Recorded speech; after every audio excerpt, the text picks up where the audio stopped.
Have you ever had one of those uncomfortable moments where you think someone is waving at you, but they're actually trying to get the attention of someone behind you? It's awkward, right? I mean, most of the time you have no bloody idea who the person is that's swatting the airways in front of you, but you feel compelled to return the gesture regardless. I've had it happen quite a few times over the years, but more often than not, they don't pay attention to my dumb ass swinging my arm around like an idiot in the direction of someone I've never met. There have been those occasions, though, where they absolutely do see me. Now, there was this one time, there was this ridiculously attractive girl who seemed to wave at me from a distance. Now, I'm about as good looking as your average garden variety lump of roadkill, so the fact that this beautiful lady was gesturing towards me was a very unlikely scenario. Call it wishful thinking or just plain old gullible stupidity, but I enthusiastically waved back at her wearing the widest and goofiest grin my face could produce. As soon as the equally as attractive man came running up beside me, the girl started laughing almost uncontrollably. "Yeah, in your dreams, asshole," the guy said, chuckling as he passed by me towards what I assumed to be his girlfriend. I proceeded to do what anyone would in this situation, pretend my wave was no more than a misread stretch to scratch the back of my head while looking around to see if anybody else had noticed. Of course, others had noticed. The more embarrassing a moment is, the more people will most definitely see it happen. I made my best efforts to sneak away from the various laughing faces belonging to many strangers lining the sidewalk, doing all I could to not make eye contact through my escape. So, as I'm sure you can guess, I found myself returning a wave to a new stranger recently. I was just casually sitting on a bench in the park, chewing away on my fresh Philly cheesesteak when I caught a figure waving out of the corner of my eye. My numerous awkward experiences in the past left me with more self-awareness, and I would not just leap at the opportunity to assume I was the lone target of any distant waves. After giving a complimentary scan of the environment around me, I saw nobody who appeared responsive to the weird guy who flipped his outstretched hand around in the air. I still wasn't convinced it was indeed towards me he was gesturing, but I honestly felt bad for the guy, so I reached out my arm and returned his wave. There we were, the two of us, just waving away at each other while others passed by. A couple of people gave me strange looks as they strolled by, but none of them seemed to respond to the guy who started all of this in the first place.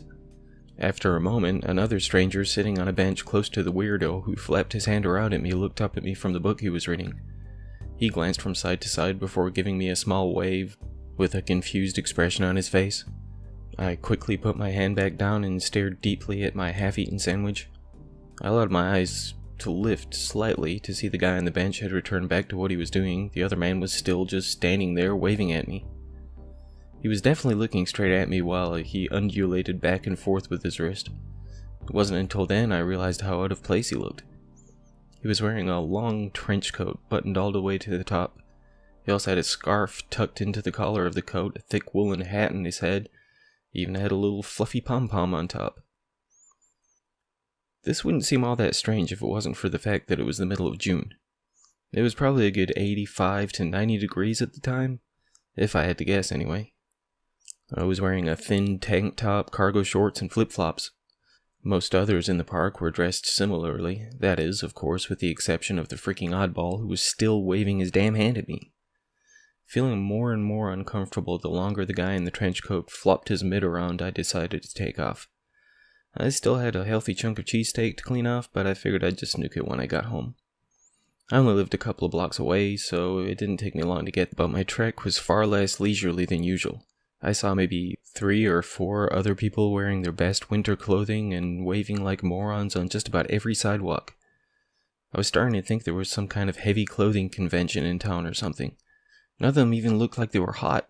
I probably sweated a bucket load over the 15-minute walk to my house. Now, once I got back to my home and tossed my wrapped up half-eaten sandwich into the microwave, I hoped I had escaped the fluttering weirdos, but I could not have been further off in that assessment.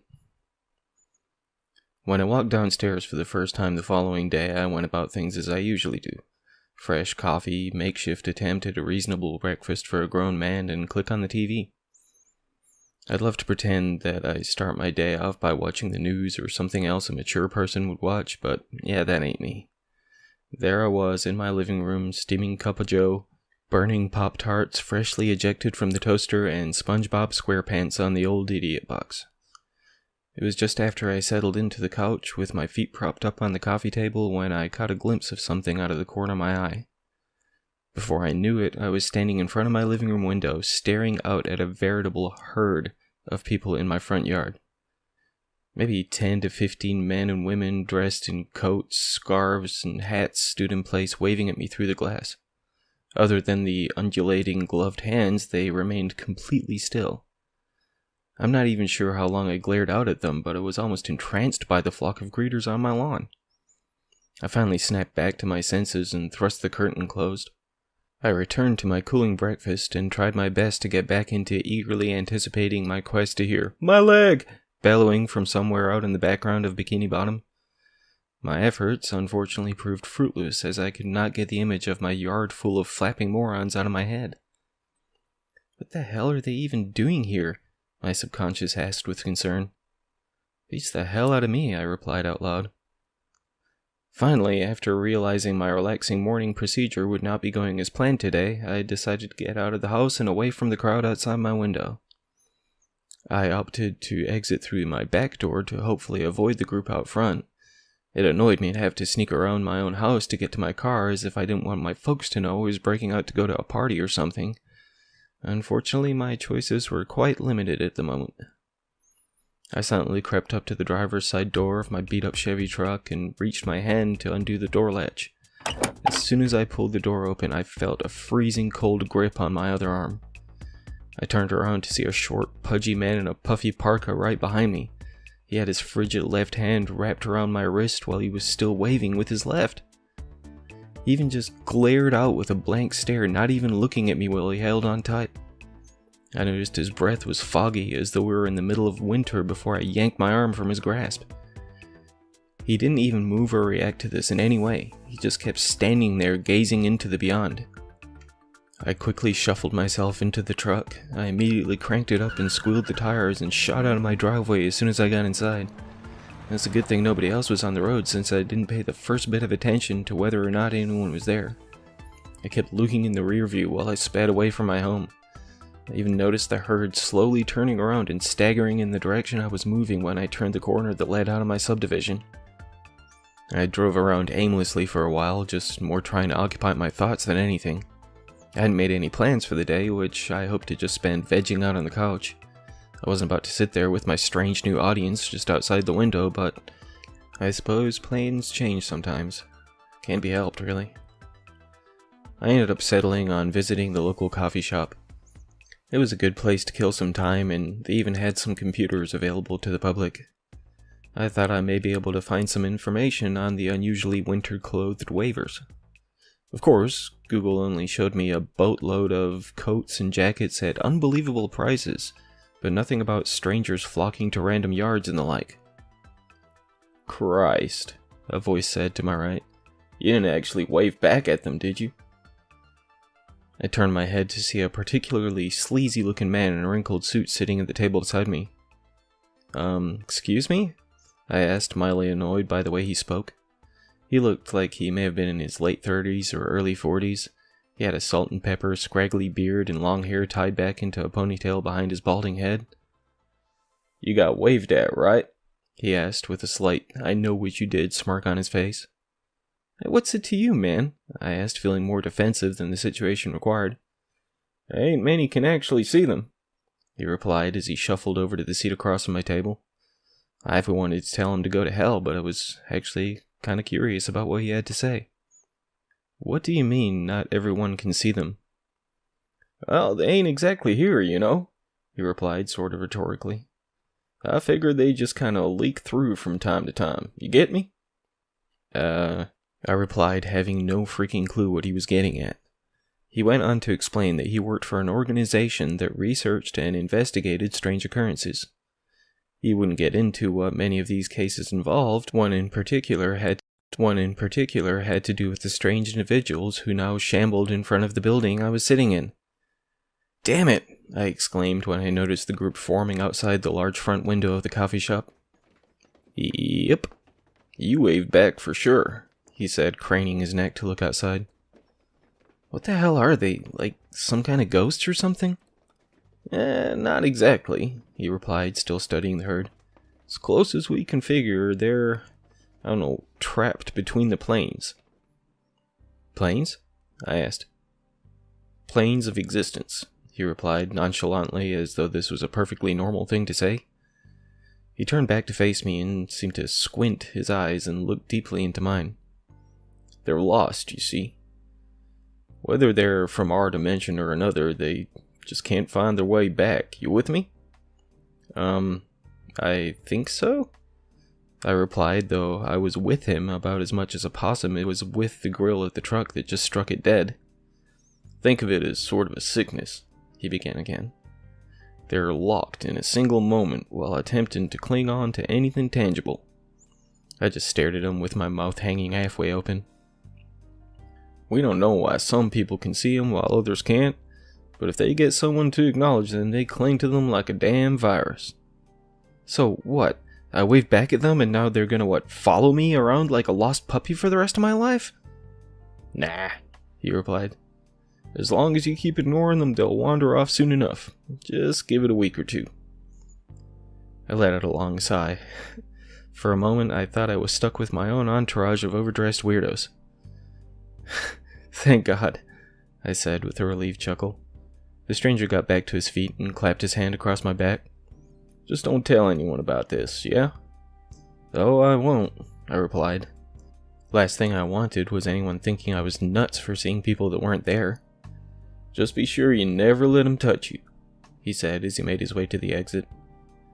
I'm not especially proud of how long it took for that last sentence to register in my brain.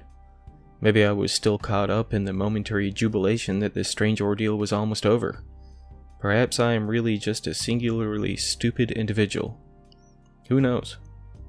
Luckily, by the time it dawned on me, the stranger in the wrinkled suit had not yet escaped the coffee shop. Wait! I called out, getting to my feet. He turned to face me with one arm outstretched towards the door handle. So what happens if they touch you? I asked before taking a quick glance at my left wrist that still bore a bruise-like handprint. Ah, damn it, kid. It's been a few weeks since that day, and the waving crowd still gathers up wherever I find myself. The guy in the wrinkled suit, who still refuses to offer me his name, took me to meet the people he works with. It's a small building they work out of, but they appear to have a decent amount of funding for their research. They've been running some tests on me while occasionally feeding my veins with a number of different drugs, but I can't really tell what they're hoping to accomplish. I'll just keep letting them poke and prod me for now, but I really hope they manage to figure out something soon. It's starting to feel quite cold in here.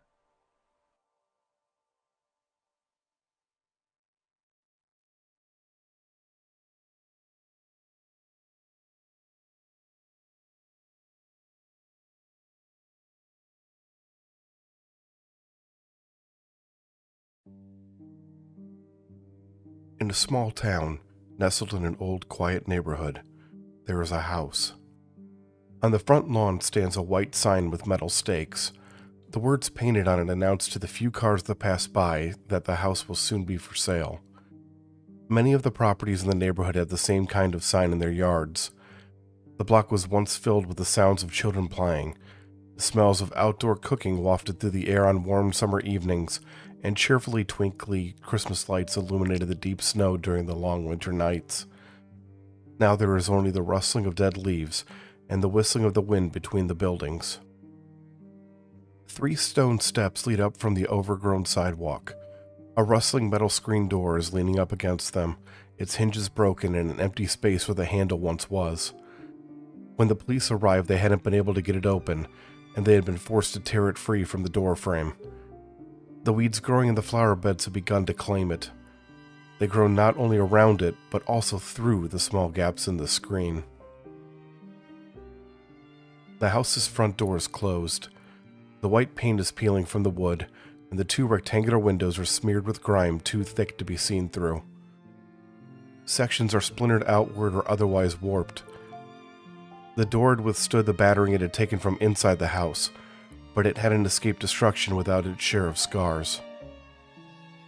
The realtor purchased the home for next to nothing at a bank auction last month. She hopes to be able to flip it for 4 or 5 times her investment. She's hired workers to perform repairs and updates next week, and the first thing they'll be doing is replacing the front door and removing the screen door entirely. Beyond the front door is the living room. It's dim inside even during the day, despite the blinds having been torn from the windows. The light that does manage to penetrate the gloom casts shadows across the floor and walls. The walls and ceilings have brown stains in many places.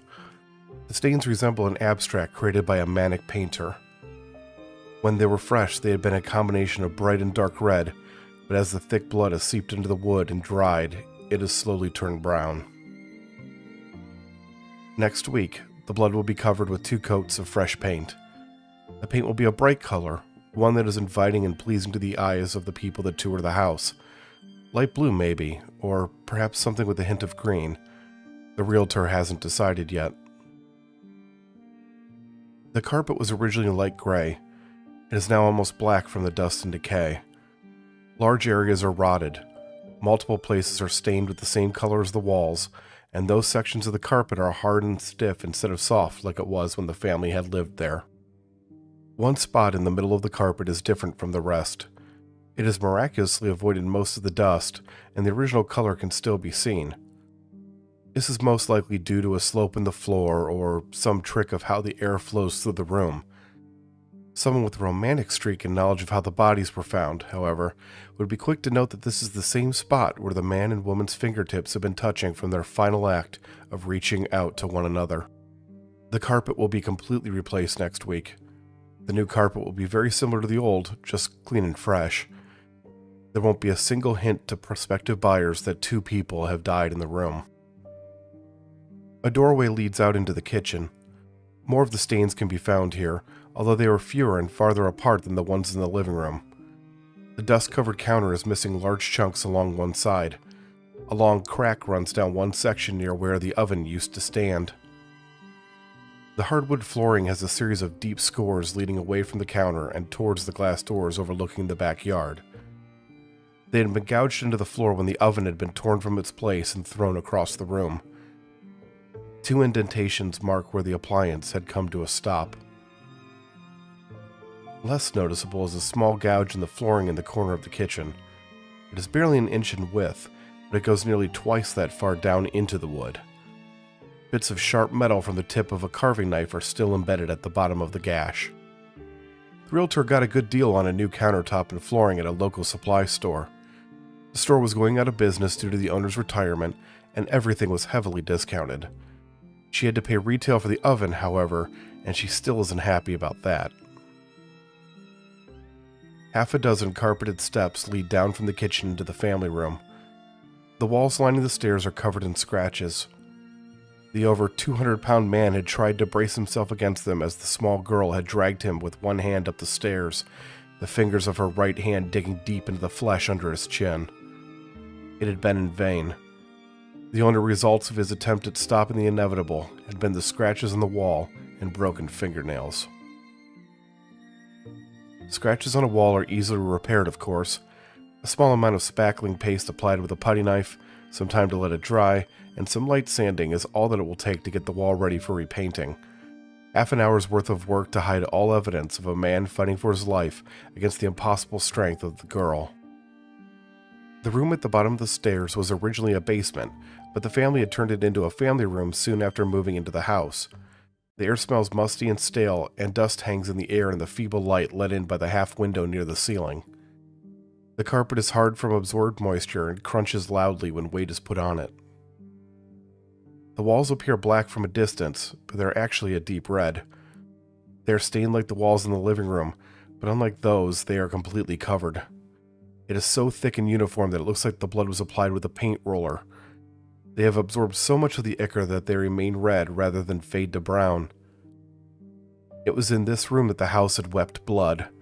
The thick liquid had run down from the ceiling and along the walls in wide streaks, coating and violating everything that it touched. The smell of iron still saturates the room. This room will be the most difficult for the workers to prepare. The blood has tainted the walls too completely to cover up. The workers will remove the existing drywall and install paneling instead. Paneling won't be as sturdy as the removed drywall, of course, but most of the potential buyers won't notice the difference, and it will save the realtor the additional cost. Once that is done, the workers will replace the trim along the bottom of the wall before stripping out the carpet and replacing it as well. The smell will be an issue. The scent of blood tends to linger. It will take several days of airing the room out to be rid of it. The door on the far side of the family room connects the inside of the house with the garage. 7 concrete steps flanked by a wooden hand railing lead upward to the ground floor. The garage is large, wide enough for 2 cars to be parked inside and still offers storage space. The realtor considers it to be one of the house's biggest selling points. The chain from the automatic garage door opener hangs down from the track. It is looped in the shape of a noose. The skin that had been stuck between a number of the links was removed by the police as evidence, but there are still a few individual hairs that were missed. The workers won't need to do much to get the garage ready. They'll reattach the chain to the opener, sweep up the scattered nails and broken glass, and make sure that the electrical box in the corner is up to code. At the end of each day they're on the job, they'll meet up in the garage to smoke and drink beers, and none of them will notice that a small section of the concrete floor to the right of the stairs is just a bit darker than the rest. In the living room is the final set of stairs in the house, the ones leading up to the second floor. These are the steps that the woman was thrown down as she begged the girl to stop. Her body was thrown so hard from the top that she missed the steps completely and landed with a sickening crack in the living room, so there's nothing that needs repaired. The upstairs hallway appears to be in good condition. Behind the walls and under the flooring, however, are countless cracks that hint at the structural damage it has suffered. As the woman backed away in horror towards the stairs, the hallway twisted and contorted as if it was a living thing trying to envelop her. The realtor doesn't know about this damage, but even if she did, she wouldn't want to spend the kind of money it would take to repair. There's a reason the house will be listed for sale, as is, when it is officially put on the market. There are 4 doors in the upstairs hallway. No matter how many times the realtor has opened them, they are once again closed when she leaves and comes back. She's sure that it's due to uneven flooring, and she's made it a point to pick up doorstops before the first scheduled open house. The room closest to the stairs on the right is the bathroom. The workers will need to treat it for mold, as there is some growing at the base of the bathtub and along the bottom of the sink. The seal around the toilet will also need to be replaced. Water had flowed from the sink, toilet, and bathtub. It had gushed out with great force, like a geyser bursting forth from the bathroom. The water had been dark and murky, filled with sewage and oil. It had splashed up onto every surface, and it had shorted out the electrical outlets just below the mirror. The realtor had needed to call in an electrician to fix the damage before she had been able to schedule the workers. The second door on the right side of the upstairs hallway leads to the missing boy's room. Although it's now very faint, a hint of the smell of rotten eggs still permeates the room. The realtor is hoping that it will be completely gone by the time the workers arrive, but if it isn't, she's going to have them scrub the room floor to ceiling. Nothing turns off potential buyers like a bad smell. Workers will need to clean at least the ceiling even if the scent has dissipated. Black markings resembling giant cigarette burns cover it. They form an intricate pattern of interwoven circles and triangles. There's something disconcerting about the designs. Looking at them too closely makes a person nauseous. Both the realtor and the police have experienced that firsthand. The workers will wash off the markings as best as they can before painting the ceiling. Once the paint has dried, they will apply stucco over top of it. That will help conceal the burn marks that remain. The master bedroom is through the first door on the left in the hallway. This is the strangest room in the house. The paint is missing from the top of the walls, but it covers the wall trim and the edges of the floor. It gives the impression that it had somehow slid down the wood, or perhaps melted right off of it. The realtor has no explanation for it. The pair of windows are permanently fogged over. Although at a first glance it looks like they're simply covered in filth, it's the glass itself that is too hazy to see through. The frames are warped to the point of not being able to be opened. Black handprints are visible in multiple places throughout the room. They are the hands of a child, small and thin with short fingers. Many of the handprints are smudged, but a few of them are so intact and perfect that all the lines and curves can easily be seen. Even the spirals of the fingerprints are exact and unblemished. The walls will be repainted, the windows will be replaced, the handprints will be scrubbed off, the wood will be swapped out as necessary. Nothing will be left to suggest that anything out of the ordinary had ever happened.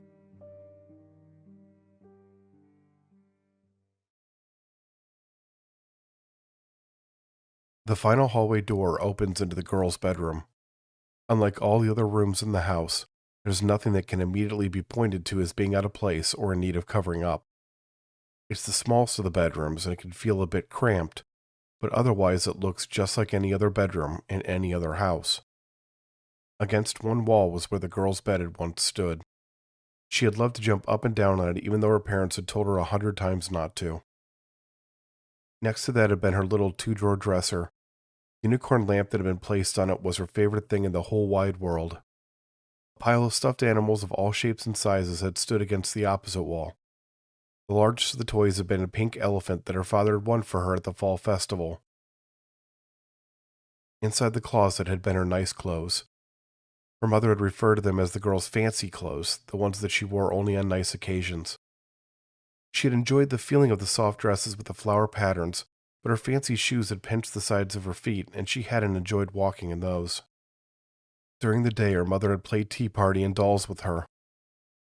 Each evening, her father would tell her a story before kissing her on the head and tucking her in. Her brother hadn't come into her room often, but when he did, they would give the stuffed animals silly voices and take them on even sillier adventures. There had been happiness in this room. Laughter had bounced off of its walls. Smiles had been housed beneath its ceiling. Love had been shared. Just beneath the room's single window and nestled under a removable floorboard, inside of a metal box with a broken lock, is a book with a black cover.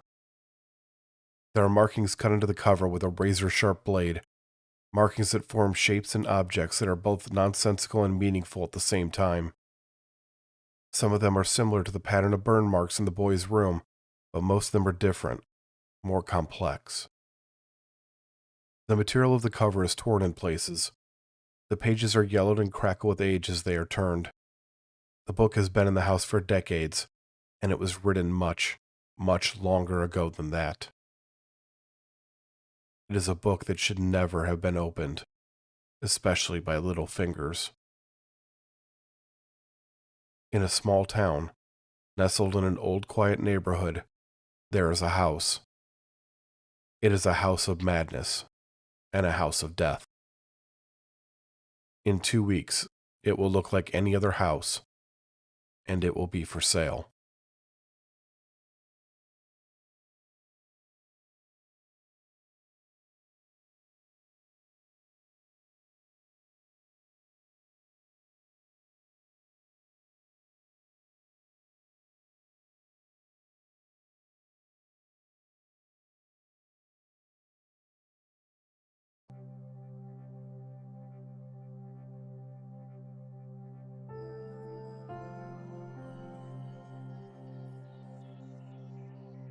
What lengths would you be willing to go to if you lost that which made you whole? Something that made you complete. The very thing that gave your life meaning. How far would you go to get back what was taken from you? I was a painter.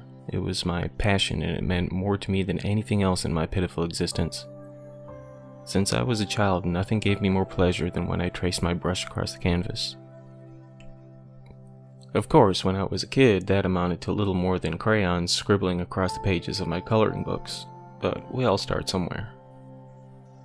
As the years passed, I no longer drifted outside of the dark outlines of the playful puppy dogs or rainbow-colored field settings. I even began lining my own creations upon the blank pages of the sketchbooks my mother would purchase for me. As I grew, my art grew with me. By the time I reached the age of 16, my artistic age was far beyond my physical one. My teachers were astounded by my works that far exceeded their own talents, and by 18, I was already sought out by some of the better-known art galleries in the country. I never attended college, as I was already earning far more than the average graduate could even hope to attain. With the fortune I received from even my initial submissions, I was able to purchase a gorgeous house for my mother and a rather pricey loft apartment in the city for myself. I never cared for the concept of fame, so I would sell my paintings under a number of aliases. My agent frowned at the concept, as she considered the name more important than the product, but I was never one to seek out the attention of others.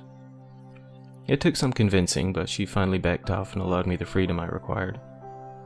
Regardless of the name assigned to my works, the demand was high. Gallery owners from coast to coast would beg my agent for more information as to the true identity of the mysterious artist, but she respected my wishes and never broke her promise to keep my name concealed. I was a multimillionaire by the time I reached 23, and nobody outside my small circle of friends had the slightest idea who I was. Mine was a life to be envied, though my only concern was my passion for the craft. It was on the eve of my 30th birthday that my dreams were stolen from me. I generally walk the streets of the city or take the occasional taxi to get where I need to go. Being something of an introvert, I did not spend much time among the public. But there were times that I enjoyed sharing some company. I met with a handful of close friends at a restaurant close to my apartment. We spent the night reflecting on days gone by and the plans we had for those to come. It was a very pleasant evening, and we would not part ways until the hour was late. My solitary walk back to my home should have taken only 20 minutes at the most, but the stranger who pulled me from the path I walked had a different plan for me. He demanded anything of value I had on my person after he became angry at the absence of cash in my wallet. I offered him my watch and the cufflinks I wore, but he did not seem convinced they were worth as much as I had suggested. He became infuriated that I had little more to offer him, so he took it upon himself to beat me with the sawed-off shotgun he had held on me. After my face was sufficiently swollen and torn, he spent some time kicking into my gut as I lay bleeding on the ground. In my final plea to the man, I pulled off my watch and held it up before me as I begged him to yield his attack. He appeared to consider this bargain as an insult, and he fired his gun at the hand I held outstretched.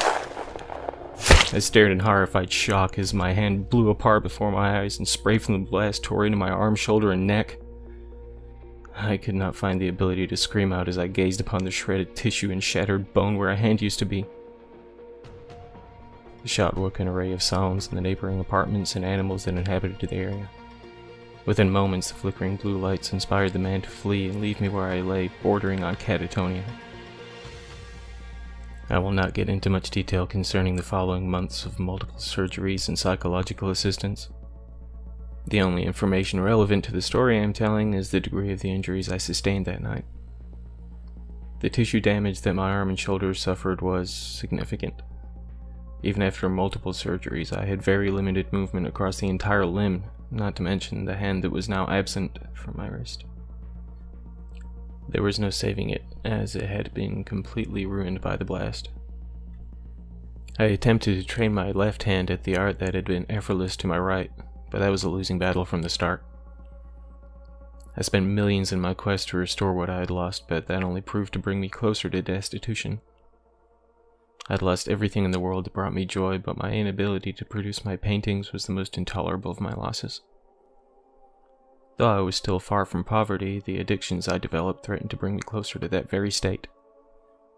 It was the pain pills at first, but after they ran out, I saw compensation. Heroin was the next logical step, as it was opioids that began my transition from a barely functioning adult to a drug-addicted burden of a man. My friends and family attempted to intervene in my self-destruction, but I rewarded their concern by forcing them out of my life completely. I considered my life to be unworthy of salvation as I throttled deeper into despair.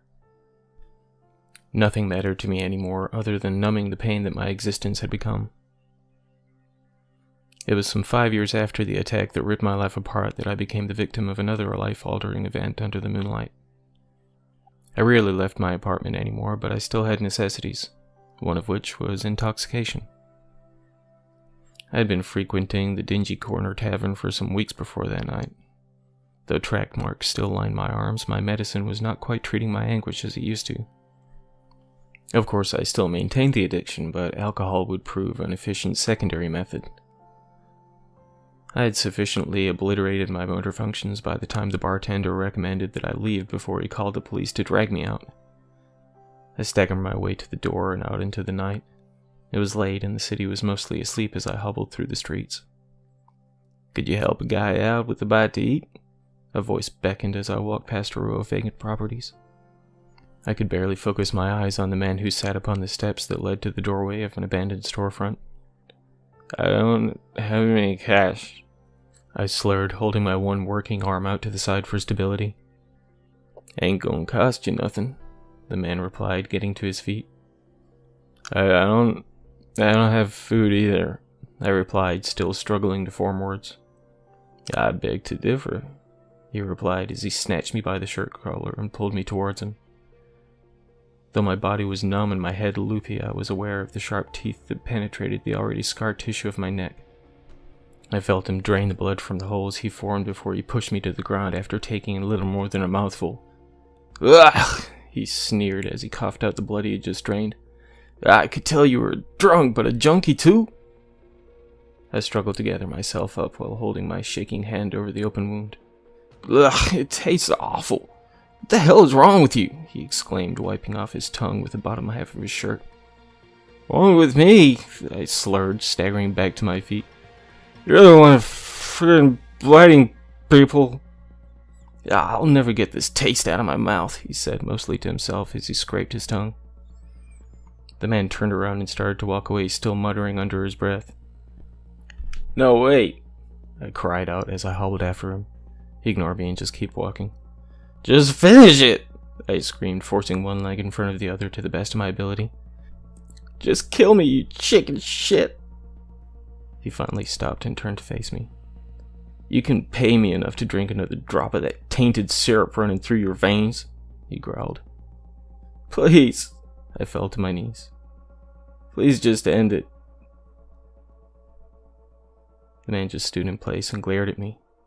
It was impossible to know what he was thinking, but his furrowed brow appeared to soften as he looked upon the pitiful lump of broken human flesh before him. He slowly paced back to me as I sobbed on the ground. After a moment, he crouched down in front of me. He wrapped his fingers around the top of my head and pulled my face up to look at him in the eye.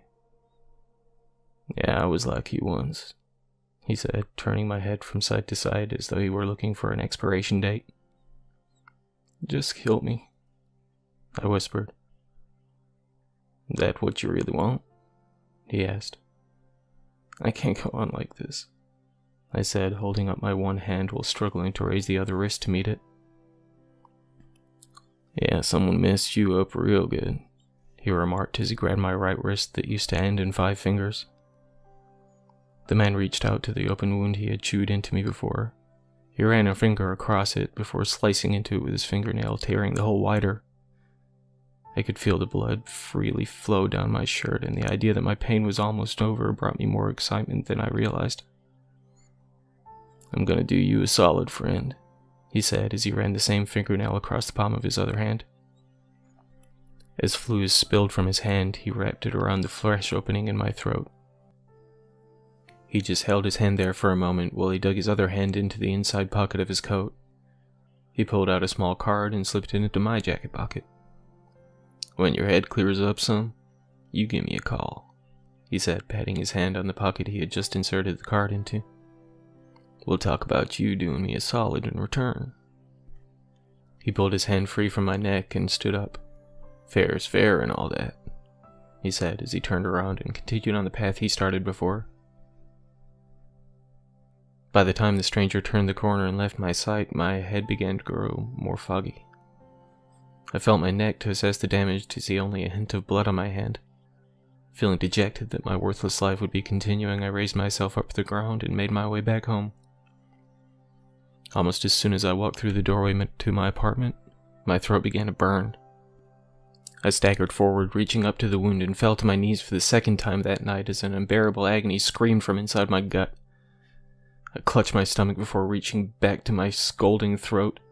I felt my useless arm shiver and twitch as it attempted to reach out with fingers it no longer had, and I shouted out and cursed my life until I fell unconscious in the middle of the living room. I'm not entirely sure how long I was out for, but I felt quite remarkable when I awoke. Not only did the complete absence of a hangover surprise me, but I didn't even feel remotely stiff from sleeping on the floor. I immediately headed to the shower after realizing I was incredibly filthy. I repeated my normal pattern of not regarding myself in the mirror, as I could not stand to look at what I had become, though somehow I did not feel consumed with self-hatred at the moment. After getting myself cleaned up, I couldn't help but notice the complete lack of a wound on my neck when I took a reluctant glance at my reflection. There wasn't even a scratch. On top of that, some of the scarring from the shotgun spray was gone from around that area too. For a moment, I thought I may have dreamt the events that left me passed out on my living room floor. It wasn't until I retrieved the card from my jacket pocket that I convinced myself that it was no delusion. I picked up my cell phone to place a call to the mysterious individual who had both chewed on my throat and healed it. To see the date showed it was 2 days later than I would have assumed it to be. My low battery indicator was blinking since it had apparently not been fed in some time. After a while, my phone was charged enough to place a call that would hopefully grant me some answers. The fact that I had not even sought my bag of, well, shall we call it medication, was a mystery in itself. It had been a long time since I had allowed my sober mind to be free from a drug-induced state for so long. The conversation was short. The individual, who now introduced himself as Reginald Linus, arranged for us to meet at a warehouse downtown after nightfall. He gave me no insight to the nature of what this meeting would entail, nor did he grant me any explanation to the events that had occurred between us before. It was sometime after 9 when I arrived at the abandoned building. The place appeared to be completely deserted, and there was no entrance outside of the large dock door that stood open. I walked in to see little more than a wide open space that indicated no signs of life in the building. "Looking good, friend," Linus said as he strolled out from the darkness. "It would seem I have you to thank for that," I replied. This was my first time really seeing the man with clear vision. He looked young, maybe mid-20s at most, had short, spiky dark hair, and he was pale. Like, paler than anybody I'd ever seen. I looked 10 next to him, and I was a drug-addicted recluse that only left my apartment to feed my habits and necessities. He waved his hand for me to follow him. There was no lights illuminating the path ahead, but I could see everything as clearly as if the roof was missing and the sun shone down from above. I followed the man across the empty warehouse until we came to a door at the back of the building. We walked into another open area that was far more lit than the room we had just left. 6 more individuals were sitting on the couches or leaning on the counter at the back area. There was a pool table, some arcade machines, and a variety of different styles of chairs and sofas. There was a large TV mounted to the back wall, which currently had cartoons playing on it. "Another stray, Linus?" an attractive brunette called out from the couch. "You're still my favorite, Katie girl," Linus replied with a wink. "What is all this?" I asked, looking around at the room and at its inhabitants.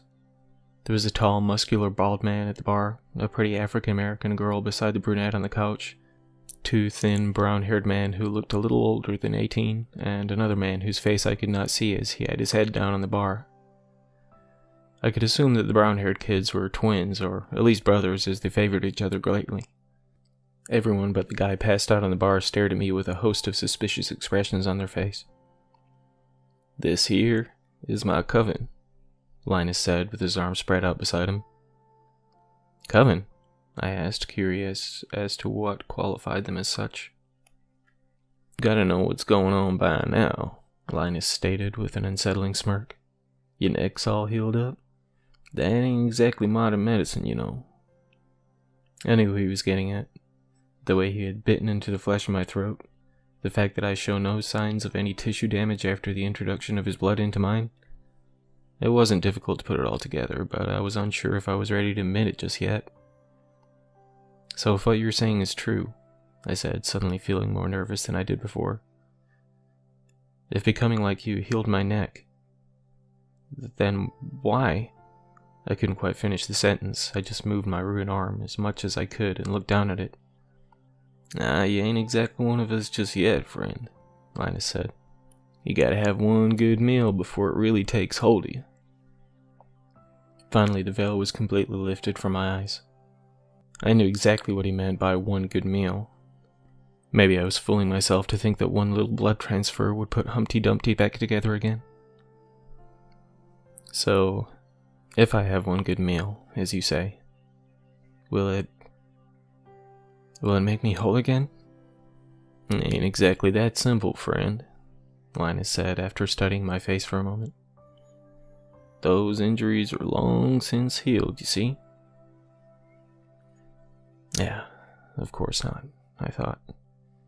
I hung my head as the sadness began to creep up on me again. I wasn't completely sure if I was willing to go to such lengths to feed on another person to repair my broken body and mind, but I had hope for a moment. Said it ain't as simple as taking your first bite, friend. I didn't say it wasn't doable. Huh?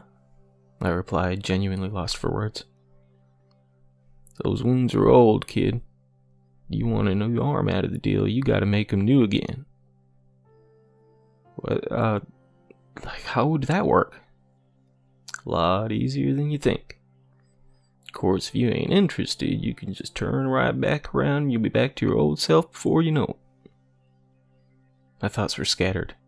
Was it really possible I could be my full self again? That I could possibly regain some manner of a grip on my old life? Would my necessity to feed on the lifeblood of others be a burden I could live with? Questions. Too many questions. What about what I owe you? I continued, fearing that I would be getting in more debt to this man. Yeah, we'll get to that soon enough. I mean, would this add to that? I felt selfish in my request, but I already feared what my payment would be for just a taste of the life I could have. Yeah, this one's on the house. Besides, you ain't no good to me like that. So, when? I mean, how? What do I need to do?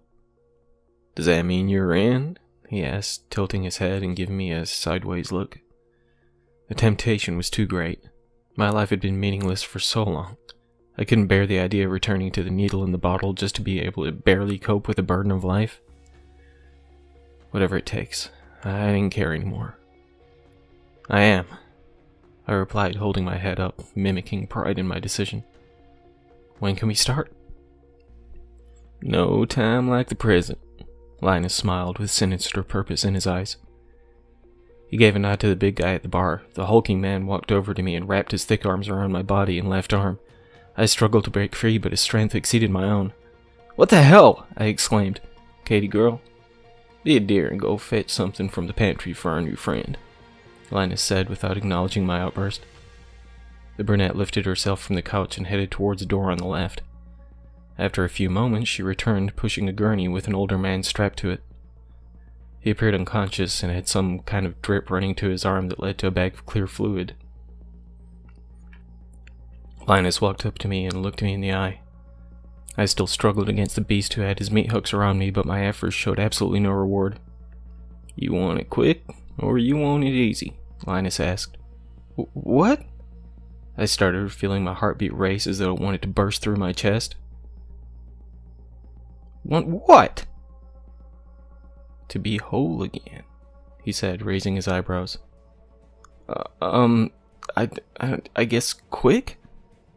I was hoping you'd say that, Linus said with a wink.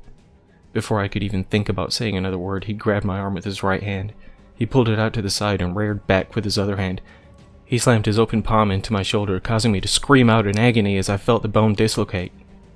He then grabbed my limb with both hands as he spun to face away from me with my outstretched arm held behind his head as though we were about to cast a fishing line into a still lake. With one quick motion, I felt the damaged and scarred tissue of my shoulder tear apart as he heaved his grip forward, detaching my appendage from my torso. I shouted out from the disbelief and horrified shock of my arm being torn away from me. I felt my legs give out as the large man behind me held me in place. Linus threw my limb to the floor and dug the fingernails of both of his hands into the remaining shredded meat of my shoulder before tearing away the tissue that remained. "Don't go passing out on me," he said, pulling the gurney towards where I was barely hanging on to my ability to remain conscious. With one swipe, he tore apart the throat of the old man that lay before me, and the one who held me upright pushed me down so that my mouth would make contact with the gushing wound. "Drink!" Linus screamed out. New instincts took over, and I buried my face deep into the tattered open throat and allowed the dark blood to spray into my gaping maw. As I drained the old man, I felt new life blossoming within me. Pure, exhilarated ecstasy rushed through my veins as I ingested the thick fluids. I had never felt so alive. I felt no pain. I felt no suffering. No meal that had ever graced my lips before this day fulfilled me as much as this one singular moment. Over the hour or so that passed after the brutal removal of my tarnished limb and the subsequent meal that followed, I found myself lost for words. The ground beef that rested where my shoulder and arm used to be had already stopped bleeding, and I felt a heavy pulsing on my right as the tissue had already begun to regrow. Once I found my voice again, I looked up at Linus from where I sat on the floor. "What was the easy way exactly?" I asked with a weary smile. "Yeah, we would have put you out for a bit and cut it off with a hacksaw," he said with a shrug. We just stared at each other for a moment before he burst out laughing so hard his eyes began to water. "How the hell is that easier?" I asked, joining him in a loud belly laugh. "Easier for you. Shit ton more work for us," he replied, wiping tears from his eyes. As the night progressed, Linus explained the nature of my debt to him. I would be required to join his coven and shed the life I lived before. He seemed to think this would be a much tougher pill to swallow than it actually was. I had long since abandoned the life I used to cherish, so there would not be much of an adjustment on that particular front. As we continued to discuss my new circumstances, he explained that my arm would begin to rebuild itself over the course of the next week or two. It would take time for it to fully take shape again, but time would seem far less relevant now. We took a brief tour of our shared living space, and my new coven introduced me to what they called the pantry. It was a wide room that held victims that they would induce into a coma. Essentially, they stored food in there as a squirrel would stash away meals for the winter. It was an efficient way to ensure they would never go hungry during the times of year when far less people walked the streets at night. Linus told me he would teach me to hunt and to feed. He would also show me how to use the abilities I would manifest soon after my transformation, and even how to defend myself against those who would hunt our kind. Though all of the information I was given was a lot to take in, I only asked one question in return. "Will I be able to paint again?" "Don't see why not," he shrugged. "Place could use a bit of decorating anyway." As the months that followed went by, I found it surprising how little a toll it took on me to end the lives of others to feed my thirst. I tried to avoid feeding on those who appeared to have lives that were worth holding onto, but I wasn't especially picky when the hunger hit. As Linus requested, I left what little I had of my old life behind. I did begin to paint again with my newly formed limb. It proved even more talented than what I had lost, and the money that quickly poured back in spruced up our little warehouse quite nicely. Some reviews of my work would even mention that I was capable of the most vibrant shade of red they had ever laid eyes on.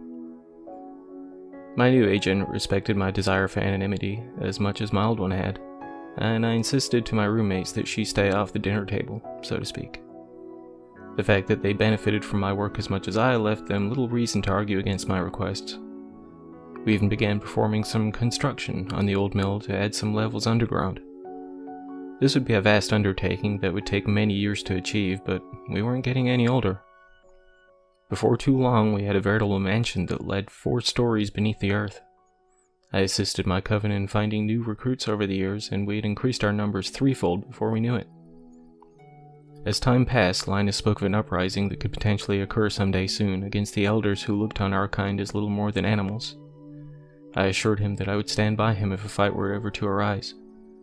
He had become a close and dear friend, as had the other members of our group. Though my greatest passion still lay upon the canvas, my life felt so much more fulfilled than it had not so long ago. I never could have predicted that I would find the most happiness I had ever known after my soul was set free from my now immortal shell. Regardless of how content I had become, there was one last personal venture I would embark on: to locate the man who had robbed me of my life long before I gladly walked away from it. "Why are you wasting your time on that, friend?" Linus would ask from time to time as I made my weekly jaunt into the night alone. "He's the last part of my old life that I still have been unable to shed." Truthfully, he understood my motivations, but he would still insist it wasn't worth the trouble. After all, were it not for the first life-changing event, I would never have found myself where I am today. Not to mention, I may well have ended up as a fresh meal for my good friend without my tainted blood. It was a snowy November night when my quest finally proved fruitful. I barely recognized the man at first, as he was much older than he was when we first met. I followed the same path I had traveled many times before. That time of week was the only time I would allow myself to come close to the area I used to live in. Truth be told, I didn't even realize it was that very man I saw from a distance that night. I had almost given up on that week's search until I quite literally bumped into him while passing. I continued on my stroll until it registered in my mind. I quickly sped back and leapt on him from behind. His head met the concrete and he went out like a light, so I took the opportunity to carry him back to the very alley at which he tore my dreams from me. It was our special place, after all. I watched over him until he awoke, and when he could a little talk with him, he begged for his life after he accepted that I was who I claimed to be, after I pulled the watch from my wrist to offer him once more. It was the same model that his shotgun had destroyed, along with the hand which held it. The years had not been kind to the man. I ran a finger across the gash the ground had left in his head and sampled the blood that leaked out. Linus had been correct in his distaste for how the drugs affected the flavor. Perhaps I would leave this individual to dwell in the misery of his own making after all. It wasn't until I turned to leave the alley with the full intention of never returning again that a question dawned on me. How had I not paid attention to this the first time we met, I wondered. It could have just been the shock of the gun that was trained on me that caused me not to notice this one simple thing. I turned back to the wretched man who still wept on his knees. "Before I go, would you be so kind as to answer a question for me?" I asked as he stared up at me with eyes that swelled with fear. "Are you left-handed, or right? As a good friend once told me, fair's fair and all that."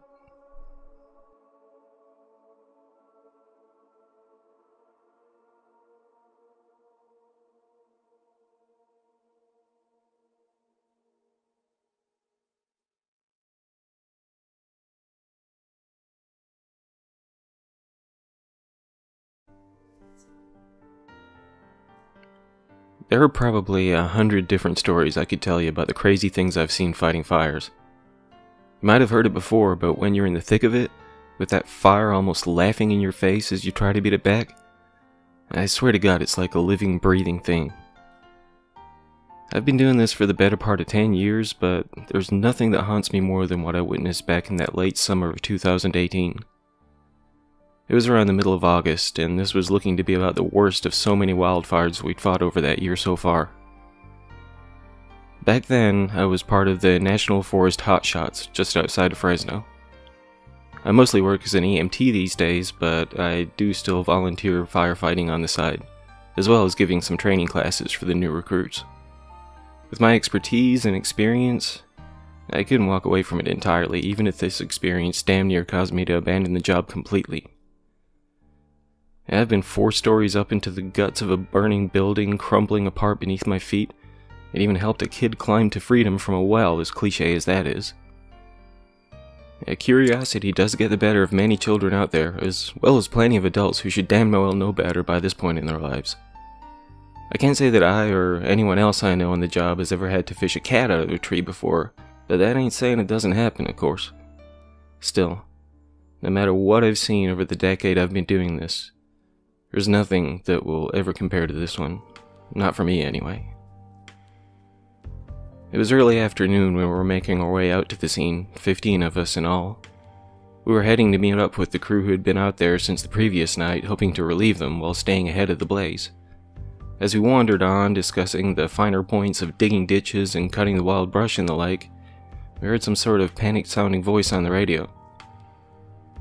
Be it from the fire itself, the weather conditions, or how deep into those woods we were, we could barely make out a word that was being said, but it wasn't hard to tell they were pretty freaked out. Elizabeth Parker, Liz, Lizzie, or simply Parker, to the rest of us, who was one of our newer recruits, tried to place a call on her cell to figure out what was going on.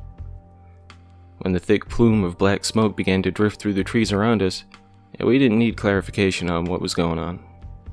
From what I could figure, and according to facts I'd hear sometime long after the sun went down, the fire dramatically shifted direction, heading right for us.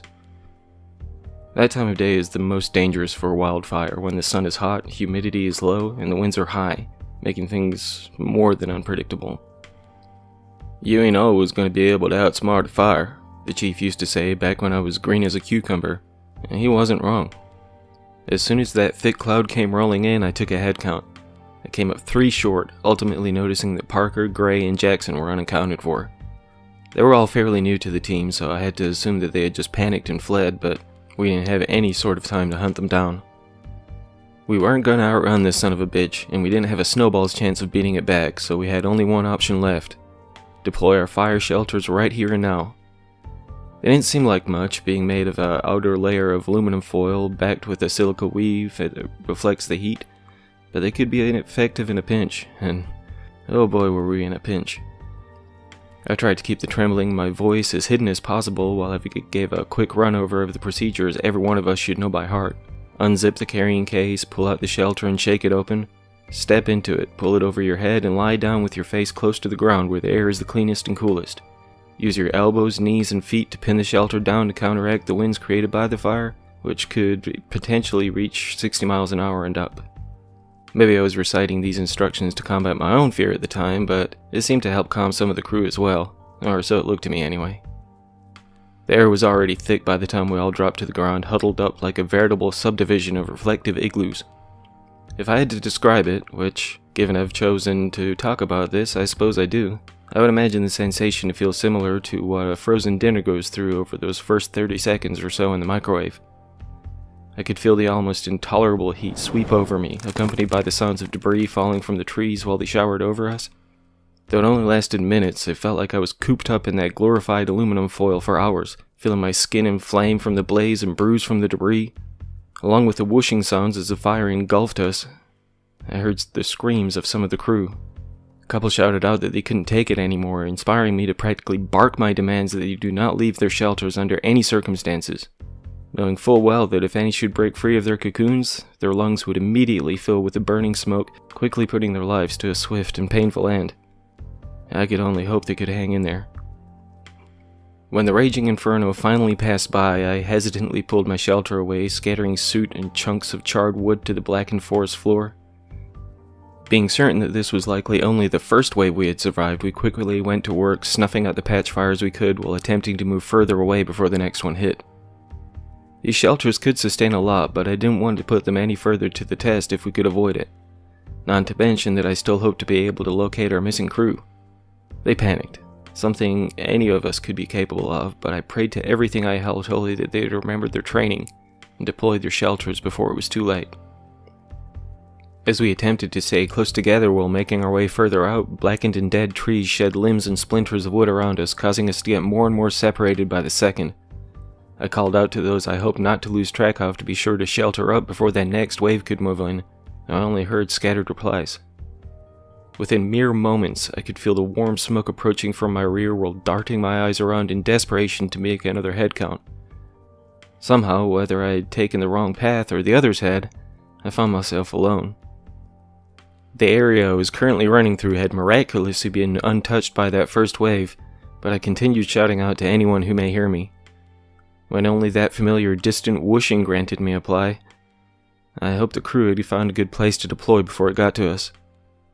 I allowed myself a single glance to my back, to seeing the orange glow of the approaching wave a ways off.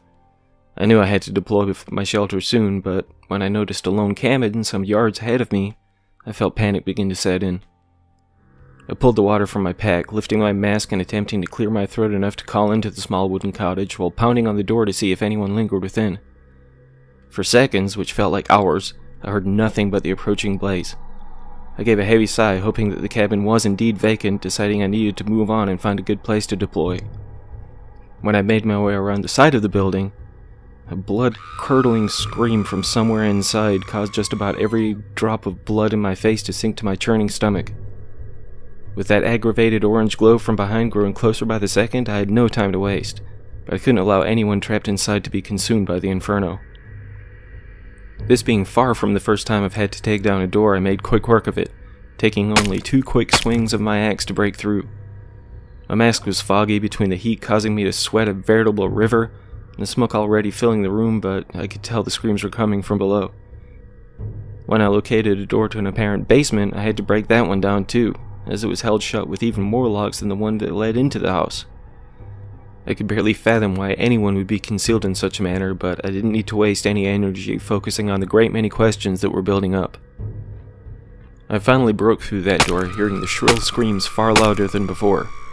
Between my racing heartbeat and my foggy mask, I damn near tripped down the steep stairs in my haste. When I reached the bottom floor, I could barely believe my eyes when I looked upon the source of the horrifying yells that led me into the old cabin. It took me a moment to recognize her, given the state she was in. But Parker had been stripped naked, strapped to a chair with leather belts around her armed legs and torso, and I can even imagine what sort of person could have carved those intricate symbols and runes into just about every inch of her flesh I could make out. But it was the blood that spewed from her wrists that had my more immediate concern. The gashes looked fresh, but I knew how quickly every last drop of blood could leak from such wounds. I cut the straps to her arms first, as they allowed me the freedom to work on ceasing the blood flow from her wrists.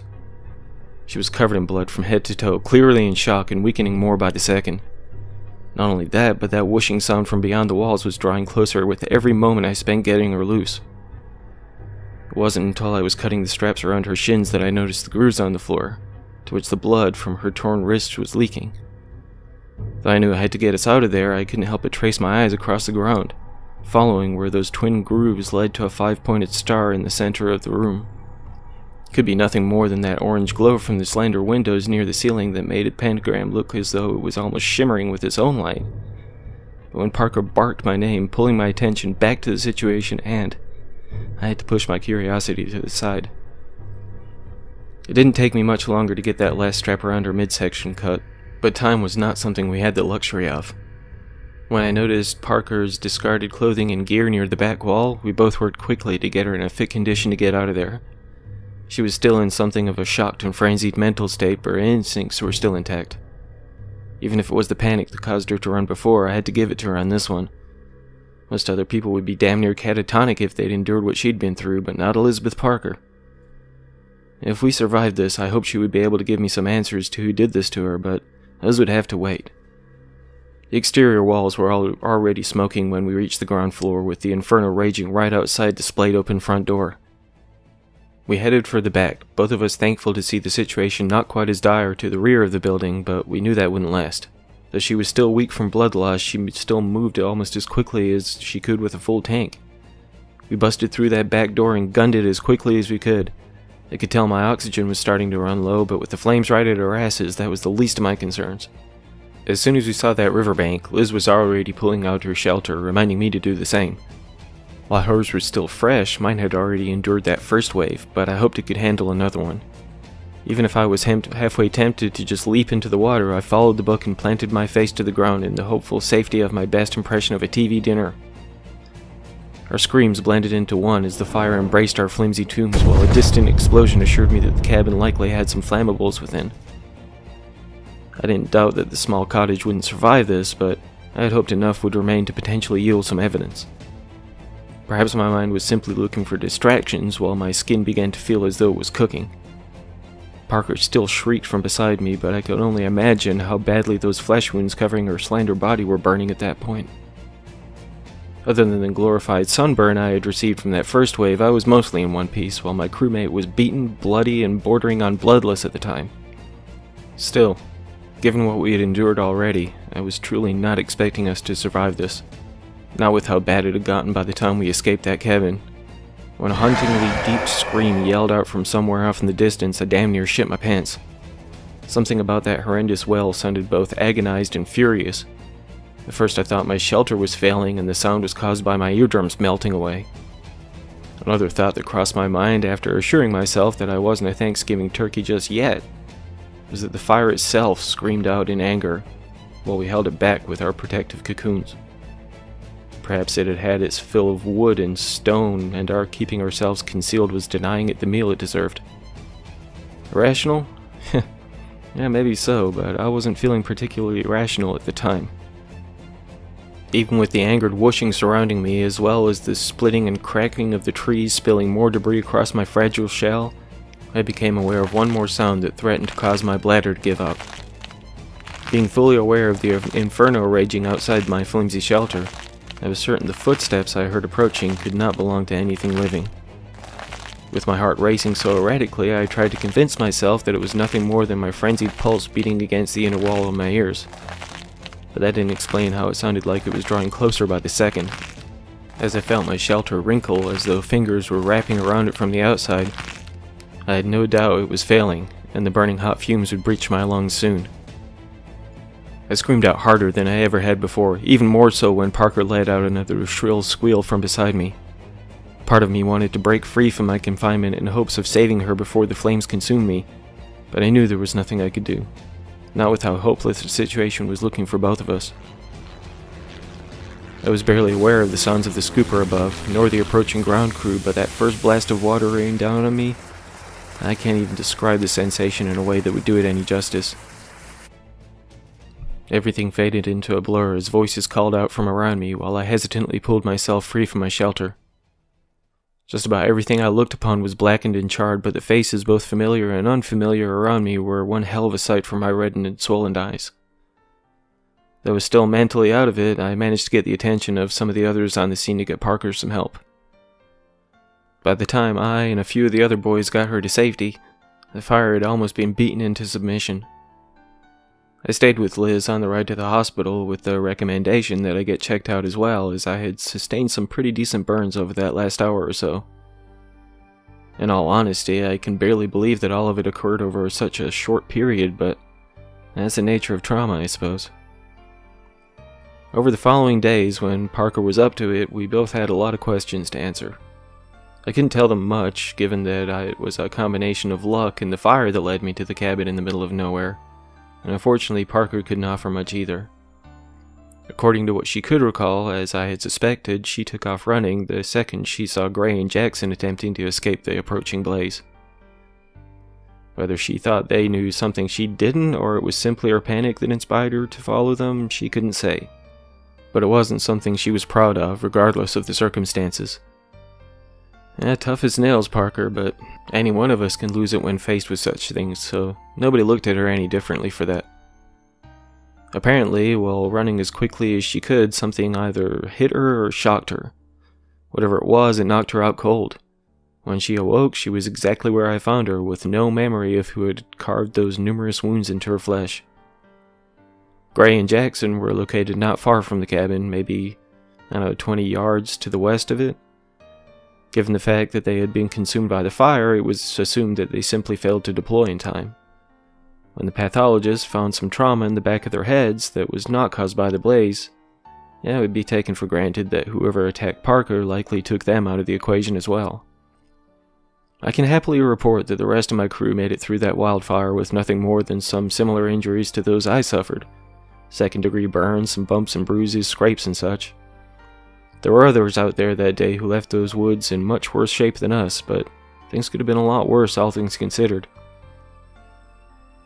I spent a lot of time at the hospital over those next few months giving support to Parker while she endured several painful procedures. To this day, there's still some residual scarring given how deeply those symbols were carved into her, but we never found out what any of them even represented. She and I both researched all sorts of foreign and even ancient dialects, but haven't turned up anything like those she still sees in the mirror. Be it from the extreme circumstances we endured that day, or the subsequent months of sharing each other's company, we grew quite close over that time. And we're coming up on our 2nd anniversary soon. And that's something she makes sure I don't forget. Even though she took my last name, I still call her Parker. It just feels strange to call her anything else, even after everything. We moved out to a smaller town a couple of years back. She's still on the job, while I've taken a bit of a backseat to most of the action these days. I still get into the thick of it at times, plus some of the things I've seen as an EMT are almost as crazy as what brought my wife and I together. Those are stories for another time, though. We never got answers as to who abducted Parker in the middle of that wildfire, but I can't help but wonder sometimes if the fire somehow guided me to her. It's crazy, I know, but after so many years fighting against that monster, perhaps we had grown to respect each other to a certain extent. I think about it often, everything we endured that day. Maybe that's why I've invented such, creative explanations for how things went. Even though we survived that wildfire against all odds, I wake up in a cold sweat at times after hearing those footsteps draw closer in my dreams. Those are the sounds that stick with me far more so than the whooshing of the inferno around us. Whether they were a product of my mind in a quite literally heated situation, I suppose I'll never know, but I still wonder sometimes. If the fire did indeed lead me to that cabin that day, could it be that it also feared what was responsible for what happened to Parker? It has been said, after all, that the enemy of my enemy is my friend.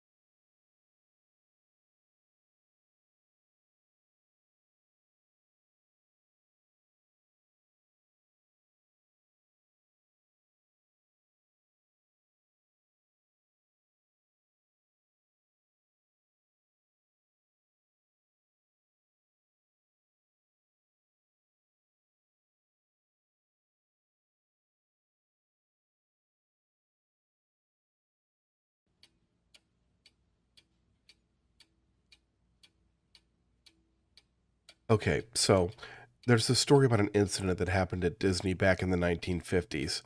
Yeah, I know. I'm not here to tell you ancient stories from the golden age of animation. I get that. Believe me, I get that.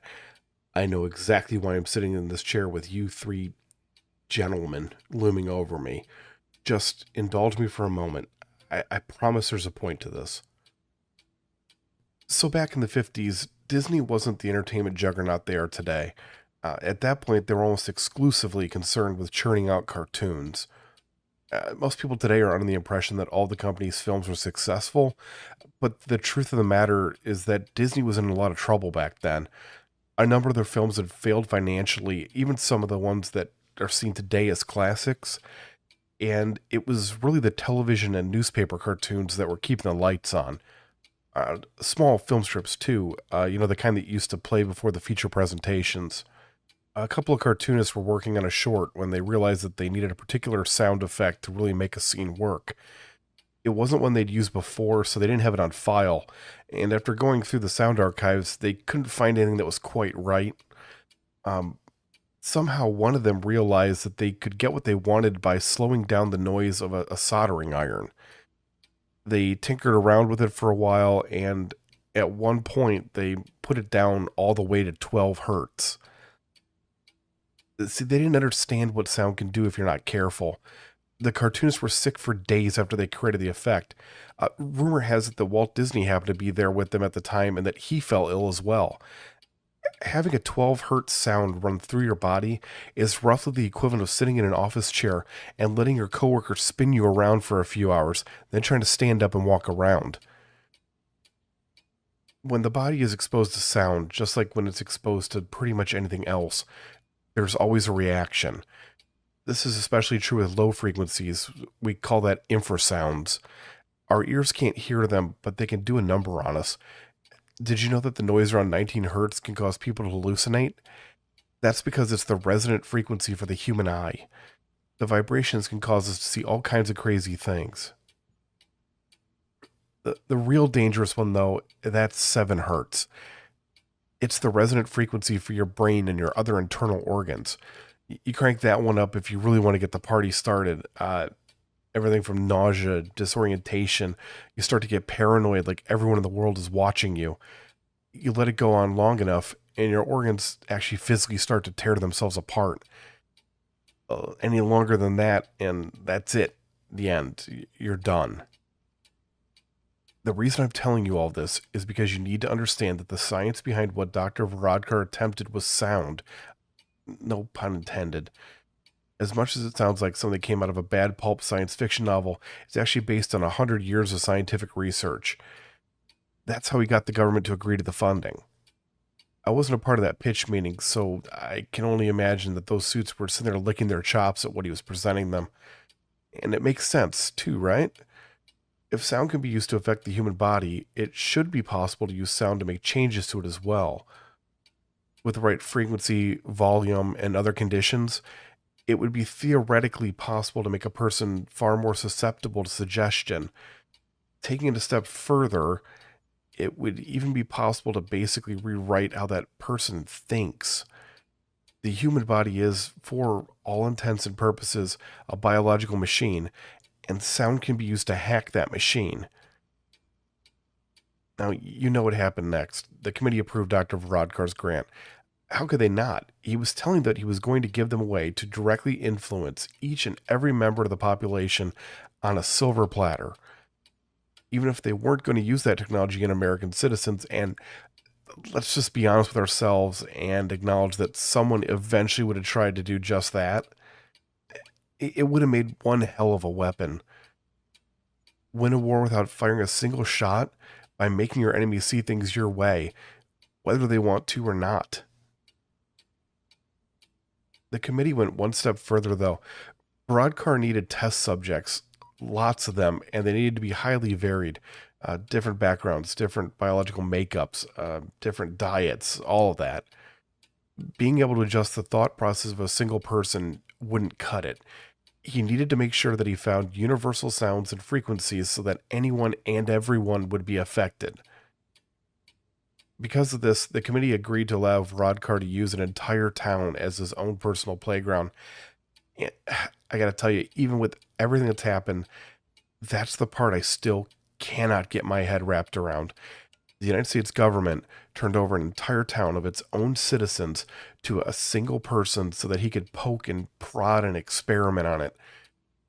I guess that pretty much sums up what our own elected officials really think about us, doesn't it? The town that Varadkar chose is Williams, Arizona. It was the perfect place for his experiments, really. It had a varied enough population that it presented a wide range of test subjects, but it was also isolated from the main highways, and it had very little in the way of outsiders passing through. It was 3,108 brains to pump dangerous sounds into.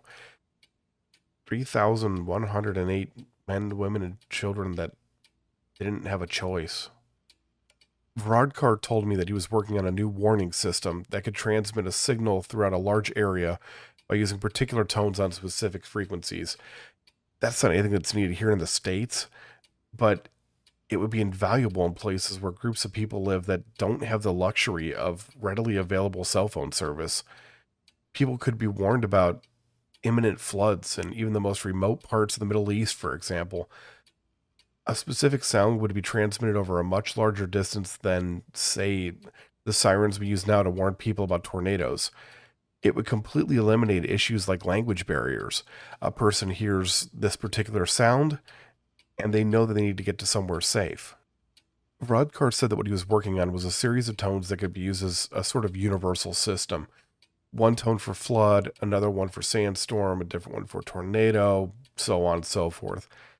He told me that once he figured the system out, he was going to work with frequencies to increase distance and reception by the human body. I know it sounds crazy now, but I actually did believe that I was helping with some kind of humanitarian project. Part of the project was conceal the towers from view.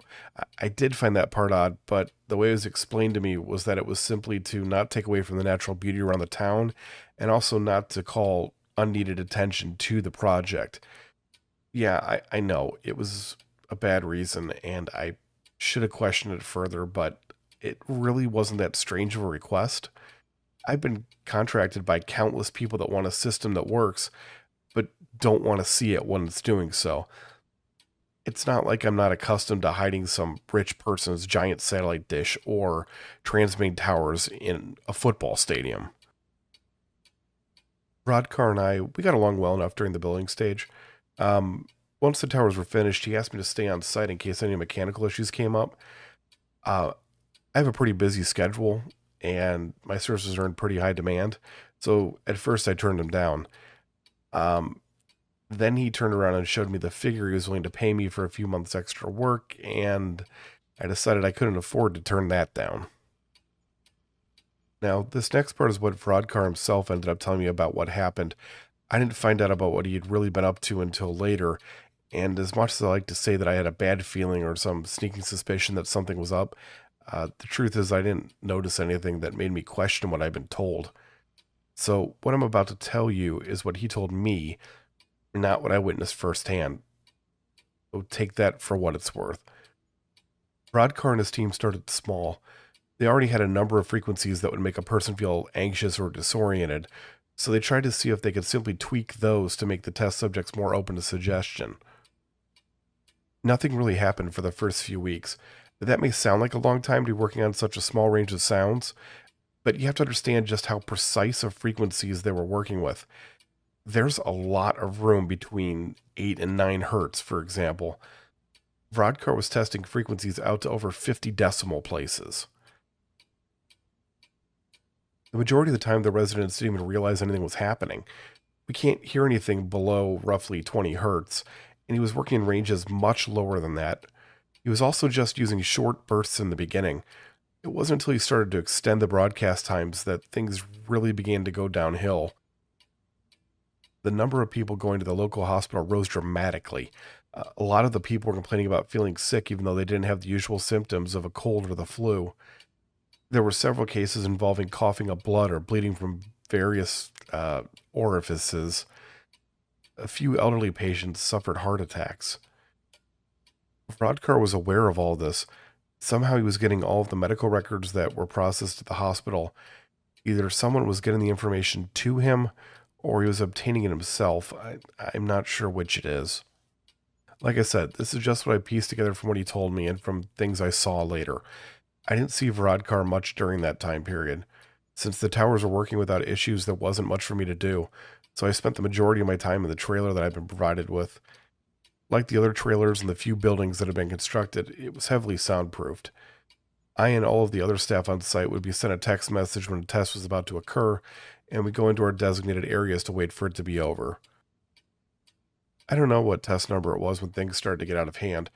If I had to take a guess, I'd say it probably wasn't a single test, but more a cumulative effect from multiple ones being done. All I know for sure is that dozens of assaults were reported to the local police within a 3-hour window. We were located quite a few miles outside of the city limits, but I could still hear gunshots when I stood outside of my trailer.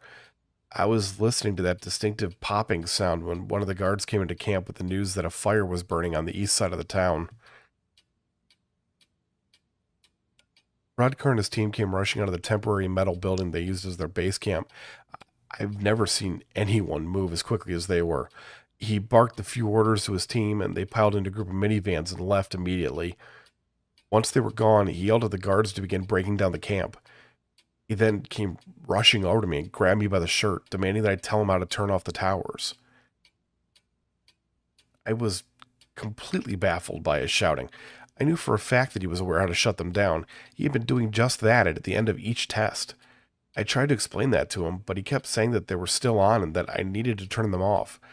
His eyes were wild, and there was this spittle or foam at the corners of his mouth.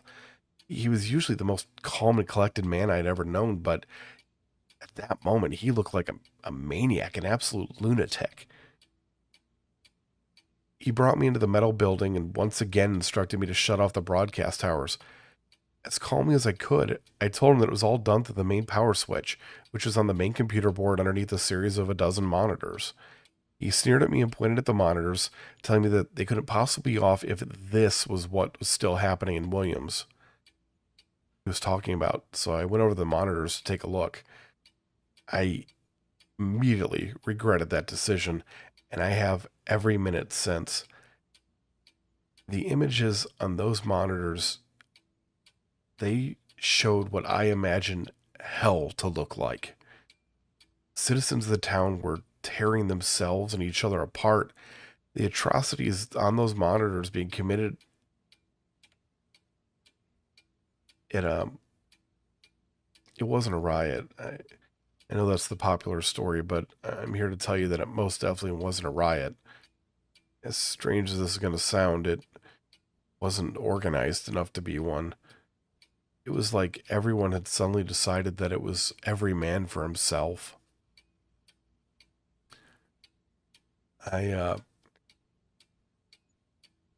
watched as an older man of maybe 60 just brutally clubbed in the skull of a teenage boy with I think it was a tire iron.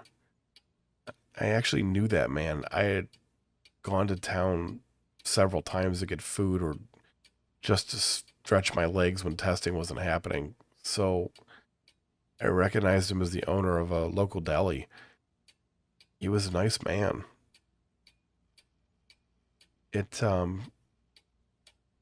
couldn't tell who the boy was. He just, there wasn't enough of him left to even call him a person anymore, let alone make an identification. On another monitor, two women were slowly driving around the parking lot of a gas station in an old beat-up station wagon. A rope was tied around the back bumper, and at the end of the rope was a man with his neck tied in a noose. He was screaming as he was dragged across the pavement, leaving these smears of blood and a trail behind him. There were countless examples of depravity on those displays, but there's one that I cannot get it out of my head, no matter how hard I try. There was a woman standing directly in front of one of the cameras. I'm sure the camera was hidden, but just by some stroke of luck, she had managed to get into the very center of the frame. She was just standing there in jeans and a hooded sweatshirt,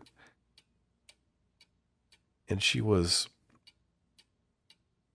reaching up and slowly peeling chunks of skin off of her face with this almost bored expression.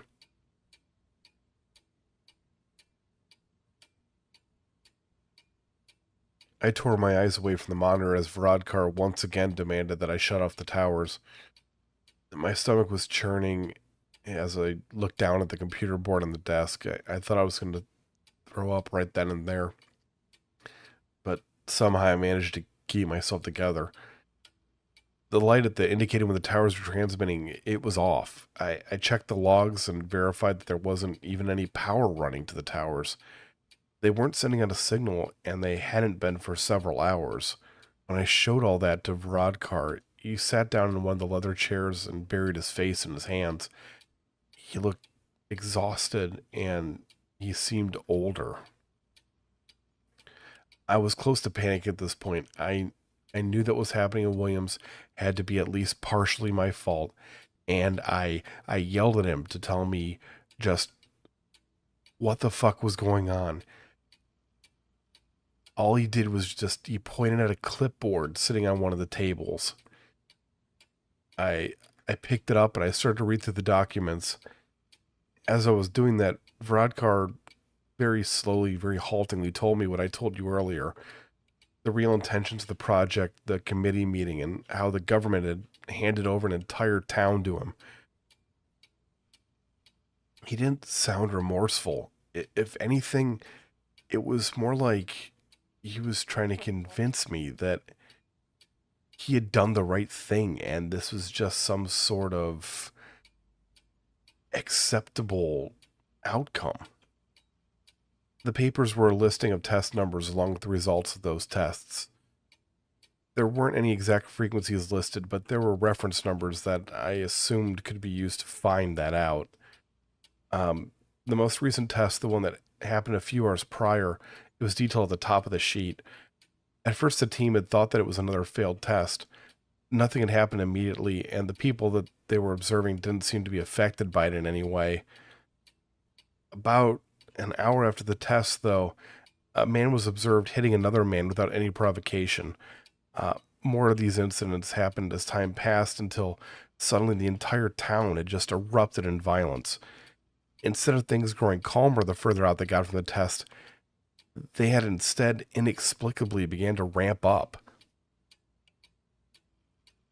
There was this handwritten note at the bottom of the page that I had to read several times to make sure that I was understanding it correctly.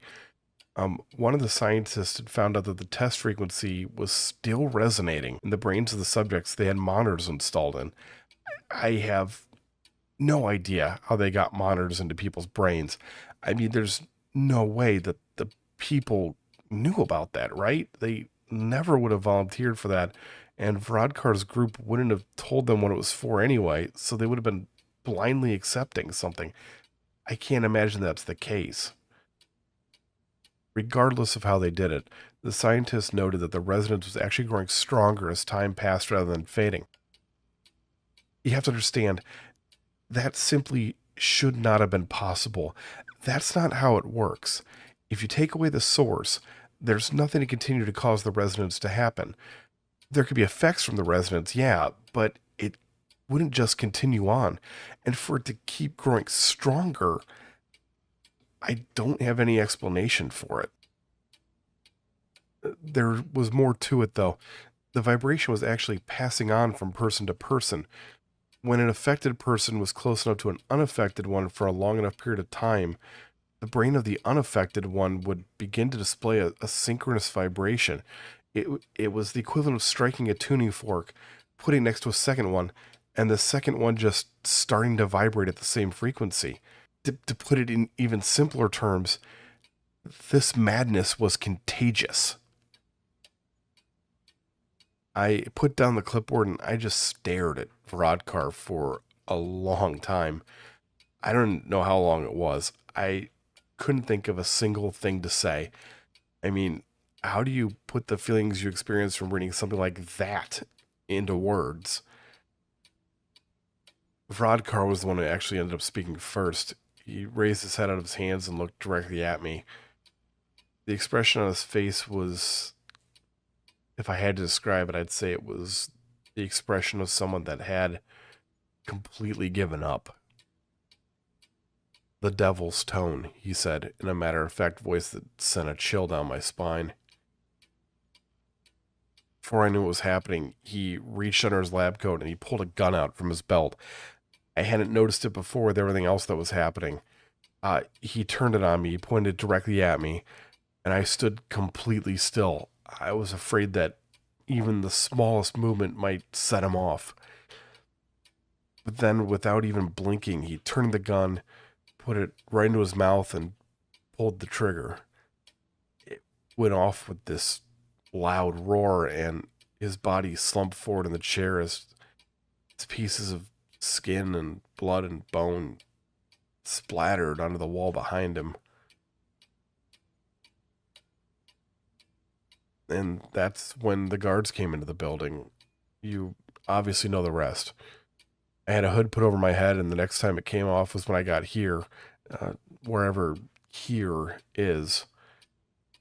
Look, I don't know what you're going to do to me, and frankly, I really don't care. I didn't know what I was a part of, but it doesn't change the fact I was still part of it. But it doesn't matter now, though. The only thing that matters is that you figure out how to stop that resonance. There is no way that it's Justin Williams at this point. There were hours between the final test and that outbreak of violence. How many people left town during that time period without knowing what they were carrying inside of them? It's impossible to know. You have to figure out how to stop it before it keeps getting passed on and on and on until we are all completely and totally fucked. Do you understand me? You have to stop it now, and when you do, you need to toss everything Vodkar worked on into a fire and fucking burn it to ashes. Slam this door to hell closed and make sure it never opens again.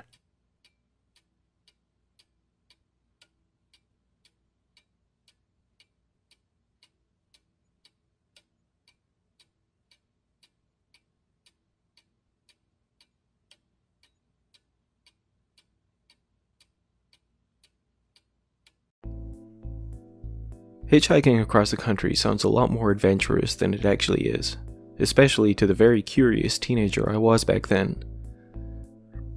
While I had a good bit of apprehension, along with the irrational fear of getting myself so lost that I may never be found when I set out on that trip, I didn't realize that getting trapped in place could be so much more terrifying at the time.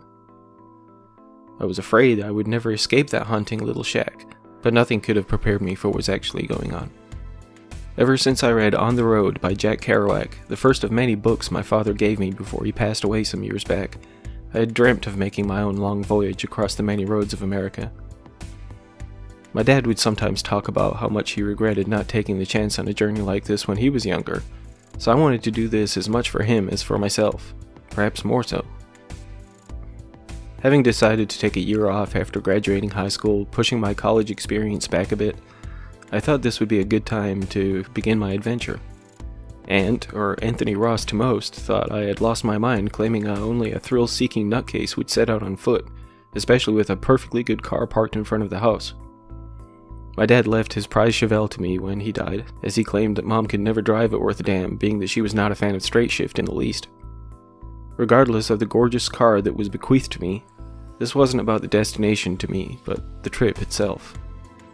Maybe it wasn't the safest or easiest way to spend my time away from my studies, but I felt like I had to do this. Ant still didn't get it, even after I explained my reasons, but he stopped giving me a hard time about it after acknowledging that my mind was made up.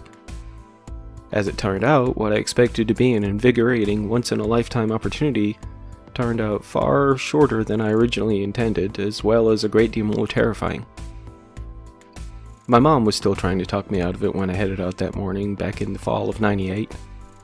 Though she was a fan of Kerouac herself, the idea of her baby boy ending up dead in a ditch somewhere in the middle of nowhere, USA was not her idea of a coming-of-age experience.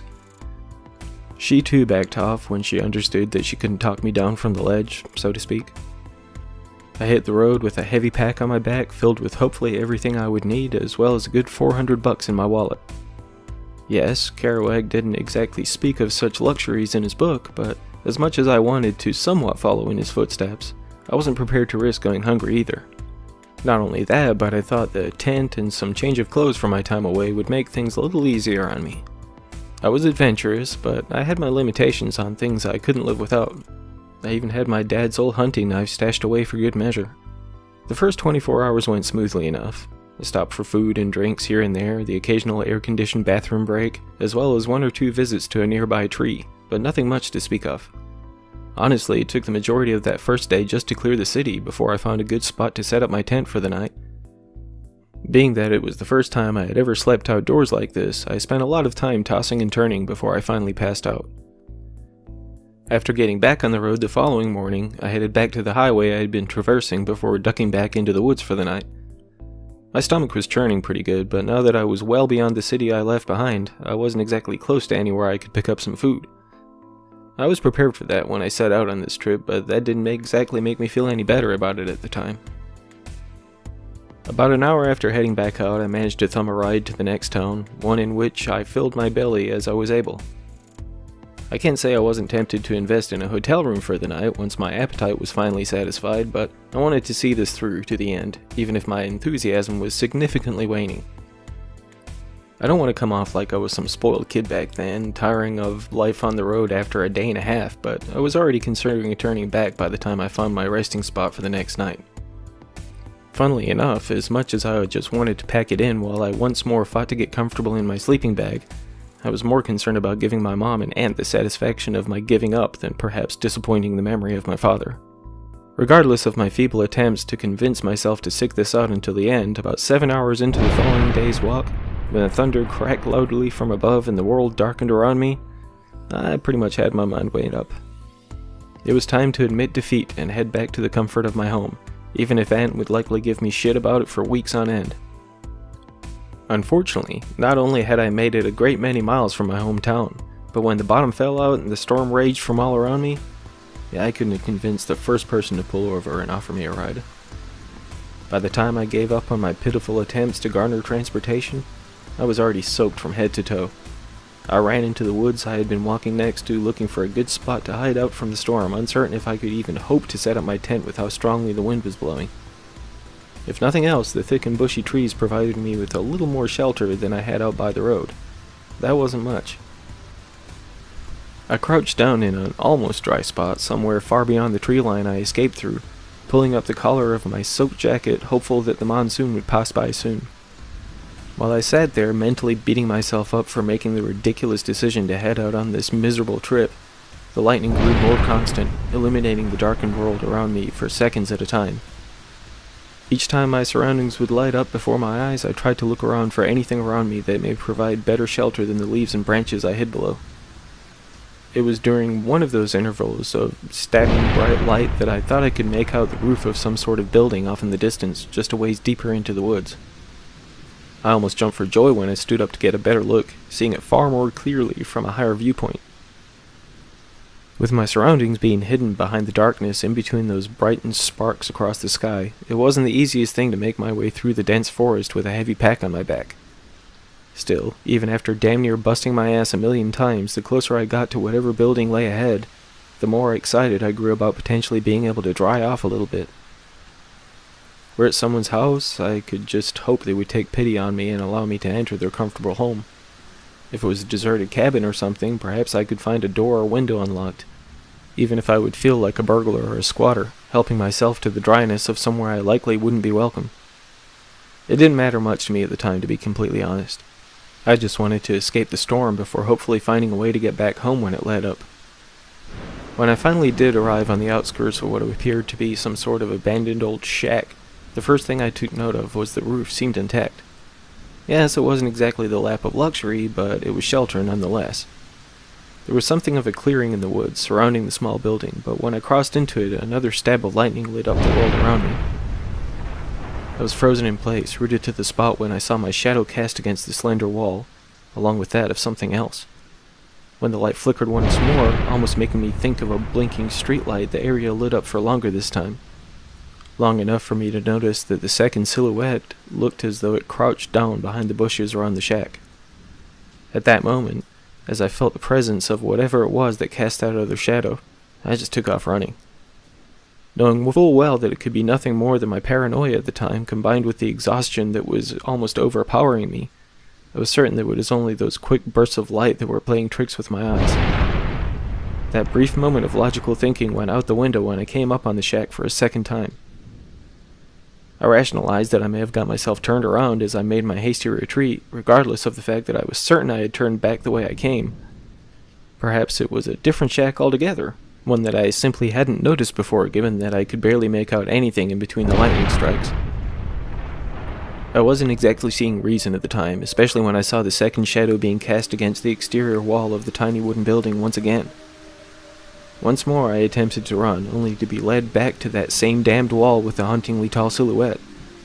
Something that felt all the more unsettling given the fact that it was still crouched down when I arrived to meet it once again.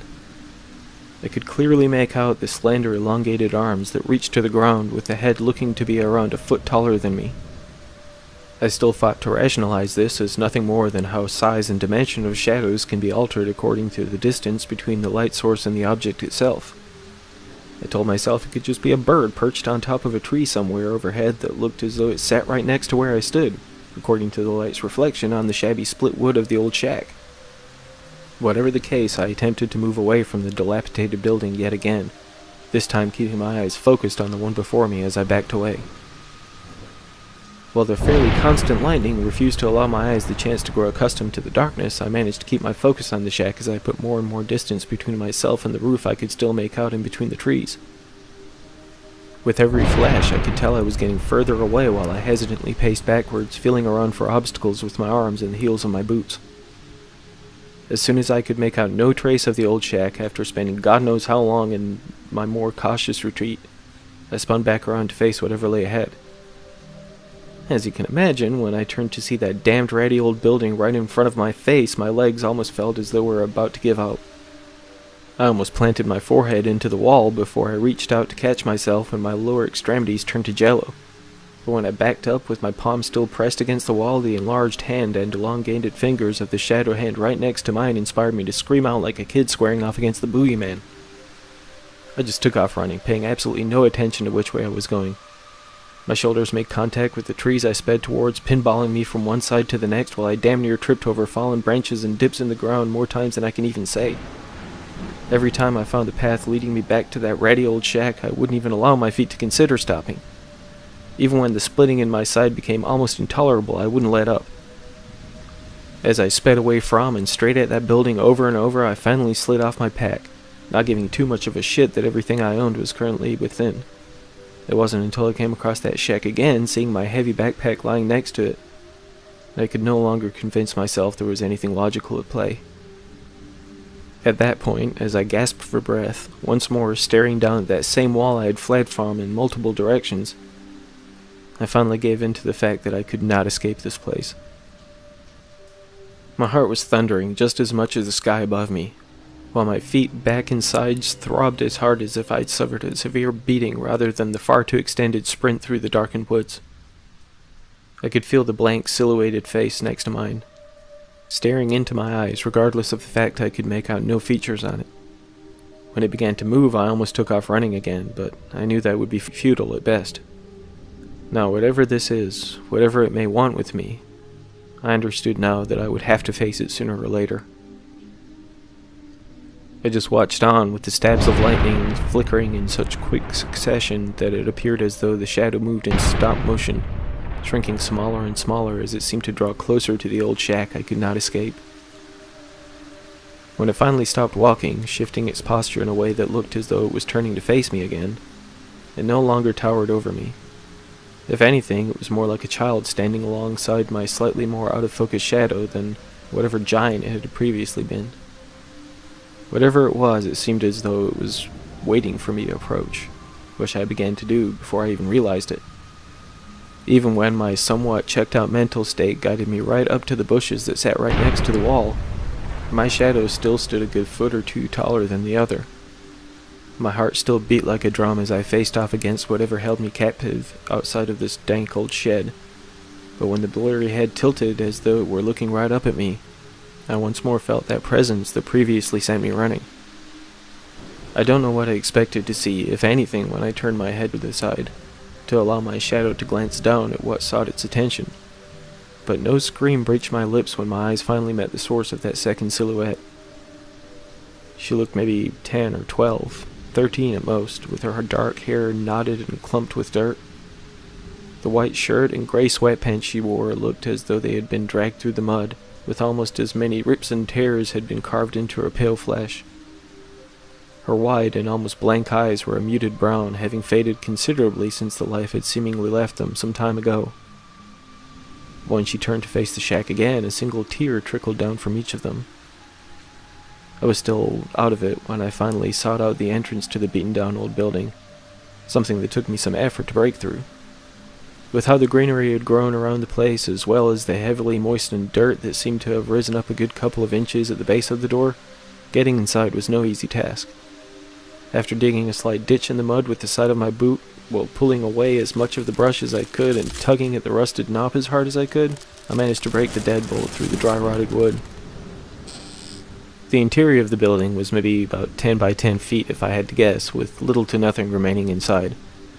An old table or desk of sorts, a countertop with ancient bottles of some kind tipped over upon it, and a filthy and faded rug splayed across the wooden floor were all I could make out in between the flashes of light.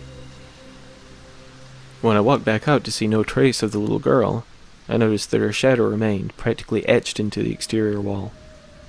Just as I was attempting to convince my near-paralyzed vocal cords to ask what it was she wanted of me, the silhouette appeared to shrink once more. That's what I initially presumed anyway. After I understood that she was not shrinking, but sinking, I finally grasped what she was getting at. I ran back in, snatching the old rug from the floor and tipping the ancient desk in the process. When I tugged at the ring recessed into what looked to be some sort of hatch in the floor, it pulled free of the rotten wood before I could even hope to break the door open. When I noticed the slender keyhole next to where the ring had been, I knew I had little chance of getting in there without any tools. "I know what you want now," I told the shadow that still gazed out from the wall after speeding back to meet her. "But I need to get some help to open it. Will you allow me to leave? I swear I'll come back." When the next stab of lightning lit up the world to reveal only the blank wall, I hoped that meant I would be allowed to head back to the highway. Sure enough, within 10 or 15 minutes of weaving in between and around the trees of the dense woods, I broke through the tree line to see cars speeding across the road before me. With the storm finally letting up, I managed to wave down a ride within a few moments. I chose not to divulge the nature of my request to be dropped off as close to the nearest police department as she could get me to the kind-hearted older woman behind the wheel of the late 90s Honda, as it felt a little too far-fetched to put into words. I was second-guessing myself when she dropped me off in front of the station, given the nature of what led me into that old shack in the first place. Well, what wouldn't let me escape it anyway. Ultimately, I confessed to my hitchhiking to the officer at the desk, as well as my seeking shelter from the storm, claiming that I picked up a foul odor at the building I came across.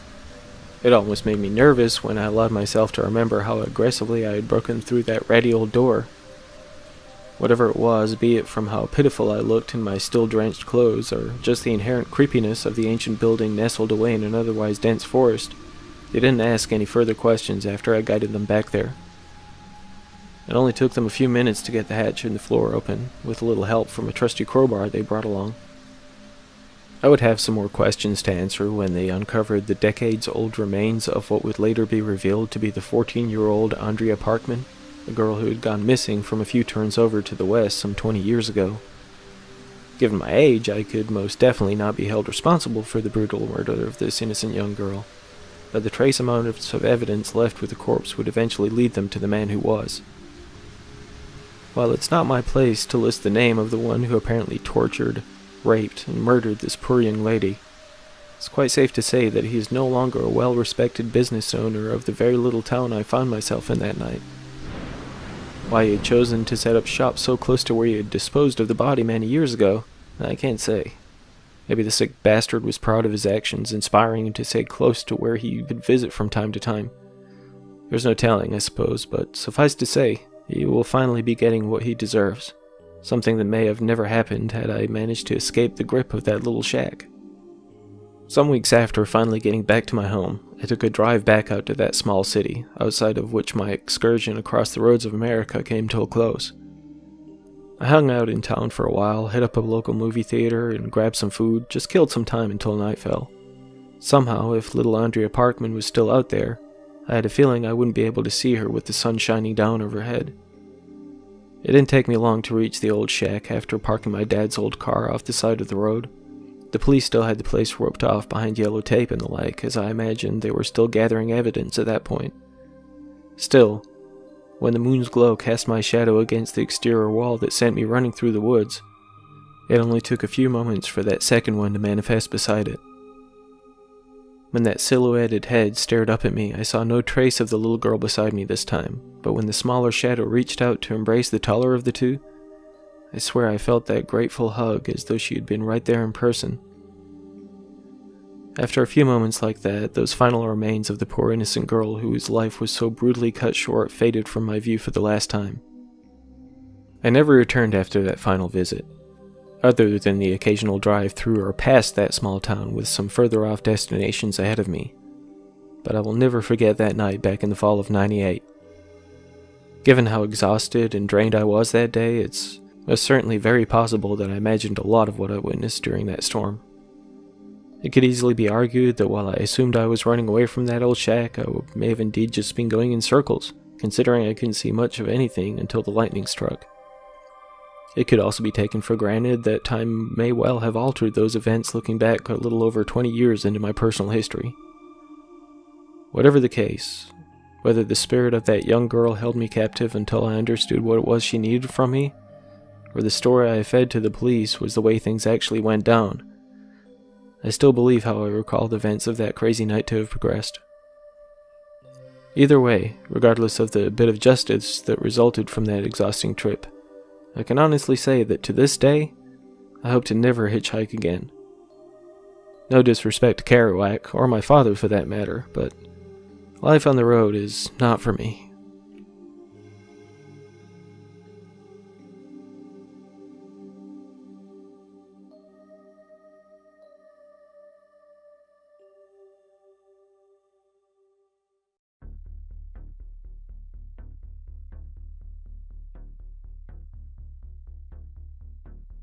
He sits alone in a dark room, the only light coming from the single bulb above his work table. On the table sits a head. It was with great care that he had removed it from the body's neck, making sure not to cause any damage to it. The skin and muscle had put up little resistance against the knife. It had been the bone that had slowed the work. It would have been so much simpler to saw through the spine, but he isn't interested in simplicity. It is precision and, yes, perfection that he is after. There can be no flaws in his art. He had used a small pick and chisel to disconnect the skull from the spine. The process had been agonizingly slow, but it had been worth it. The head that sits on his work table is pristine. Plucking a scalpel from a small glass jar filled halfway with fluid, he carefully examines it to make sure that the blade is sharp enough to meet his standards. He nods to himself in satisfaction. He always makes it a point to keep his instruments in working order, but it never hurts to make a final check before beginning the more delicate steps of the process. Placing the tip of the scalpel at the very edge of the hairline, he pushes just hard enough for the blade to penetrate through the skin. There was a time that he would have likely scraped the bone underneath, but he has come a long way since those early days, and he knows exactly how much pressure to apply. With a steady hand, he cuts an incision that follows along the hairline. He stops to rotate the head slightly after every inch to ensure that the line is as accurate as possible. The scalpel finally reaches the point he had started at. He places the instrument back into the jar. Drops of blood that had formed on it swirl throughout the fluid, turning the clear liquid a light pink. He uses a clean rag to dab away at the small amount of blood around the incision. He had drained most of it out of the body before he had begun, but it's impossible to get it all. He takes a tuft of hair in each hand and carefully pulls up. The disconnected portion of skin slides away from the rest of the face with a sucking sound, exposing the top of the skull. He places the scalp into a plastic tray before picking up a drill. The bit at the end of the drill is extremely fine. The holes it makes as it bores into the skull are barely visible. He drills a dozen of the holes around the exposed bone before setting the tool back down. He leans in and examines his work to make sure that each hole is right where it needs to be.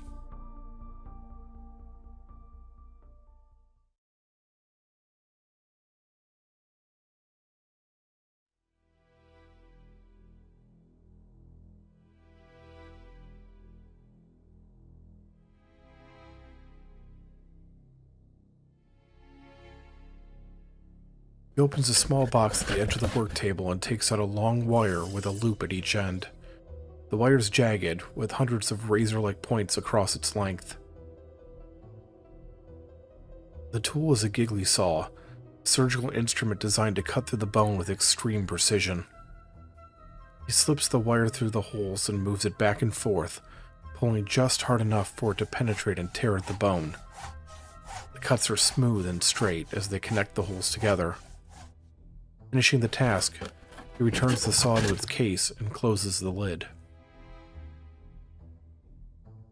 The top of the skull comes off without any resistance. A few quick cuts with a knife shears away the 3 layers of tissue below the bone level. The brain is now exposed, and he stares at it in disgust. Like the other body organs, he considers it to be useless. It is merely a lump of tissue. It cannot be carved or repurposed, and it only gets in the way of his work. Using the scalpel, he severs the nerve fibers attaching it to the eyes. He once again places the tool in the jar before lifting the brain and the attached brainstem out of the cranial cavity. He drops the organ into a trash bag without giving it a second thought before sliding the eyes out of the sockets. It takes a few minutes for him to clear out the fluid from inside the cavity. He uses a small cotton pad to wipe the bone clean, making sure to get it completely dry.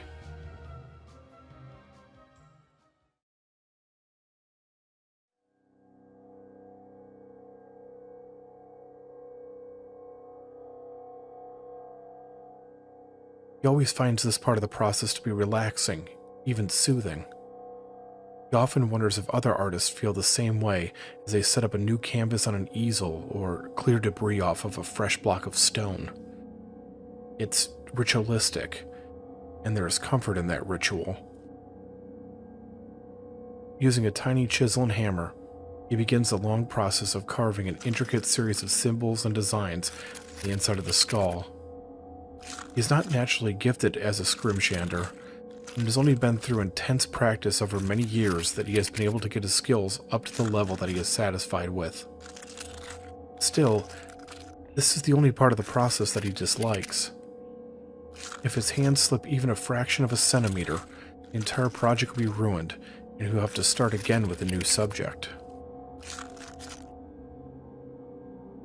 His fingers are throbbing as he finishes connecting the lines of the final design. Bringing the head up closer to his face, he lightly blows away the flakes of bone that have gathered at the bottom of the skull. He plucks a jeweler's loop off of a hook on the pegboard hanging behind the work table and holds it up to his right eye. He examines every single line that he has carved to ensure that they are perfect. The work is satisfactory. Using a strong adhesive from a tiny white bottle, he reattaches the top of the skull to the head. He waits patiently as the adhesive dries. With the bone locked once again in place, he uses the same substance to glue the removed scalp back over it, making sure to return it to the exact position it had been in when he had cut it off. He lays the head down on the work table so that the face is pointed up towards the light. Now that it has been prepared, the real work can begin. For a third time, he picks up the scalpel, the tip gleaming in the light. Using the point, he cuts a line from the right corner of the mouth. It runs down over the edges of the chin and across the underside of the jaw. When he reaches the section where the neck had originally been attached, he goes back to the lips and does the same thing down the left side. With the guidelines cut, he exchanges the scalpel for a saw. It is roughly the length of his forearm, and the teeth are straight and sharp. He follows the lines that he cut, being sure to apply enough pressure for the saw to grind through the jawbone. The trickiest part, as always, is getting it past the gums in such a way as to not damage the teeth outside of the cutting area. One final push of the saw moves it through the flesh and bone and into the neck hole. Keeping one hand on the forehead, he grips the detached section of face with the other and pulls. It breaks free of the skull with a sound like twigs snapping. The tongue flops down through the new opening and onto the work table with a wet thump. He puts the rectangular portion of removed face into a bucket before cutting the tongue free from the hyoid bone and placing it into the same trash bag he had used for the brain. He clears the tools he had been using from the work table and stands up from his stool. The room is dark, but he knows exactly where each item he needs is located.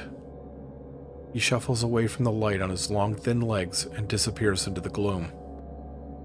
When he returns a few minutes later, he places 4 items on the side of the work table. A jar filled with grayish-white orbs floating in a sickly brown fluid, a shoebox, a cup holding thick bolts and nuts, and a heavy hand-cranked drill. He sits back down on the stool with a sigh. He removes the lid of the shoebox and pulls it towards him. Inside the box is a large block of wood. It is solid oak, and it feels smooth to the touch as he removes it from the cardboard box. Setting it down on the work table, he takes a black case off of the pegboard and opens it. Inside are a wide variety of woodworking tools. He lays them out one at a time in a neat line in front of him. Over the next hour, he skillfully carves the block of wood. He works very quickly as he cuts and shapes the oak. He doesn't take his eyes off of it even when he switches tools. There's no need. The frenzy of activity finally slows before eventually stopping.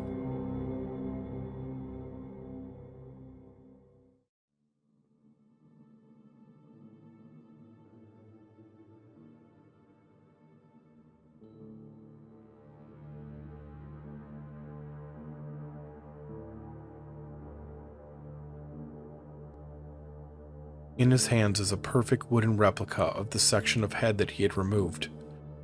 Every detail is exact, right down to the chip in the lower right cuspid tooth and the small scar on the chin. Nodding to himself, he rubs down the finished work with a piece of sandpaper to remove any remaining shards or splinters. He inserts the wooden replica into the hole in the bottom of the head and aligns it properly. The next step is to drill 2 bolts into the head through the cheeks, one on each side. The old hand-crank drill squeaks as he applies pressure and turns it. The bolt turns clockwise as it cuts down through the layers of skin, then into the muscle. There's a loud crack as it pushes through the bone. There's more resistance now as it presses into the wooden replica, but soon he has the bolt in place. He repeats the process on the other side of the face. He is almost finished. He unscrews the lid of the jar and takes one of the orbs out of the thick liquid. He holds the preserved eye in his palm and examines it. Normally when a person dies, the cornea of the eye clouds over after an hour or two, taking away that spark of life that not even the best artificial eyes can duplicate. The eye then becomes flaccid before eventually decaying away. Using just the right chemical mixture, however, he is able to preserve the eyes. The solution he has created hardens them into a rock-like consistency while never allowing them to lose that spark, that indescribable something that makes them seem alive. It had taken him a long time to work out the mixture, but the end result is worth it. Being careful not to scratch the preserved eye, he places it into the head's open right socket. He makes sure that it's facing straight ahead before taking another one out of the jar and pushing it into the left socket. The head is finished. He feels a sense of satisfaction as he sits up and looks down at the results of his efforts. He reaches out into the darkness behind him and pulls on a beaded chain. A second light bulb hanging from the ceiling comes to life, illuminating another section of the room. There is one last task to perform. In the center of the light, supported by a tall metal pole, is the body the head was originally attached to. He has already taken care of the necessary alterations. The body is now a combination of biological and wooden parts. The hands and feet are flesh and bone, but the fingers and toes are the same oak as the lower mouth and jaw. The elbows and knees have been replaced by wooden counterparts. The connection between the waist and spine has been completely rebuilt. Every joint is replaced with bolts and hinges. The result is that every movable part of the body can now swing in any direction. He has, in essence, created a human marionette. It is dressed in a fine Italian suit with a small red flower in the coat lapel. He slides the head onto the top of the spine and bolts it on. There is a loud click as it locks into place. He brushes a stray bit of string off the shoulder before narrowing his eyes. "Live," he says in a voice that sounds like he's breathing the word instead of speaking it. The eyes turn slowly in their sockets and focus on him. The new wooden mouth opens and closes on its hinges, as if the creature is trying to speak but cannot. He reaches around the body and releases the hooks attaching it to the metal pole. It remains silent as it watches him. Almost before he is able to release the final hook, the door to the room opens. Warm yellow light from the hallway streams in, and he turns towards it. A short silhouette stands in the doorway, one hand on the frame. The girl asks her papa if her new doll is ready. He smiles and tells her that indeed he has just finished. He presents it to her and asks her what she thinks. Her face lights up in delight as she exclaims that she loves it and that it's the most wonderful one so far. She throws her arms around his neck and kisses him on the cheek. He returns the hug and asks what she will name him. She thinks about it for a moment before declaring that the doll shall be named Mr. Dobbs. She almost sheepishly asks him if he thinks that is a good name. He assures her that it is a splendid one before suggesting that she introduce Mr. Dobbs to her other dolls. The girl holds out her hand. The creature takes a step forward obediently. It walks oddly on its hinged legs, like a figure from an old stop-motion animation film. It gently takes the offered hand. They start to leave the room before the girl looks back over her shoulder at him. She politely asks her papa if the next doll can be a girl, as she only has one of those so far. The puppeteer nods, his eyes twinkling. "Of course, my dear," he says. "I happen to know just the one."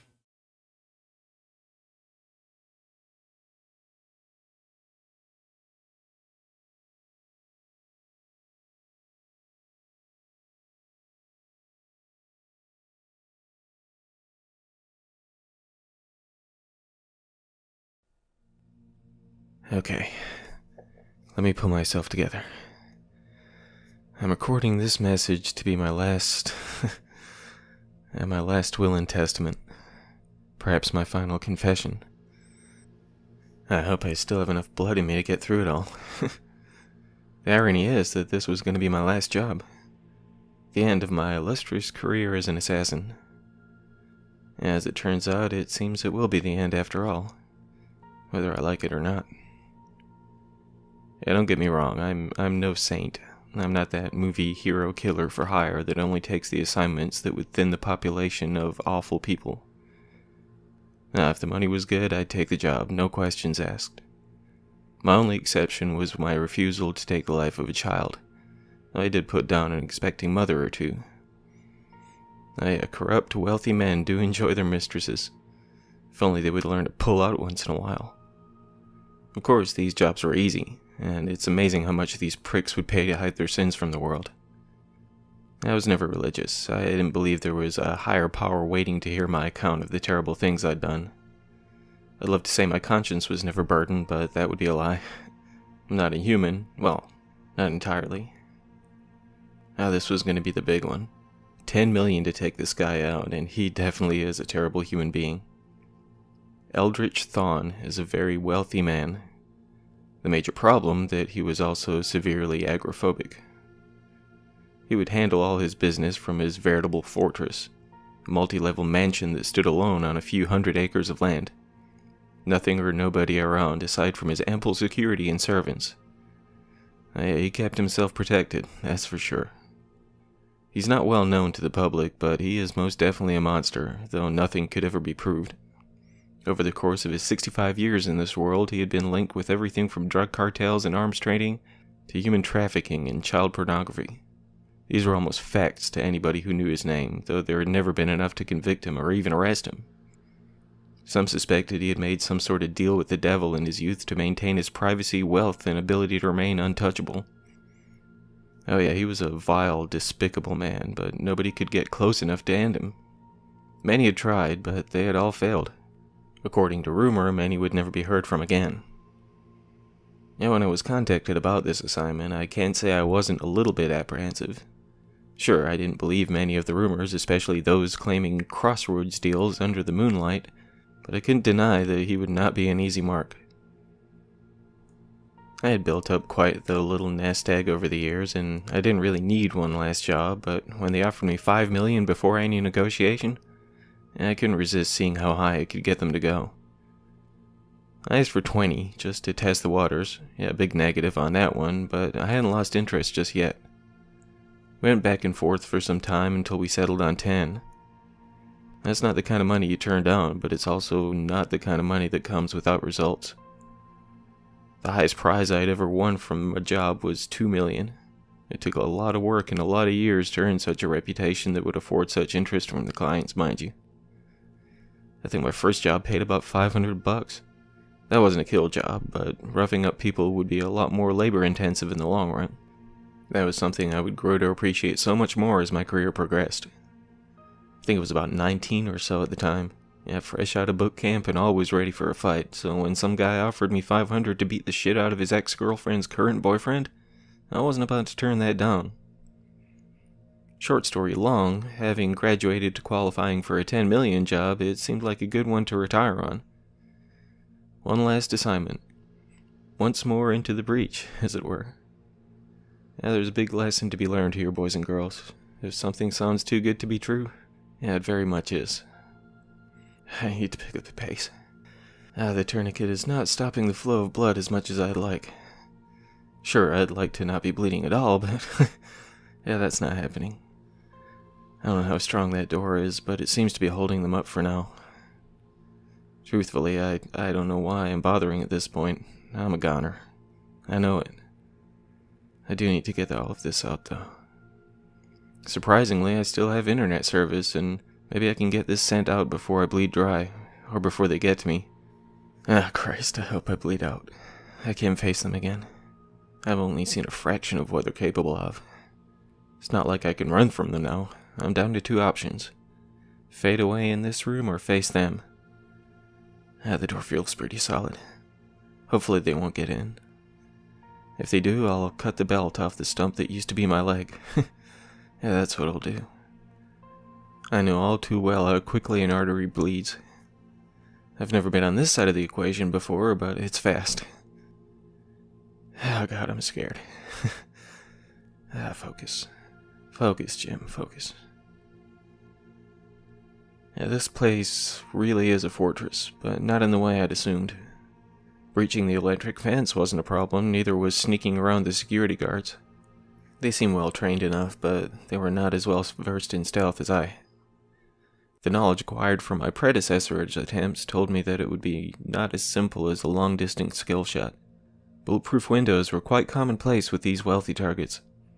I had scoped out the place for a good 2 months before putting a plan together, so the exterior would not be an issue. I mapped out the surveillance team and would be easily able to avoid them. Standard stuff, really. It surprised me he didn't have more outdoor precautions in place, but some have a tendency to put too much faith in their security crew. People are easy to avoid, and even easier to put down should any prove more difficult to get around. I took a few of them out on the way in. Quick and painless. Yeah, that's what I tell myself. Necks don't break as easily in reality as they do in the movies, but a well-trained knife can carve itself into just the right spot to silence someone before they even feel the first drop of blood. I prefer a simple OTF pocket knife. Mine is quiet enough to eject the blade before meeting my prey and can be neatly clipped back onto my belt after the work is done. Yeah, go straight for the throat or the back of the head, just below the skull where it meets the spine. Out like a light and none the wiser. Slide them out of view before the camera works its way around and you're golden. Cover the mouth and leave the blade in until you get the body stashed. Yeah, you don't want a blood trail connecting the dots for anyone who happens by. It takes some practice to really get it down, but I don't even hesitate anymore. It's all muscle memory, really. Like playing the guitar. Easy peasy lemon squeezy. I made my way to one of the windows on the far end of the house and jimmied it open. Another thing that turned out to be surprisingly easy. And it took it to be true, right? I rolled in and closed the window behind me while keeping an eye to my rear to make sure I was clear of prying eyes. The room I was locked in looked to be some sort of guest bedroom, if I had to guess. I had verified over my weeks of scoping the place out that no guests were staying here. Thawne appeared to be a very private person and rarely had any company other than his security or serving staff. It would be puzzling why he even had a fully furnished guest room were it not for the fact that rich people are often more concerned with appearances than actualities. Maybe he used to have a budding social life before folks grew wise to his nefarious activities. It could be that he was simply eccentric with more money to burn than to put to good use. Perhaps none of that mattered since this was to be his last night on Earth. And that was the plan anyway. I had found it difficult to pinpoint exactly where Thawne would be in the house. Judging by what I'd been able to make out through my binoculars, no light stayed on after 10 p.m. The house was so large I couldn't narrow down where his bedroom was either, so it was going to be a bit of touch and go from here on. He had a healthy amount of security, but most of them would stay outdoors, and his indoor staff would leave around 9. They have their own living quarters on the property, but it's a guest house to the rear of the building. I was left to assume that by this time of night, only my mark and maybe 2 or 3 bodyguards were left inside the house. Shouldn't be too hard to narrow down his location, right? Ah, Christ, this hurts. I don't understand why I still feel pain in my foot. I didn't waste time trying to retrieve it after it came off, just dragged myself in here, away from them as fast as I could. They were fighting over my leg when I looked back before sliding into this damn room. Maybe they settled on divvying it up into bite-sized snacks for each of them. Jesus, I need to stay on track. My mind is slipping away, I can feel it. Swimming. My head is swimming. Perhaps some sort of infection is coursing its way through my system. I'm sure they don't exactly practice oral hygiene. Rats and bats carries rabies. Who knows what these things have crusted to their teeth. Damn it, I'm losing track again. Let's keep it together. Let's keep it together just a little while longer. Before I go any further, I want it all to go to Nicola. You remember her, right? I want her to have the house, the money, and everything. The account in Switzerland, Bill, that's all yours. You're my only friend, man. Just make sure everything else goes to her. She still works at that same ballet academy in Belfast. We haven't talked in years, but I always kept track of her. Even entertained the idea of approaching her after I was done with it all. After this one last job. Just do that for me. Just do that for me, would you, Bill? Okay. Okay, back on track. Shake it off. You're not done yet. I slipped my backpack off and retrieved a small camera on a bendable stem. I'm sure you've seen them in the spy movies and the like. I slid it neatly under the door and was able to take in the surroundings through the cell phone. Everything was in darkness, but the infrared feature made it easy work of that. I coiled it back up and slipped it into one of my vest pockets. I grabbed my night vision goggles from my pack, along with my pistol and suppressor, 2 magazines, and my shoulder holster. Sure, I could have equipped them before making my way into the building, but should any of the security have inadvertently spotted me, they would be far less likely to shoot on sight a guy with a backpack than a guy with a silenced gun strapped to his chest. I keep plenty of goodies in my trusty pack, everything from a grappling hook to a pound of C4, everything a growing boy needs. I tucked the bag under the bed against the back wall for now and plan to retrieve it on my way out. Shouldn't need anything other than my gun and ammunition for the work ahead. Keep it light, move quickly, in and out. Simple as that. I considered ruling out the ground floor first. Given the fact that there was an elevator, I was sure my target would not be located on the first level. All the security cameras and such, he wasn't going to be on the first. No way. I knew how these rich paranoid marks thought. I'd make my way to the stairs, silent and stealthy. Guys like me live in the dark. We feel at home in it. I'd trace many targets through the dark and gritty places of the world. Some wealthy prick's mansion shouldn't prove to be a problem. I opened the door slowly and looked to the left and right to make sure all was still calm. I left the room and closed the door, holding the knob to release silently after it was shut. I made my way through the hallway, adding no pressure to my footsteps until I was sure the floor would not creak.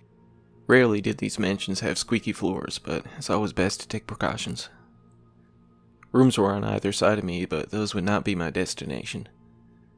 Nah, this was a top floor guy. To my reckoning, judging by the view from outside, this was about a 4-floor building. I planned to check out the elevator to make sure before I attempted the stairs, though. I located the elevator gate just across from the first flight of stairs. The ironwork fence was shut, but not locked. I slid it softly to the side and took a glance inside. As expected, floors 1 through 4 were listed on the inside, along with 3 more buttons that appeared to require a key. The fact that it was a regular, old-fashioned keyhole was strange enough for such a high-class individual, but no stranger than the text beside each button. Axis 1, Axis 2, and Axis 3. Perhaps the elevator was of the Willy Wonka variety and could go horizontally as well as vertically. That would not explain the third, though. I had no time to theorize about the eccentrics of the world, so I closed the gate once more and headed for the stairs. I crept up the steps and stopped a couple from the top just to take a look around to make sure all was clear. I saw nothing to either side and decided I need to make for the next flight before anyone could be the wiser. As I crossed the top step to the landing of the second floor, something felt very strange. It almost felt as if it took some effort to reach, like the air became thicker for a moment. I set foot on the second floor and felt a head rush that almost took me to the floor. I steadied myself for a moment until I heard footsteps to my right. Not human footfalls, but, closer to a dog? If it was a dog coming my way, it was one hell of a big one. I rushed the steps to my left and headed for the third floor. I hate dogs. Dogs are unpredictable and a lot harder to put down quietly. Wasting no time, I hit the third floor landing and made for the next stairway. It occurred to me that I had not come across any of the security I was sure these walls contained. Maybe I'd just seen the dog silhouettes through my binoculars while casing the place. Shadows in the dark, perhaps. It made no difference, though. Dogs or guards were not my targets. I reached the stairs that led to the fourth floor and had that similar head rush feeling as I hit the first step. It was like there was some sort of invisible wall that I had to push through. One more slight oddity about this was that the footsteps of the pursuing animal fell silent as soon as I crossed onto the stairway. I wouldn't let any of these things distract me, though. All that remained was taking out the mark and getting the hell out of here. A lemon squeezy, right? They're scraping at the door now. I just know they'll make it in before I get through this. I'm feeling my second wind now, at least. I've lost a lot of blood and it still hurts so damn much, but maybe the adrenaline has kicked in. Maybe it's recharged my batteries some. I don't know, maybe it's just the calm before the storm, but I'm prepared to fight if they get in. I don't know if I can kill them. I don't even know what they are, for that matter. Bullets didn't seem to make a difference. It didn't even faze them. My knife, though. Yeah, I've always been more skilled with a blade than a firearm. It's more convenient to put my assignments down from a distance, but some required a little more up close and personal, as it were. Yeah, just keep breathing. Just keep breathing, Jimbo. I think you may be the only person who really knows my name anymore, Bill. Well, Nicola, too. She was before this became a full-time gig, though. Long before Richard Nightingale was my moniker. James Barkley never sounded like an intimidating enough title for a contract killer. Nobody would assign a hit to a guy who sounded more like an accountant than a reaper of sorts. Maybe it just sounded better in my head. I don't know, maybe I just wanted to keep a single part of me that wasn't stained in blood. It's all hitting me now, Bill. I never took the time to really let it sink in, you know? All that I've done, all those families that were left in ruin, all of the innocent people, led to an early grave to make a point. Christ. I really am a wretched piece of shit. Maybe it's only fitting that I meet my end this way. No time for this. No time left. It's running out now. The hour groweth late. Christ, it hurts to laugh. I need to stop saying stupid shit that makes me laugh. Just sounded so dramatic, you know? Maybe delirium is kicking in. I gotta focus. I gotta keep focused now. The 4th floor. That's when things went sideways. There wasn't much to this floor, just a short hallway with the elevator door to my left and another about 15 feet in front of me.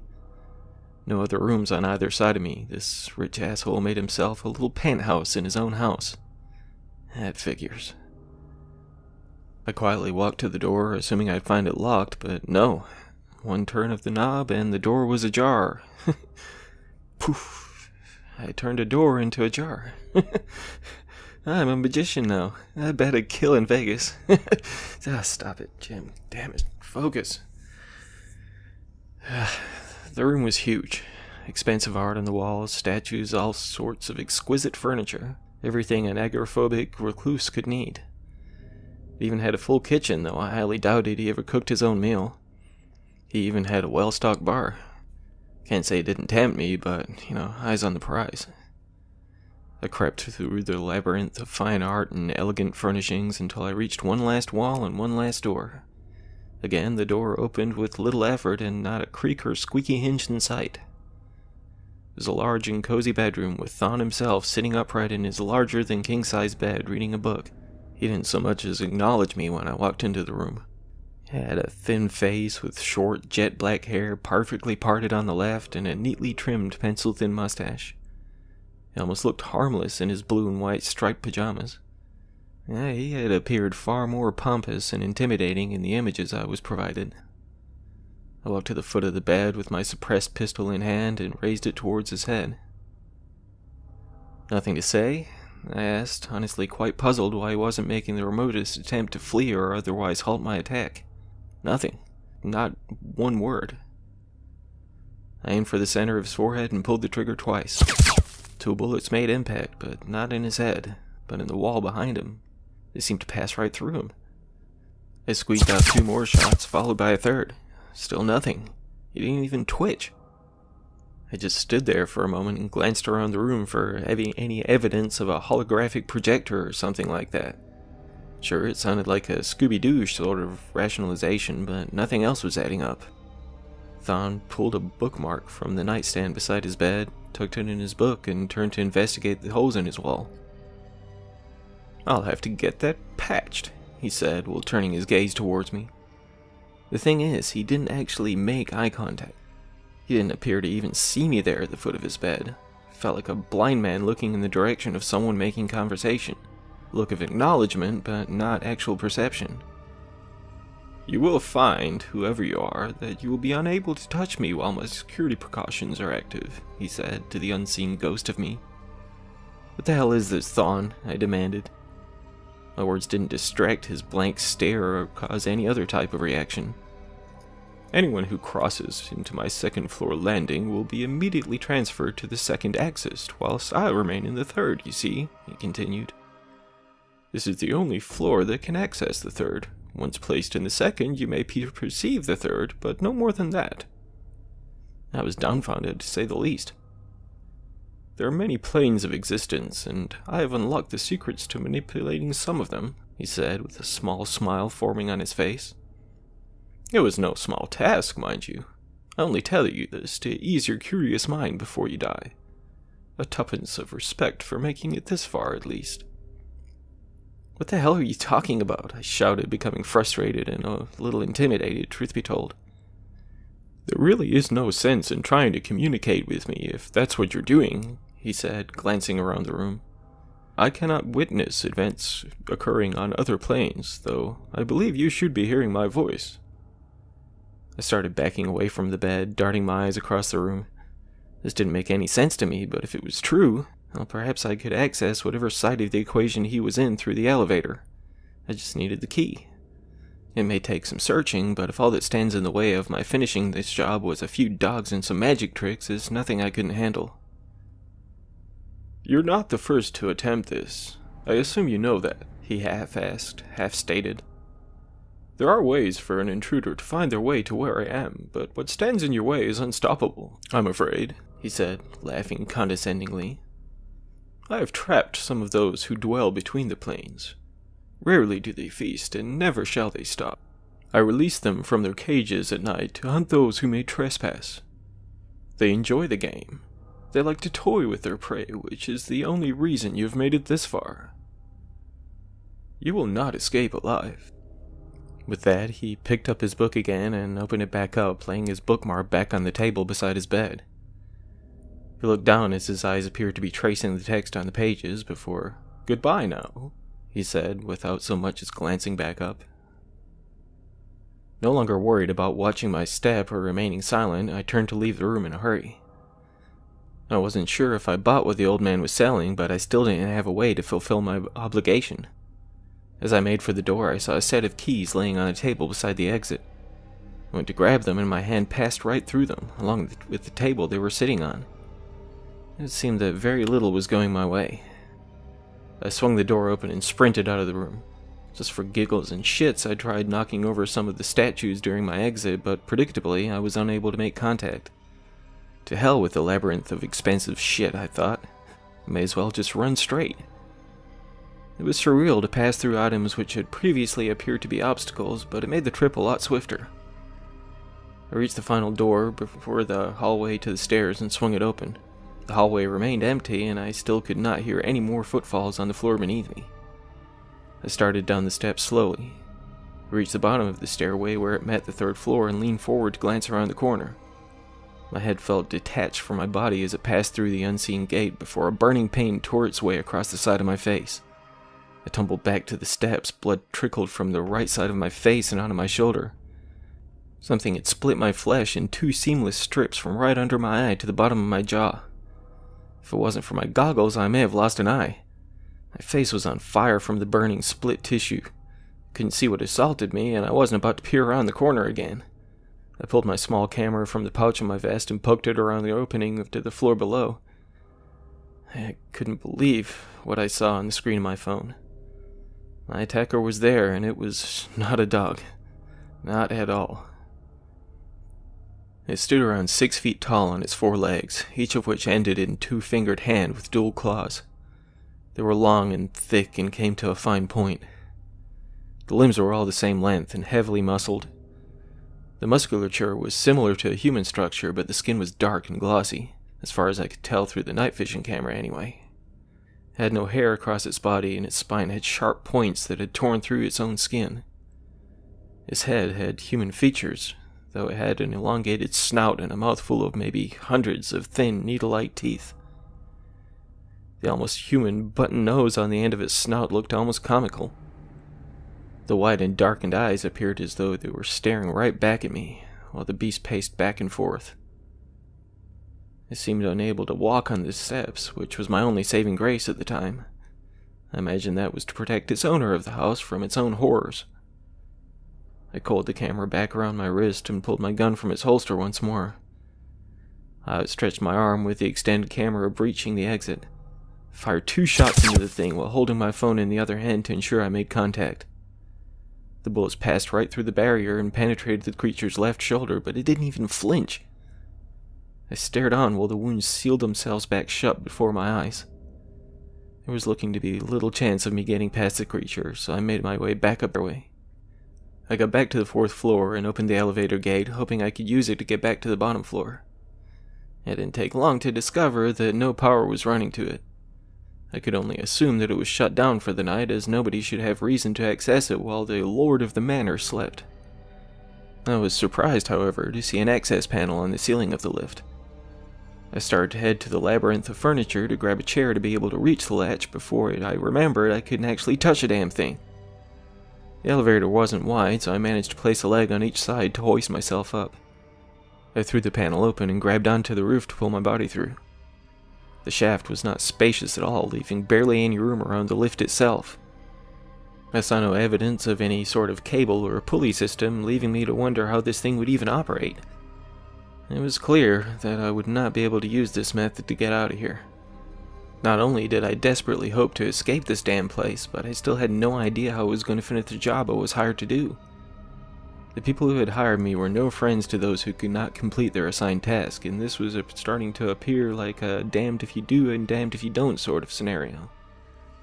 As much as I didn't want to face whatever the hell that thing was at the foot of the stairs, I at least had somewhat of a fighting chance against it. A well-aimed bullet from a far lesser paid assassin than myself was not an option I wanted to choose.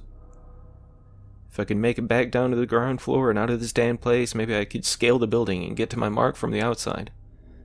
It was a loose plan, but it was a work in progress. I decided to just attempt to charge through. I know how fast dogs can be, and I've had to put a bullet in more than one over the years, as I had no hope of outrunning them. I could only assume that this 4-legged monstrosity would be equally as swift, and my bullets obviously had no effect on it.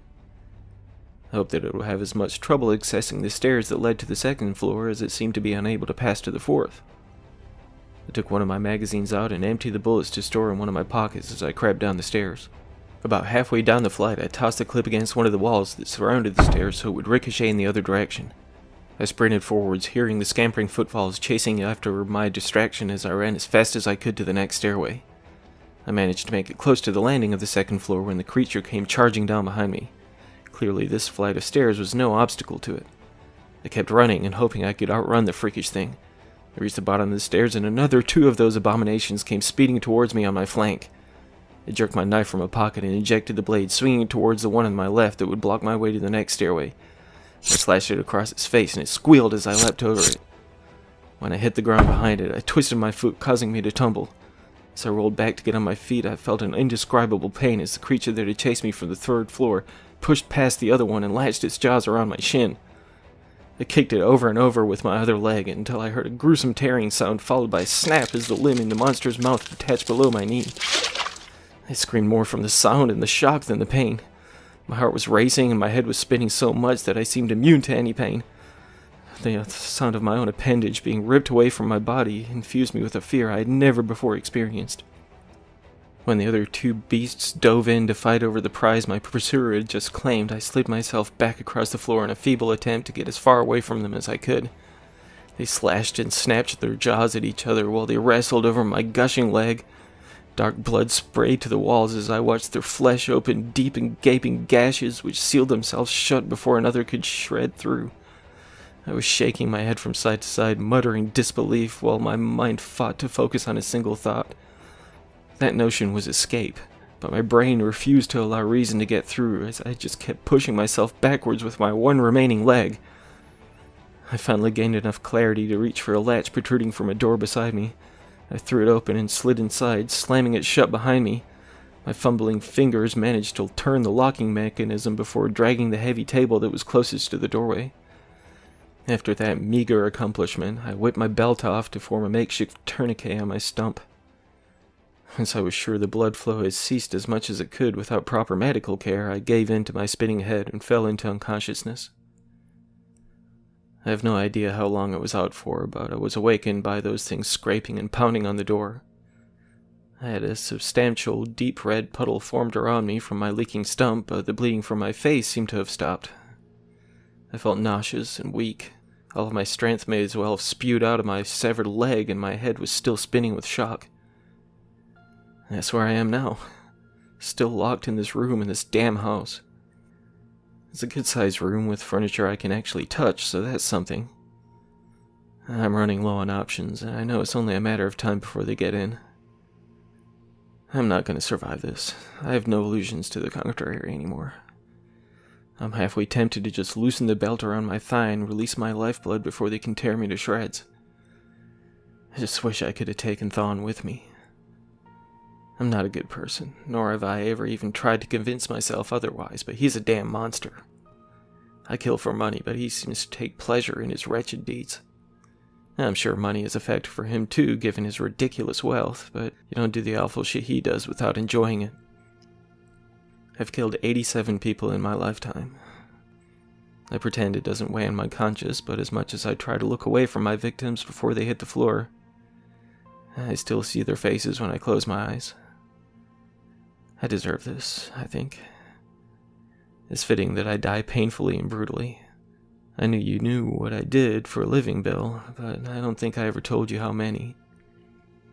You're my only real friend, and I hope you can still look back on fond memories after this. Just please, Bill, please don't tell Nicola what I was.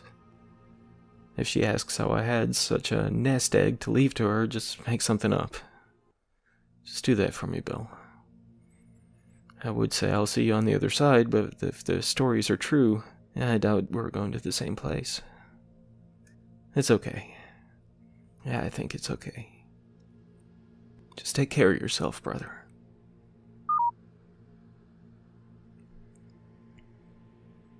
I couldn't do it. I couldn't just sit there and die, knowing that that smug bastard was still breathing.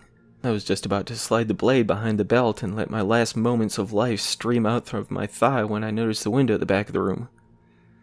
The door was already splitting in several places, and I knew a heavy table wasn't going to be enough to stop those bastards from getting to me. The window, naturally, had a lock on it, a damn fingerprint lock of all things. That paranoid prick. I fired a few rounds into the glass, and even though it was bulletproof, it still provided enough damage for me to smash the rest of it away with a table leg. I'm fading fast, but my adrenaline is pumping something serious. I pulled myself up through the window, cutting my hands pretty good on the broken glass, but I managed to get through. I planned to lower myself down as much as I could before I let go, but the door finally split open and those things came hammering towards me. I dropped out of the window and hit the ground hard. It knocked the wind out of me, but it didn't feel like anything. I strangely felt like I could breathe easier now, though. I hadn't realized how thick the air had felt inside. I was still a bit dazed when a couple of the security guards came running my way, but I still had enough awareness to plug them both before they got to me. I looked back up to the window I dropped from, and I couldn't even see any sign of those four-legged fuckers. Maybe the window was similar to that fourth-floor landing that they couldn't get past. I decided to make my way back to where I first entered, hopeful that my bag would still be there, as I had a little gift for a generous host. It took a good bit of work. I had to drop a few more guards and lost a bit more blood on the way. They were sneaky bastards, even managed to pop me a couple of times before I even saw them. Luckily, they were not the best marksmen. I took one in my left shoulder and another one to my good leg. It hurts like hell, but I still landed kill shots on them both before they could fire off another. Prior to that little surprise, I had been hopping my way across the side of the building, but they forced me to drag myself the rest of the way. There are still some more out there, but if this works, the damage will be done before any response gets here. I pulled myself back through the window like I had before, and my bag was right where I left it. Now let's see what a little C4 does to this little house of horrors. I set it up all the way through the first floor, and I'll be damned if I'm going back up to the second, but I wonder what happens to separated planes of reality when a big-ass explosion goes off. Either way, if this doesn't take the house down, maybe it'll clear a path for those monsters to get to their master. That's what I'm rooting for, anyway. Bill, you take care of yourself, brother. I never told you this, not out loud, but I love you, man. You're the best damn friend a piece of shit like me could ever ask for. Maybe I'll see you around.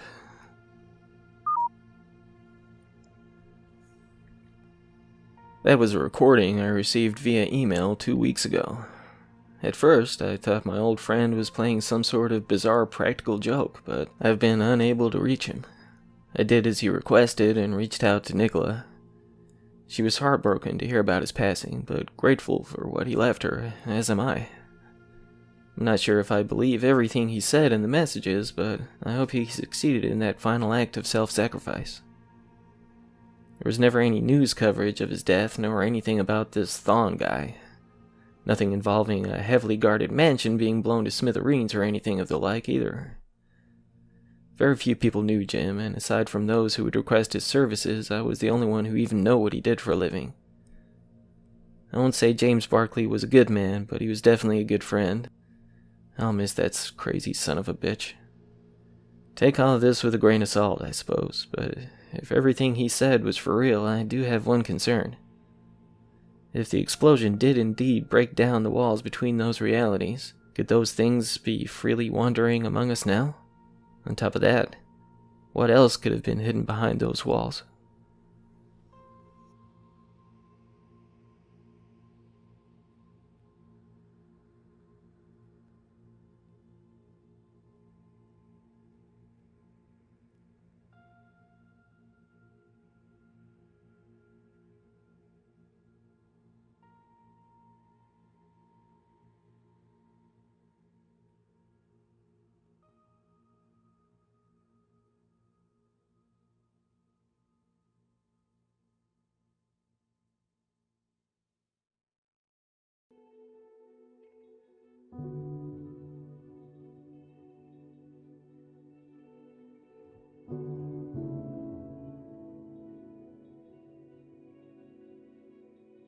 I should be asleep, but I'm not.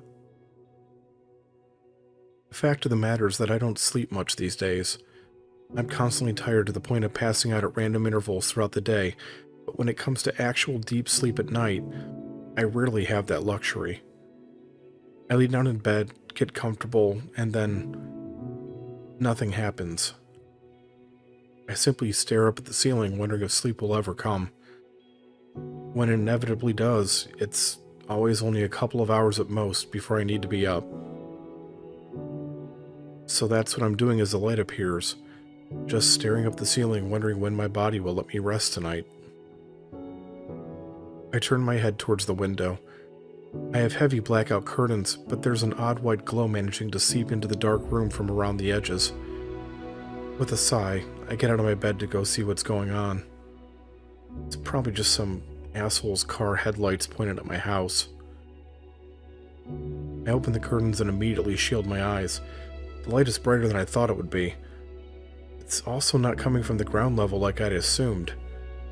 It's coming from up in the sky. A helicopter searchlight, maybe?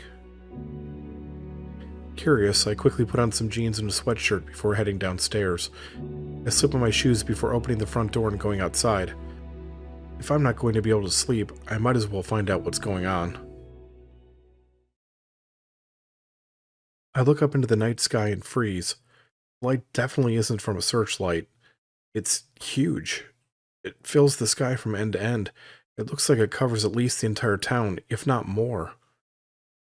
The white light is so bright that it's almost like daytime, but the color makes everything it touches look pale and washed out. The shadows in the spaces it doesn't reach also seem much darker because of the contrast. I have no idea what I'm looking at. There's no sound coming from it, just the cold white light. There is, however, an odd... The best word I can use to describe it is pressure. I can feel whatever is up there that's generating the light. It's like it's pressing down on me just enough that I can feel it. I tear my eyes away from it and look around the neighborhood. Apparently I'm the only one that came outside to investigate. That seems strangely implausible. Sure, it's the middle of the night, but at least a few other people had to have noticed what the hell this is. There's no one, though. Everything is also eerily quiet. It takes me a few moments to realize that the power in the neighborhood is out. The streetlights are dark, and there isn't any light coming from any of the houses. I look over my shoulder and see that my own porch light, which I turn on every evening, is out. It's like everyone shut things down and abandoned the street without letting me know what was happening. No, it's more than that. The air is completely still. There's no breeze blowing through the leaves or bushes. I'm trying to wrap my head around what's happening when I hear a shrill shout. It cuts through the silence and echoes off the nearby houses. It's the sound of a baby crying. I turn towards the noise and see a small shape in the middle of the road. My eyes go wide and I hurry over to it. There's no way that someone would. My suspicion is proven true. Wrapped in a front-facing baby carrier, a small pink hat adorning its head is an infant. It looks terrified, and it's crying for all it's worth. Not sure what else to do, I carefully slide the child out of the carrier and hold it up. I frown. I recognize this baby. 4 months ago, my neighbors across the street, the Aldermans, had a daughter. I'd seen her a number of times as her mother pushed her down the street in a stroller. I try to remember her name for a few seconds before it comes to me. Samantha. Her name is Samantha. She stops crying and stares back at me. There are still tears in her eyes, but it seems like the human contact has comforted her a bit. Her face and fingers are cool to the touch, and I hold her closer to keep her warm. Something has to have happened to her parents. I don't know them well, but even the few interactions I've had with them is enough to know that they love their daughter. They wouldn't just abandon her in the middle of the road like this. I carefully reach down and retrieve the carrier. It's mostly made of cloth, and it has 2 straps that are designed to go around each of the parents' arms. Moving slowly so that I don't scare Samantha, I put it on before setting her down inside. She immediately places her head on my chest before letting out a few hiccups. Come on, I say to the baby in what I hope is a soothing tone. Let's go check on your parents. My footsteps sound extremely loud in my ears as I cross the street. I'm feeling both scared and nervous, which seems perfectly reasonable given the situation. I avoid looking up at the mysterious light. There's nothing I can do about it, so there's no point in worrying about it. Instead, I stay focused on the task at hand. I also try to avoid looking down at Samantha more than I need to. There was no way that I was going to leave a baby abandoned in the middle of the road, but at the same time I'm not really comfortable holding her. Not her specifically, but babies in general. Doing so makes me think of things that I really don't want to think about. I reach the Alderman house and stop at the base of the porch steps. The house is dark and silent, just like all the other homes on the block. It's somehow intimidating. Maybe it's just the way the light above makes the shadows look deeper, or how it emphasizes each imperfection in the wood and siding. Whatever it is, it's got the hairs on the back of my neck standing up. I turn my head to one side. I would swear that I just heard something. It was off in the distance, so I can't be completely sure, but it sounded like jingling? Is that the right word? It was like the sound of coins clinking together. I listened closely. There's only silence now. Returning my attention to the matter at hand, I ascend the porch steps and go to the front door. There's something taped to the small glass window towards the top. Frowning, I knock on the door and wait. There's no response. I try again, but it leads to the same result. After a brief hesitation, I attempt to turn the doorknob. It's locked.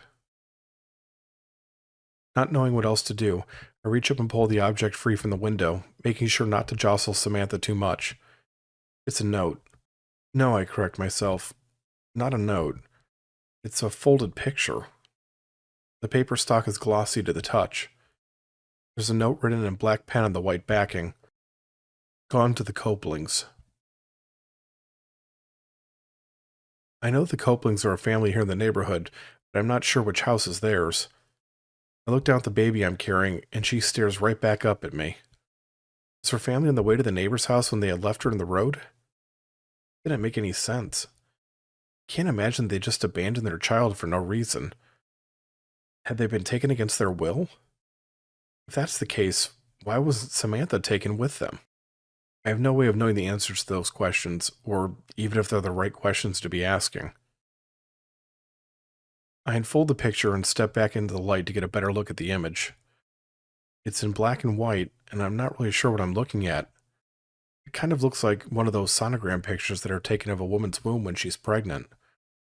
This one doesn't really show anything, though, except a dark, empty space in the center. Folding the paper once again, I retape it to the window. There's no point in bringing it with me. Let's go back to my house, I say to Samantha. I don't know where the Coplings live. With the power out, it's not like I can go online and look it up either. However, I'm pretty sure that I have a phone book buried in one of my kitchen drawers. If that's actually the case, there's a chance that I can find the address there. I come to a stop on the sidewalk. There's that noise again. I turn my head towards it. This time I see something down at the far end of the block. There are two figures approaching, one shorter and thin and the other tall and massive. The smaller one is holding what appears to be an old lantern. The glowing orange flame inside looks very out of place in the washed-out colors of the world around it. The person holding it is a woman, and although I can't make out many details due to the distance, I can tell that her hair is pulled back in a tight bun, and she's wearing a long black dress that is buttoned up almost to the chin. The other figure is a man. He's the largest person I've ever seen, easily 7 feet tall and built like a tank. He's wearing a long black leather coat that just barely avoids touching the ground, and his gloves and wide-brimmed hat are made of the same material. A strip of leather covers his mouth and nose. The shadow from the hat completely covers his eyes in darkness.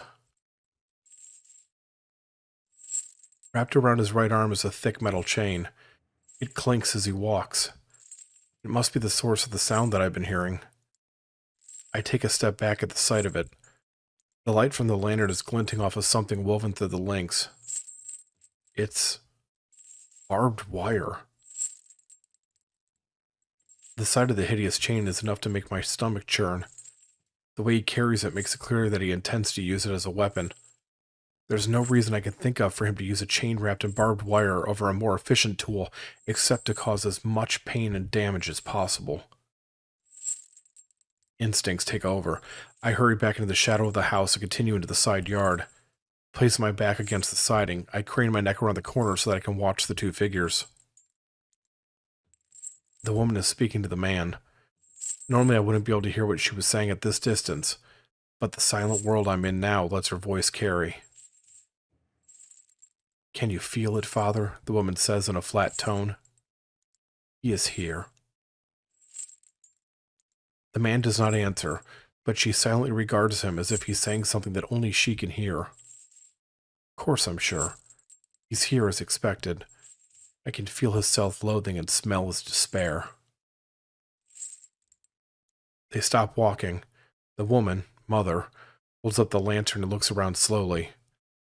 I duck back behind the side of the house as her gaze turns towards the general area where I'm hiding. There's no way that she can see me from that distance and in these deep shadows, but I'm not taking any chances. Are they talking about me?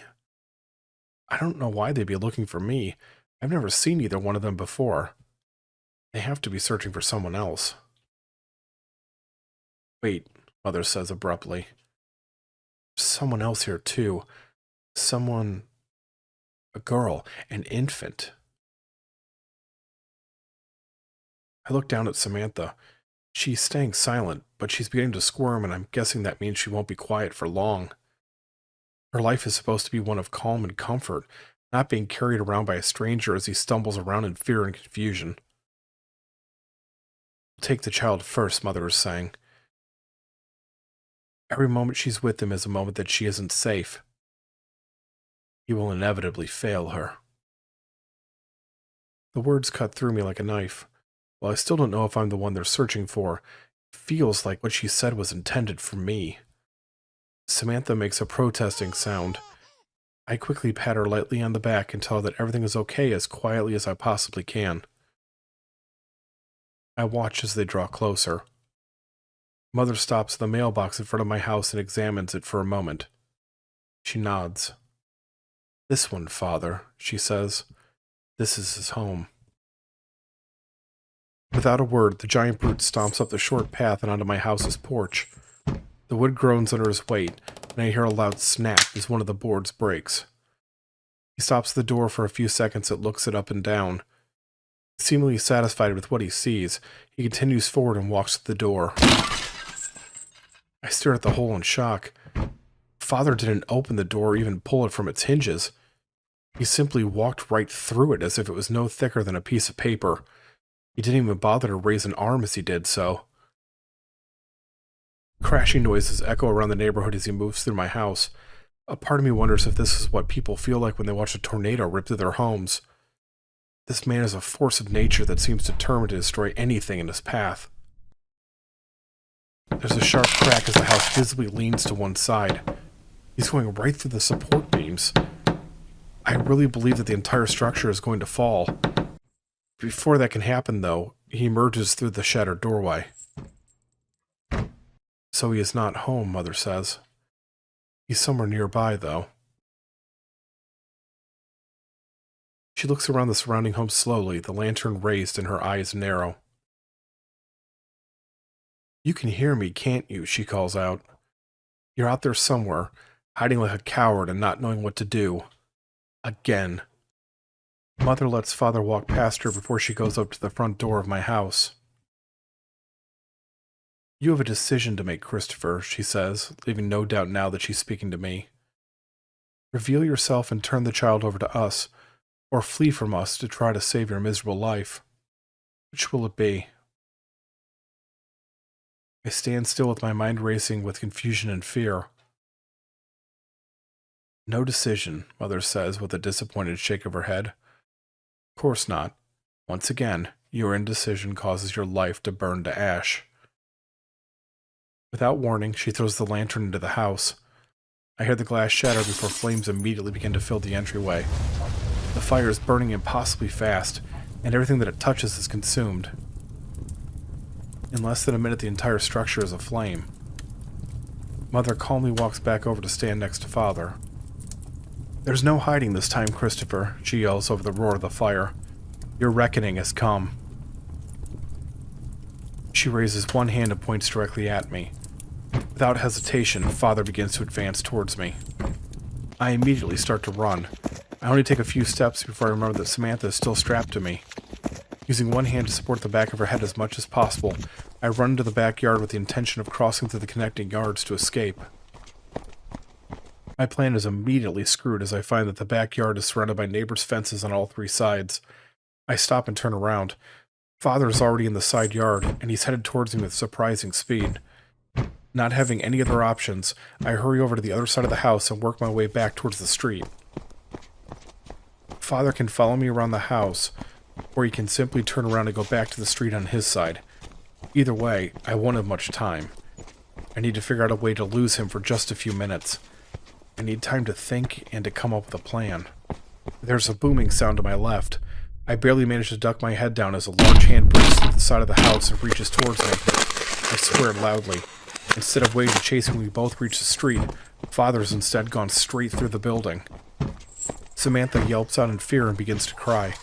I don't have time to comfort her. Father is almost fully emerged from the wall. I just keep running. There's nothing else that I can do. I reach the street and immediately continue on to the east, leaving both Mother and the burning remains of my house behind me. "You can't run forever," Mother calls after me. "This is what you want. This is what you need." I have no idea what she's talking about. I reach the end of the block and turn down an alley. The road here is narrow. It's a one-way street that's only meant for residents to reach their driveways and for waste collectors to pick up the trash. My legs are starting to feel heavy and my lungs are burning. I'm not a very active person and my body isn't used to this level of exertion. I need to find a place to stop and rest. Turning into the nearest driveway, I hurry up to the house's back door and try to open it. Miraculously, the door is unlocked. I dart inside and close it behind me before locking it. Samantha is still crying. Trying not to panic, I soothe her as best as I can. The tears continue to stream down her cheeks, but at least she stops yelling. I'm standing in a small laundry room. Hanging from a rack is a small washcloth. I grab it and give it to Samantha. Her little fingers wrap around it, and her crying stops as she begins to play with it. She sticks one of its corners into her mouth and gums it contentedly. A large shadow blocks the light coming through the door window. I practically throw myself down next to the washing machine in an attempt to hide myself from view. Less than a second later, Father steps up to the door and peers inside. This isn't going to work. He must have been closer than I thought when I left the alley. He saw me go into the house, and now he was going to force his way inside and kill me. I looked down at the small baby in the carrier. Kill us. He turns away from the door and leaves. I blink as I stare at the window in incomprehension. I can't believe what's happening. He hadn't seen me after all. I let out the breath that I hadn't known that I was holding. I'm not sure how long I'd just sit there before I finally get back up. We're safe, if only for a little while. I walk through a doorway into the house's kitchen. Turning on the faucet, I'm relieved to see that the water is still working even though the other utilities aren't. I retrieve a glass from one of the cupboards and fill it before drinking the water down in seconds. I do this a second time, and then a third before turning off the faucet and placing the glass on the counter. As I'm doing so, I notice a block of knives near the sink. I select the largest knife in the set and pull it out of the block. I doubt that I'll be able to do much damage to Father with it, but it's better than nothing. I slowly walk around the kitchen, bouncing Samantha softly as I do. There's a pile of mail on the table. I idly flip through it as I try to regain my strength. According to the envelopes and mailers, I'm in the home of the Franklin family. I come to the last letter and pause. This one has a different address on it. It must have been delivered with the rest by mistake. I slide it out of the pile and take a closer look at it. It's addressed to Melinda Copeland. I glanced down at Samantha. The note at her house had said that her parents were going to the Copelands. I hadn't known who that was at the time, but now through sheer dumb luck I have their address. 248 Tall Elm Drive. It's as good a place as any to go. There might be more people there, and if we're going to survive what's happening, we'll need as much help as we can get. I last saw Father prowling out in the alley, and I definitely don't want to leave the house that way. Leaving the kitchen, I go into the next room and head towards the front door. The picture on the wall causes me to pause. Inside of a silver frame and under a thin piece of glass is a sonogram photograph, much like the one that was taped to the Alderman house. It isn't exactly the same, though. It's difficult to tell for sure in the dark, but this one seems to have a gray shape in the center. I lean in closer to get a better look. "This is what you wanted," Mother suddenly says, shattering the silence. I spin around in surprise and terror, but there's no one there. "You've laid awake in your bed every night and asked for this to happen," she says. I can't tell where she's speaking from. Her voice seems to be coming from both everywhere and nowhere at the same time. "You even prayed for it. Imagine, a man like you actually praying. How absurd. You begged to God that you have never believed in to help you, to take mercy and pity on you.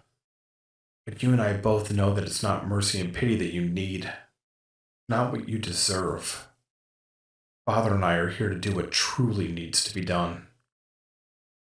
"What are you talking about?" I demand, my anger and frustration temporarily replacing my fear.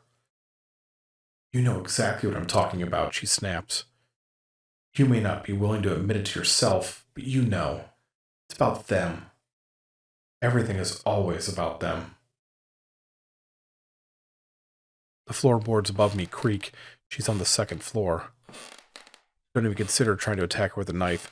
Samantha's carrier is still strapped to me after all, and I doubt that I could hurt her anyway. I have the feeling that she's every bit as durable as Father, if not even stronger. Instead, I unlock the front door and go back outside. I audibly gasp as I see flames all around me. The fire that consumed my house is now working its way through the other homes. Shaking my head to clear it, I hurry down the sidewalk towards the address I'd found in the letter. Hopefully the fires haven't already gotten to it. For her part, Samantha remains obsessed with the washcloth. To my relief, it's in a part of the neighborhood that remains untouched. Looking around quickly to make sure that I haven't been followed, I practically leap up the front steps to the door. Without warning, Samantha is gone. One moment I'm feeling the weight of her carrier against my chest, and the next both she and the carrier are simply not there. I look around in panic. That's not possible. A faint sound catches my attention. It's the sound of the baby crying. Close my eyes and I listen closely, trying to figure out where it's coming from. It seems to be in front of me, but also below me? The basement. It must be coming from the house's basement. Not bothering to knock, I fling the door open and I go inside. I've never been inside this particular house before. I've never even met the people that live here, even though it's just a few doors down from my own house. I'm not usually a very social person. Standing in an entryway. In front of me is a staircase leading up to the second floor, and to my right is the kitchen. To my left, sitting in a small chair in the tackily decorated living room, her hands folded in her lap, is Mother. My grip tightens around the knife, but I don't move. She doesn't either. Instead, she simply sits there, her eyes locked on mine. There's something different about her now. I'm not sure what that something is. I hear Samantha cry again. It's closer now, less muffled. Setting my jaw, I step through the archway and into the living room. Mother remains in her chair as she silently watches me. As I come to a stop in front of her, her eyes slowly lower down to the knife. You don't need that, she says. There's none of the earlier menace in her voice. If anything, she sounds defeated and tired. The change in her demeanor makes me feel unsure of myself. It doesn't make any sense. First she's trying to kill me. Now she seems like she's completely disinterested. You can't take it in there with you anyway, Mother continues.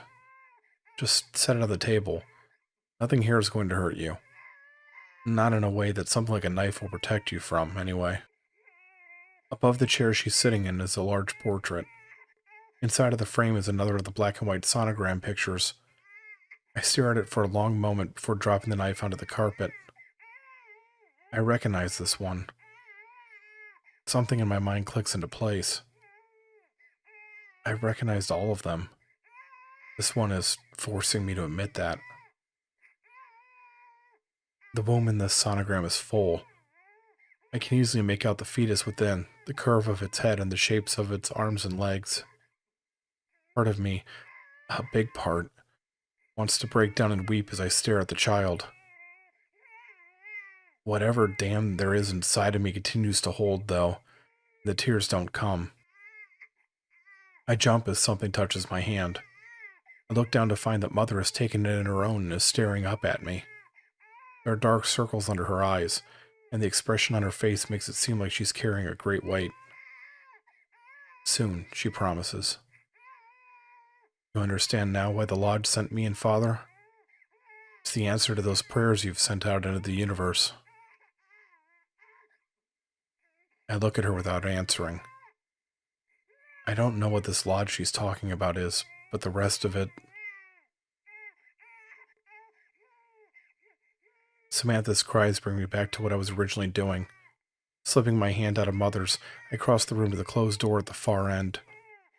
I take one last brief look at her over my shoulder. The baby's wailing rises to an almost deafening level as I reach towards the doorknob. My fingers stop less than an inch from the metal. I know what's waiting for me beyond that door.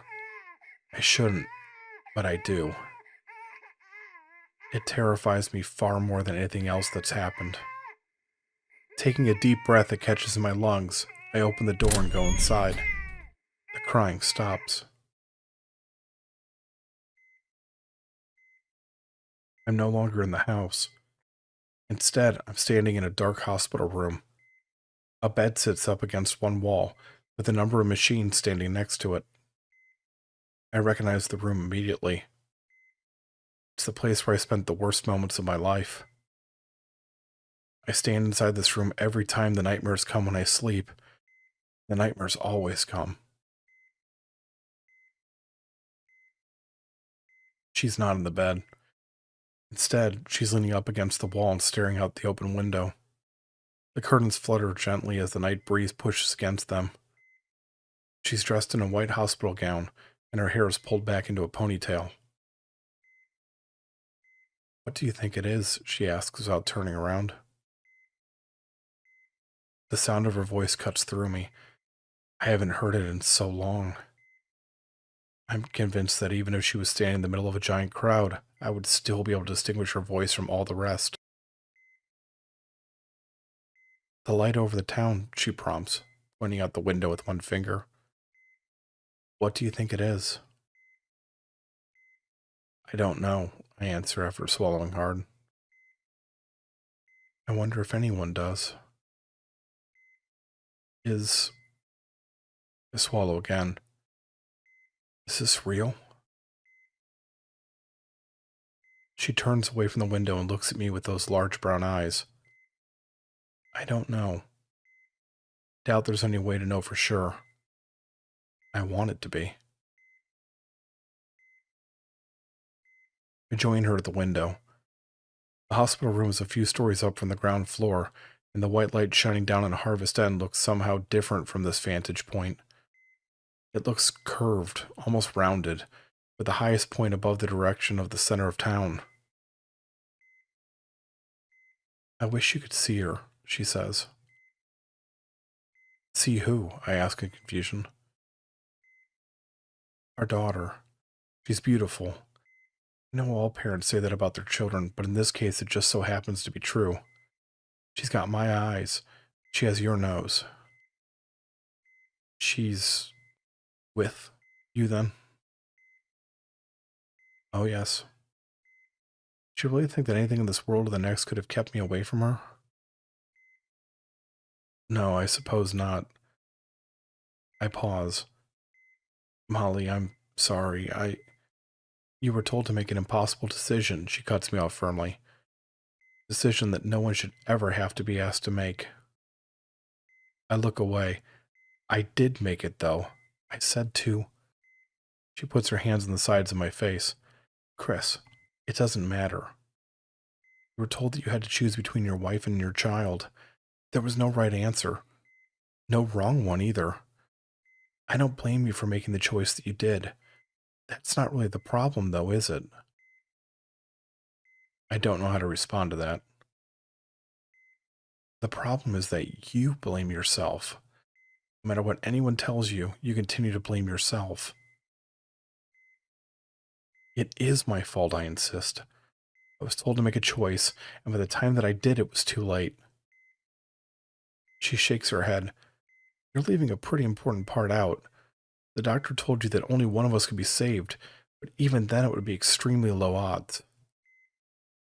If I had made it faster, it wouldn't have mattered. We both would have still died. There was too much bleeding. You know that, at least intellectually. That brings me back to your problem. You might know the truth, but you still feel like you did this horrible thing that you should be punished for. Not just punished, but almost ruined. I don't have to turn around to know that Father is standing just inside the doorway. Mother steps out of the shadows to stand next to Molly. Both of the women's faces are distraught, and there are tears in their eyes. Mother places a hand on my wife's shoulder. I wish there was some other way to convince you that you don't need to torture yourself anymore, Molly says. Some other way for you to move on with life instead of being stuck in this cycle of self-loathing and numbness that you're in. The way that you've chosen, though, either you come out of the other side of it able to move on, or you don't come out of it at all. I've always been a bit of a stubborn asshole, I reply with a small smile. She half laughs, half chokes. It's an understatement. How do you want to do this? I guess over by the bed. I walk over to it and run my hand along the thin sheet.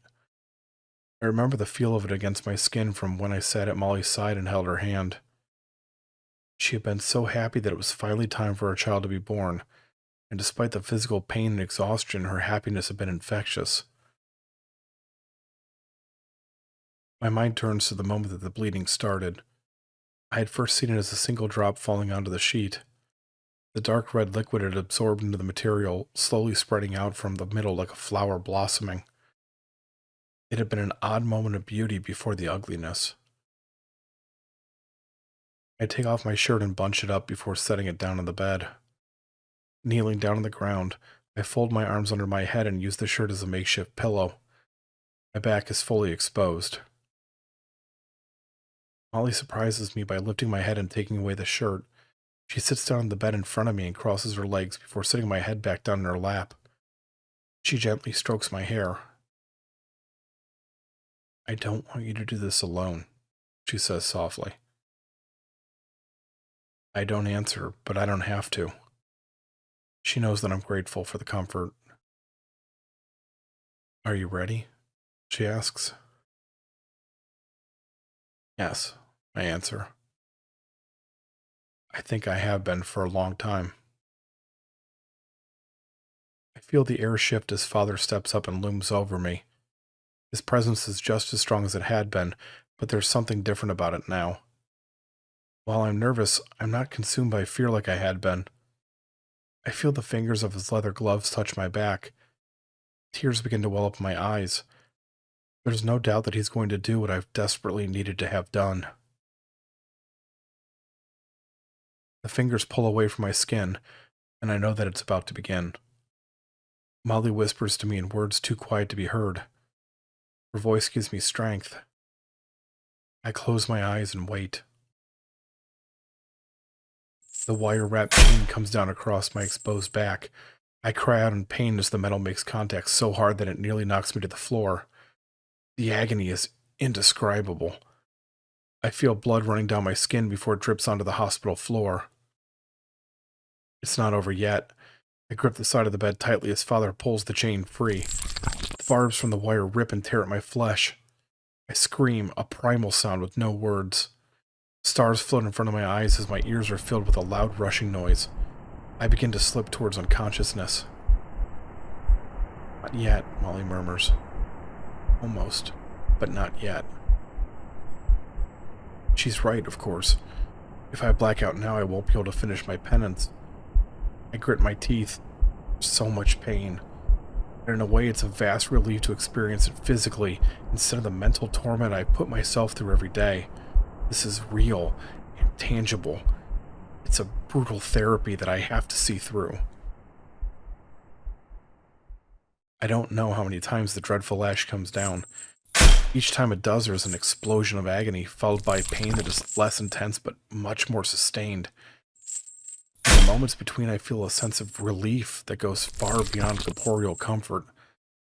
It's the breaking of the shackles that I'd put around my own soul the moment that I had lost my family. Finally, the lashes stop. I'm suddenly outside in the front yard of my house. I'm on my knees in the grass. Pain in my back is intense, but nowhere near as much as it should be. I was beaten and flayed open just moments ago. Now, I just have nearly healed scars to show for it. The memories of the beating are clear in my mind, though. With little effort, I can remember exactly what it felt like as the chain wrapped in barbed wire was brought down on my back. It's cold, and I shiver against the winter wind. My shirt is still on the grass next to me. I put it on and stand up. As I do so, the white line in the sky goes dark.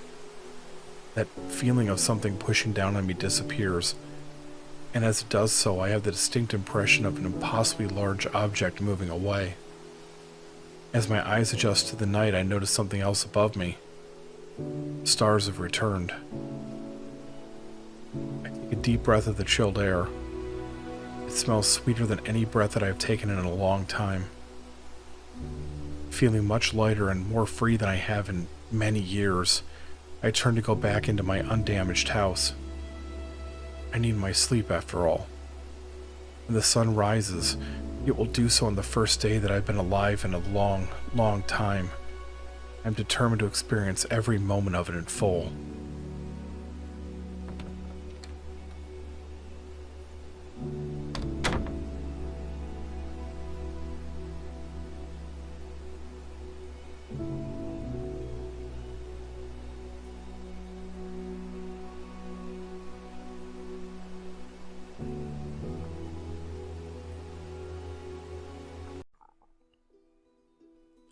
You know how to make the pain stop, the voice hidden behind the darkness of my second-floor apartment bedroom said. My last stint at rehab had only kept him at bay for a day or two. Every single time I careened off the side of that wagon, he was there to catch me. He was far from my salvation, though. You know it'll make you feel so much better. He chuckled, which seemed to cause my room to vibrate ever so slightly. I pulled the pillow over my head in an attempt to shut out the sound. Unfortunately, the reverberation of his words were not bouncing off any walls, with the exception of my inner defenses that were always so weak against him. Just a taste, he whispered directly into my ear, as though the flattened pillow I pressed against it wasn't even there. One drink is all it takes. He laughed softer than before, but that only made the depth of his words cut so much deeper into my brain. No! I cried out into the empty room while I pounded my fists against the soft mattress. Only the laughter echoed in response, seemingly emitting from the very oxygen I breathed. I threw the blanket off of me as it was barely comforting my trembling gooseflesh anyway.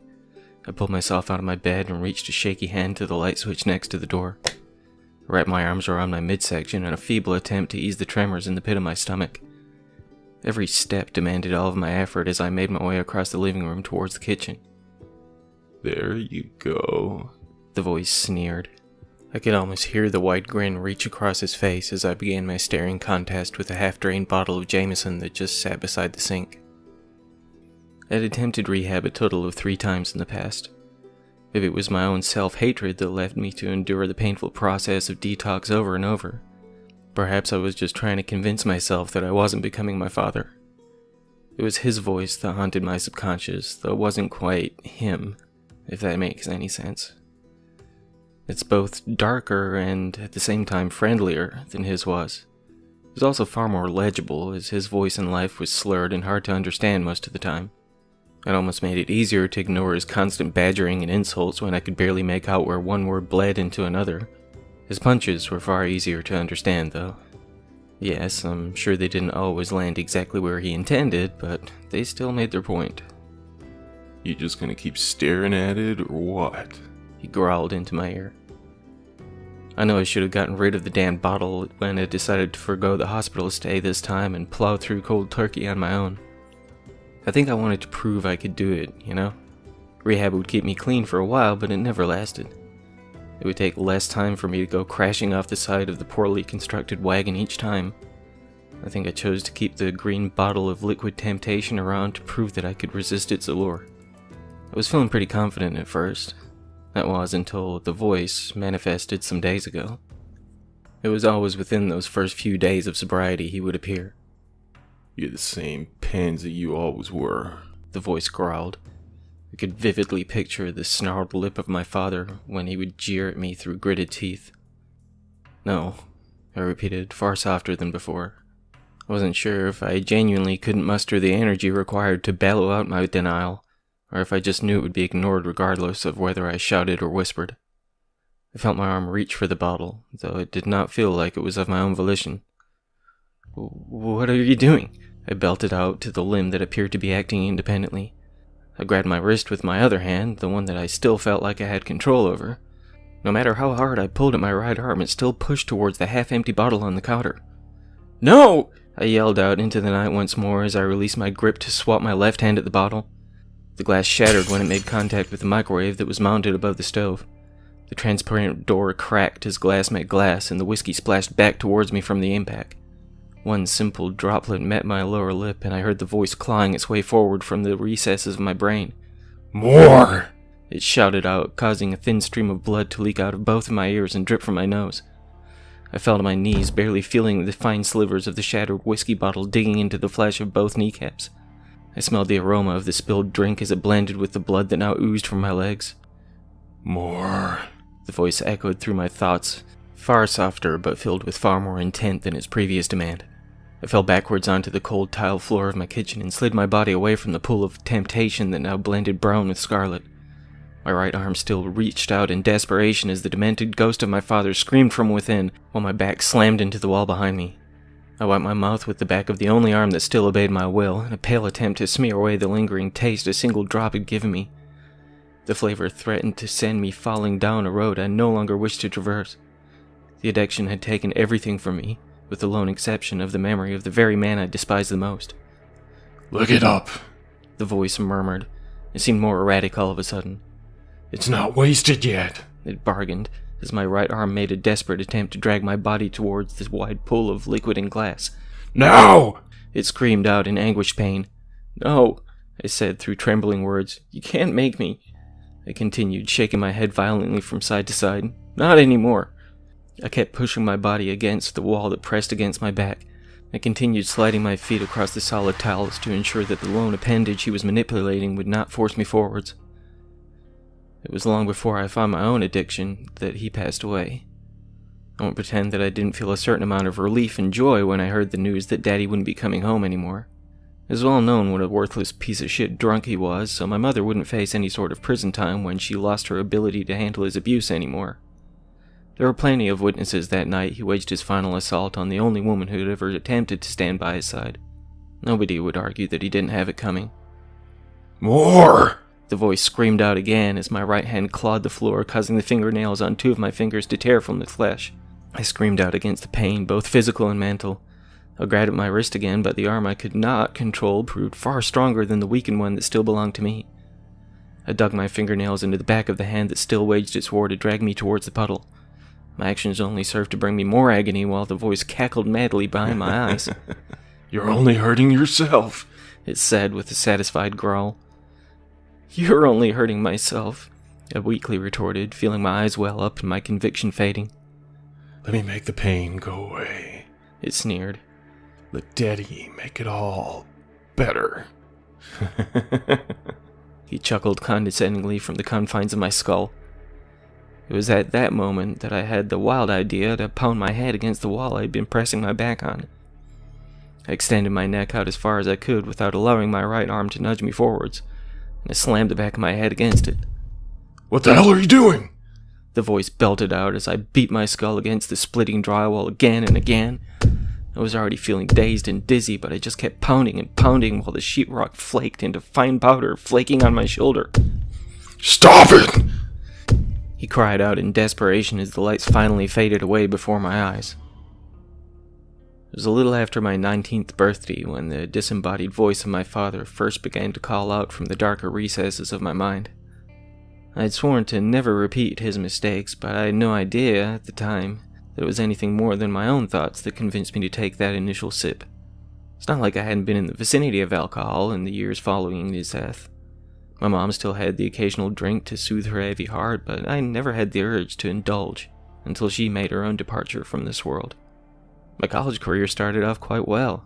I received a full ride due to the advances I had made in high school. Life was proving to be quite promising for me in the years before my mother died. It was cancer that brought her life to a close, as it has to countless others over the years. Her passing left my sister and I both stunned and broken. I still mourn for her to this day.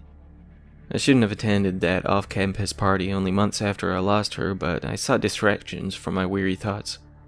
At the time, I didn't recognize the voice that assured me that one drink wouldn't do me any harm. I only assumed it was no more than my own subconscious that recommended a little assistance in helping my broken heart to heal. It wouldn't be until many years went by after I lost my scholarship and washed out of college that I began to realize who it was that truly whispered from the back room in my brain. I lost friends and loved ones through my inebriated and selfish actions, though I still never allowed myself to cause physical pain to anyone other than myself. That's one aspect that I'm grateful I never inherited from him. Yeah, I may be a deadbeat, like the man who assisted in my conception, but I'm not him. Not entirely, anyway. My head was pounding when I awoke from the unconscious state I'd forced myself into. The room spun, and it took me a few moments to register where I was and what I was doing. No! I cried out while my right hand fed the brown and red liquid into my mouth. I coughed and spit blood across the stolen fingers as the sharpened fragments of broken bottle dug into the inner wall of my throat. Stop! I screamed while I battled to prevent the hand from reaching my mouth again and again, no idea how much I'd been forced to ingest before I came back to my senses. My father laughed and yelled out in victory as he sloshed my hand into the bloody pool of whiskey and glass. Can't stop now. He sneered and continued to chuckle. I punched at my right hand with my left, but his will seemed so much stronger than mine. I felt the fingers of my own dominant hand wrap around the thumb on my left before it was forced backwards with an almost deafening snap. I screamed out in horrified agony as the bone separated at the knuckle, while the echoing voice of my father spilled victorious curses at me while he reached back into the puddle. I couldn't tell if my spinning head was caused by the gaping wound on the back of my skull, the shock of my broken thumb, or the onset of intoxication. As my right hand raised back towards my mouth with a fresh scoop of whiskey, blood, and glass, I darted my eyes around in search of some manner of escaping. I finally settled my gaze on the base of the shattered bottle that lay only a foot or two away from me. I extended my leg to cut my foot around the lower half of the discarded container and dragged it across the floor towards me.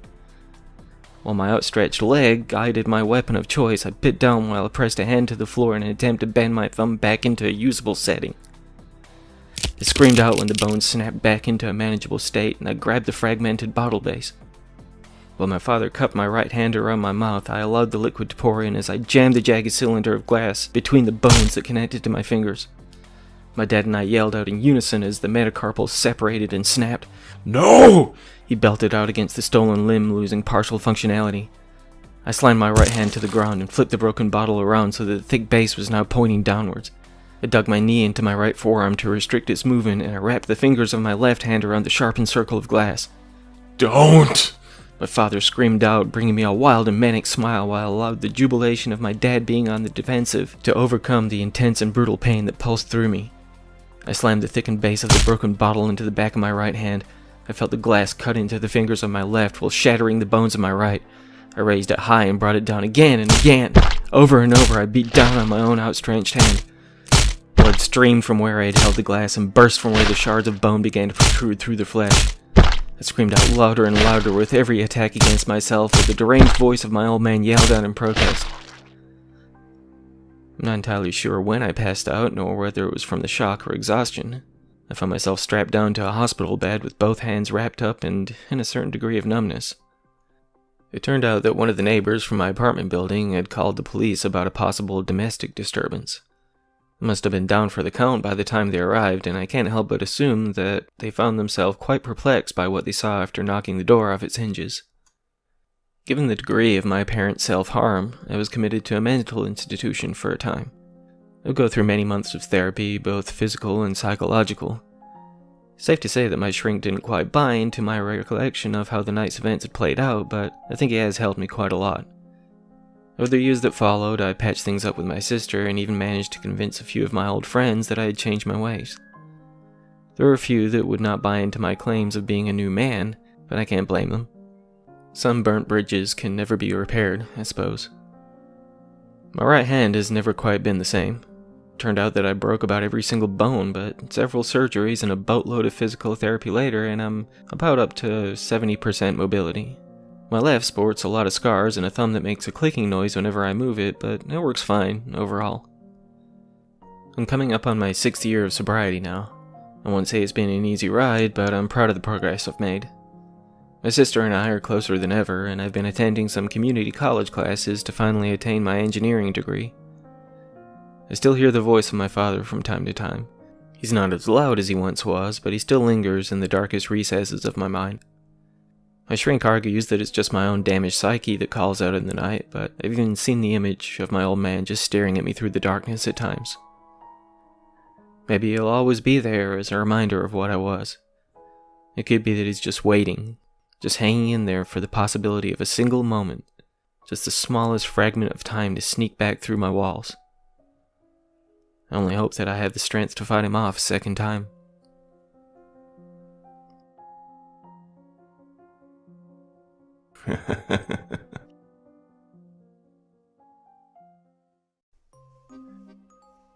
Alright, so, before I get into today's video, I wanted to do something a little different with this one. I've already recorded the story and edited and made it into a video and all the good stuff, but this being based on a true story, something that happened to me some 20 years ago or so, I thought it could be interesting to just, tell you my version of it in the less writer dressed up way, just through my own words. And if you guys want to check out the actual story that I wrote about what happened, it'll be later in the video, and I'll try to remember to do all the timestamp stuff. I'm still getting used to the whole YouTube thing, so just bear with me. But yeah, I thought this would be a very rare opportunity to, I don't know, let you guys get to know me a bit and hear my words, as opposed to the more colorful ones I might put on the page. So here it is. Like I said, this was about 20 years ago, and I was driving home from my girlfriend's house, and after that, it just sort of goes blank. I found myself kind of dazed, walking around in a field. I had no idea where I was, and I think I kept like kind of blacking out because I was alone in the field, and then I was not. There were 2 cops in the field. One of them was over by my pretty messed up car, and the other one was kind of just shining a flashlight on me, trying to get some answers. So, we had a bit of back and forth, and they asked me if anybody else was in the car with me, and I had absolutely no doubt in my mind that I did have someone in the car with me. It was still very, very foggy. But I remember having, I don't know if I picked up a hitchhiker, or if, I don't know. So, I ran over to the car, and, luckily the cops were just incredibly cool, and just amazing people.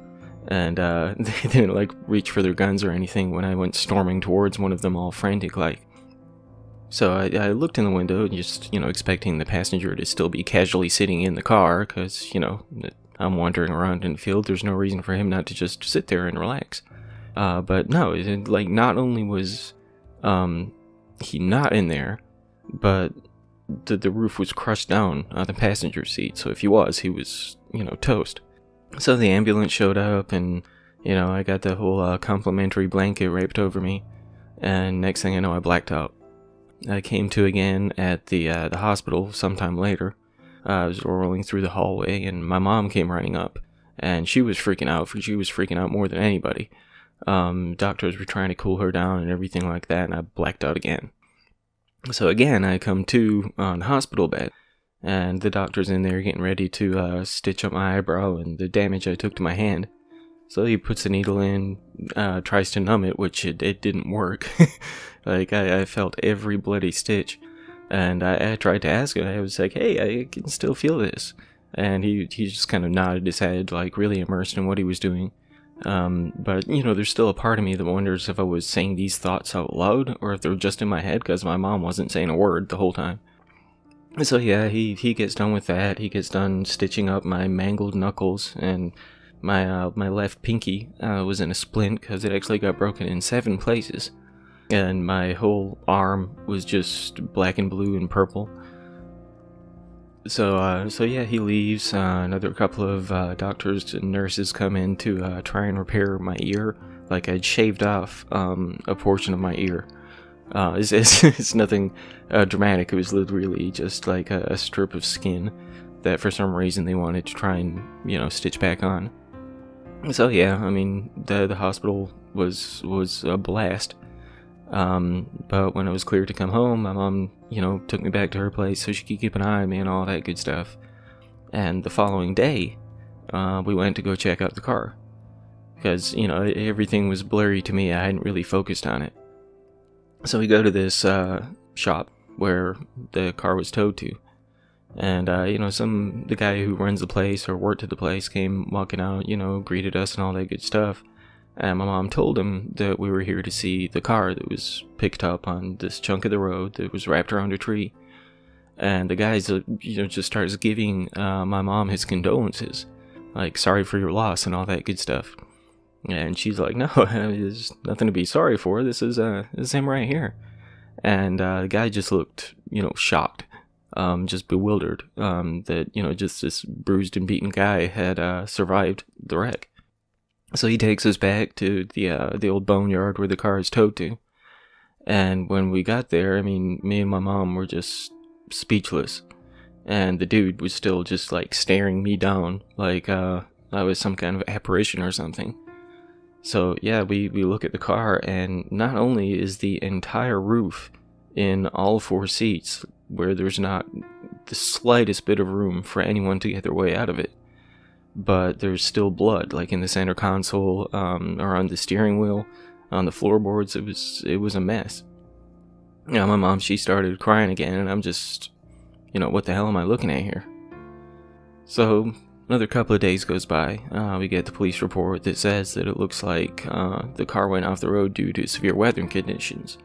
Now, I remember it's, some rain, but I don't remember much about that night anyway, so, my world can't really count for much on that, I suppose. But according to what the police thought, they assumed that I'd got the gash across my eyebrow from going through the sunroof, and that, my right knuckles were just all chewed up from where the windshield smashed in on it, and my pinky and left arm were likely from the bracket and the door crushing down on me. But, none of that adds up to me, because with the roof having been just sandwiched into the seat, if I was in the car when the roof wrapped around the tree, how the hell did I get out? I had the injuries pretty much yelling, like, yeah, this kid was in there when the car was crushed, but somehow I found myself wandering around in a field. So my mom did a lot of talking, trying to puzzle it together and all that good stuff, and finally dawned on me, how did she know to come to the hospital that night? And she described essentially the exact same man who I was convinced was in the passenger seat, who was just an average looking guy, bushy dark hair, bushy beard, like a green military jacket and a thick woolly sweater. And yeah, that just blew both her minds. This less fancy version of the story is a lot less colorful than the one I wrote up, but the facts remain the same. Seemingly this, I'd picked up this hitchhiker. I don't know if I'd taken him to where he needed to be. Maybe he just wandered off on the side of the road before, my car flipped into a bloody tree. But definitely one of the most bizarre experiences of my life. So, take from it what you will. I'm sure, time has altered some of the details in my head. But, the fact that still to this day, I cannot remember a thing after I left my girlfriend's house to when I came to just staggering around in this field. And, what are the odds in this open field that I go off the road into the one tree that's standing right in the middle of the bloody thing?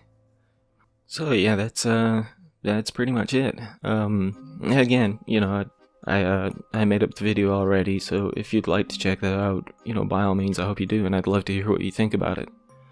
And, on a personal note, this being the first time I've spoke as me, and not just a narrator, I just wanted to give you guys a massive, massive thank you for checking out the work we do. Tim and I both just have the utmost love and respect for writing, and taking it to this new medium has been just a phenomenal experience, and that's 100% due to you guys. And I hope you enjoy what we put out. I know we're still learning a lot and trying to find our voice, and I know we're gonna make mistakes and flubs, and I just appreciate you guys being patient with us on this and sticking around with us during the growing pains. But yeah, that is my weird story, and I'd love to hear what you think about it. And here in a few moments, the actual pretty version of the story will be coming up. But for those of you who checked out this part of it, thank you so much, and I hope you enjoyed the video. Was there anyone else in the car with you? The voice asked from somewhere off to the left of me. What? I asked, slowly coming back to my senses. Did you have anyone else riding with you? The voice asked as my eyes began to focus on my surroundings. Yes, I replied, suddenly growing aware of what had happened. A passenger. I was still dazed from the apparent accident I'd been in. I was just standing in the middle of a field when the cops rolled up, but I couldn't recall what had occurred.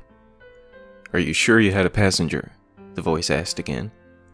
Finally, more of my senses returned, and I turned to see 2 police officers in the field with me. One of the 2 was over by my crumpled car, while the other was shining a flashlight in my direction. The officer who was investigating my vehicle shook his head at the one closest to me. "There's no sign of any passenger. Are you absolutely sure you were not alone?" "Yes," I insisted, suddenly feeling my heart racing. Though I was quite bewildered by the events that found me aimlessly wandering around in the grass, I had one solitary and persistent certainty. There had most definitely been someone in the car with me. I became erratic in my actions as I ran to the car that sat on all 4 wheels next to the massive thick tree that stood alone in the open field.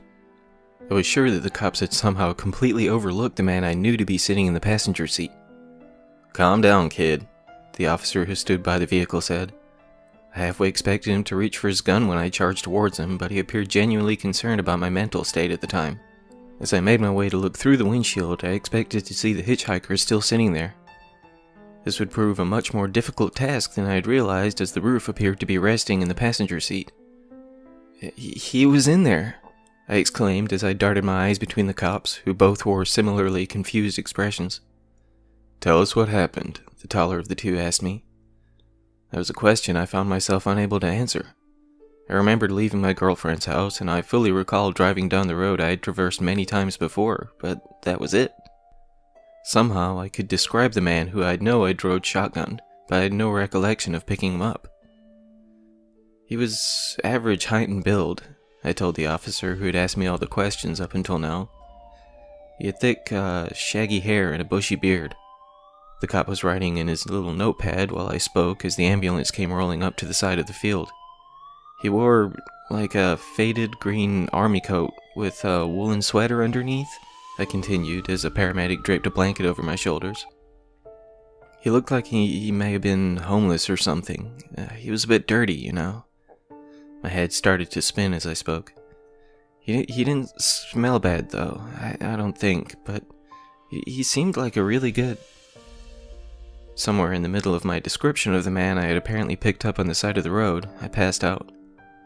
Sometime later, I awoke to the sounds of a busy hospital.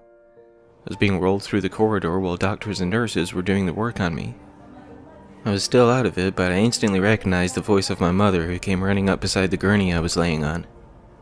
She practically screamed out as she arrived beside me, asking the doctors if I was going to be okay. She screamed louder to the hospital staff, who seemed unresponsive to her inquiry. "Your son is going to be alright, ma'am," the doctor calmly replied.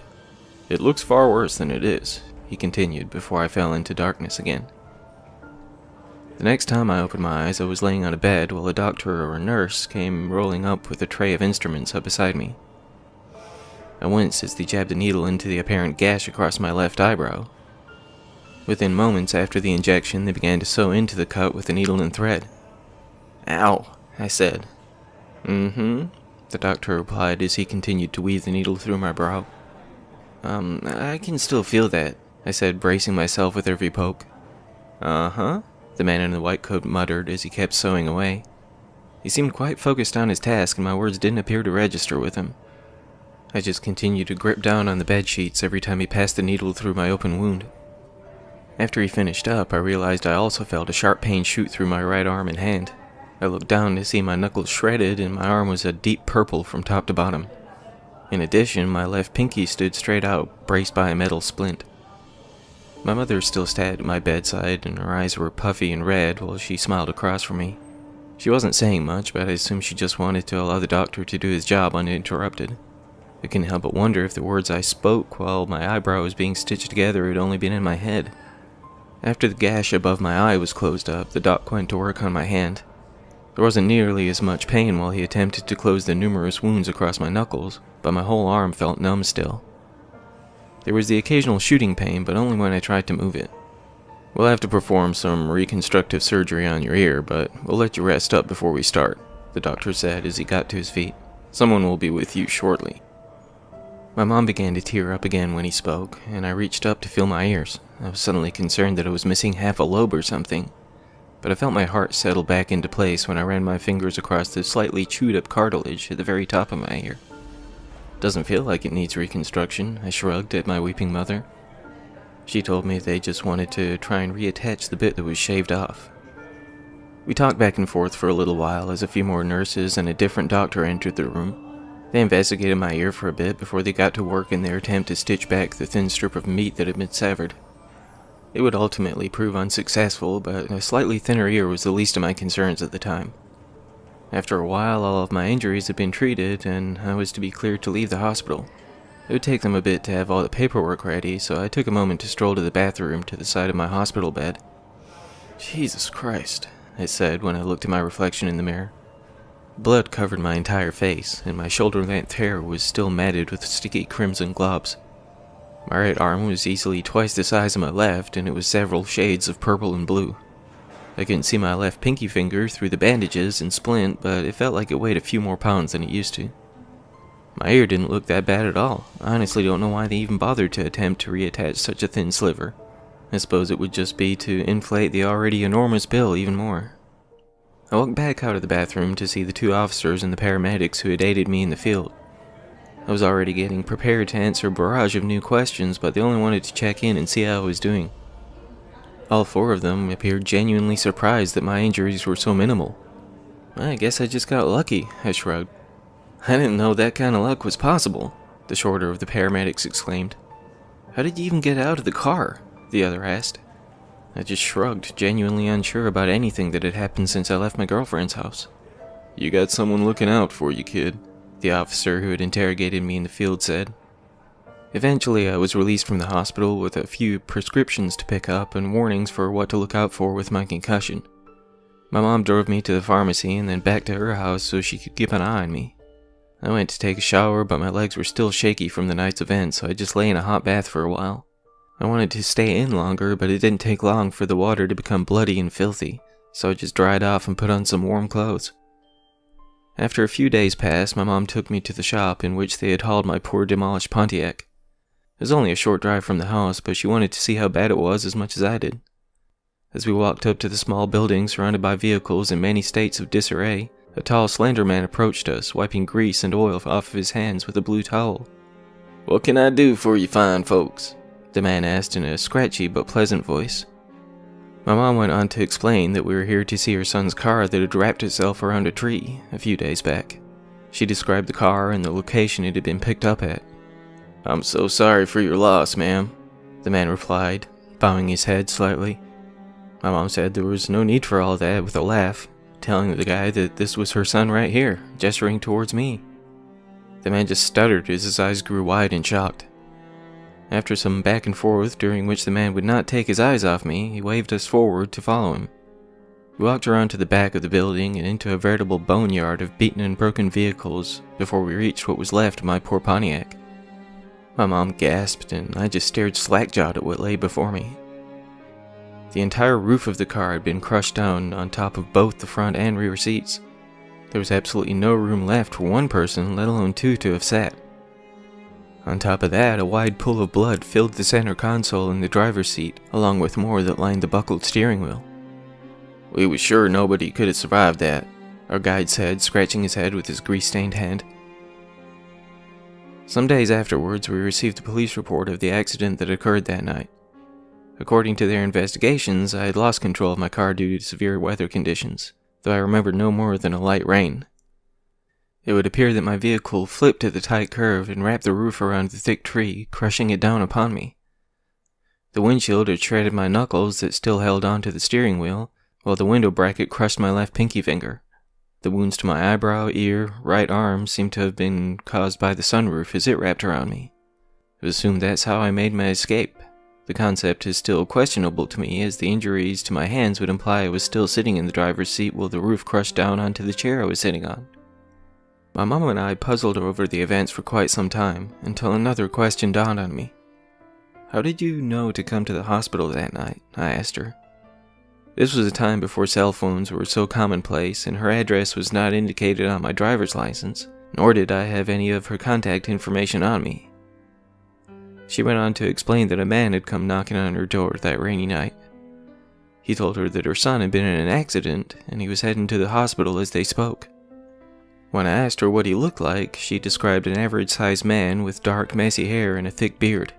He wore a military-style jacket and a thick sweater underneath.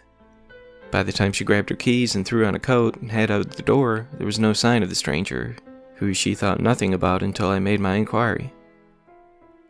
This is a true story that occurred some 20 years ago. Some details have surely been adjusted in my mind's eye over the years, but I still hold on to the memory of the passenger I met that night. I vaguely remember a conversation we had as I drove the familiar road, though I cannot recall a single word we spoke nor the accident itself. It could be argued that I imagined the whole thing, or even that I gave the guy a ride to where he needed to go before I hit the steep curve. Could even stand to reason that he could have been responsible for the wreck in the first place, but I highly doubt that scenario.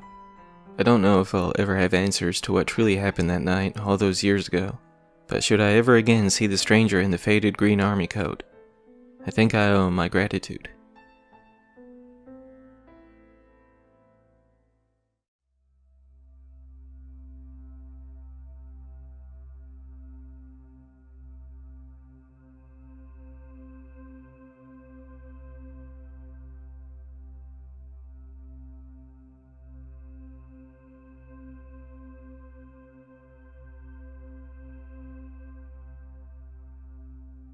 In the middle of nowhere, under a sky of darkness filled with unrecognizable stars, there is a crossroads.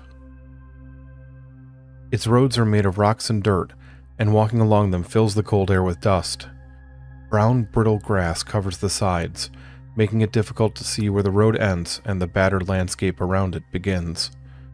There is silence at this crossroads.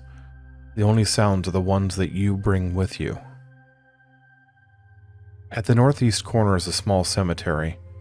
The dozen or so wooden markers have cracked and crumbled over the years, and the names that once adorned them have long since faded. Those poor souls that are buried under the dry ground have been anonymous for longer than any of us have lived, and they will remain that way long after you and I have joined them below. On the northwest corner are the barely visible remains of what was once a path leading into a large crop field. At the center of this field are the ruins of an old farmhouse. The family that had built it had seen it as their greatest accomplishment, their reward for decades of struggle, suffering, and toil. There had been happiness in that home. Laughter and love had filled its walls. In the end, those same walls had echoed with unanswered prayers and horrified screams. They had been covered in thick blood and sticky gore. With the family gone, the farmhouse had been left to rot, and that rotting continues still. The structure's bones look out over the crossroads like a gaping, malformed skull. The other two sides of the crossroads are filled with fields. The color is not the cheerful gold of wheat before harvest, but is instead the yellow of dead plant matter. The fields extend far beyond the limits of human sight. They are vast seas of lifeless decay. The roads extend off in different directions, each stretching towards a different point on the compass. These roads lead to everywhere, and they lead to nowhere. A young woman barely out of childhood once stumbled out of a dingy apartment building in a bad part of Chicago. She had done something bad, something that she couldn't see any way to come back from. All she could think of was escaping, fleeing into the night to leave behind what she had done. With red stains on her dress and a cocktail of narcotics pumping through her veins, she stumbled down the concrete street and under a rusting metal bridge. Less than an hour later, she hung 3 feet off the ground inside the remains of the farmhouse, a broken piece of timber from the first floor ceiling shoved through her mouth and out the back of her skull. Her glassy eyes were wide, and her pale skin was covered in deep scratches. Blood dipped in thick droplets from her many wounds until her body had nothing left to give. It pooled underneath her as it soaked into the old wood. There was a day when a lawyer in Tallahassee was feeling particularly proud of himself. He had just gotten one of his more affluent clients released from jail without the client even being officially charged. The client had been extremely grateful, and he had made sure to show that appreciation in the form of a large payment. Never mind that the client had confessed to the lawyer he had indeed committed the crimes, that the crimes in question had been despicable acts involving children. None of that was important to the lawyer. What was important to him was the increase in both his bank account and the bragging rights his performance gave him over his peers. Thinking of the things he would do with his new financial windfall, the lawyer left the courthouse and walked down the sidewalk. It was a bright day, and he took a deep breath of the warm Florida air as he allowed a self-satisfied smirk to spread across his face. He turned the corner and looked down as he retrieved his cell phone from his suit jacket. The cell phone eventually ended up deep in one of the dead fields south of the crossroads. Its screen cracked and the back snapped off. It was a long way away from the lawyer, who laid face down in the middle of the path leading away from the crossroads to the west. His body was twisted and broken, and it was pushed down into the ground so far that it nearly disappeared into the earth. His left arm was torn free and had been left off to one side. In his right hand he still clutched his briefcase, inside of which were the documents that he had used to secure his client's freedom. Recently, a man in a small suburb of Phoenix opened his home's front door and angrily stormed down the steps. His wife had just demanded that he leave and not come back. She had screamed at him that he was sick of his lies, sick of being humiliated as he constantly cheated on her and plunged them further into debt with his frivolous spending. She had pointed at the swelling around her eye as she informed him that she would never allow him to hurt her or their 2 daughters ever again. That had been what she had insisted this eviction was about, but the man was certain that he knew better. It wasn't about him. He hadn't done anything wrong. Every time he had raised a hand against her or the kids, it had been because they had needed correcting. That was a husband and father's job, right? And he bought whatever he wanted because he worked for almost half their income, damn it, and that meant that it was his. The cheating? Well, it wasn't his fault that she didn't do it for him in bed anymore, was it? No, she was kicking him out so that she could have the house to herself. He was sure that she was cheating on him. He didn't have any evidence, but that was because she was careful. A husband knew when his wife wasn't being faithful, though, and he knew that this was what was going on here. Plus, it would give her a chance to turn their daughters against him. She was always trying to make him out to be the bad guy. The man wasn't going to let that happen, though. He would go down to the bar, have a few drinks, and then he'd come back. When he did, he'd make sure that his cheating bitch of a wife wouldn't disrespect him anymore. He'd make sure that she didn't do anything ever again. He had just the thing in the garage, too. He'd get those drinks, come back to the house, and dig that heavy iron pry bar out of his tool bench. He'd drive the respect right back into her, and when he was done, maybe he'd teach the girls to respect him more, too. The man never reached the bar as planned. Instead, he spent countless days wandering through the lonely crossroads, walking up and down the roads until his legs ached and his feet bled. Each time he would leave the crossroads behind him, he would appear in front of him once again, even though he was sure that he had walked in a straight line. He tried leaving the roads and going through the fields, but this had the same result. The farmhouse was empty and gave him no shelter from the cold air. Night never turned to day. Finally, sick, dehydrated and starving, with no sense of how long he had been trapped at the crossroads, he laid down among the markers in the small graveyard and closed his eyes to rest. His breathing was labored, and he felt it burn in his lungs as he drifted off. His eyes never opened. I'm writing this while sitting at the desk in my study. It's one of my favorite places in my house, mostly because of the large window that looks out into my backyard. I live a good distance away from any neighbors, far away from any prying eyes or probing questions. It allows me to enjoy my time as I wish. Often that means simply looking out my study window and enjoying the view of all the pine trees that I planted over the years. I've arranged the rows of trees neatly, with 6 trees per row and the oldest plantings the furthest from the house. There are currently 3 full rows, and I'm working on filling in the 4th. I make sure that they are well taken care of and that they grow strong from the combination of clean water, rich soil, and, of course, the human body buried beneath each of them. 1 body per tree is really all that you need. As the body breaks down, its nutrients become a very potent fertilizer. This morning, I awoke with the musty smell of decaying grass in my nostrils. My bedroom was cold despite the hot summer day outside. When I swung my feet over the side of the bed and stood up, I could feel dirt and stone crunch underneath them. Soon, it will be my turn to stand at the crossroads. This place that is so damned it has been excised from the natural world has taken notice of my lovely trees, and it wants me to walk its roads and explore its ruins. It has chosen me to be the next to satisfy whatever it is that it hungers for. It's an honor in a way. My sins are great enough for the most unholy of places to take notice. After it's finished with me and its hunger inevitably returns, I wonder who will be next. Another killer, perhaps? Maybe it will be a drug dealer whose small bags of poison have taken the lives of addicts. How about you? Are your hands clean? Or do you wring those hands as you're racked with guilt and the thoughts of what you've done? Is your soul free of sin? Or is it stained dark with it? Are you ready for it to be your turn at the crossroads?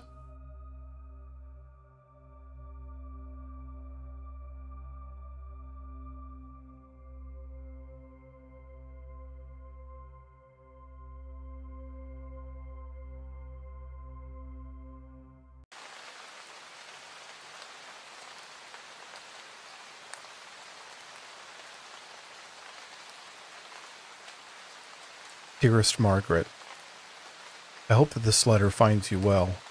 I miss you greatly during the entire time away from you. These past few weeks have been especially difficult. While we were busy pushing from Normandy, it was easier to keep my mind occupied on other things.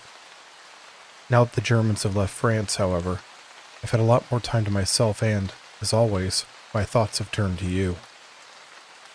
I have good news or bad news, depending on how you look at things.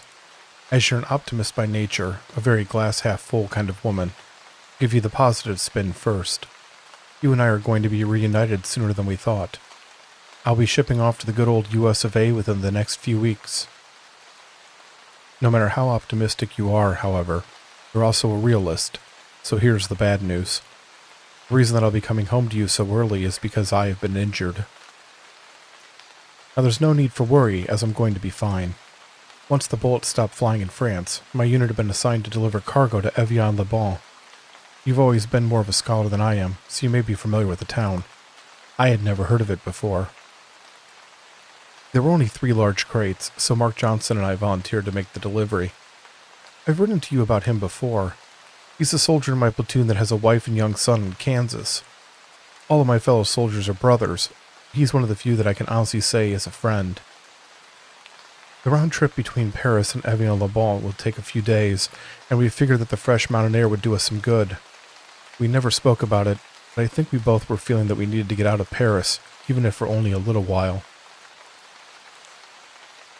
When you see pictures of Paris in books, it looks like this grand place. You can practically feel the magic in the air right through the page. It conjures up images of long walks along the Seine River, or maybe ascending the top of the Eiffel Tower to look out on the lights of the city. You and I even talked about visiting it someday after we're married. I think that's how the city once was, and maybe it will be like that again. In the here and now, though, magic is gone. The Nazis did all they could to stomp out the spirits of the people that lived there. They never fully could, but you can tell that the occupation left its mark in more ways than just those damn red and black banners hanging from buildings.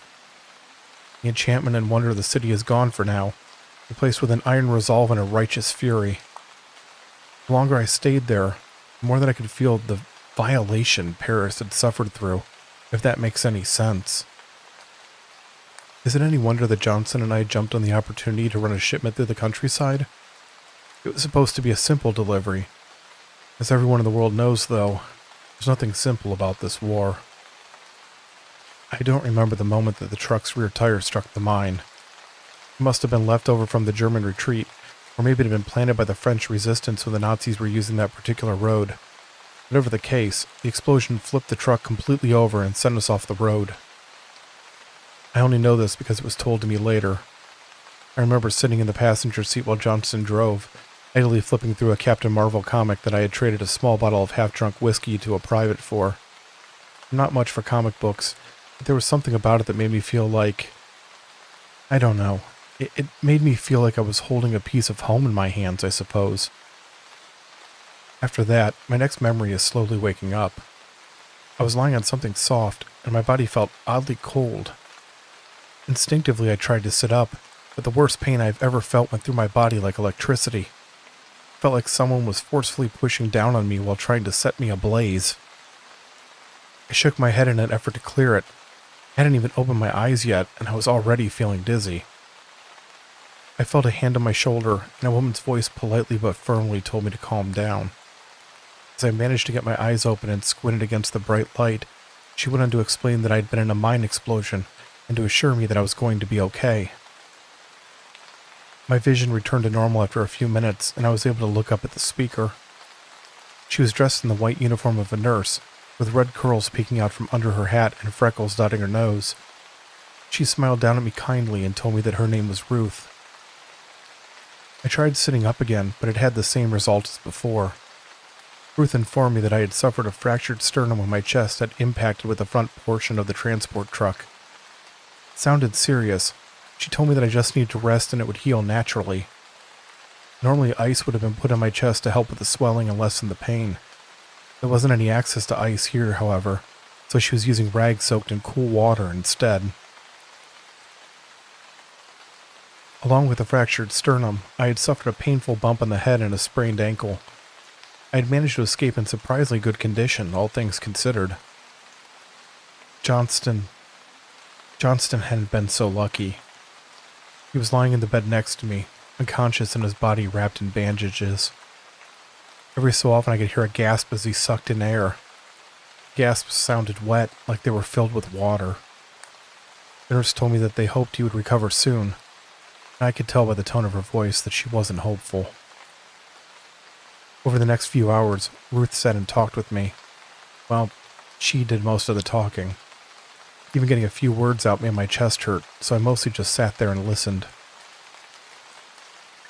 She told me that we were in an old chateau known by the local people as Chateau d'Esprit.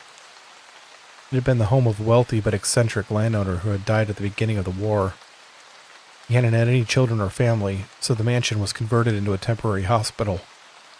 Most of the doctors and nurses were French, but Ruth was a volunteer with the Red Cross that had been sent to assist due to the place being woefully understaffed. She eventually left my side to tend to other patients. As I stared up at the ceiling, a strange thought entered my head, and despite my condition I found myself smiling. It was a crooked sort of smile. Can you imagine, Margaret? Here I was, relaxing in a fancy chateau in the French Alps, and I couldn't even get out of bed to enjoy a moment of it. I have to admit that I tried not to look at Johnston. Every time I glanced in his direction, I felt an awful stab of guilt. I had survived the explosion and would be back on my feet soon. Meanwhile, he was fighting for his life. It wasn't fair. Even though I had kept my eyes off of him, I could still hear him wheezing and drawing in those wet breaths. Evening came, and Ruth returned to help me eat my dinner. It wasn't much of a meal, just broth and small bits of potato, but I was so hungry that it felt like a banquet. When I had finished, she changed out the rags with freshly soaked ones and put the used ones in a small bucket. Have you ever experienced the kind of moment where it feels like the very air in the room has changed, Margaret? That was what I experienced once Ruth finished her tasks. Her entire demeanor went from warm and friendly to something much more serious. The smile was gone from her face, and her eyes were uncertain. What wasn't uncertain was her firm instructions that, even if I found myself able to get up, I must not leave the room during the night. I pressed her as to why, of course, but she simply shook her head and turned to leave. Ignoring the pain, I grabbed her wrist and asked once more. She hesitated before gently removing her hand from my weak grip. Je gagne les manches dans le couloir, she said quietly in French before leaving the room and firmly closing the large two doors behind her. Sure that I haven't written that correctly, and I'm even more sure that I can't pronounce it correctly, but I was able to understand her well enough. Mr. Gangley walks the halls. I stared after her for a while. To say that I was confused would be an understatement. I was fairly sure that I had indeed understood her correctly, but as you're well aware, I've never had much of a head for languages. It wasn't hard to convince myself that my poor French simply wasn't up to the task of properly translating her statement. With that settled in my mind, I quickly drifted off to sleep. My hand just started shaking so badly that I needed to take a few seconds to steady it. You and I have known each other since we were small children. We started school together. You know me better than anyone else, I'm still afraid of what you're going to think of me when I tell you what came next. You're going to think that I've lost my mind. I don't see how anyone could think otherwise. I swear to you, Margaret, I'm not mad, and what I'm about to tell you is the honest-to-God truth. I need you to believe me. No one else ever will, but you're the one person that has to. Please. I don't know what time it was when I woke up. The room was dark and still. I knew immediately that something was wrong. I had the same feeling in my stomach that I had gotten during lulls and battles throughout the war. Sometimes the guns would stop, and an eerie silence would fall over everything. Instead of being happy for the reprieve, you start to feel sick to your stomach because you just know that something even worse than what you just went through is about to happen. That was the same feeling I was having as I laid in the darkness. Something was about to happen. I was so sure of it that I ignored the pain and forced myself up onto my elbows in an attempt to look around. I couldn't stay in the position for more than a few seconds before I collapsed back down onto the bed. Less than a heartbeat after I'd done so, I heard a soft click as the room's doors began to swing open. I craned my neck as best as I could and turned my eyes towards the sound. There was just enough light coming in through the windows for me to see the figure enter the room, but not enough that I was able to make out many details. It was well over 8 feet tall, and it had to duck under the top of the doorway to enter the room. It was wearing a black flowing robe that covered most of its features. As it came forward, it stayed hunched over. It moved with an odd gait, swaying slightly back and forth as it walked. Even though it was the largest creature I'd ever seen, it made barely any noise as it moved across the wood floor towards the beds, like it had very little weight to it. I knew immediately that this giant wasn't human. I know how that sounds, Margaret. This is why I'm afraid that you're going to think that I've been driven mad by the war. If you do indeed love me as you say you do, though, I need you to take what I'm saying at face value and put aside your skepticism until you finish my story. Because of the creature's size, it only took a few steps for it to reach the foot of Johnston's bed. It was starting to lean over him when I closed my eyes as tightly as I could. As I write this, I can feel the shame rising in me. This thing was going to do God knows what to a man that was closer to me than my own family, and there I was, keeping my eyes clenched shut like a frightened child trying to hide from a shadow on his bedroom wall. What kind of friend, what kind of man does that make me? I laid as still as I could for what seemed like hours, but all that I heard was silence. Curiosity started to win out over the fear. I slowly opened my eyes. The creature was still looming over Johnston, but it was completely motionless. His arms were extended towards his face. The robe sleeves were pulled back enough that I could see the limbs. In the dim moonlight, they looked almost white, so white that it was like a single drop of blood had never run through their veins. They were also extremely thin. No, that's not the right word for it. They looked emaciated. Its hands were attached to the arms at a slightly odd angle. I had seen something similar before, when a private had dislocated his hand from his wrist in a bad fall. Its fingers were long and bony, and they reached out towards Johnston's face. The hood of the robe was up over its head, and at the angle I was seeing the creature from, its face was completely blocked off from view. It was hard to tell in the dark, but I got the impression that the head was too large for the body. The width wasn't proportionate with the arms and legs. Everything about the creature was wrong. I felt a sense of revulsion as I watched it. Johnston coughed once. The creature pulled back slightly, but when he didn't make another sound, it drew closer once again. It reached out with one finger and touched him lightly on the forehead. He made a soft choking noise, but remained unconscious. The finger moved down his face, tracing down the nose, across the lips, and over the chin. It stopped when its tip was touching Johnston's neck. The man's entire body had stiffened as if the creature were sending a live current through him. I wanted to yell out, to warn him about what was happening. My mouth remained closed. I was already trying to justify my lack of action to myself. There was no letting the creature know that I was watching when Johnston was too injured to hear me anyway. That was what I told myself over and over again. truth is that I was paralyzed by fear. In the moment that my friend needed me most, I proved myself to be a coward. The creature's hand opened, and it wrapped its fingers around Johnston's neck. He whimpered quietly. The whimpering soon turned into gagging as the fingers closed tightly. I tried to will myself to somehow intervene. Fear and fractured sternum be damned. Instead, I just laid there watching. The figure held up one finger on its hand and placed its point between Johnston's clavicles. It lingered there for a moment before pushing down harder. The finger sank into it and through the skin. He started to thrash, but the creature simply held him by the throat as if it was no effort at all. The finger slowly started to make its way down his chest. Skin, muscle, and bone all parted, as if it were being cut with the sharpest of a surgeon's instruments. When it reached the top of his stomach area, it withdrew.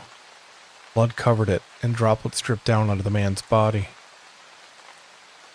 What came next has played over and over in my head ever since. The creature reached into the hole in Johnston's chest and pulled the opening wider. The snapping of bone filled the air as his ribs were easily separated.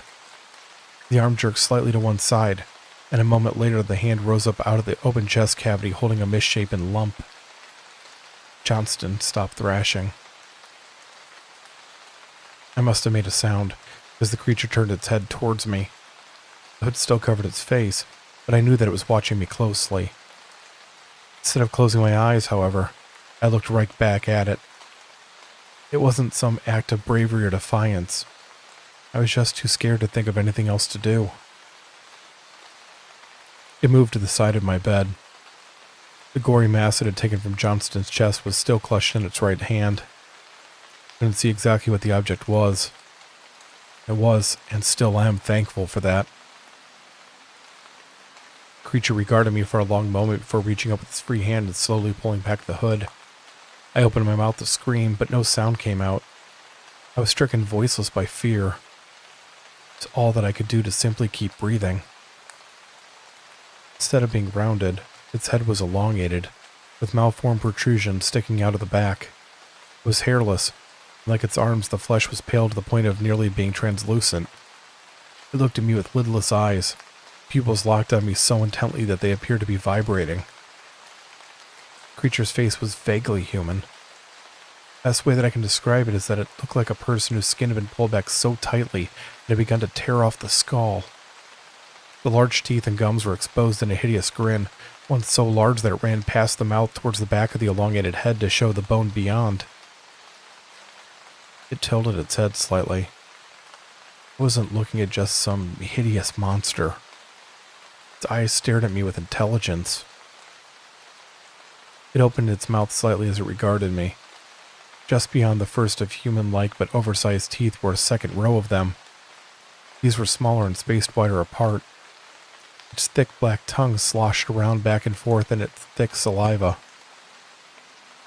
Knock, Erlinus, The creature said in a raspy voice, the words coming out as if it was exhaling them rather than speaking them.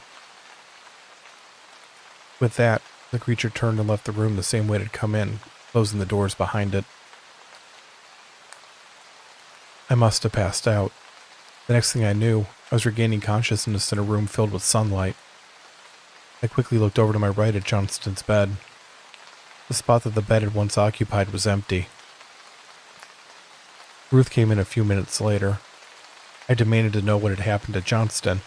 She told me that he had died from his wounds a few hours earlier. I knew that she was lying, of course. I had seen the creature tear him open and end his life. I continued to press her, and as I did so, she grew more and more uncomfortable. She repeatedly tried to tell me that I must have dreamed the entire thing. I became more agitated, and finally she relented. She leaned in as if she was telling me something that needed to stay between the two of us, even though we were the only ones in the otherwise empty room. Every so often she would glance over her shoulder at the doors as she spoke. She told me that Johnston's body had been taken down to the makeshift morgue to be disposed of. When I started to object, she shook her head firmly and told me to remain quiet. The official record would say the body was incinerated due to concerns of a possible disease. That way no one would know about the damage the creature had caused to his body. no one but me. She warned me not to let anyone else know that I had seen the creature, which she again referred to as Mr. Gangley. The few outside the hospital staff that had tried to tell others what they had seen had all died under mysterious circumstances. I needed to remain silent for my own safety. First I refused, but something in the way that she was looking at me made me stop. I got the feeling that she wasn't just looking out for my safety, but hers as well. I began to understand that her current position at the chateau wasn't entirely voluntary. Still trying to wrap my mind around everything that I had seen and that she was telling me, I questioned her about Mr. Gangley. What was it? How long had it been at the chateau? Why had it killed Johnston? Questions spilled out of me as if they would never end. Ruth didn't have any solid answers to give me. All of the doctors and nurses at the hospital seemed to have a different theory. Some said that Mr. Gangley was an experiment that had been conducted by German scientists during the occupation. Others said it was actually a German scientist itself, one that had done things to himself for some unknown reason and was still conducting experiments on the patients in this new grotesque form. She had been told by one doctor that he believed it was a demon that had been summoned by Nazi occultists. I mulled it over. Mr. Gangley had spoken to me in German. Hesitantly, not sure that I really wanted to know the answer, I asked how it had known my name. Ruth looked surprised and regarded me curiously. As she opened her mouth to speak, the doors opened and a pair of soldiers entered the room. They told me that I was being transferred to a hospital in Paris immediately. And that's where I'm writing to you from now, Margaret. I'm sitting at a small table in a private room in one of a dozen medical facilities in Paris. It's been dark for some time, but I can still hear the sounds of talking and laughing coming up from the streets through my open window. Medically, I'm doing much better. My fractured sternum is almost fully healed, and only have slight discomfort from it when I move around. Mentally, I'm not really sure how I'm doing. I have trouble sleeping at night, and during the day I feel like I'm walking through a dream. Sometimes I think about how I failed Johnston and feel a mixture of remorse and anger, and other times I realize that I haven't thought about him in a while. For some reason that makes me even more angry. There are times that I debate with myself whether I should write Johnston's wife and tell her what really happened to her husband. Each time I decide not to. Even if I could figure out how to begin to describe Mr. Gangley and what it had done to him, how could her knowing the truth be of any comfort to her? Scheduled to ship out for the United States 2 weeks from Tuesday. To come to the end of this letter, however, I realize that I can't come back home to you yet. Even if you somehow found a way to forgive my cowardice, I would never be able to. God help me. I have to go back to that chateau, where Mr. Gangley walks the halls. I love you, Margaret, and I'm sorry. Always yours. Corporal Peter Lewis, United States Army, October 14th, 1944.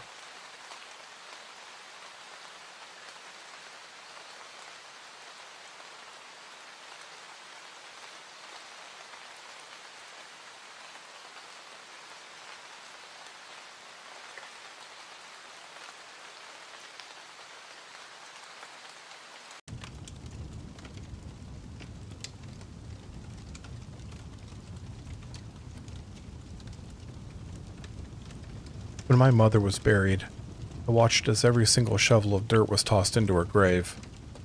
Once the two groundskeepers had finished, I stepped onto the soft soil and spit on her headstone. I was glad that she was dead. The whole reason I attended her funeral was to see with my own eyes that she really was. I don't give a shit if that makes me sound like a bad son, or spiteful, or maybe simply petty. My mother deserves every ounce of venom that is in me. It's because of her that I grew up without a father. Unlike her, he was a good person, the kind that seems to be missing in today's world. In the spring he would take me to see baseball games, and in the fall it was football. He didn't do it out of any love of sports. He did it because he knew that I was obsessed with them in a way that only children can be, and he wanted to spend time with me while encouraging my interests. Nothing came before his family. His work, not his own desires, nothing. To this day, I've never met his equal. It's because of my mother that my twin sister is gone. If you're not a twin yourself, you understand this, not fully, but losing one is like having a part of yourself ripped away. It creates this hole that's never filled. More than that, though, she was incredible. Smarter than me, and more talented at most things. Although she surpassed me in so many ways, I was never jealous of her. It wasn't her and me. It was us. I lost the best part of me when she died. Sorry, I didn't mean to. I just need a moment. My mother had everything she could ever have wanted. Wealth, power, a husband that placed her on a pedestal above all others, and children that wanted nothing more than to please her. And yet she wanted more. More and more and more. Nothing else. My mother was a woman of excess. Having everything worldly, she instead turned her attention towards the otherworldly. I'm sure that doesn't come as a surprise to anyone here that there are items and objects that defy our limited understanding of science and the world around us. Some people call these things magical, and others call them haunted. Some even say that they're cursed. No matter what you believe them to be, we all know that they're out there. The greatest of these objects is the Fatu Machina. In Latin, it means the destiny machine. From the front, it just looks like an old human skull that is missing the jawbone. The bone is brown from age, and carved along the surface are hundreds of small symbols that join together to form a whole that looks like a map drawn by a madman. Legend has it that the skull belonged to Adam, the first of God's human creations, as well as the first man to have sinned. I have no idea if that's true or not. It's the back of the skull where things get strange. Instead of being solid bone, it's constructed of a highly intricate clockwork-like metal device. Tiny gears can be manipulated using a series of dials and levers, which in turn cause plates and rods to change positions. There are millions, if not billions, of possible combinations. I'm sure someone can work out the exact number, but it really doesn't matter. What matters is the Fatu Machina is a key that unlocks reality. It creates openings between places in our world and gateways leading to others. Imagine being able to stand up from your chair and simply take a step forward to be in the middle of Nepal. You could take an instantaneous trip to Bermuda, or if colder weather is more your preference, visit an outpost in Antarctica. How about stepping foot on a world countless light years away from the speck of dust we call Earth? Maybe journey to an alternate reality where up is down and down is up. If you could appear before whatever creator you believe in and speak to them, would you? That's what the Fatu Machina does. It presents you with endless possibilities. There's a catch, of course. It seems like there always is. To open a doorway, you have to find the right combination. You have to adjust the various dials and levers to the correct positions. Each door is a different combination. There's no way to know what combination unlocks what door except for trial and error. There aren't many stories about the Fatu Machina, and it's been a closely guarded secret by everyone that has possessed it. Everyone that has heard about the device knows one particular legend, though, and I suspect that the reason that you're here is because of that legend. Fatu Machina is supposed to be the only key in existence that can open the way to the Garden of Eden. If you're not caught up in your basic Sunday school, the Garden of Eden is, according to the Bible, the place where all life on earth began. It is home to many wonders, with two in particular standing out from the rest. 2 trees grow in the garden, the tree of knowledge of good and evil and the tree of life. Eating the fruit from the tree of the knowledge of good and evil bestows you with the collected wisdom of the world. You essentially gain the knowledge and understanding of everything that has, will, and can happen. It's as close to omniscience as a mortal being can come. Tree of life. Now that's the real prize, isn't it? One bite of its fruit grants you everlasting life. Not just immortality either. It gives you eternal youth at your absolute best. You're immune to poisons and toxins and every affliction. You will live a perfect, unending life until our universe is just a distant memory. If you ate from both trees, is there really a difference between what you would become and a god? It was the legend of the Tree of Life that drove my mother's obsession with the Fatu Machina. All of her wealth and possessions would be nothing if she just died like everybody else. She refused to believe that there was an obstacle that even she couldn't overcome. I'm not surprised that she managed to obtain it. When my mother wanted something, there was nothing that could stand in her way. She was a force of nature. I don't know exactly how she came to possess it, but I wouldn't put anything past her. I imagine there's at least one body buried in an unmarked grave somewhere due to her actions. From the moment her assistant put the black box containing the Fatu Machina in her hands, nothing else mattered to her.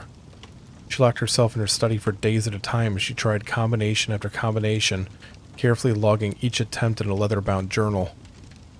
The only time that anyone saw her was when she emerged to eat or, on rare occasions, go to sleep for short periods of time. My father tried his best to coax her out of her obsession. I've never understood why. He really did love her. My sister and I said that we did, and I think there was some kind of connection there, but he actually felt that way about her. He was concerned for her well-being and did everything that he could to distract her from her work. Ultimately, his efforts were in vain. I don't know how many successful combinations my mother discovered during this time. The vast majority of combinations don't do anything. Only specific ones will unlock doorways. She might have failed to open any, or maybe did find some and simply didn't share them with us. For 5 months, she worked in solitude while the rest of us had no idea what she was doing. On a cold fall night in late October, however, there's no doubt that she successfully unlocked a doorway to another world. I had no way of knowing most of what I've told you up to this point when it actually happened. I was only 12, and I had never even heard of the Fatu Machina. I've learned most of this from reading her journals and through putting together pieces myself. All that I knew on that particular night was that I was suddenly sitting awake in my bed in the middle of the night in a pitch-black bedroom.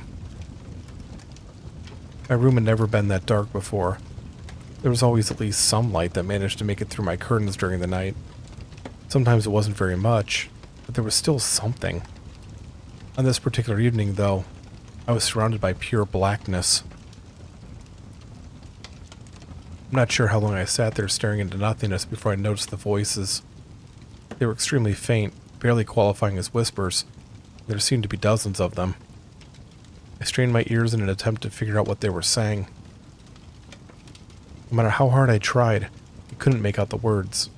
Or maybe I could, and I just didn't understand what they meant. Even though I didn't comprehend the words themselves, somehow the messages they were conveying were clear. I'm not sure how to explain it. On some level, I just knew what the voices were telling me to do. They put thoughts into my head that would never have come to me under normal circumstances. I felt a powerful urge to listen to those whispers and do as they instructed. What they were saying made so much sense. Life was hard, lonely, and full of disappointments. Trying to continue on with it was pointless.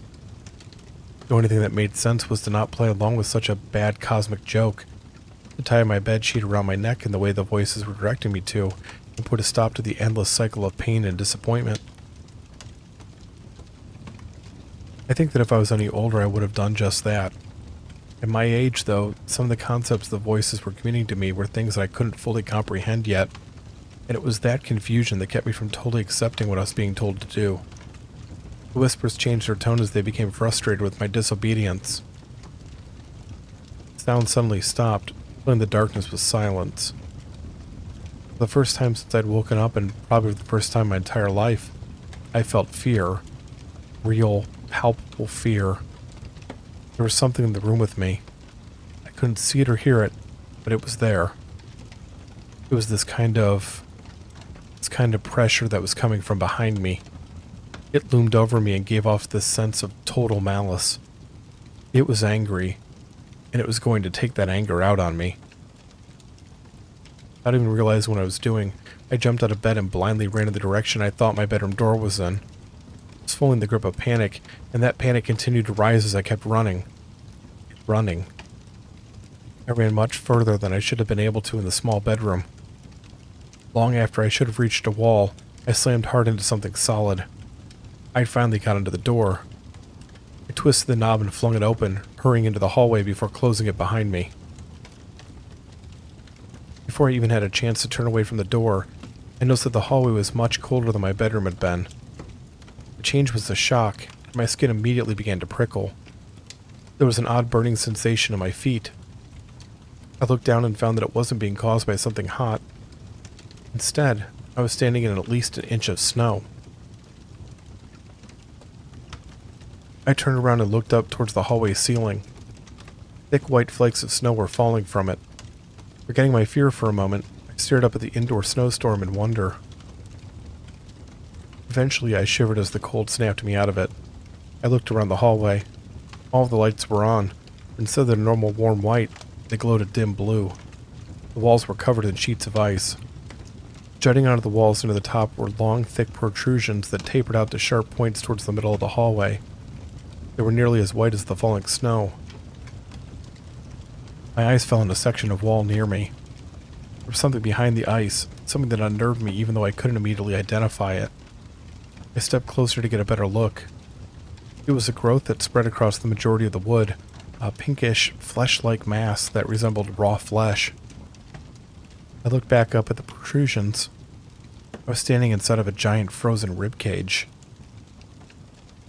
I hurried down the hallway with my arms wrapped around my chest in a futile attempt to stay warm. My bedroom was in a different section of the house than the others. When my sister and I had turned 8, we had been given a choice as to which unused bedrooms we wanted. We had chosen ones on opposite sides of the house, with hers being located near my parents' room. We'd always been close, but we both agreed that we needed some space between us or we would drive each other crazy. The hall led into the entryway.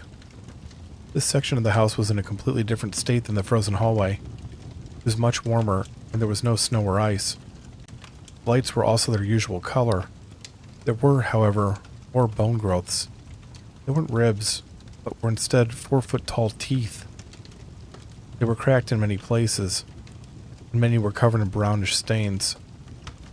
They stuck out of both the floor and ceiling at random intervals.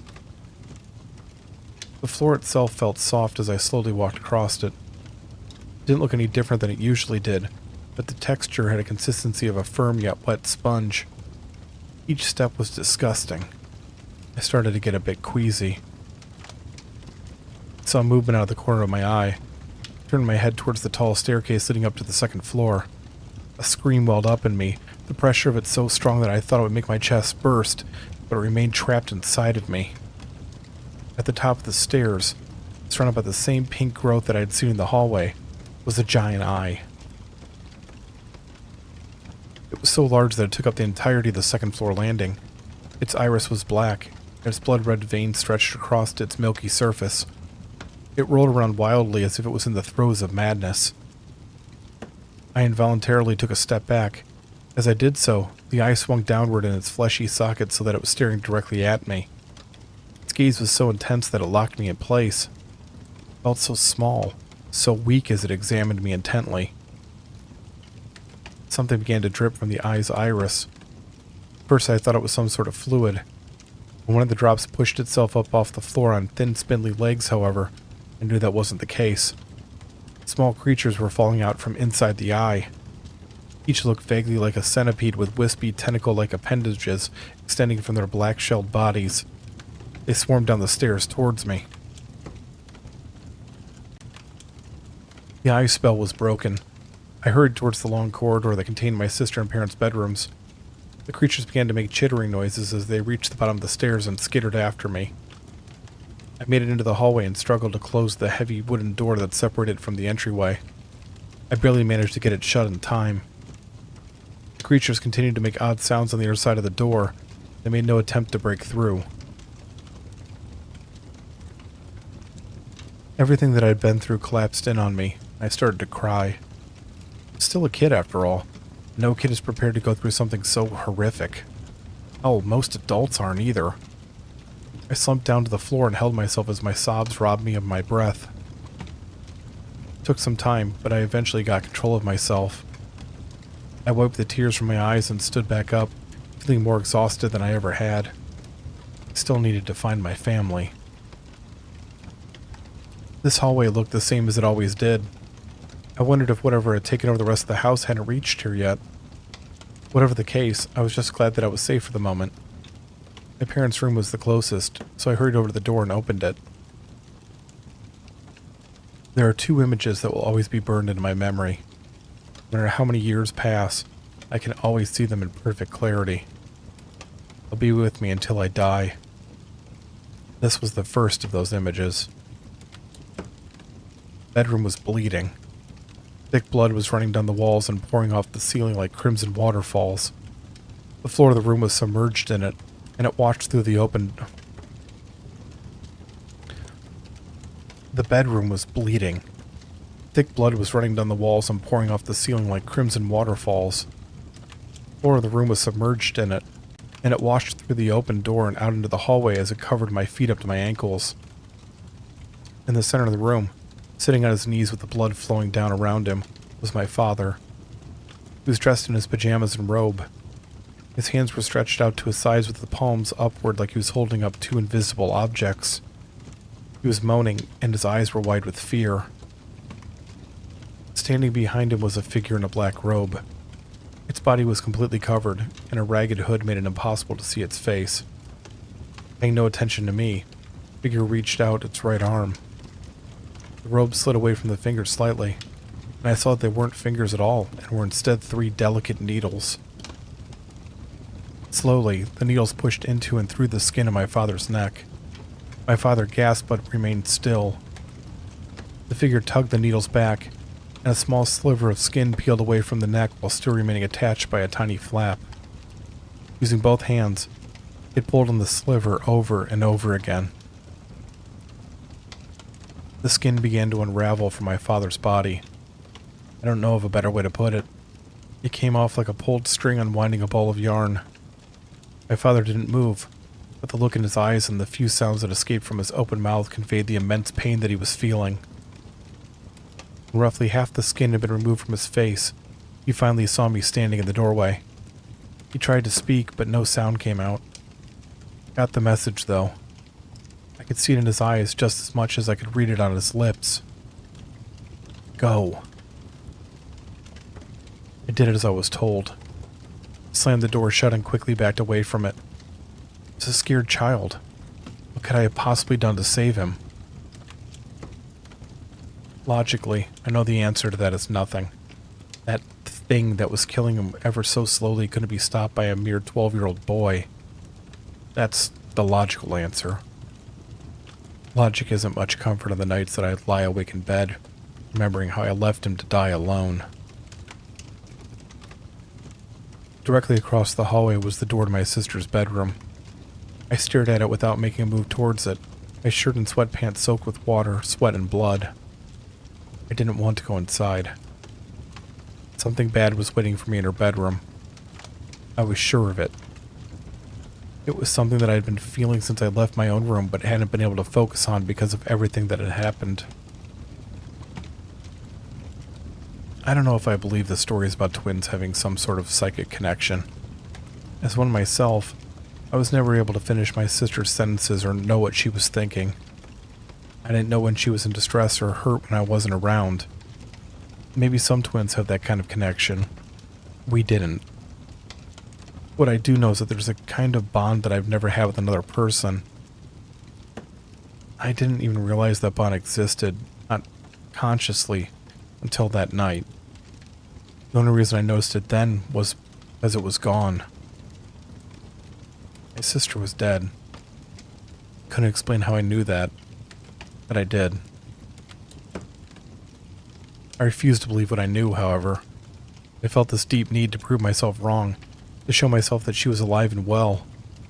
Putting aside all of my other feelings, I clung to that stubborn need to not accept the truth and marched over to her bedroom door.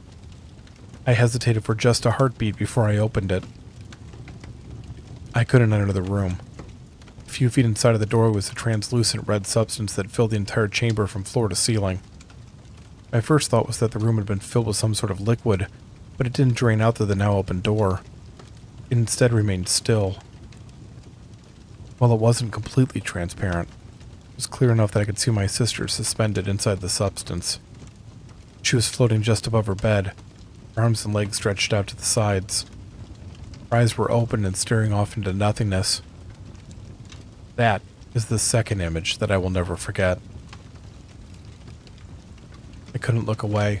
I tried, but my eyes remained locked on her. Even when her limbs began to slowly separate from her body and move off in opposite directions, I just kept watching. It wasn't until after the pieces had broken apart and completely dissolved that I closed the door and stepped away from it in a daze. There was one more door in this part of the house. It was at the far end of the hallway. I turned my head towards it. It led to my mother's study.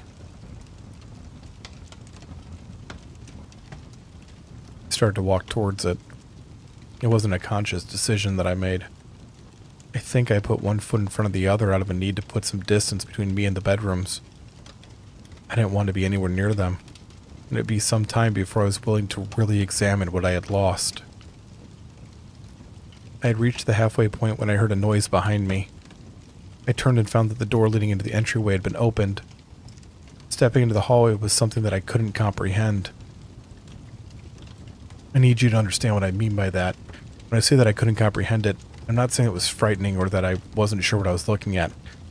I mean that it was impossible for my mind, or the human mind in general, to process and understand the being that was in front of me. It was large enough to fill the world, but at the same time small enough to interact with the tiniest of particles. It had both presence and the absence of existence. The entirety of the being was a contradiction that somehow created harmony. Out of everything that I'd seen that night or ever would in my life, this being terrified me the most. It was like I knew on some primal level that it existed my entire life.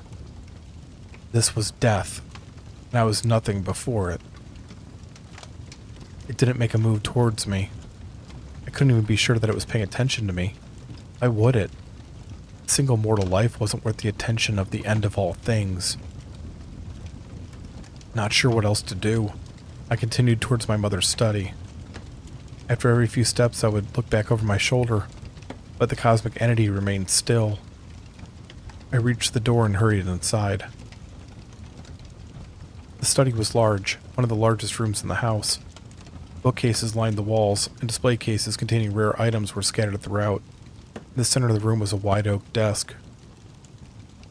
Sitting in a tall leather chair behind the desk was my mother.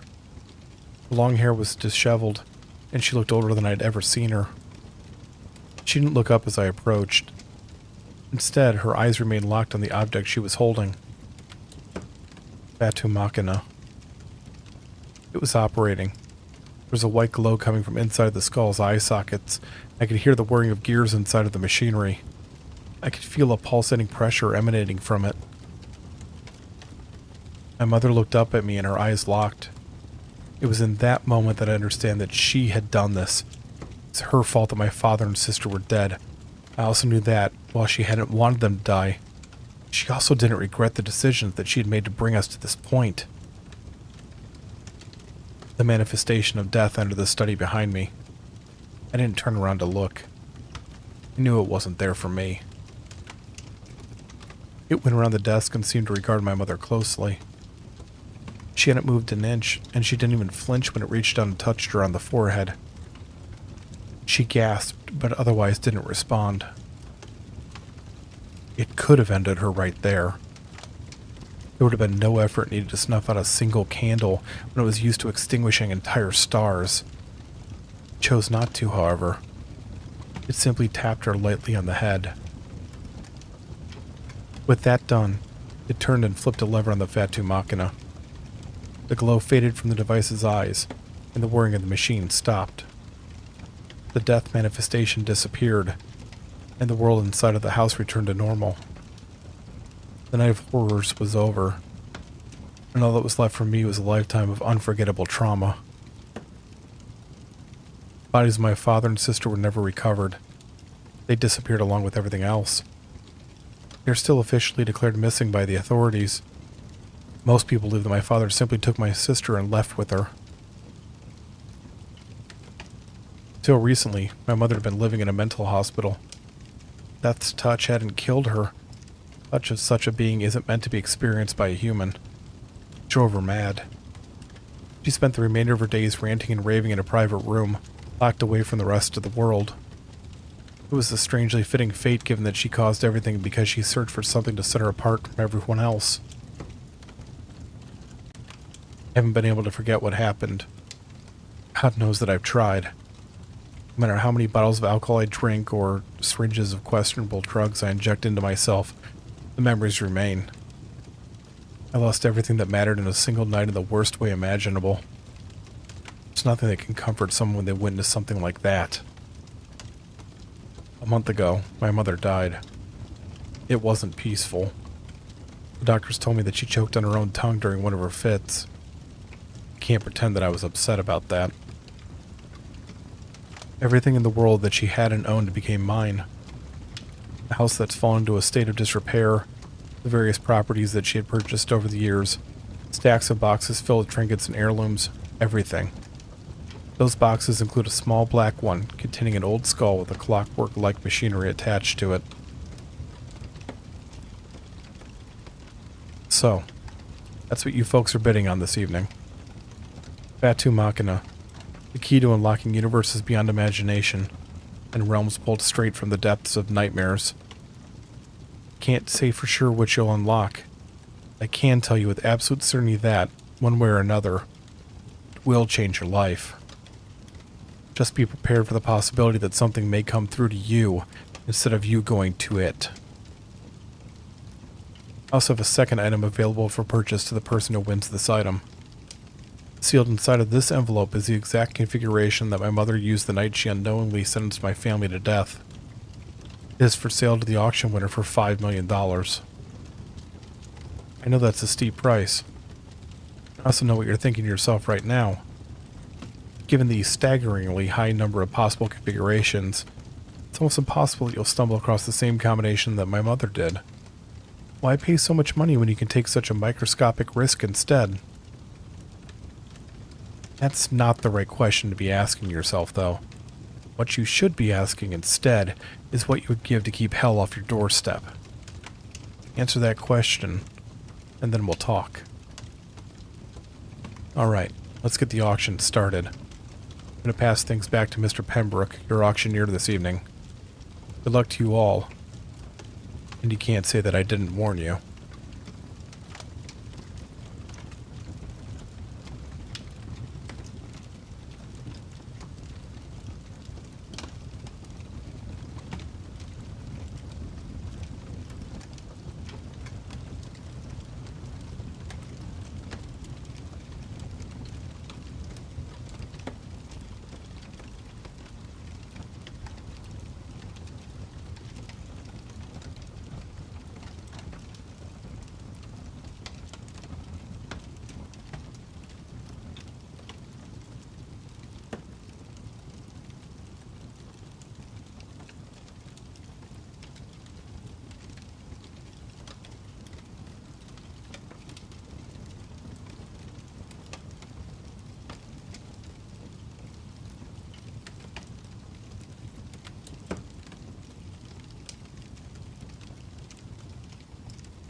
On the top floor of one of the tallest buildings in New York City is a restaurant called Parva Mortes. You haven't heard of it. Don't feel bad about that, though. Very few people in the world have. It's a place where only the wealthy can aspire to, and only those with power can obtain. There are only 5 tables in the entirety of the restaurant, and they're arranged in such a way as to ensure total privacy. The Parva Mortes is where the top of the food chain come to indulge themselves while deciding how everything you know will operate. Presidents, prime ministers, and dictators are turned away at the door. No one who has appeared in Forbes or Bloomberg is allowed to book a reservation. The manager has turned down the Pope's request to dine on more than one occasion. Me? I have my own table. I'm not telling you this to brag about my wealth or my status, or that I've acquired both these things in such great amounts in such a way as to avoid the public's gaze. It's quite the opposite, actually. I'm telling you this so that you'll understand just how serious I'm being when I say that the woman sitting at my table frightens me. It seems absurd on the face of it. Lydia is tall but thin. Her blonde hair was cropped short the last time that I saw her, but she has allowed it to grow long. She's wearing a black dress that is fashionable and exudes sexuality. She's a strikingly beautiful woman. That beauty hides her true nature and the true threat that she represents to anyone in her presence. I start to walk towards the table before she sees that I've arrived. I don't want her to know that I'm hesitant. She probably already knows that, but I don't want to give any outward indication of my unease. Every single meeting with her is a veiled back and forth struggle. Showing weakness at the onset would dictate how the entirety of this encounter would go, and it wouldn't be in my favor. She turns and smiles as I sit down in the chair across from hers. I don't return the smile, but I do nod politely. She has taken the seat directly in front of the large floor-to-ceiling window, and her form is framed by the New York night skyline. "Well, well, Mr. Morwood," she says, her voice smooth as silk. "Has it really been a year already?" "Indeed it has," I reply, keeping my own voice even and steady. "Nice of you to choose this particular restaurant for us to meet at." "Nothing but the best for you, Trevor." "Especially since I'm the one paying for it?" I ask, raising an eyebrow. She smiles again. In the interest of full disclosure, that did happen to cross my mind as I was selecting the location. "I see that you brought along your most recent purchase." I set the black box that I'm carrying down on the table next to me. It's never far from me. We both fall silent as a waiter comes up to the table. He stands some distance away from us until I nod at him. The staff at Parva Mortes is the best of the best, and they will never approach unless they are invited to. "Good evening, sir," the waiter says with just the right mixture of pleasantness and respect. "To you as well, Charles," I tell him. "How are your wife and daughter?" "A handful, sir, just like always." He places his hands behind his back. "Would you care to start with a bottle of wine to share with your lovely companion?"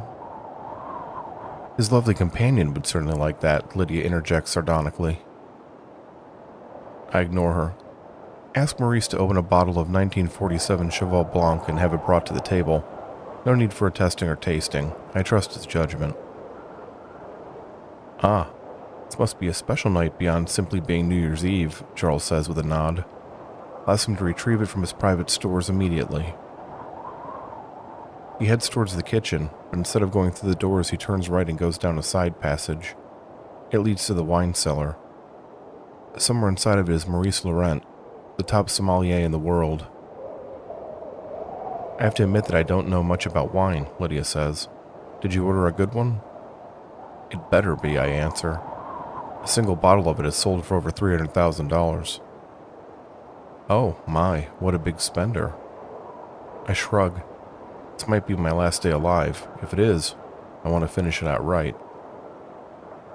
I have to admit that's a good philosophy to have, especially since you may very well be dead in less than 30 minutes. Tell me, Trevor, are you feeling lucky tonight? No more and no less than the previous times.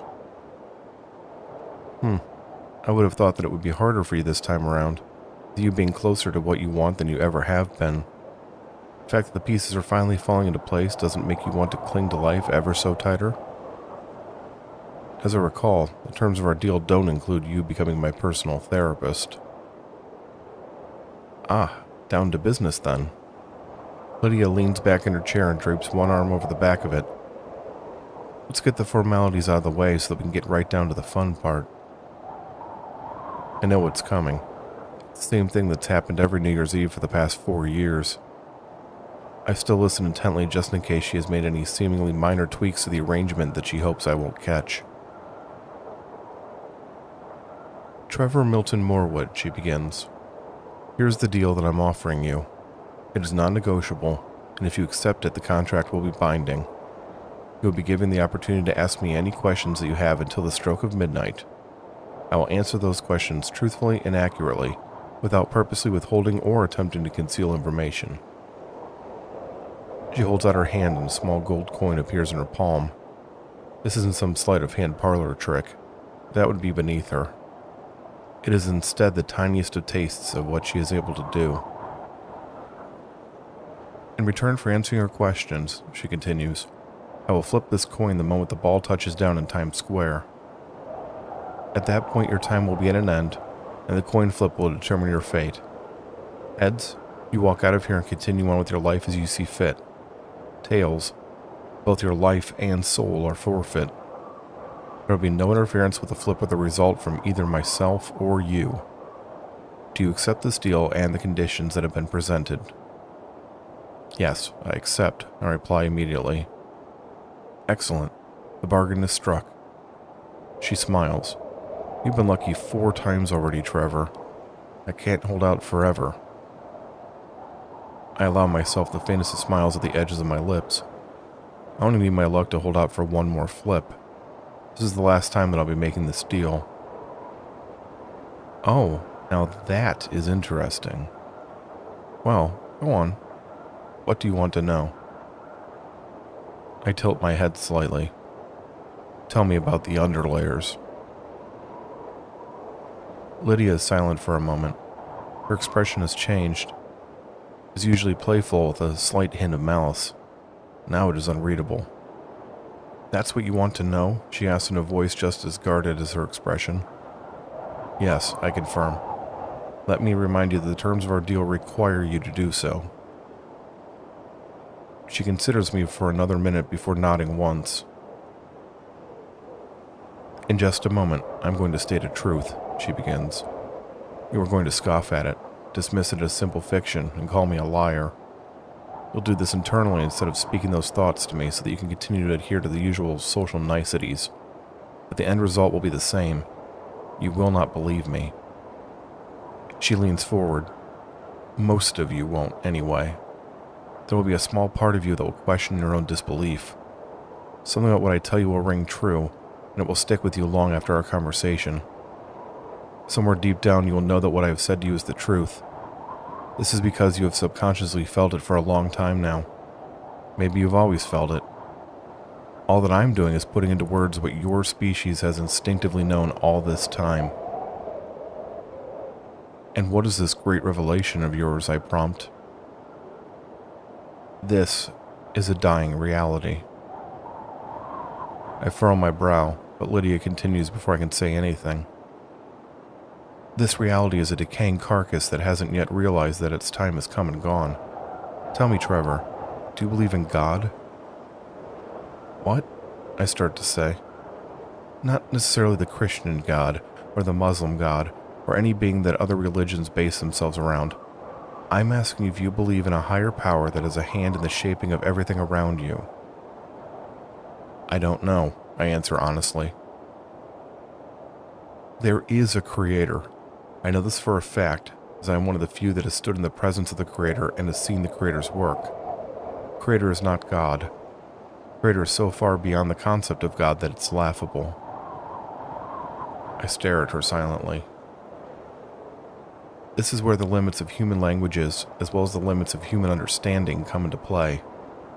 It's awkward to speak of the Creator without being able to use pronouns. The Creator is not a he, or a she, or a they. The Creator is simply the Creator. I have to excuse the repetition involved in talking about the Creator, as I'm going for accuracy over grammatic fluidity. I don't understand what this has to do with my question.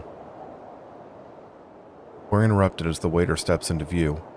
Once again, he remains still and out of hearing range until I beckon him over. He walks over to the table and silently uncorks the wine bottle I had ordered before filling our glasses. He knows exactly how full of a glass I prefer, and he stops at precisely the right moment. He finishes his task and places the bottle within my reach. With a courteous nod, he leaves once again. Think of reality as a painting, Lydia says, absently running one finger over the rim of her glass. The painting is the result of the creator's brush strokes. Every single drop of paint has been painstakingly chosen to take its exact place as part of the entirety of the piece. Nothing exists outside the creator's design. Are you with me so far? I nod. When I say reality, I don't just mean this universe. The painting includes the vastness of the multiverse as well, not to mention offshoots and spaces that can't be comprehended by anyone but the creator. For the sake of putting a name to it, let's refer to this collective reality as a work. I'd say that fits nicely into the painting metaphor. The creators ensured that there's a place for everything and that everything's in its place. This is sounding like the typical creation story that a number of different cultures have, I point out. Lydia raises an eyebrow. Well, here's the part where things get interesting. As I said, this work is laid out exactly how the creator intended. The work, however, is flawed. I blink. How is that possible? It's because nothing can ever be perfect. That's something that's vexed the creator since the beginning. The creator believes that the creator can achieve perfection, but it has yet to happen. The creator will believe that the work has been perfected, but inevitably some particle making a larger particle will be an imperceptible distance away from where it should be, and the illusion of flawlessness shatters. But how? The work will never be perfect because the creator is imperfect. That should scare the piss out of you. It certainly frightens me. The thought of the being that had brought forth everything fucking up certainly wasn't a comforting one. When the creator finds a flaw in a work, the creator does not simply fix it. That would be the equivalent of plugging a small hole in a dam with your thumb while the entire structure is collapsing. Instead, the creator begins work on a new painting. How many times has this happened, I ask? There isn't a number that could possibly begin to give you an answer to that. In the end, it doesn't matter. Here's what does. When the creator creates a new work, the creator doesn't use a new canvas. It's painted right on top of the previous one. This has been done countless times in the past, and will continue to be done countless times in the future. Much like the original painting is merely covered up by a new one when an artist paints over it, the works the creator has deemed failures still exist. They are left under the surface to slowly rot away. These abandoned works are what we call the underlayers. It's a lot to take in. I'm silent for a long moment as I analyze what she's told me. You said that this is a dying reality, I said slowly. That would imply that this reality is an underlayer. Very good, Lydia says approvingly. This work has been deemed a failure by the creator, and has been buried under newer and equally flawed works. As abandoned works go, this is one of the more pleasant ones. I know it doesn't seem like that sometimes, but it is. It's much closer to the top than most other underlayers. That's relatively speaking, of course. There's still a whole lot of layers above us. Nicer in what way? You have to understand that some of these underlayers have been rotting away since long before the creation of this one. They're nothing but darkness and nightmares now. Very, very unpleasant, and that's coming from me of all people. I look at her closely. Tell me, is it possible to travel between these layers? She returns my look. You already know that it is. That's why you purchased that. Lydia points to the box on the table. You also know the Fatu Machina can only open doors to places on this layer, she continues on. That means that you believe you found a way around that limitation, a way for it to force open gates across the underlayers. We believe that we have, I say, knowing that there's no point in lying about it. We, she repeats. Ah yes, your associate, the one they call Mr. Gangley. I'll never understand why he uses that silly name. From what I understand, it started with other people calling him that when they thought he wasn't listening. He kept it because he found it amusing. Besides, his real name would bring a lot more attention if it got out. We're getting off topic here. I still have some time. She shrugs. True, although not much. Just like you're aware of the existence of the underlayers, many of them are aware of our layer. Some of them even attempt to come through the barrier separating layers, and a small number of those succeed. I call those breaches bleeds. You know, like paint bleeding through a covering. I roll my eyes. Clever. Tell me about the successes. They've been small in nature so far. Ancient shadows that turn children's performers into killers to amuse themselves. Monsters that lurk in the brief moment between awake and sleep. An unknown force that drives people to take their own lives. A constant whisper that convinces a woman to open the gateway to madness with a promise, the lie of eternal life. Those sorts of things. Nothing on the scale of what you're planning. I want the locations of where these bleeds originally happened. Your wish is my command, she replies sarcastically. I reach into my suit coat and remove a pen and a small pad of paper. I hand them to Lydia and watch as she opens the pad and begins to write down the information that I requested. There are more of them than I expected. I put the more severe bleeds at the top, she tells me as she finishes and slides the pad back over to me. I want to start with those if you're going to attempt what I think you are. And with that, my dear, your time is up. She's right. I can see the ball in Times Square lowering through the window behind her. It strikes the bottom, and lights begin to flash all around it. Another year gone. Another year come. I stand up and collect the box containing the Fatu Machina. Reaching down to pick up my glass, I raise it to my lips and slowly sip at the wine. The 1947 Cheval Blanc is considered one of the finest vintages ever produced, and it's easy to see why. It is thicker than I would have thought, but the flavors are bold and varied in ways that complement perfectly rather than distract from the overall presentation. This is to be my final drink. I can die assured that the last taste of my lips is the best. I put down the glass and turn away from the table. I have no interest in watching Lydia flip the coin. What will be, will be. I begin walking towards the hallway leading to the elevator. From behind me I hear the sound of the coin spinning in the air just before it thumps onto the table. I reach the elevator. This is the 5th year in a row that the coin has come up my way. I quickly do the math in my head. It's only about a 3% chance of that happening. Some would call that luck. Some might call it fate, or maybe divine providence. I simply call it what was required. I don't take chances that I don't have to. I didn't get to where I am by being reckless. Each of these 5 gambles were necessary to get vital information. The elevator doors open. Now I have everything that I need, and it's time to get to work.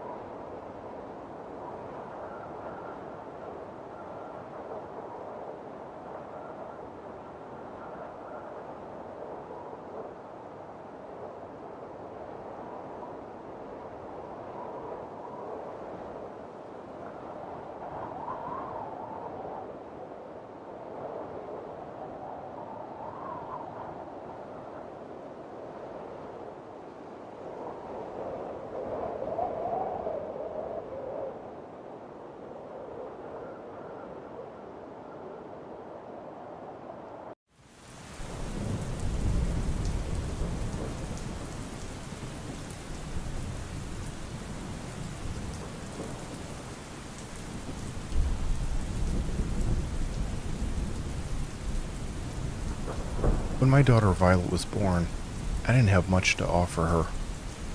My wife and I both worked, but housing was expensive where we lived, and much of our income went towards renting our cramped 2-bedroom apartment. Owning our own home was still just a dream then. All of the baby clothes and other items we got to prepare for Violet's birth had been purchased secondhand, and I had taken on a second job to make sure that we'd be able to afford formula and other necessities. The first time that I held Violet, I looked down at that little wrinkled face, and I just knew that any struggles in the coming days would be worth it. She was perfect, and she deserved a perfect life. I looked over at my wife Tara and smiled. Someday, I told her, I'm going to make sure this child has all the stars in the sky. When Violet was 5, she caught chickenpox from another child at a preschool. Because of this, she was required to stay home for 2 weeks while the infection ran its course. This was extremely hard on her. She was a very social child, and being apart from her friends for that long quickly began to take its toll. In an effort to raise her spirits, I stopped by a thrift store on the way home from work and purchased a telescope that I had seen a few days earlier. I set it up in her bedroom window and turned off the lights. She stared up into the clear night for hours, fascinated by the heavens and the things that filled it. When she finally went to bed, she snuggled into her pillow and asked me if someday she could go to space. "I'm sure you will," I said to her. "You'll fly right up to space and become the princess of all the stars in the sky." 2 years later, when Violet was lying in a bed in a pediatric cancer ward, I would visit her each evening after work and all day on the weekends. I would have spent every single moment with her if it had been possible, but I had to remain employed to be able to continue to afford our health insurance. Tara never left her side, though, so I was comforted that she was never alone. The cancer was aggressive, and while the doctors tried everything that they could, the disease continued to progress towards its inevitable conclusion. There's no preparing for the death of a child. My wife and I did our best to brace ourselves for what we knew was coming, but with each passing day we started to break down more and more. There were no more words of encouragement between us, no more promises that things were going to take a turn for the better.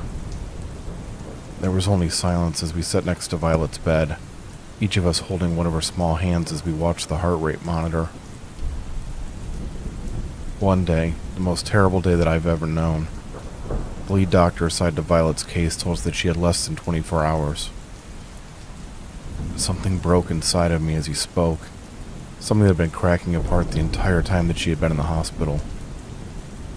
Knowing that I couldn't go back into her room while I was in such a state, I went into the restroom at the far end of the ward hallway and locked myself inside one of the stalls. Pain and frustration and fear and 1,000 other emotions crashed down on me like a tidal wave, and I wept so hard that I was left gasping for air. After I finally got control of myself, I took several deep breaths before cleaning myself up with toilet paper. I left the stall and splashed cold water over my face at the sink. I caught a glimpse of myself in the mirror as I did so. The face that stared back at me looked old and tired, almost unrecognizable. A voice called my name from the bathroom entrance. I turned to find a well-groomed man dressed in a suit and tie standing there, a briefcase clutched in both hands. He was older than I was, although it was difficult to determine exactly how much older. He introduced himself as Silas Pembroke. He said that he represented a private scientist that had been working on radical treatments for terminal illnesses. His employer had heard of Violet's condition, and he believed that she was a perfect candidate for his program. The cost for the treatment would be high, Pembroke warned me, and if Violet were to receive it, I couldn't speak of it to anyone except my wife. It was cutting edge, but also not approved by the government. "Tell me," Pembroke said as he raised his left eyebrow, "what would you give for your daughter to live?" "Anything," I replied immediately. "I'd give all the stars in the sky." That seemed to satisfy him. He told me that the scientist's assistant would be in touch shortly before he left the restroom.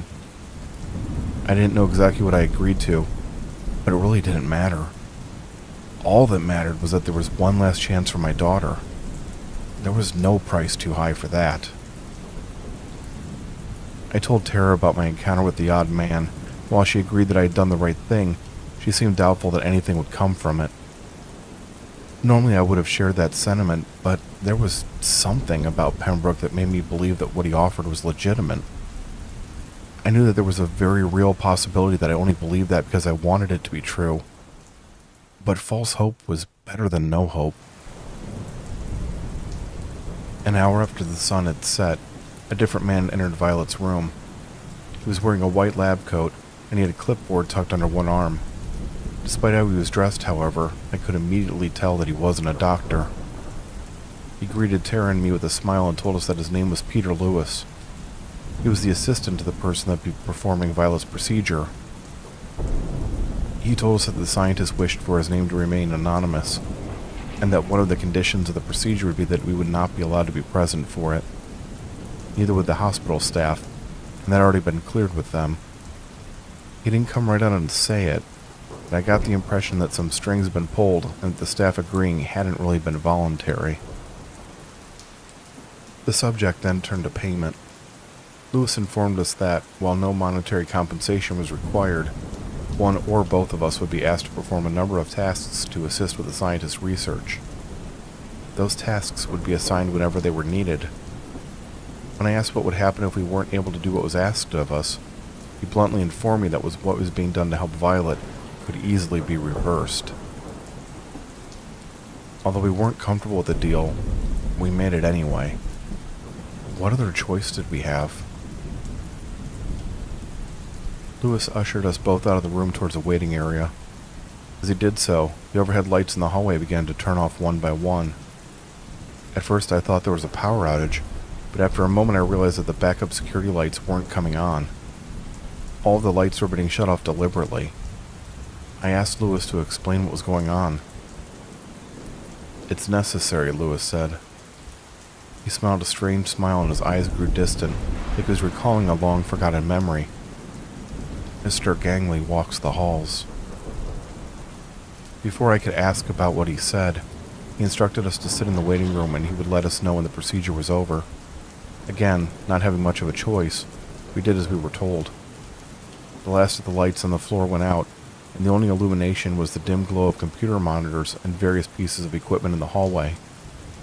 Lewis was gone.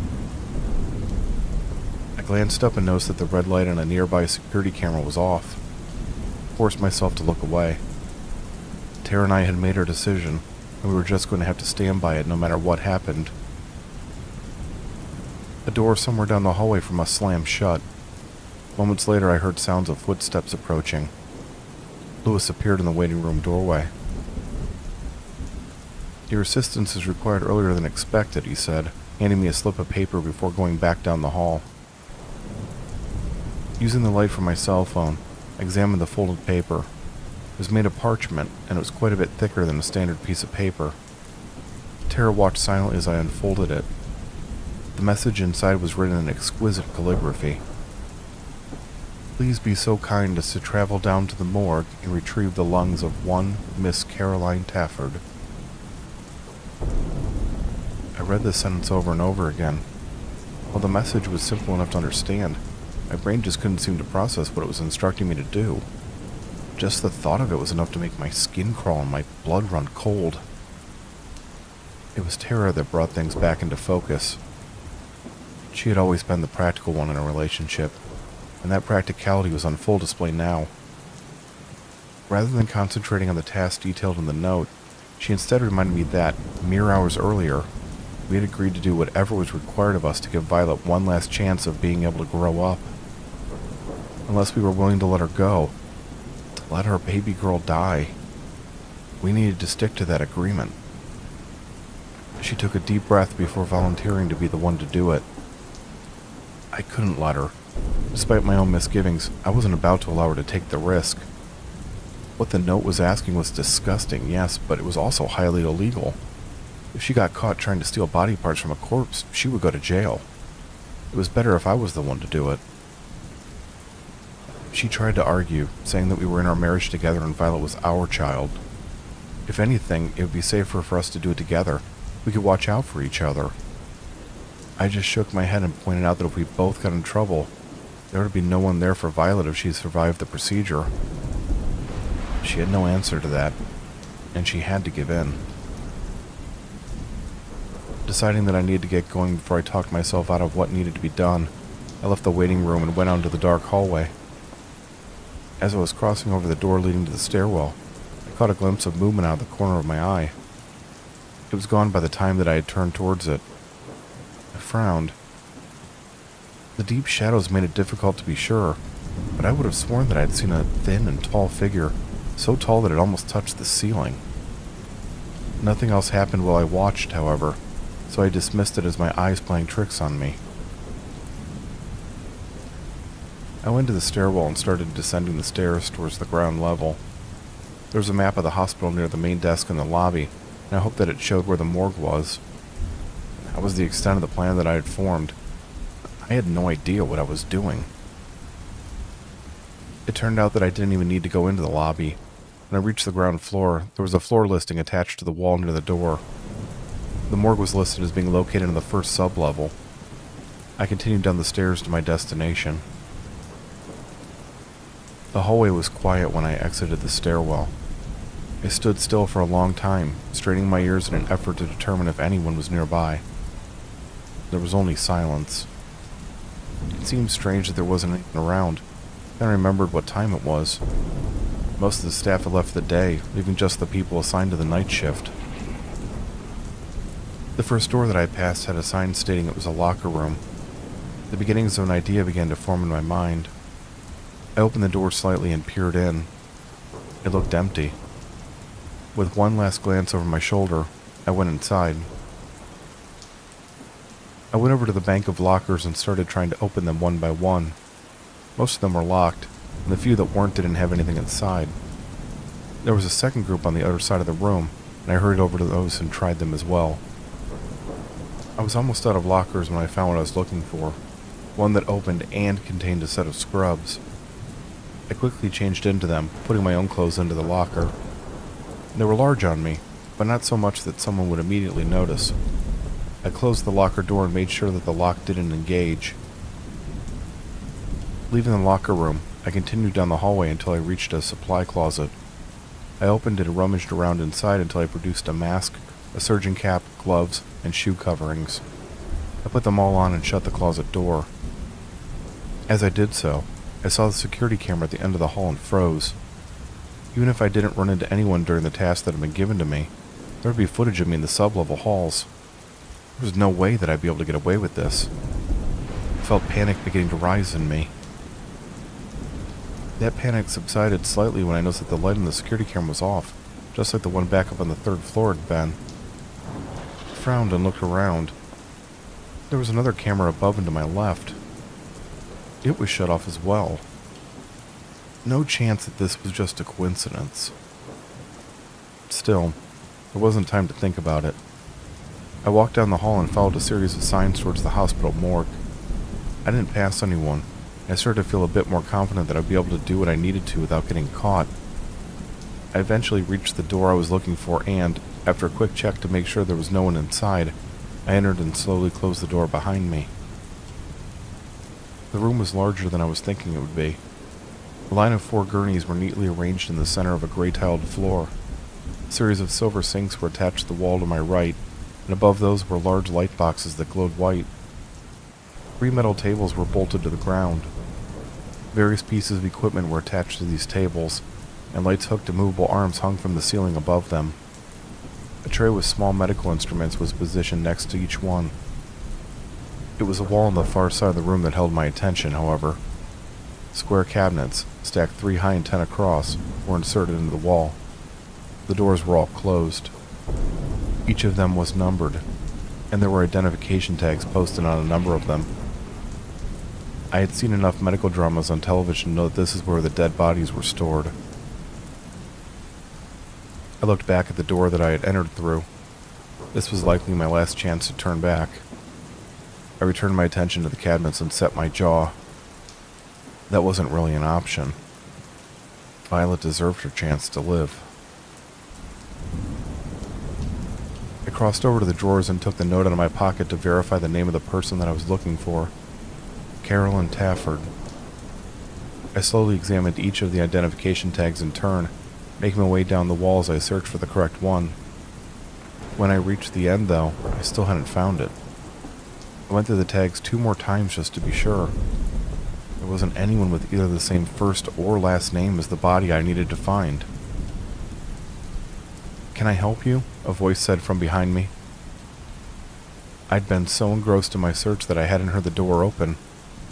Reminding myself that my face was hidden behind the mask, I turned towards the speaker. A woman in her early to mid-20s was standing in the doorway. She was dressed in the same type of blue scrubs that I was, but she was wearing a lab coat over them. Her blonde hair was tied back in a ponytail. She was regarding me with a curious expression on her face. Thinking fast, I told her that I had been sent down to retrieve a blood sample from one of the bodies in storage. I surprised myself with how easy the lie came to me. I was even more surprised that the woman smiled and nodded. "Let me give you a hand," she said as she walked over to me. "Dr. Gooding's filing and cataloging system can be a bit of a nightmare. Who are you looking for?" I answered her with a name that I had seen on one of the identification tags. As I did so, my eyes were drawn to the name tag that was pinned to the front pocket of her lab coat. I had to restrain myself from reacting. Written in blue letters was the name Carly Tafford. I hadn't been sent to retrieve the organs of a dead person. I was there to collect the lungs of someone that was still very much alive. I knew immediately that I couldn't do this. I was being asked to commit murder.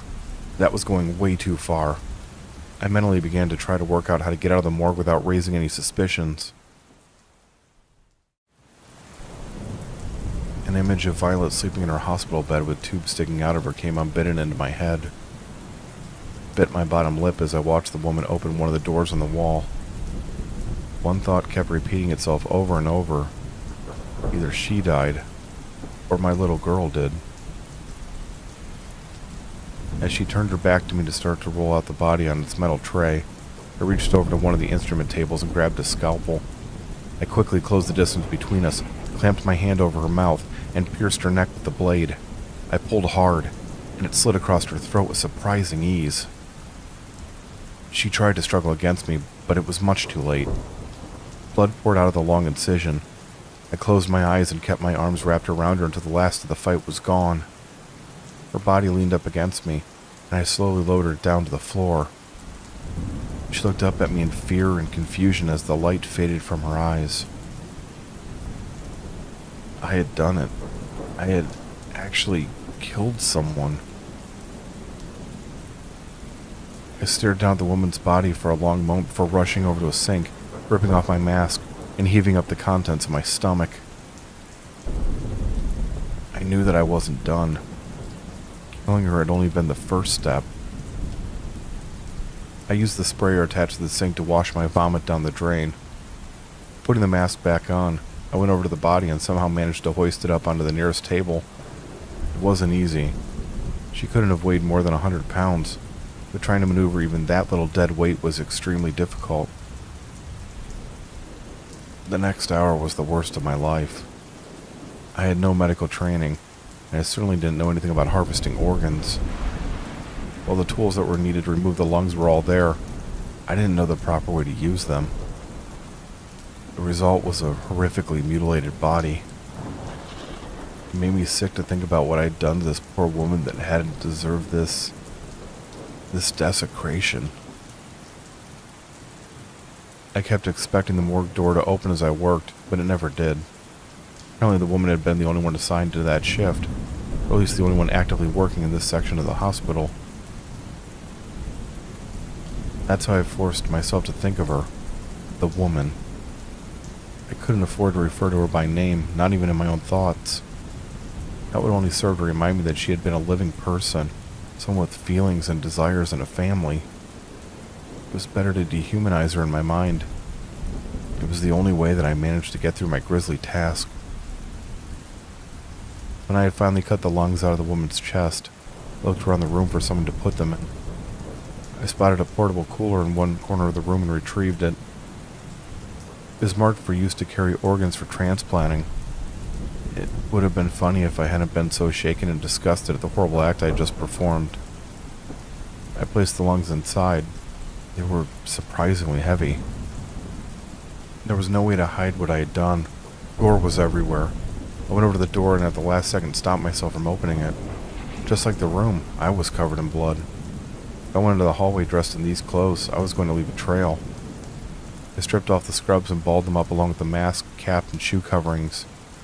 With the bundle under one arm and the cooler under the other, I went out into the hallway barely clothed and hurried back to the locker room. I quickly used one of the showers to rinse off my body before getting dressed. The entire process only took about 5 minutes, but every second that passed was one moment closer to when the woman's body would be discovered. I finished dressing and looked at the ball of clothing sitting on the floor in front of the locker. I didn't know what to do with it. When the police were inevitably called, They would do a thorough search of the hospital. That meant that just throwing the scrubs into the trash wouldn't work. I couldn't think of anywhere to hide them where they wouldn't be discovered. The locker room door opened, and I felt my heart skip a beat. To my surprise, the man from upstairs, Lewis, entered the room. He nodded once as he looked me up and down. "Are the items in that cooler?" he asked. "Yes," I told him, my voice sounding weak in my own ears. "Good. You should head back upstairs to be with your wife and daughter. I'll take care of those." He motioned at the scrubs with his chin. "Leave the cooler here, too." "Violet..." He smiled slightly. "She's going to be just fine. The procedure is finished, and it was a complete success. As long as you keep up your end of the bargain, she'll live a long and happy life." Violet did indeed make a full recovery.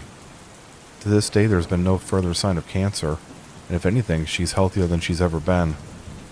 Her doctors are at a complete loss to explain it. The term miracle has been thrown around a lot, but Tara and I know better. It wasn't any divine intervention that saved her. It was a dark deal made with the dark devil. I was never so much questioned about the death of Carolyn Carly Tafford. During the past 2 years, we've received 3 more of the finely written notes on parchment. Each of them has been hand-delivered to us by Pembroke, the man who had first approached me in the restroom. I don't know for sure why it's always him, but from what I've been able to piece together, I think he handles certain types of business for the anonymous scientist. Apparently, that includes messenger duty.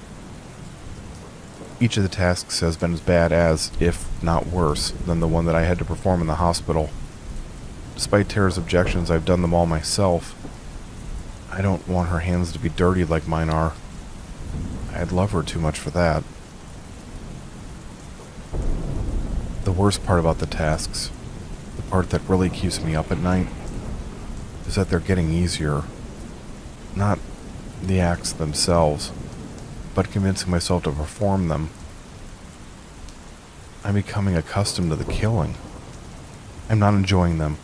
I'm not some kind of psychopath. It's just... I don't have the voice in the back of my head acting as my conscience anymore. I've changed in some fundamental way that I can't explain. Even if I still had any internal crisis about what I'm doing, I would just have to look at Violet going about her life to silence it. Being able to watch her grow up instead of dying scared in that hospital bed makes everything worth it. Some people may say that one child's life isn't worth the taking of many others. Those people have never faced the certainty of losing their child before. No matter what Violet's mystery benefactor requests of me, I'll do it. I'll be the butcher that it requires me to be. For my daughter, I'll keep killing until blood stains all the stars in the sky.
It was well after midnight when the knock came at my door. I'd been told that it would happen hours earlier, but I had known it wouldn't be that early. Nothing about this project ever seemed to stay on schedule. I opened my eyes and pushed my chair out from the desk. I probably could have gotten some sleep while I was waiting. That likely would have been the smart thing to do. My body was used to only resting for short periods of time, though, and I wouldn't have been able to drift off even if I had wanted to.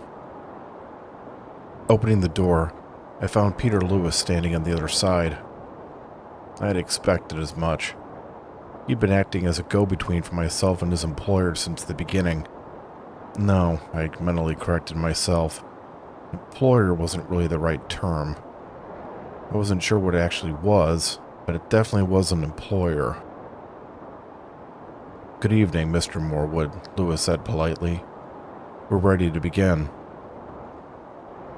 I nodded at him without answering and began to step through the doorway. "You'll want to bring your protection with you," Lewis pointed out before I could do so. I silently cursed. I hadn't been staying at the Alden Hall for very long, and I wasn't yet accustomed to the rules that came with doing so. Going back around my desk, I opened the top right drawer and took out a small silver amulet. I put the chain around my neck and slipped the amulet under my shirt. Certain protections have been set up inside of my office to keep it safe, but because of the nature of the project, it wasn't possible to do so for the rest of the house. With that done, I followed Lewis out of the office and into the hallway. The sounds of moaning and screaming immediately assaulted my ears. I gritted my teeth as I tried to ignore it.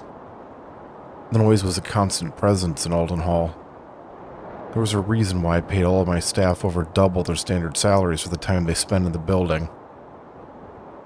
We passed a pair of security guards before descending the stairs leading down to the first floor. Both of the men were wearing earpieces designed to cut down the level of sound that entered their ears. Normally I frowned at anything that reduced the effectiveness of my security staff. They were the best available, and since I compensated them as such, I expected them to live up to their reputations. I made an exception here, though. No matter how long someone stayed at Alden Hall, they didn't get used to the screaming. It was too unnatural to adapt to it. "Remind me," Lewis asked as we reached the bottom of the stairs. "Have you been down to see the machine yet?" "No," I told him, raising my voice to be heard over a particularly loud shriek. "I've been given updates, but I've never actually seen it." "I see. Would you like me to give you a general overview of it?" "That won't be necessary. I'd rather see it for myself and hear it from the horse's mouth." "Of course." Directly in front of us was the front door.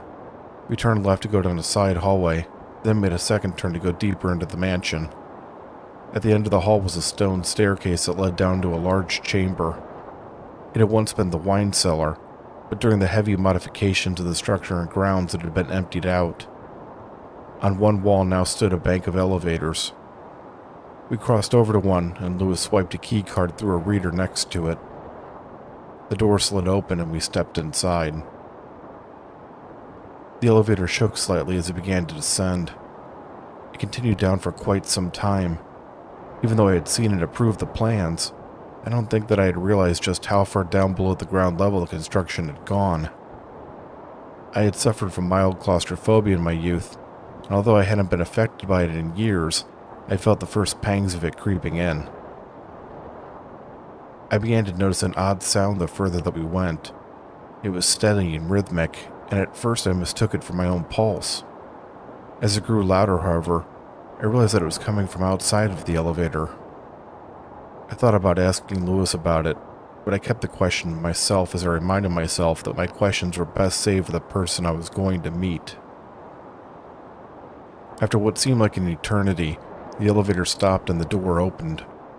We stepped down to another hallway. This one was different from the ones on the upper levels, however. Instead of being made of exquisitely shaped wood, it was instead constructed of metal. Iron, according to the blueprints. Long fluorescent lights lined the ceiling. The thumping noise was even louder here. Lewis didn't seem to notice as he led us through the tunnel. He spent the majority of his time in the lower levels, of course, so it was only natural that he was unfazed by the surroundings. He effortlessly led us through a series of twists and turns, not pausing when we passed guards, but still nodding at them politely. We came to a four-way intersection and stopped. "I can either take you to see the machine first, or I can take you to his office," Lewis told me. "Which would you prefer?" "Take me to him," I answered immediately. I want him to walk me through everything step by step himself.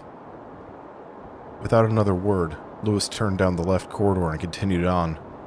There were no guards down this passage, and the overhead lights were dimmed to the point that it was difficult to see. In addition to the constant pounding, I began to detect a new sound. This one I recognized, high amounts of electricity running through power lines. The humming was unmistakable. I came to a door that simply didn't belong in the metal hallway. It was large and wooden, carved from thick oak and adorned with dozens of symbols that I didn't recognize. Lewis stepped aside to allow me to pass by him. We had arrived at our destination, and it was clear that he wouldn't be joining me inside. I turned the silver doorknob and entered. The room inside was dark, and even after passing through the dim corridor, it took my eyes a few moments to adjust. The only source of light was a series of computer monitors on the far side of the room. At first I thought there had been some sort of mistake, and that I was alone. I sensed more than heard the movement near the computers. I wasn't alone. There was someone, or something, in the darkness. The large presence felt like it was both in front of me and looming over me at the same time. I stared in the direction of the room's occupant. No matter how hard I tried, I couldn't see him. That had always been the case. Although we had worked together for years, I had never been able to get a good look at him. Even during the early stages of our partnership, he had remained covered or spoken through an intermediary. He leaned in towards the computer monitors, and I was able to make out a small part of his face. It was a wide grin, one so impossibly wide that it spread back into the darkness. His large teeth were on full display, as were the blood-red gums that housed them. Bandages were wrapped around the flesh above the lips. Because of the shadows, I couldn't tell how far up his face they went. Guten Tag, Herr Morwood. The creature that was once a man said with a German accent, his voice barely above a whisper. Good evening, Mr. Gangley, I answered politely as I tried to hide the sudden fear I was feeling. I was told that we're ready to get this show on the road. We are indeed. It has been challenging, but the preparations are finally complete and I am ready to begin. Excellent. I have to admit, I've been curious about what you've been doing down here. His grin grew wider, if that was even possible. Perhaps you have been wondering if all the money you've been spending has been put to good use? I heard a warning bell go off in the back of my head. No, I haven't been worried about that. Confident that you've been upholding our agreement. I just haven't been privy to the building of this machine of yours, so I'm naturally curious about it. Ah, I see. Gangley was silent for a moment. Well then, please allow me to show you the fruits of my labor and your finances, Herr Morwood. There was a soft click, and the wall to my right began to rise up. I turned just in time to see it disappear completely into the ceiling. It was actually a window looking down on a huge chamber a few stories below the office. With one glance back towards the scientist, I moved closer to the window and peered out. I nearly threw up, only managing to keep my composure at the last possible moment. The entire chamber was covered in what could only be raw flesh that had been stretched out over the walls, floor, and ceiling. Patterns of blue veins were everywhere, and they pulsed as fluid flowed through them. Human bodies were trapped in the flesh. The skin grew over their arms and legs, and parts of their faces and chests were covered as well. None of them appeared to be alive. In the center of the room was a rounded object. The same veins that grew in the skin ran from the flesh and into the sides of the object, and a series of black cables stretched out of the back and out of view below where I was standing. It was the Fatu Machina, and Gangley had managed to make it into even more of an abomination than it already was. Beautiful, isn't it? Gangley said from behind me, an odd note in his voice. I call it the Cadaver Machina. The Cadaver Machina, I repeated slowly. The corpse machine. Indeed. Would you like to know how it works? No, I replied, swallowing hard. Tell me anyway, As you know, he began. when you first acquired the Fatu Machina, I had great difficulty working on how to get it to do what we need it to. It is designed to open doorways to places throughout this universe and the connecting multiverse. But we needed it to do more than that. We needed it to be able to pierce the reality itself, to create a gateway into the underlayers. I nodded slowly. The underlayers were realities that existed long before our own, but had been abandoned by the being that had created them when they had been deemed imperfect. Figuring out how to gain access to them was complex, to say the least. I was convinced that the Fatu Machina was still key to doing this despite its limitations. Gangley continued. I knew that if I could just make adjustments, essentially reprogram it, I would be able to open that gateway. No matter what I tried, however, I was unsuccessful. The machinery of the Fatu Machina refused to be reconfigured. Refused? I asked. You're talking like it's alive. It is, in a sense. Not only is it mechanical, but there is an organic component to it as well. You're referring to the skull the machinery is attached to. The one that supposedly belonged to Adam, the first man. Gangley let out a hiss that I recognized as his way of laughing. It is a good story, but I doubt that the donor of that skull was someone from a myth. It is, however, from someone with tremendous power. When I realized that the Fatu Machina operates as both a mechanical and a biological machine, I knew what was needed. And that was? It was biological. It simply needed more biology. I looked out at the grotesque flesh-covered surfaces and shuddered.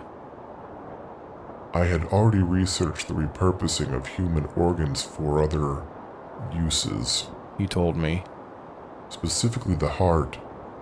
It is quite the machine, controlling the flow of blood throughout the body as it works to provide the other organs with what they need. I was able to use my findings from those old studies here. In what way? I asked, not really wanting to know the answer. The full answer to that is quite technical, but the end result is that I have constructed a highly advanced computer system using biological parts. I turned away from the window and looked towards him. Biological parts. You mean parts from human bodies. Another hissing laugh. Indeed. All harvested from the living to ensure they are in working order. Do you disapprove? As long as it works, I don't care where you get your materials from. That is good, because I will require more as this project continues. That is the downside of working with organic parts. In this case, however, it is an unavoidable cost of doing business. I stopped myself from shuddering. When I engaged Gangley's services, I had known the type of person I was getting into bed with. I might not have known the specifics, and I hadn't been under any illusions that his methods wouldn't have consequences. Miles upon miles of veins act as wires, He said. Hundreds of hearts stand over the circuits. You must have heard them beating on your way here. Lungs, kidneys, intestines, they've all been repurposed. The system is then converted into digital information through a large bank of heavily modified human brains. Once converted, it is filtered into the computers in my office. That seems impossible, I admitted. And yet, here it is, being presented to you. I assure you, Aaron Morwood, this is quite real.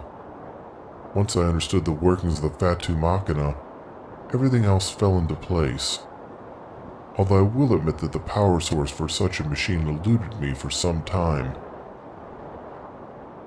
What do you mean? What we are requiring the device to do is far beyond the limits of what its power is capable of. Think of the Fatu Machina as, say, a drill. Small, precise, and capable of doing one thing very well.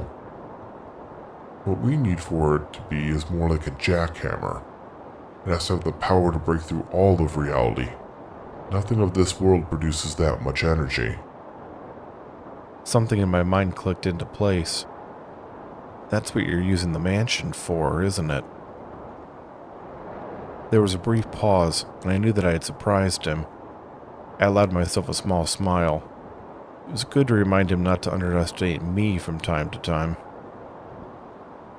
Impressive, Herr Morwood, Gangley said, the ghastly grin never slipping. That is indeed the case. I assume that means you've worked out how Alden Manor provides this needed power supply? The smile on my face disappeared. I wasn't the only one reminding the other of their place. He had known that I wouldn't have an answer to his question before he asked it. I remained silent. I see, he said. Disappointing. Well then, I shall explain it to you. While there is no power source in this world strong enough to provide the energy required by the Cadaver Machina, we luckily have access to a second world of sorts. Spirits exude large amounts of psychokinetic energy when they manifest. Past experimentation has shown me how to harness this energy. How did you do that? I asked grudgingly. While I appreciate your scientific curiosity, I'm afraid that you wouldn't understand the process even if I explained it. I believe it's enough to say that I have the required knowledge and to leave it at that. His statement was meant to be bait, but I refused to take it. As he often did, he was testing me. You're right, of course, I said, deciding to stroke his ego this time. I assume that process is why you had me purchase so many haunted objects. Exactly, Gangley confirmed. Each of those objects is tied to a restless spirit. By bringing them under the same roof and stimulating them with a strong electromagnetic field, it causes high amounts of psychokinetic energy to build up so that it can be collected. In essence, it's trading electricity, a power source incompatible with the Cadaver Machina, for psychokinetic energy, one that is compatible. And everything, the machine, the modifications, the power source, it's all ready? It is. His grin somehow grew even broader. Shall I show you? I took a deep breath. Do it.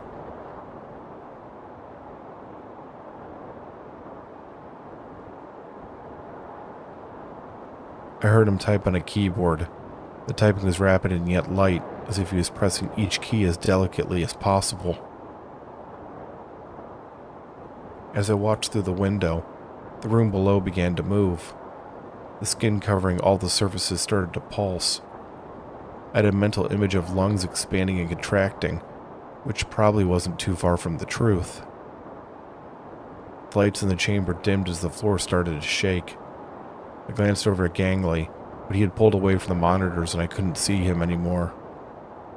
I returned my attention to the lower chamber just in time to see the Fatu Machina begin to glow. I had seen the device used a number of times before this. Whenever it was operating, the eyes of the skull would glow in an unnatural light while the gears and the mechanical components turned. And that wasn't what was happening now. Instead, the light was coming from every part of the device. It was so bright that I wasn't able to look directly at it for more than a few seconds. The Cadaver Machina will open a gateway in 10 seconds. Gangley said from the shadows. 5 seconds. 1. The light coming from the Fatu Machina was extinguished. For a moment I wondered what had gone wrong, but then I felt it. The best way that I can describe it is as if a large invisible weight had been pressed down on me. A massive headache spiked behind my right eye, and my ears popped. Successful breach, Gangley said in a satisfied tone. A large black rectangle appeared in front of the Fatu Machina. Normally when it opened a doorway, the location it led to could be seen through the Terran space. This time, though, there was only darkness. It appears that visual contact isn't possible. Gangley said. No matter. I shall send through a probe to gather data. A door in the chamber opened, and a small robot rolled in on treads. It looked like one of the remote-controlled machines used by bomb disposal units. This one had a series of instruments attached to the sides and top. Without stopping, it headed towards the black portal and went through it. The probe works completely independently. Gangley told me. While communication to the gateway is not possible, it will gather as much information as possible within 10 minutes and then return on its own. How deep in the underlayers does this gateway lead? I asked. I do not know. That is part of what the probe is seeking to determine. If it is able to, I can use that information to open more precise gateways to specific locations within the underlayers with the cadaver machina. This initial breach was forced to be much more random. I blinked. Wait, so you're telling me that you don't know where this gateway goes? No. He hiss-laughed. Exciting, is it not? Before I could reply, there was a flurry of motion in the lower chamber. Something came rocketing out of the portal and smashed hard into one of the skin-covered walls. It was the probe that had been sent through, or, more accurately, what was left of it. Faster than I could process what was happening, a child stepped through the gateway and into the chamber. It was a girl of maybe 14 or 15, dressed in a simple black dress and matching shoes. Her brown hair was shoulder length. Her skin was extremely pale. She looked around the room emotionlessly. How fascinating, Gangley said quietly.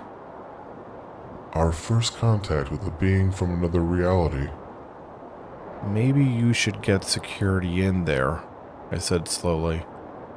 She's probably the one that did that to the probe. A wise precaution.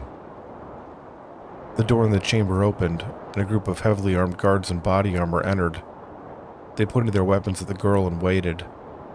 She turned her attention to them and simply stared back. Tell them to make contact, Air Lewis. Gangley instructed into a hidden microphone. A few seconds later, the guard in the middle of the group took a step forward.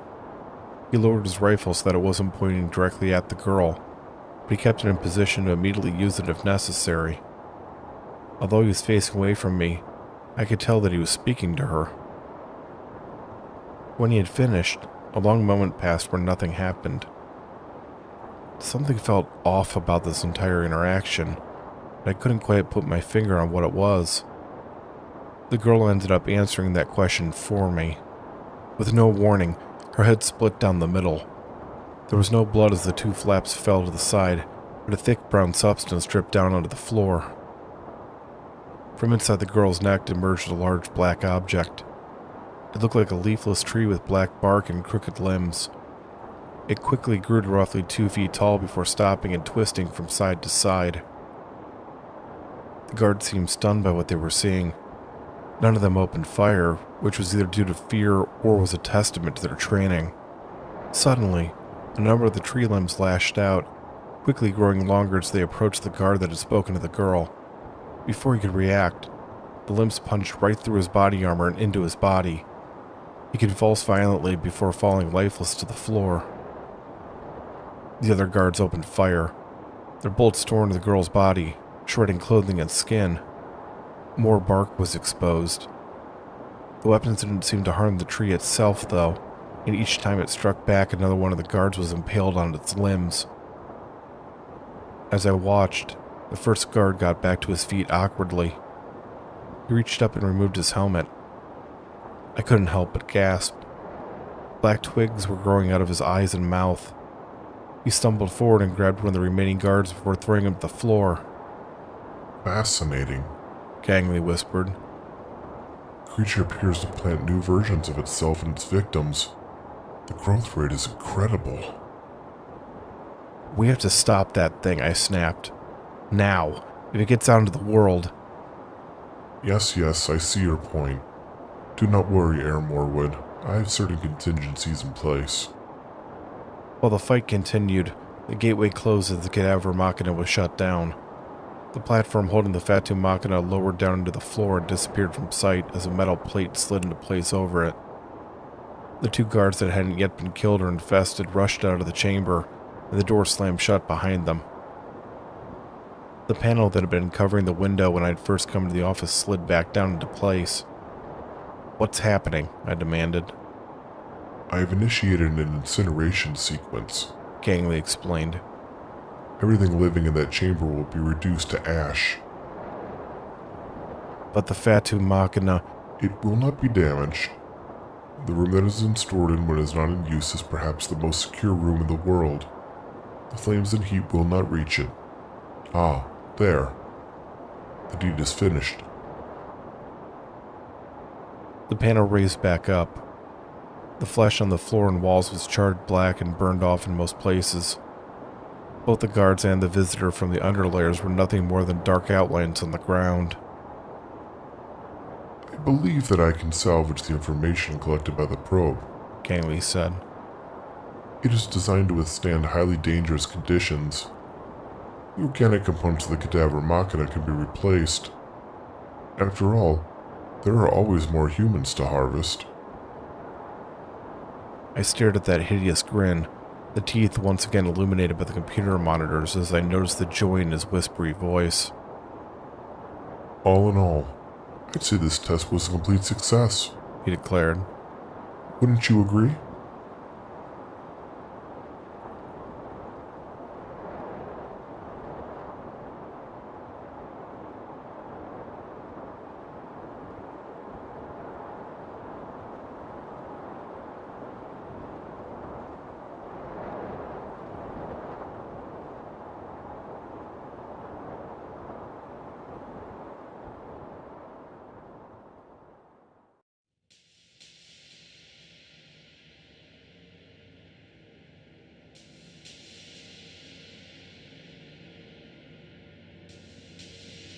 I don't need to watch to know where the woman has decided to hide. It's always one of three places, and out of those three it's usually one specific spot. It's also predictable. I wouldn't be doing this if I didn't absolutely need to. If I could avoid it, I would. That's always the case. The problem is that I can't. Not when my condition reaches this point. I really thought that I was going to make it this time. That happens more often than you might think. I managed to get through the past 2 cycles without having to resort to this. I was so damn close to making it this time as well. Yesterday my hand started shaking though, and that was soon followed by the sensation of itching in the back of my skull. I knew at that point that I was out of time. There's no point in lamenting what isn't to be. I retrieved the pair of knives from the table. The blades bob up and down in the air due to my shaking hands, but I will just have to make them work. I slowly walked down the stairs leading into the main warehouse storage area.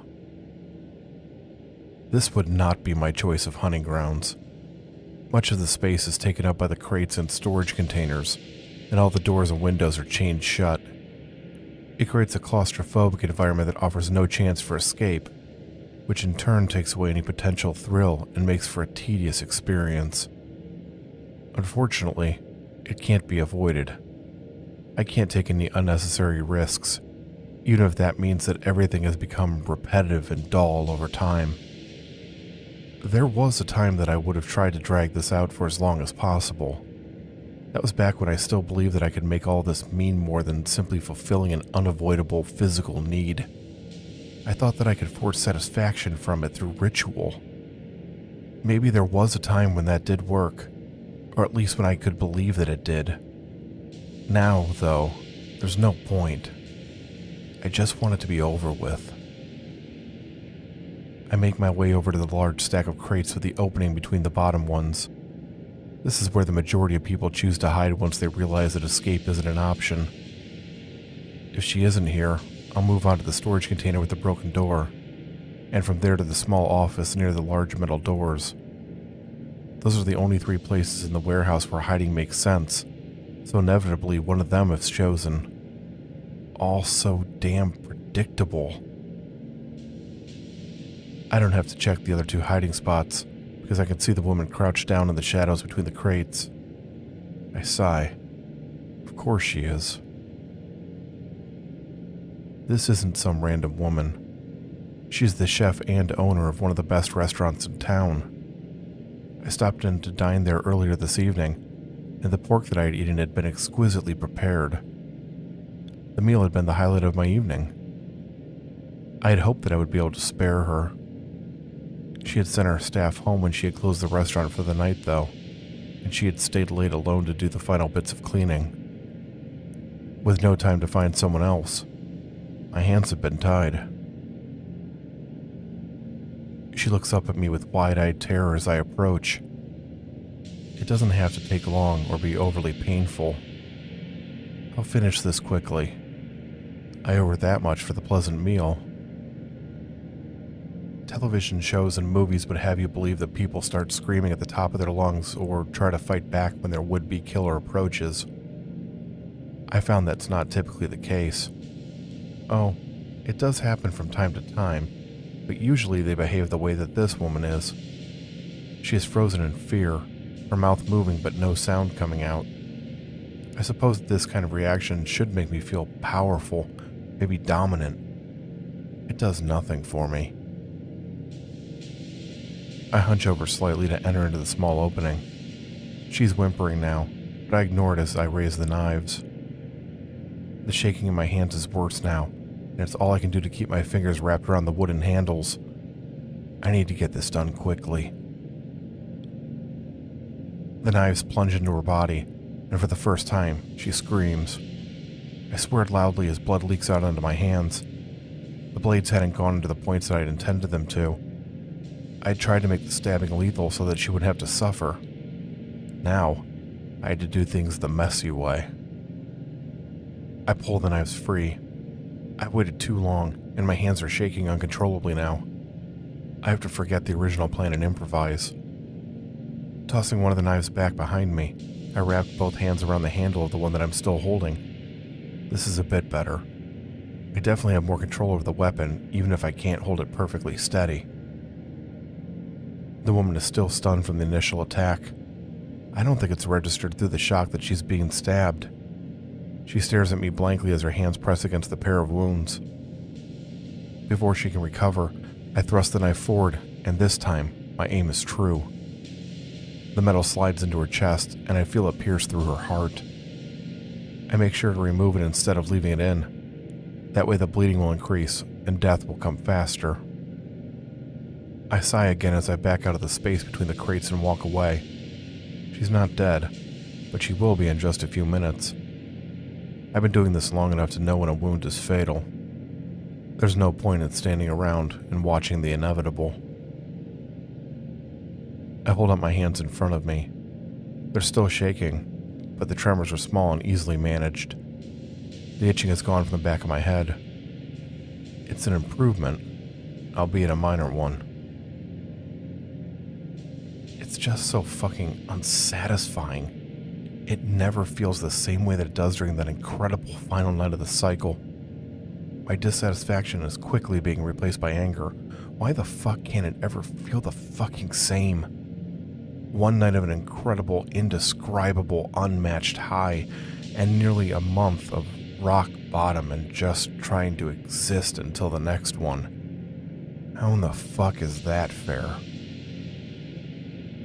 I force myself to calm down. The answer is that it's not fair, but there's nothing that I can do about it either. Besides, the end of the cycle is almost here. I just have to make it until tomorrow night. The smart thing to do would be to clean up the mess I've made and just go home to get some rest. I know from experience that I won't be able to sleep, though, and I'm not in the right headspace to make sure that I take care of my crime scene properly. Both those things will just have to wait.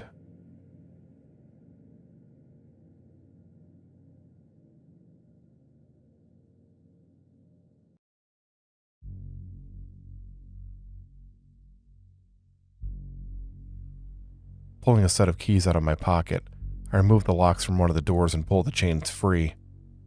I toss them off to one side in a small pile and go outside. The cold winter wind immediately assaults me, and I grit my teeth as I wish that I hadn't left my coat inside. Before I leave, I go around the side of the warehouse until I reach a spigot. I turn the valve and freezing water starts pouring out of it. As quickly as I can, I wash the blood off my hands and dry them on the legs of my jeans. I let the water run long enough to allow the ichor to flow into a nearby storm drain, then close the valve once again. A light drizzle begins to fall as I walk towards town. The warehouse that I use is located at an old dockyard that hasn't been used in years. I don't own it, and the various cargo items inside of it aren't mine, but somewhere along the way the actual owner stopped caring about it and left it to rot. I look around at the other buildings that I'm walking past. They're all in various states of decay. I often wonder what happened here to make so many people walk away at the same time. Having such a large area to myself, especially one that includes more contained ones throughout the site, has been extremely useful. No one is around to hear any noises from either myself or my guests, and there's no security that might accidentally stumble on my activities. It's basically the perfect environment. I grit my teeth. Except it isn't perfect, is it? If it was, maybe I wouldn't feel so hollow when I treat my condition. Maybe I need a challenge, and this place is making everything all too easy. I shake my head firmly. That isn't it. I know that isn't it. The abandoned dockyard gives me safety when I otherwise wouldn't have it. I'm just irritable and lashing out. Another wonderful side effect of my condition. My car is parked at the edge of the dockyard. I ignore it and continue on foot. I found that the best way to prolong the effects of a treatment is to remain active. The physical activity helps to distract from the return of my symptoms, at least for a short while. I check my watch. About 20 hours left. Fuck. The road leading away from the docks is empty. That's no surprise, as there's nothing else out this way. There's no reason for anyone else but myself to be here. I walk down the middle of the road instead of off to one side. In a very real sense, this is my own personal domain. I walk for over 2 miles before I reach an intersection. The direction I'm headed in goes into town. Before it does that, though, it leads right past a small diner that's open all night. That's where I'm going. After another mile, I arrive at the diner. I'm pleased to see that there's only 2 cars in the parking lot. I go inside and sit down in a booth in the corner. I'm alone in the eating area. The cars must belong to a server and cook. Speak of the devil. A woman comes out of the kitchen and gives me a smile. I see the smile slip a bit. It wasn't by much, but I definitely saw it. Did I still have some blood on me that I missed? Looks like you got caught outside in this lovely weather, she says to me. Did your car break down or something? Truck, actually, I lie easily, my worries dissipating. Just down at the 219 ramp. I called it in, but I can't get anyone out until morning. I had to walk here. I wasn't born a good liar. Quite the opposite, actually.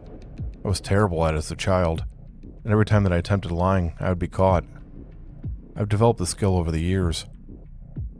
It's been a necessity that I do so. Now I do it as needed without even thinking about it. I order a cup of coffee to start before asking to see a menu. I can smell a fresh pot brewing somewhere nearby, and my walk through the cold and rainy night has chilled me to the bone. I avoid caffeine most of the time, but I'm willing to make an exception on this particular night. When the waitress returns with my drink, I order something off the menu. It's some sort of sandwich, but I'm not sure which one. I just point at a line and she nods before going back to the kitchen. I'm not actually hungry. I know that I need to eat, though. My body needs as many calories as possible during the final phase of the cycle. The coffee helps get the chill out of my body. That, combined with the time having passed since the kill, makes me feel more like myself than I have in days. It won't last. It never does. But for the moment, I don't want to focus on that. I sit in the uncomfortable booth for a little over an hour, slowly eating my rather mediocre chicken sandwich and drinking progressively worse cups of coffee. Eventually, it's time for me to go. The diner is only a few miles from the dockyard, and I don't want to leave too much of an impression on the waitress just in case something happens down the line. The waitress brings me the check, and as she does so, she offers to give me a ride back to my non-existent truck. I give her a smile and politely decline, telling her that I've been stuck inside it all day and it feels good to be able to walk around and stretch. She glances out at the still falling rain and asks me if I'm sure. I assure her that I am.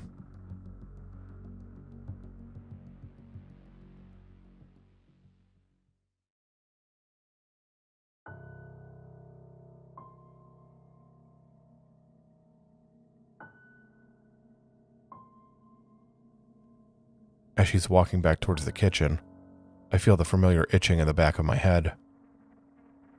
No, this is too soon.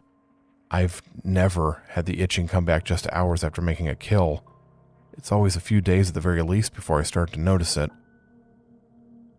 I sit still in the booth, the pin-like pricks working their way up and down my skull. Something is very wrong. Usually the itching starts out so faintly that it's barely noticeable. Over the course of 2 or 3 days, it gradually increases in intensity until it's so strong that it pushes me to the point of insanity. That isn't happening now. The sensation is already intense, and I can feel it growing steadily as each second ticks by. I don't understand. This doesn't make any fucking sense. Think. Did I do something wrong? Change something about the kill? I shake my head. No, I didn't do anything different. Besides, that wouldn't make any sense. There's no ritual or anything like that. Make the kill, satisfy the need. That's all there fucking is to it. It's not goddamn rocket science. Calm down. Breathe. Maybe there was something different about the woman that I had chosen? All that had mattered before was the killing, but I guess that's possible. There's no way to know for sure. Focus. Fucking focus. None of this matters. What matters is what I do now. There's no way that I'm going to be able to make it to the end of the day. I look at the clock hanging on the wall. The sun won't even be up for another hour. At the rate it's going, the itching will reach its peak soon. When that happens, the pain will begin. It will feel like spikes being hammered into every inch of my body. I'll be so blinded by the agony that I will no longer be capable of rational thought. The last and only time that it got to that point, I regained my wits in the family room of a house that I didn't recognize. Remains of 3 people, torn apart and barely recognizable as being human, surrounded me. Every inch was covered in hot blood. All my symptoms were gone, but I had no idea what had happened or where I was. It had solved one problem and created a slew of others. I can't risk that sort of thing happening again. There's an odd thumping noise. I dismiss it as noise coming from the diner's ancient-looking heating ducts. It continues, however, and it doesn't seem to be coming from above me. I look down and find that my hands are shaking so much they're banging against the top of the table. I stare at them for a long moment. I hadn't even noticed that they were trembling. I wrap my fingers around the edge of the table and grip it as tightly as I can in an effort to stop them. I've come to a decision. I don't know when I started working my way towards one, or how I'd arrived at this particular conclusion, but I know what needs to be done. Taking my wallet out of my back pocket, I pull a few bills out and place them on top of the check the waitress had left me.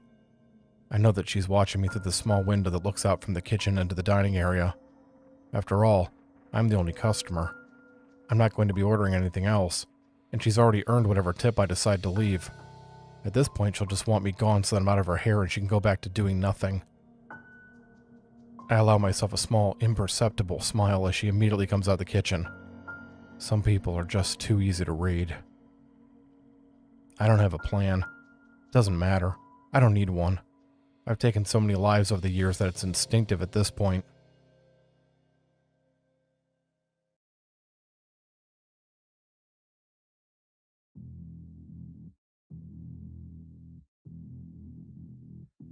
She reaches the table and puts her hand out to pick up the check and money. As she does so, My arm lashes out like a snake and my fingers dig into her brown hair. Before she can react, I'm slamming her face into the edge of the table. Her scream is silenced almost as soon as it begins. She slides to the tile floor, unconscious. I know that she's not dead. Instead of tending to that, I slide out of the booth and immediately head towards the kitchen. The waitress isn't going anywhere. Even if she wakes up, she won't be in any condition to leave or present a threat to me. There's one more person in the diner, though, and I can't take the chance that they heard her short cry. The door to the kitchen begins to open just before I reach it. I grab a steak knife out of a basket of silverware behind the counter before kicking the door back towards the person emerging from the other room. There's a loud grunt as it smashes hard into someone. Pressing my momentary advantage, I throw open the door and thrust the blade at the large man standing behind it.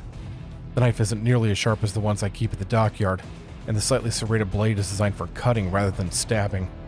I wasn't expecting the person to be quite so tall either. The knife digs into his flesh, but it's not much more than a flesh wound. Ducking my shoulder, I ram it into his chest to knock the wind out of him. He really is big. He's got at least 6 inches and 50 pounds on me.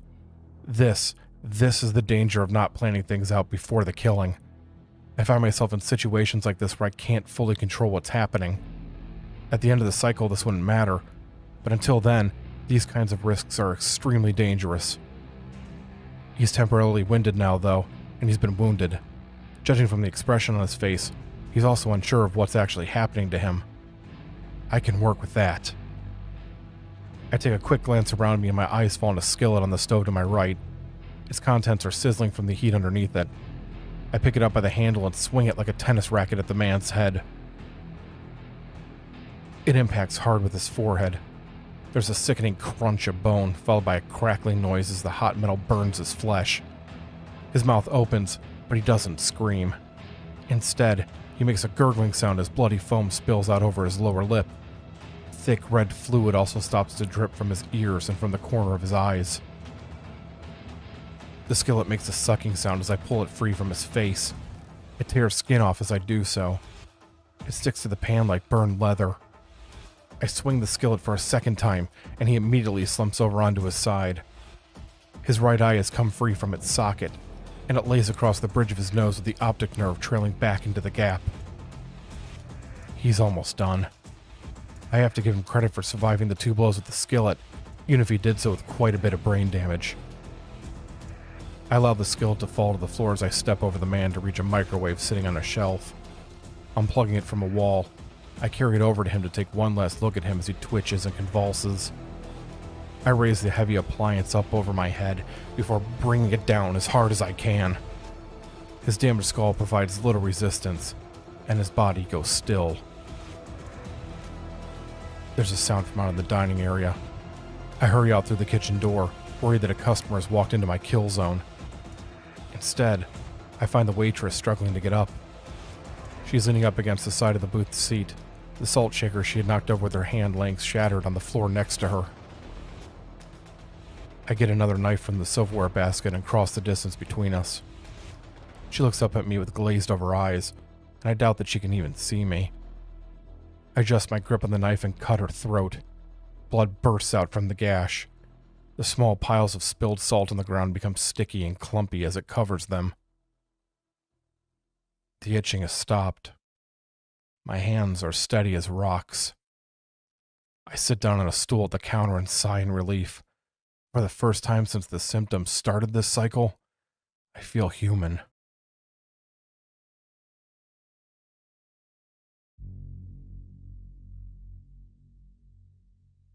With the relief comes a familiar bitterness. No matter how satisfying a kill is, it never has the same pleasure and overwhelming satisfaction that one does during the final night of the cycle. It's infuriating. It's like some higher powers decree that I'm only allowed to be happy one night each month, twice a month every 2.5 years or so. I allow myself a minute to sulk in my anger and disappointment before I force myself to put it aside. There's a pressing matter to attend to. I've got 2 dead bodies and all the mess they created to deal with. It won't be long before people start to arrive for breakfast. I have to figure out what I'm going to do before that happens. It doesn't take me long to realize that I have made a hell of a mistake. No matter what I do, this place is going to end up being a crime scene. Since it's only a few miles from the dockyard, the police are bound to search it. When they do, they'll find the woman that I killed earlier, likely along with evidence of previous kills as well. I don't have any choice but to abandon the dockyard and move on to somewhere else. Probably another state entirely. I look up at the ceiling. Yeah, definitely another state.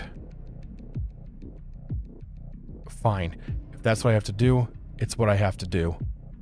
Going back around the counter, I open the cash register and take the small amount of money that it contains. I also go into the kitchen and take the money from the cook's wallet, as well as a set of car keys from his other pocket. It doesn't end up being much in total, but it's better than nothing. I just have to make it through the day. If I can do that, I can end the cycle tonight in a different place before continuing my way in the morning. I just have to make it through the day. The kitchen provides me with the answer I need for covering my tracks. There's an exposed gas line that runs to the kitchen. Covering my mouth, I break a section of the line before quickly making sure the pilot light in the stove is still burning. Good. I had broken a secondary line just like I had thought, not the main line. I leave the diner through the front door. There's still no one in the parking lot, and there isn't any traffic on the road either. I try the key that I took from the cook in the small white car first, but it doesn't fit the lock. It does slide easily into the driver's side door of the red pickup though, so I get in and start the engine. The rain has stopped, and the first hints of the rising sun can be seen in the distance as I turn out onto the road and head away from town. After less than a minute of driving, I see what appears to be the light of a second sunrise in the rearview mirror. I nod to myself. It won't be long before the fire at the diner is completely out of control, if it isn't already. At the very least, it will take the authorities a couple of days to dig through the rubble and ashes. Even if they somehow manage to find enough evidence to piece together what happened, I'll be long gone before then. The only thing working against me is the truck that I'm driving. It won't take the police long to figure out that it's missing. If they do that fast enough, they'll be able to get word out across the state with the make, model, and license plate number. That could lead to disaster. Luckily, I don't have to stay in this pickup for long. I drive back towards the dockyard, going as fast as I dare on the slick pavement. I reach my destination without incident and pull the truck up on the edge of one of the concrete docks before putting it into neutral and getting out. I try to push the pickup off the edge of the dock, but I'm barely able to get it to budge. I get down lower and press my back up against the tailgate as I push as hard as I can. It eventually starts to roll forward. There's a crash of metal as the front wheels go over the edge. I nearly fall as the weight of the front end does the rest of the work for me. The truck slides into the dark water and sinks below the surface. I give myself a few moments to rest before dusting myself off and hurrying over to the car that I had parked at the dockyard earlier. It's a black four-door sedan, kind that countless people drive in every city in the country. I check to make sure that my backpack is still in the passenger seat before opening the trunk and retrieving a duffel bag. I change out of my blood-stained clothes and into fresh ones before getting into the car and leaving the dockyard. This time, I turn right at the four-way intersection instead of continuing towards town. My plan is to put as many miles between here and me that I can by mid-afternoon, then find a place where I can complete the cycle. I fish my cell phone out from the car's glove box and bring up the map app. The phone is a prepaid one, of course, and I purchased it under a fake name. There are half a dozen other ones in the car trunk and one in the backpack, all of which are still in their packages, and all of which are listed under different names. The map confirms what I already thought. If I stay on the highways and don't make any stops, I can be out of Minnesota and into North Dakota by 1 o'clock. That should give me more than enough time to get myself oriented and figure out where I'll spend the night. So that's what I do. Ignoring the fatigue that creeps in, I drive towards the state border, making sure to keep my speed at or under the limit to avoid the possibility of being pulled over. I have to resist the urge to go faster. While I know sticking to the speed limit is a smart play, I'm very anxious to reach my destination. I almost nod off twice during the drive. Now that the symptoms of my condition are gone, at least for now, my body is more relaxed than it has been in quite a while. It isn't helping that the roads in this part of Minnesota are mostly just trees and open land with nothing to break up the monotony.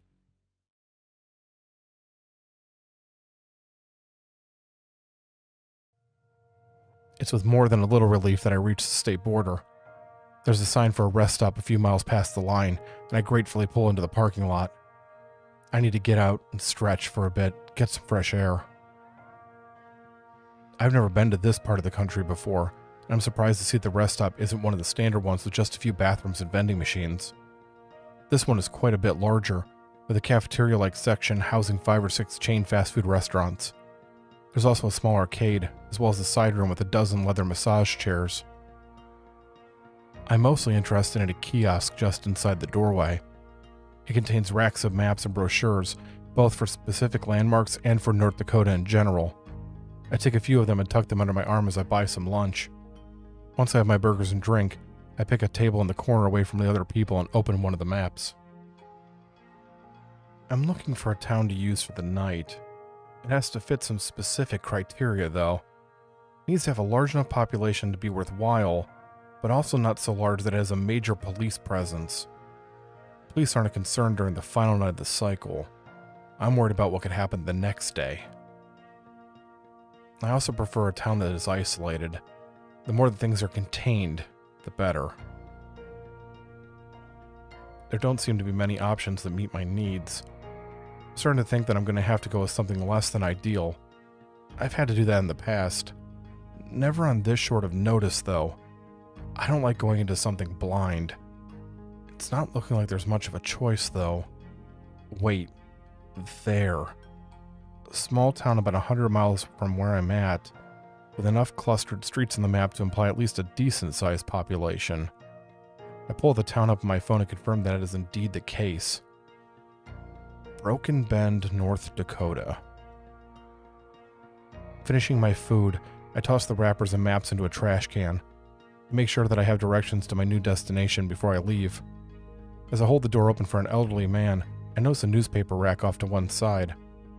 The story on the front page of the newspaper on top has the title, "The Planets Align." I fish 50 cents out of my pocket and buy the newspaper. I return to my car and open it. According to the article, over a roughly 18-hour period, the Earth will be going in and out of alignment with multiple planets. It's extremely rare for this to happen. Normally 3 or more planets align for a short period of time, then move along their orbits until they're no longer in line with one another. This is different, though. Because of where the planets are at in their orbits around the Sun currently, the Earth has been and will be moving in and out of different alignments with different planets. 2 of these events will involve the Moon as well. That has to be it. That has to be why my symptoms return so quickly. I've always known the lunar cycle is tied in with my own. Something about these planetary alignments must be throwing things off. There's nothing that I can do about it, though. I toss the newspaper into the back seat before getting back out onto the road. It doesn't really change things anyway. I still need to reach Broken Bend and get myself situated before dark. The path to the town that I've chosen takes me off the main highways and onto smaller state routes. The roads are in much worse condition on these. I have to slow down to make sure that the car doesn't bottom out on some of the larger potholes. The forests are much thicker along these roads as well. The trees are taller and closer together, and their tops reach out over the road like a canopy. Even though it's afternoon on a sunny day, I have to turn on the car lights to see where I'm going. It's like I'm driving through a tunnel.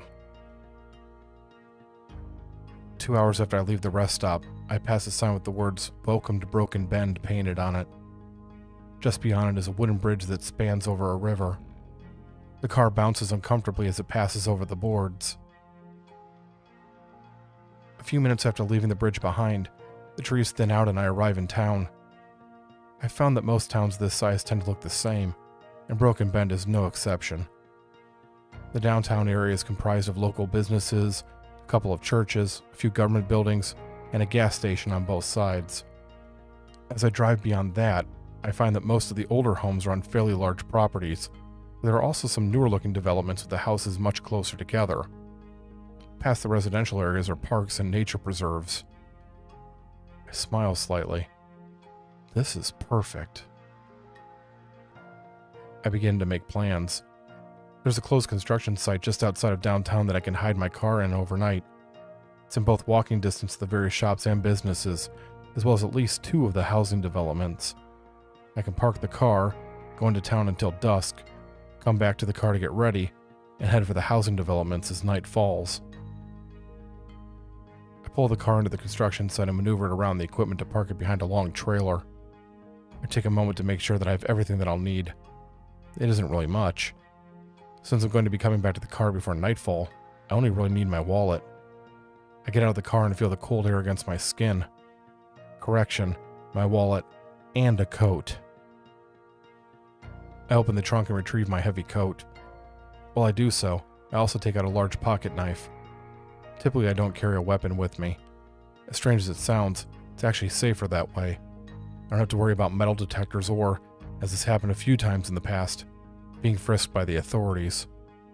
Besides, it's not like I really need it. I can be quite creative when it comes to figuring out ways to hurt people.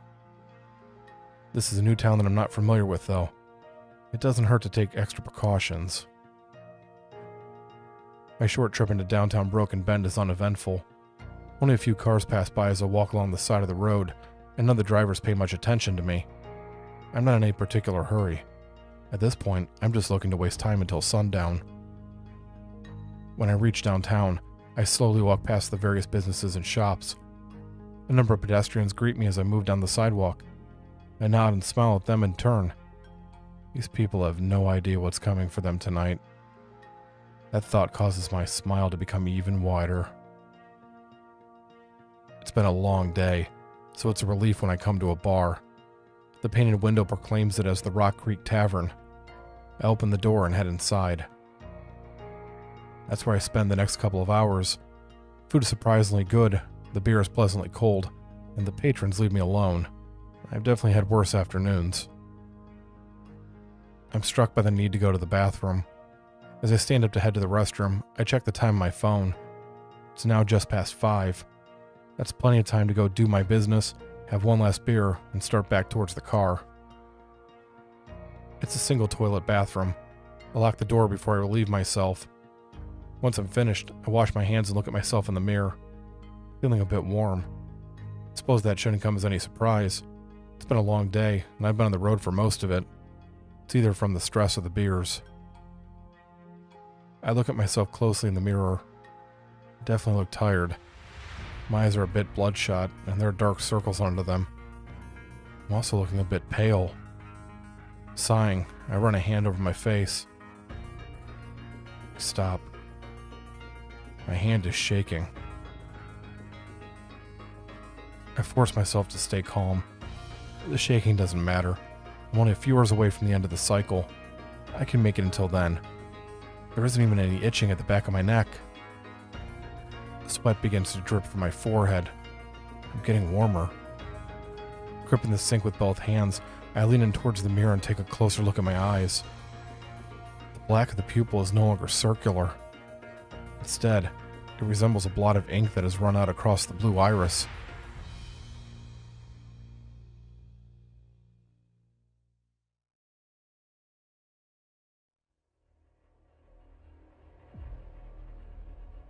It's happening. The end of the cycle has arrived. The change is beginning. This shouldn't be possible. The change shouldn't happen until the moon begins to rise. The sun isn't even all the way down yet. I remember the newspaper story about the strange planetary alignments. There must be something about it that's not just causing my symptoms to return faster, but also forcing the change to happen earlier. I need to leave the bar. If I hurry, I might be able to get to the car before... There's an audible snap as my right cheekbone breaks in half. I gasp at the sudden blossom of pain. It's too late. It's happening now. As quickly as I can, I strip off the clothes that I'm wearing. I normally have time to pack away any clothing so that I can come back for it after the night is over, but I doubt that I'll be able to retrieve them this time. It's still best to take them off.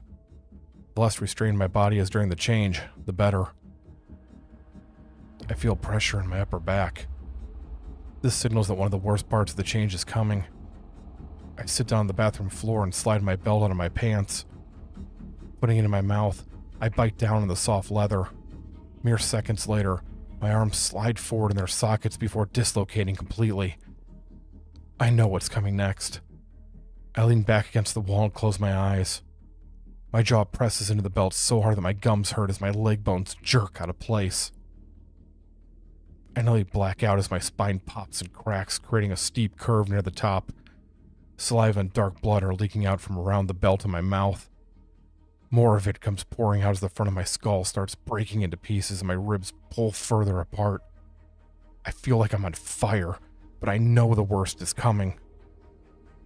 During this part of the change, my pain is doubled. This is because I have double the amount of nerves on my body, the ones running to my current body, and the ones attached to what's emerging. All of them are screaming in agony as they've stretched and mangled and torn. There is no thought or reason. There is only the torture, deep and infinite. I'm so lost in this void of pain that I can no longer register the individual changes that are happening. Everything is merely a part of the overall torment. I float in the pain as it engulfs me. Moments pass. Years, maybe. It's impossible to tell. Time has no meaning now. Only pain exists.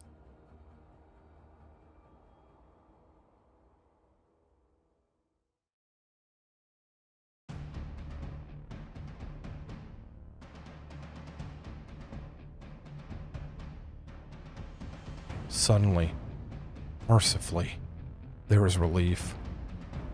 My skin tears open as my new body emerges from underneath it. The belt falls from my mouth as I pant heavily. It's like an unbearable pressure has been released.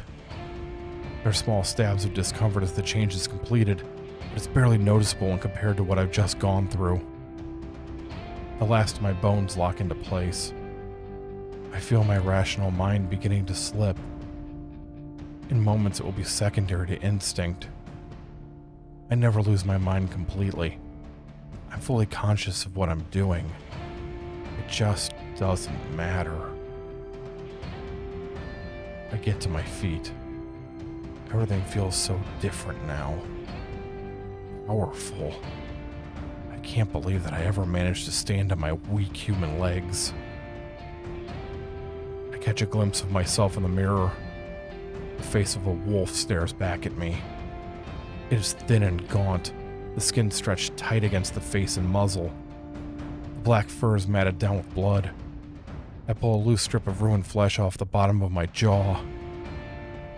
Movies, television, books, legends, they're all wrong about werewolves. There's a resemblance to wolves after the change, yes. That resemblance only goes so far. My body is far more skeletal and thin than the popular interpretations. Certain parts of me, like my clawed fingers, appear almost delicate. I don't have a tail, and my long muzzle contains multiple rows of teeth.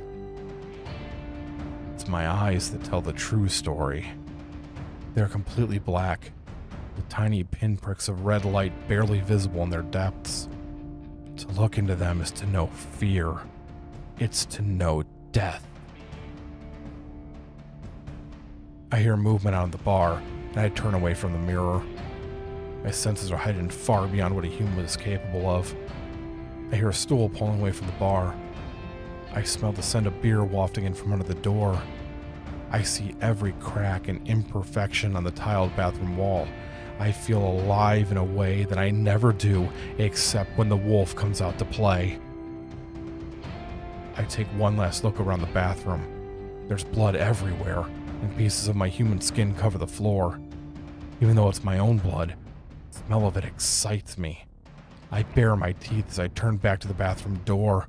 Finally, after all this time, the hunt is finally here.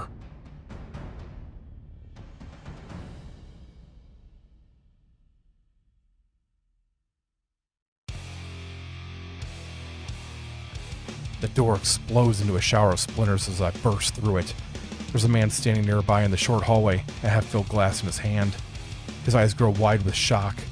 Before he can say or do anything, my right arm is swinging towards him. The claws slide through skin, muscle, and bone as though they offer no resistance at all. His body splits into two pieces and falls to the ground in a heap. Oh, fuck yes. My heightened senses enhance every moment of the kill. It's a pleasure that goes beyond the effects of any drug. More. I need more. There are screams coming from the main room. Bar patrons are staring at me in surprise and horror, and some are fleeing towards the door. I take 2 strides forward before leaping over their heads and landing between them and the exit. No one leaves. This is my moment. One of the customers swings a clumsy punch at me. I open my jaws to expose my rows of teeth and bite down into the flesh of his arm. The razor-sharp fangs sink in deep. The twist of my head, I tear off the arm and fling it to the side. The blood running down my throat tastes incredible. I'm a flurry of suffering and death. Throats are torn, limbs are severed, lives are ended. Each kill increases my need for more. I revel as I tear apart the bar patrons. I am the god of the hunt, and it is my purpose to reap the prey. The man behind the bar has a gun. He brings it up and fires once, twice, a third time. All the shots are true. I feel the impact of the bullets as they strike my skin. The metal is hot, and it singes the tips of my fur. My mouth opens slightly as a grin spreads across my face. The sheep believes it can harm the wolf. I jump onto the bar and snap my mouth around the sides of his head. For a moment I let him struggle, my teeth piercing his skin as he tries to free himself. Now he understands his place in the order of things. The struggling ends as I clamp my jaws closed. Music plays from the jukebox in the corner of the bar as I survey the room. The Rock Creek Tavern is now a monument to carnage. The scent of death fills my nostrils as I bask in the pleasures of the kill. I raise my head towards the ceiling and howl triumphantly. A werewolf's howl is not like a wolf's. It is an inhuman sound, a deep, guttural call that spreads fear to all that hear it. It is the sound of hell's gates being opened. I need more. The hunt has just begun, and I intend to make the most out of every second. I go out the front door and into the streets.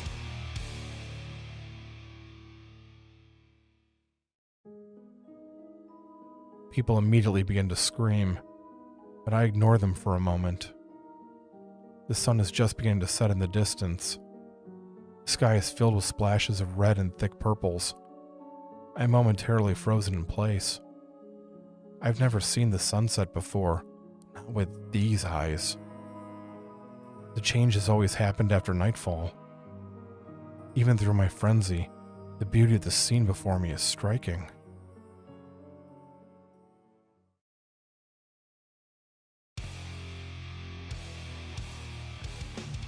The spell is broken as I smell the blood on my fur. It's time to continue what I've only just started. A car is beginning to pull out the parking space in front of me. Baring my teeth, I jump through the passenger side window and into the vehicle.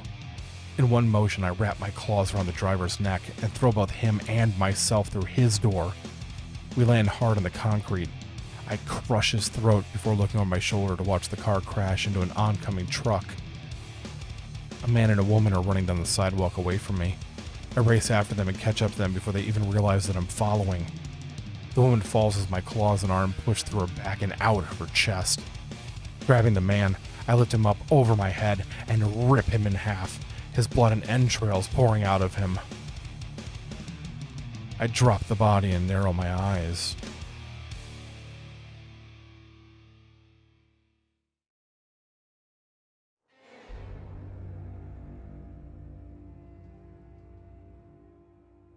The wind has brought a scent to me, one that isn't the sweet coppery smell of blood, or one of the common smells associated with a small town. This scent is much different. For the first time, not just during this change, but for the first time ever in this form, I feel uneasy.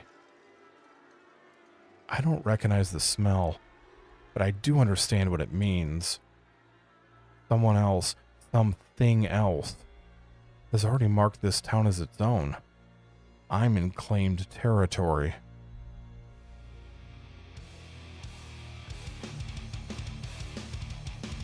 It doesn't matter. I only get this opportunity once per cycle.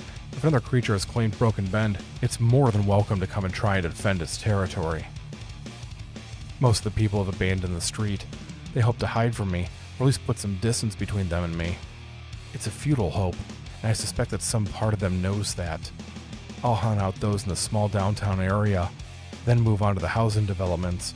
Before the night is over, I'll slaughter as much of this town as possible. I hear sirens begin to blare from less than half a mile away. It isn't often that I encounter the police while under the influence of the full moon. Normally I make sure that I'm in less public places than this when the change takes place to avoid that. The changes to my cycle from the planetary alignments is making this night far more complicated than it usually is. I bare my teeth, unable to contain my excitement. It's been so long since my prey has tried to resist its slaughter.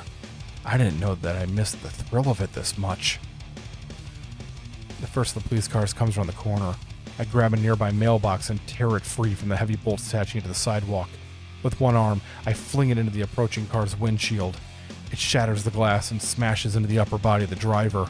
The car veers wildly to the right and crashes into the side of a store. The sun is now set, and the sky is growing darker.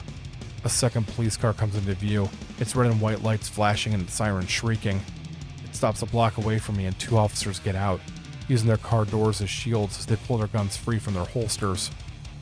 I begin running towards them, my jaws gnashing and my claws flexing eagerly.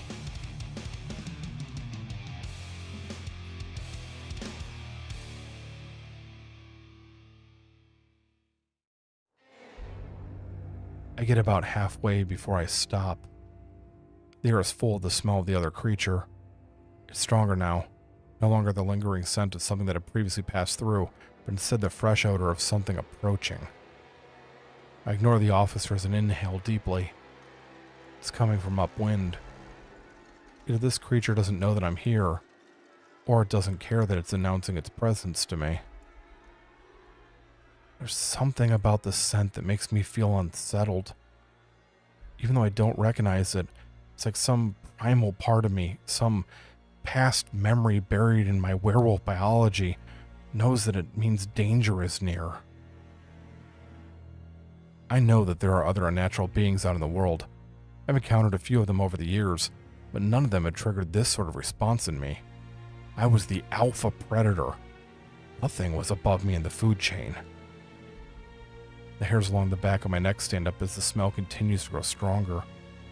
I try to tell myself that these feelings are only a result of the unusual circumstances surrounding tonight's change. My instincts know that's not true. The officers begin to fire their guns. I barely notice as some of the shots strike me. I concentrate on the smell, trying to decipher what I can from it. Thoughts begin to flash through my head. No, not thoughts. More like impressions. The scent makes me think of the dark, cold waters of the deepest oceans. The still and silent darkness down far below the surface. At the same time, I'm reminded of the vast night sky, the black emptiness between stars. The images flash through my mind quickly like single frames of movie film in a projector. There's madness in these thoughts. Fog is starting to fill the street. It's cool and thick, and it makes my skin feel greasy. It's come out of nowhere and is rapidly becoming too dense to see through. It smells the same as the approaching creature. The police officers are no longer shooting at me. I turn my head towards them and find that they are no longer pointing their guns at me. Instead, they are standing perfectly still, their faces blank as they each point the index finger of their left hand towards me. I've never seen anything like this before. People that had been hiding from me inside of businesses are now coming back outside. Each of them has the same blank look on their faces as the officers, and they're all pointing at me in the same way. I growl at them in warning. All of them no longer smell human, and instead reek of the scent of the fog. My instincts scream at me that I need to abandon my hunt and escape. Whatever is coming for me isn't just unnatural. It's not of this world. I shake my head in frustration. This is my night. This is my hunt. It is my right to spill blood and feast on flesh. I hear the creature coming. It's close. If it wasn't for the fog, I would be able to see it already. It sounds... I don't know how to describe it. The closest word I can think of is wet. I look around at the gathered people as a realization comes to me. This isn't just some other creature's territory. The territory is part of the creature. I've come to a long-conquered town. All of the citizens are merely extensions of its will. My bloodlust melts away. If I remain, I know that it will take me as well.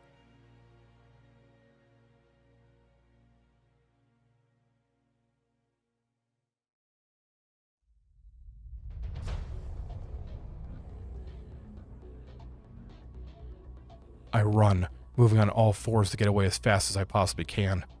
The scent of the creature rapidly fades into the distance. It's not following me, at least not at any significant speed. Its smell is still around me, though, and it's closing in from both the sides and in front of me. The fog is expanding outward, and more people are coming out of their shops and homes. The otherworldly creature doesn't believe that it needs to personally come for me. It thinks that it can tighten a noose around me with its followers. If I was human, I could go back to my car and drive out of town. In this form, I don't have that option. Instead, I plunge into the woods at the edge of downtown. There are people waiting for me just inside the tree line. These aren't just standing and pointing, however. Each of them is armed, most of them with knives and the rest with various tools. They swarm towards me in a semicircle, looking to cut off my escape. I howl as I charge directly into the middle of the crowd. Their master may make me afraid, but these are humans. With teeth and claws, I tear into their bodies. There are no screams or wails of pain. They are completely silent as they stab me with their knives before being torn apart. As the last one falls, I pause to catch my breath. The creature's scent is closer.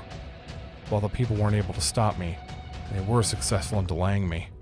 I hurry on. Something slams into my side hard, and I lose my footing. I strike a tree hard before sliding to a stop. I reach down with one clawed hand and touch where I was struck. I'm bleeding. A man steps out of the brush and into view. He is soon followed by one woman, and then another. They're all holding heavy-looking rifles. Bullets don't typically hurt me, but these are large-caliber weapons and pack far more of a punch. I regain my footing and keep running. Shots are fired, but none of them manage to hit me. I'm moving slower than I was just moments earlier. The round that pierced me must have hit something important.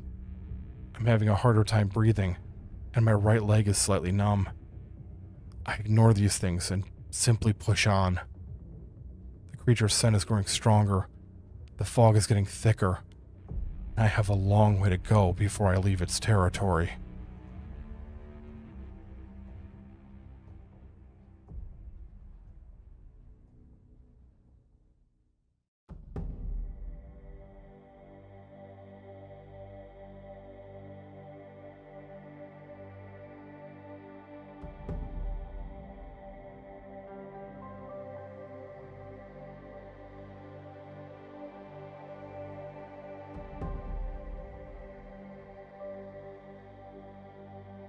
I'm jerked out of sleep by the sound of a loud bang.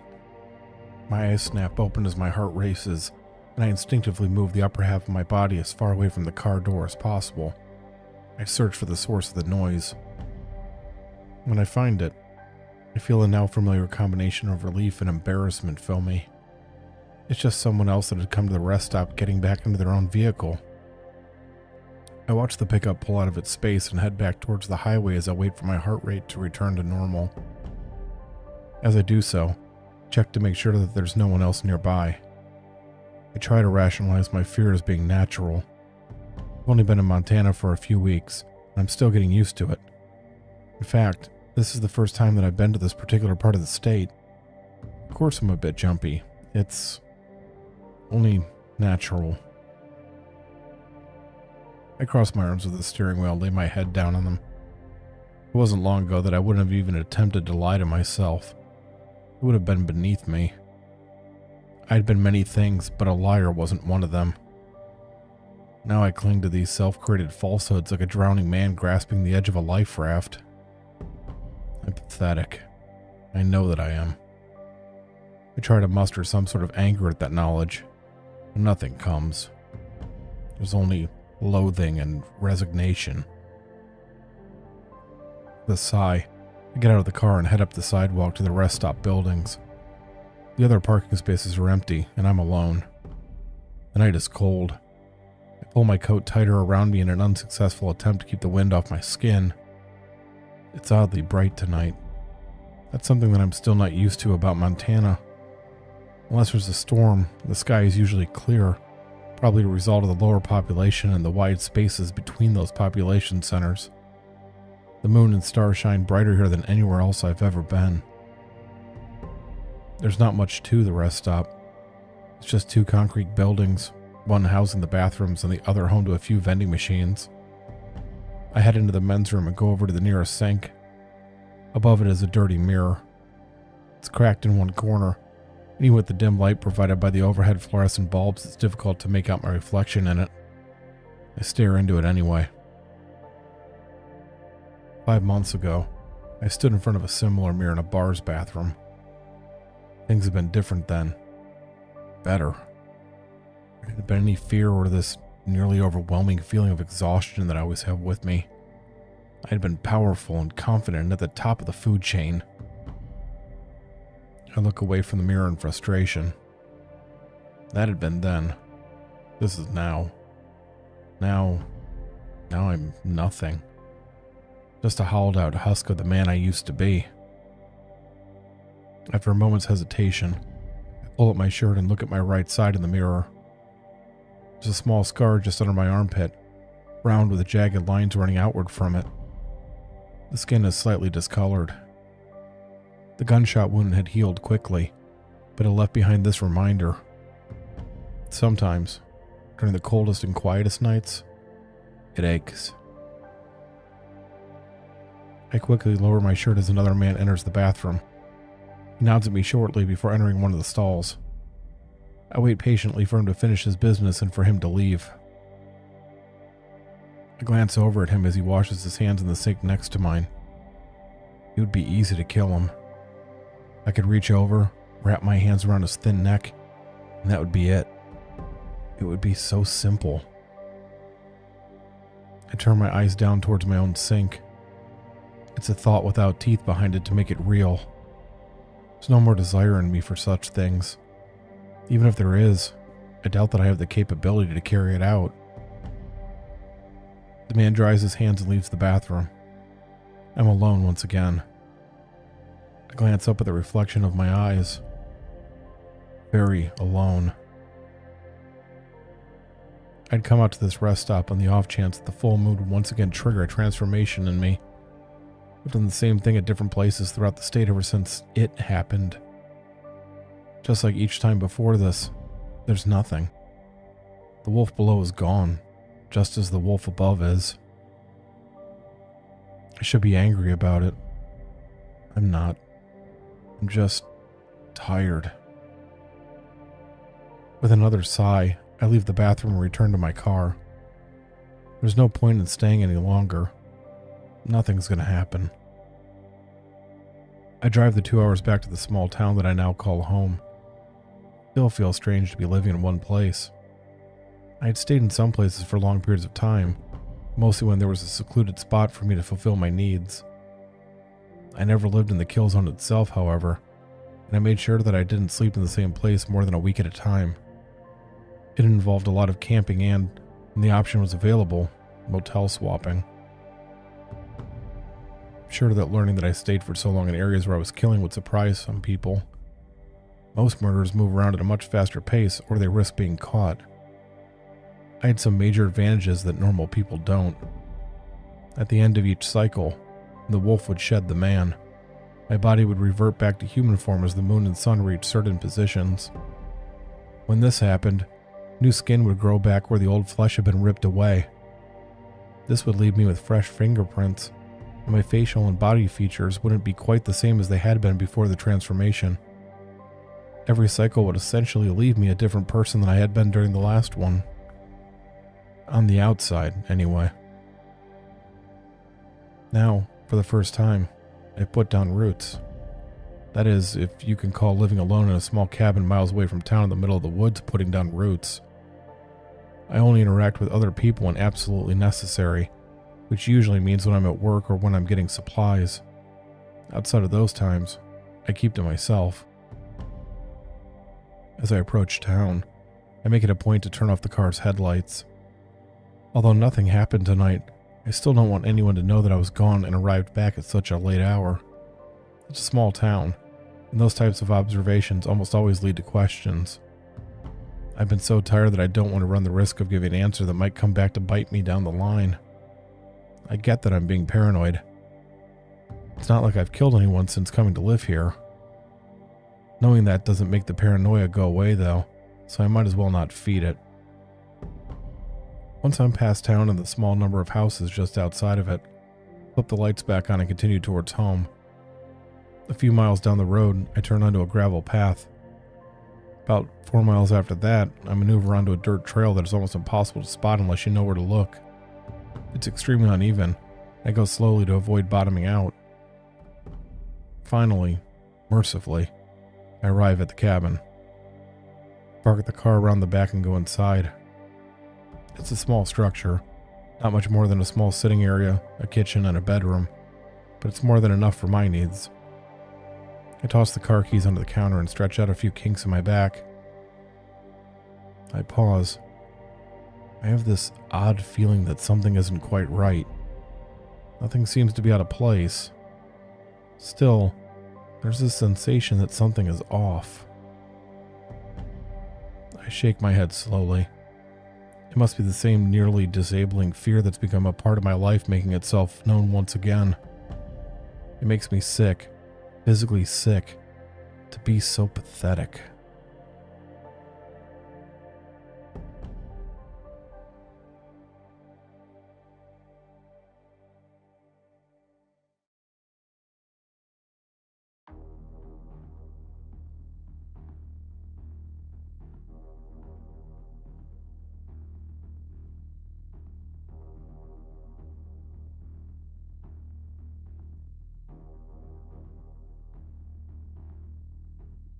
There's a noise from outside. There's no way that I imagined that. It was too loud and clear for that.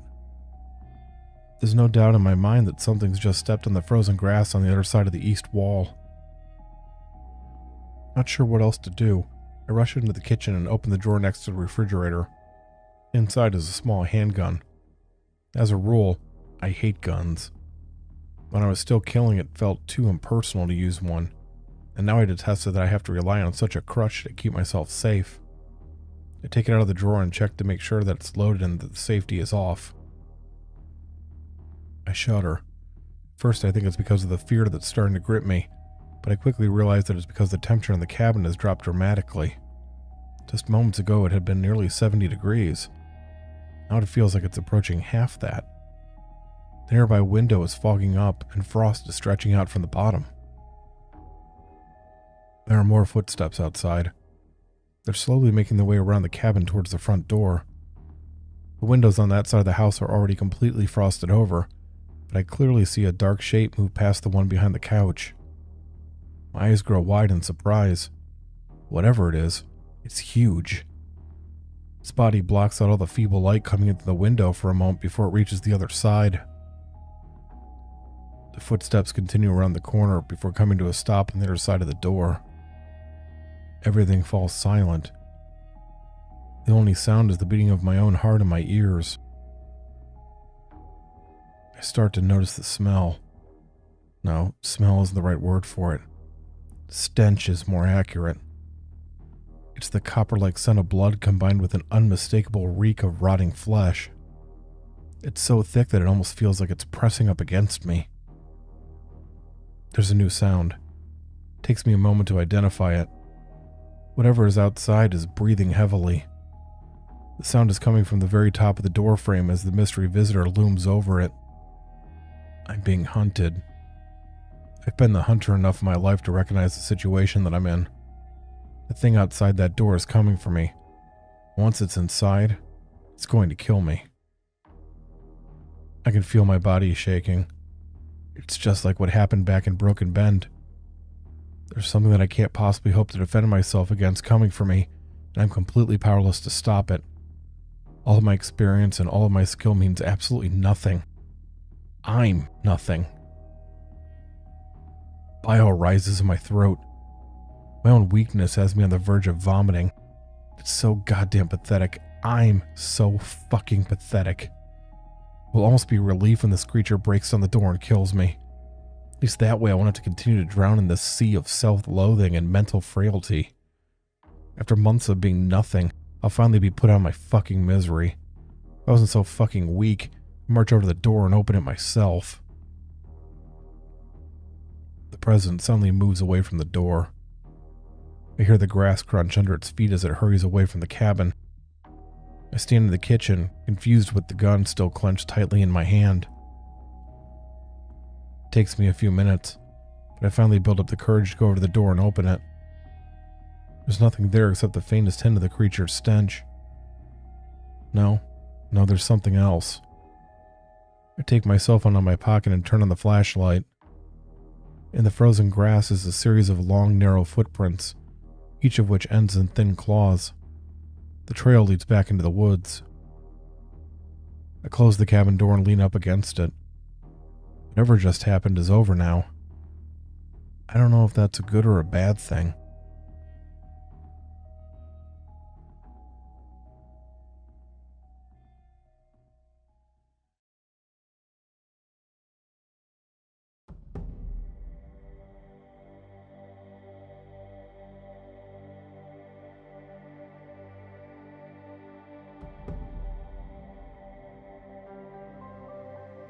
I glanced down at my phone. It's less than an hour before I would normally be waking up to get ready for work. There's no point in trying to get some sleep at this point, and I doubt that I'll be able to even if I try. I just sit in a chair staring off into the distance until it's time to leave.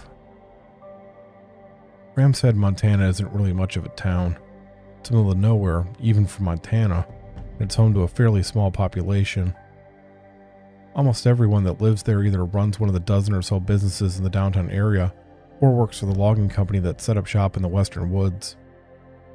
My job is with the small maintenance crew that the town employs to keep things up and running. Line maintenance, repair work, plumbing services, that sort of thing. I pull my car into one of the parking spaces in front of the mayor's office. Ram's Head is small enough that it doesn't really need separate buildings for each department, so all of the town government departments are housed in the same place. I nod at the woman behind the reception desk as I pass her. I don't think that I've ever actually learned her name, and if I have, I've forgotten it. I go to the stairs at the back of the room and go down to the basement level. This is where both the maintenance office and the record storage are located. Ignoring the records room, I open the door to the maintenance office and go inside. A man named Tom is seated at the single desk, finishing a small stack of paperwork. There are a total of 3 maintenance employees for the town: Tom, myself, and a woman named Brandy.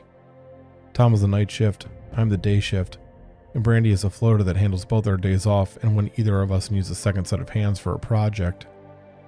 If we're unable to take care of an issue that comes up, we run up the flagpole and the mayor requests assistance from the county. This means that the majority of the time I'm left alone. That's very much how I prefer it. Tom and I chat for a while as he finishes the form that he's working on. He informs me that not much happened overnight with the exception of a burst pipe behind the thrift shop a few doors down. Nothing that he couldn't handle on his own. Tom's older than I am, and he's lived his entire life in Ram's Head. As he's telling me about the repair job, I mull something else over in my head. Come to a decision by the time that he's done talking. Keeping things as vague as possible, I tell him about the events of earlier that morning in hopes that he could provide some insight about what it was that was outside my cabin. I change the story to make it seem like I've heard it from someone else instead of having experienced it myself. The last thing that I need is for people to think that I've gone crazy or, worse, start asking some questions of their own. After I finish with the story, Tom looks at me silently for a moment before getting up from the desk and motioning for me to follow. He leaves the office and goes over to the records room door. Fishing a key out of his pocket, he unlocks it and leads the way inside. As he begins to dig through the stacks of boxes, he tells me that what my friend had told me about was the same thing that Ram's Head residents have been reporting since the early days of the town. There have been dozens of different encounters with a strange and supposedly dangerous creature over the years. Many of those encounters have been reported to the local authorities, and some have even led to homicide investigations. Those reports had never led to anything substantial, and they were kept in a box in this very records room. Locating the brown and white box he's looking for, he nods to himself and hands it to me. I take it from him curiously and turn it around so that I can see the name that is written on the label. Wendigo. I raise an eyebrow as I look back at Tom. I can vaguely recall the legend. Something about a person who eats another person turning into a hideous monster. He assures me that he's not kidding. While he's never seen the monster himself, parents have been convinced that the Wendigo was real and that they had seen it once the year he had been born. Every family in the area seems to have at least one person that's had an encounter with the creature at one point or another. We talk for a few more minutes before he yawns and calls it a day. I follow him out of the records room with the box still in my hands. I don't have any pressing projects on my schedule, and he's piqued my interest. I say goodbye to him and watch as he goes up the stairs towards the first floor. Going back into the maintenance office, I sit down at the desk and take the lid off the box before pulling out the files inside. Many of the statements taken from witnesses sound like the ramblings of lunatics, but as I go through them one at a time, I'm able to piece together the things that were the same from each account. A very tall and gaunt figure that walks on two legs, but has very long arms that it can use to run on all fours if necessary. Gray skin pulled tight against the bone, with the ribcage especially prominent.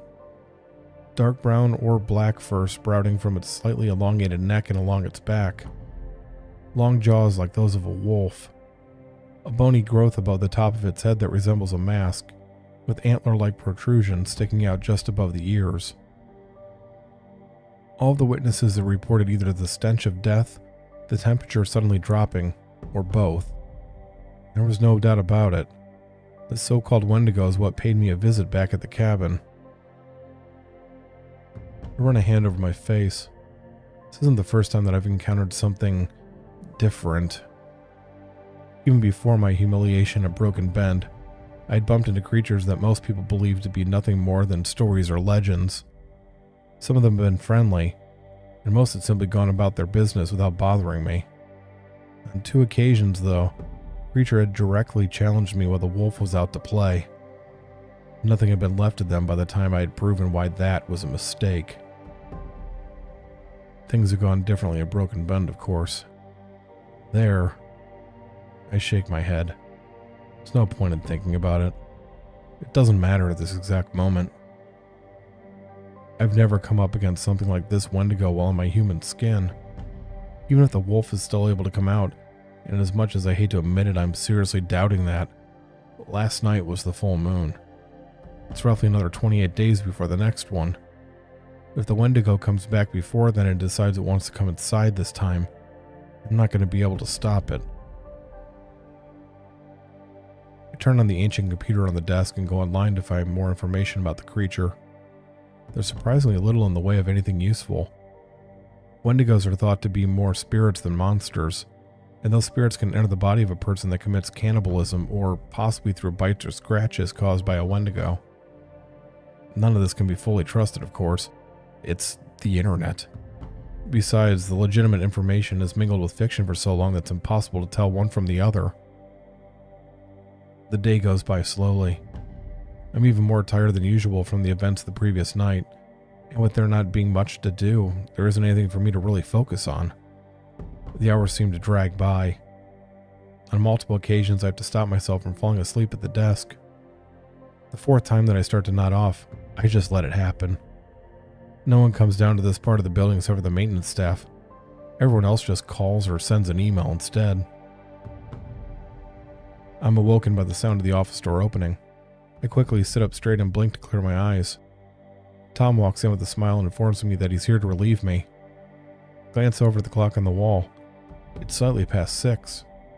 I've been asleep for over 5 hours.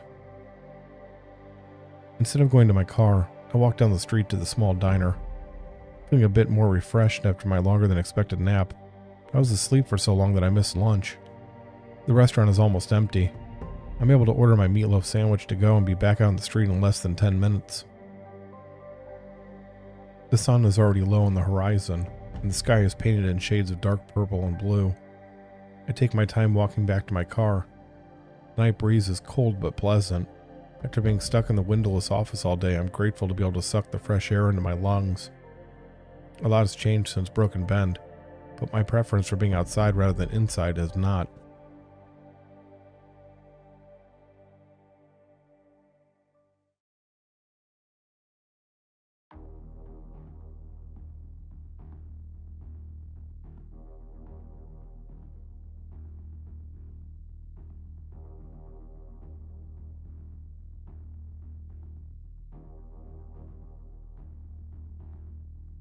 Stop walking about a dozen yards from my car. Off in the distance, standing just outside the tree line on the opposite side of the road, is a figure. It's tall and thin, and it's standing completely still. I can't see its face from this distance, but I have the distinct impression that it's watching me. There's no doubt in my mind that it's the Wendigo that visited me at the cabin. The proportions are all wrong for a normal person. Even if that hadn't been the case, though, I'm sure that I still would have known what it was anyway. As the wolf, I stalk people the same way that it's stalking me right now. It tilts its head slightly, and I can see the dark outlines of the sharp antlers jutting out from the sides. I can sense its malice as if it's pouring out of the creature. It seems like there's something more there, though. I think it's curious about me. I drop the bag containing my food as I feel something stir inside of me. It's a sensation that I haven't felt in what seems like a lifetime. The wolf below has sensed the Wendigo's presence, and it's reacting to it. Is it possible? Could the Wendigo be the key to getting back to who I once was instead of staying this pathetic, weak shell? The wolf below falls back into its silence, and I'm once again left feeling empty. Whatever interest this creature had to the wolf clearly isn't enough to bring it out of me once again. I don't know if it's better to know that it's still inside of me or not to. If I didn't, I might be able to find a way to eventually move on. The Wendigo stares at me for a few moments longer before disappearing back into the brush. I know that I'll be seeing it again soon. That message has been received loud and clear.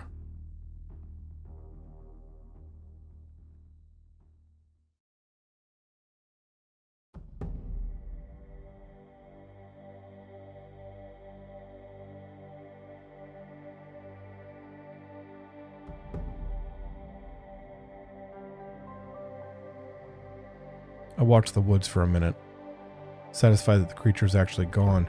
Retrieve my dinner from the pavement and get into my car. I get in behind the wheel and take a deep breath.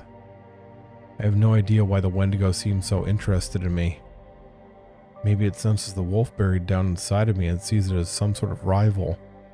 Maybe it hates the way that my face looks. There's no way to know. Shaking my head once to clear it, I head back home. One thing is for certain.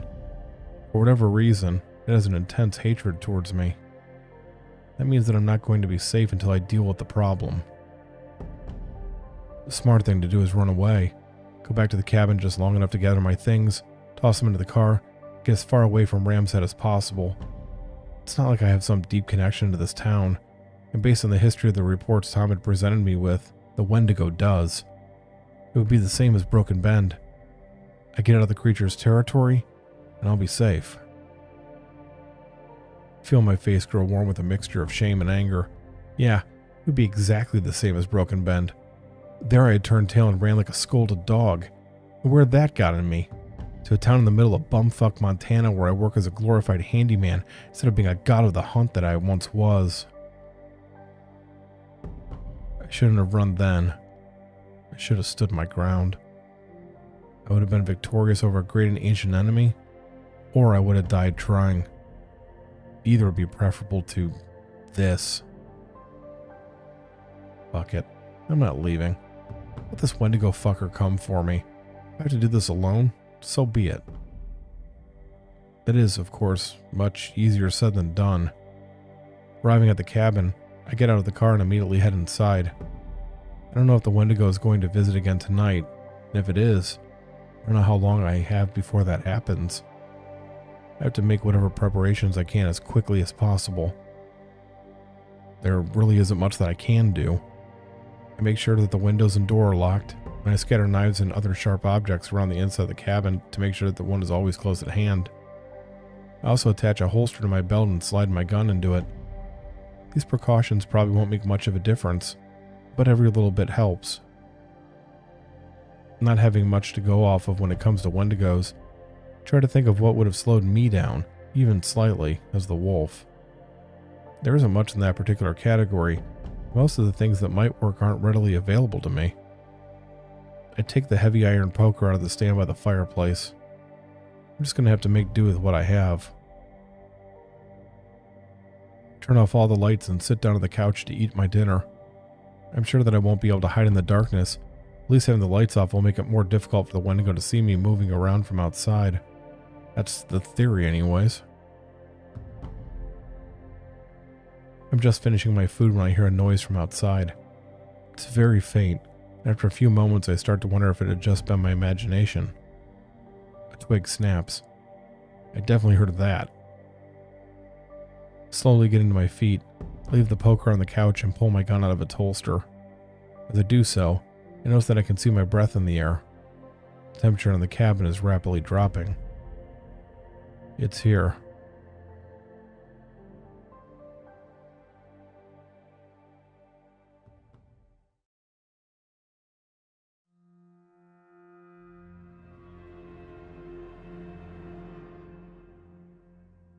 It's not coming around the side of the cabin this time. I can hear its footsteps coming straight towards the front door. An idea comes to me. I hurry over to the wall opposite the door and open the window. It's not large enough for the Wendigo to fit through, but I can use it as a sort of emergency exit if necessary. The footsteps stop at the door and there's a long moment of silence. I point the gun towards the entrance and wait. Quiet is broken by the sound of wood breaking and splintering. The creature is scraping its long claws against the door. It's either testing the strength of the door, or it's toying with me. I know that it's going to eventually come through that door, and when it does, that's going to be my best chance to hurt it. As it's stepping inside, I'll do as much damage as I can with the gun. There's a small chance that I can kill it before it makes it all the way inside. I doubt it, but it's a chance. The best I can realistically hope for is to hurt it enough to slow it down, or, best case scenario, scare it away. I hear the heavy breathing on the other side of the door and remember the look it was giving me back in town. This isn't the kind of beast that can be scared off by something like a gun. The door shakes on its hinges as something heavy impacts it from the outside. Looks like the Wendigo is ready to get serious.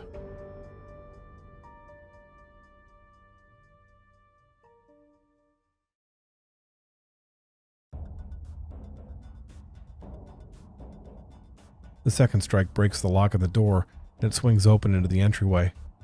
Standing outside in the night, shadows covering much of its body, is the Wendigo. I'm frozen in place for a pair of heartbeats.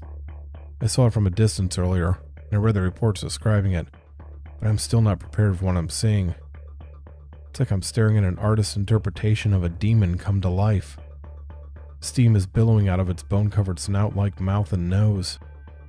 The eyes are far back in the sockets, making them look like black orbs. Antlers extend 3 feet out from the sides of the head, the branches twisted and ending in points resembling thick stakes. It opens its mouth, revealing large canines and razor-sharp teeth around them. They are the same reddish-brown color as the bones covering the face. They are longer than any others that I've ever seen. It's the face of a living nightmare.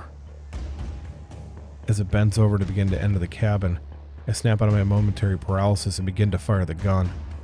I keep pulling the trigger over and over again until the weapon clicks empty. I'm certain that every shot struck the Wendigo, but it didn't even seem to notice. I drop the gun and pick up the poker. The metal has grown cold as the temperature has dropped, and it quickly becomes painful to hold. I ignore that pain and grip it with both hands. The Wendigo is fully inside now, having maneuvered its skeleton-like body through the doorway. It doesn't seem able to stand fully upright due to a curve in its spine, but it's still well over 8 feet tall. It advances towards me with a sound that combines the deep rumble of a dog's growl with the cackle of a hyena. It reaches one of its cadaverous arms towards me. I swing at it with the poker. The metal clangs against the bone and flesh. The weapon nearly flies out of my hand. It's like I struck a brick wall with it. The creature snarls and grabs the poker.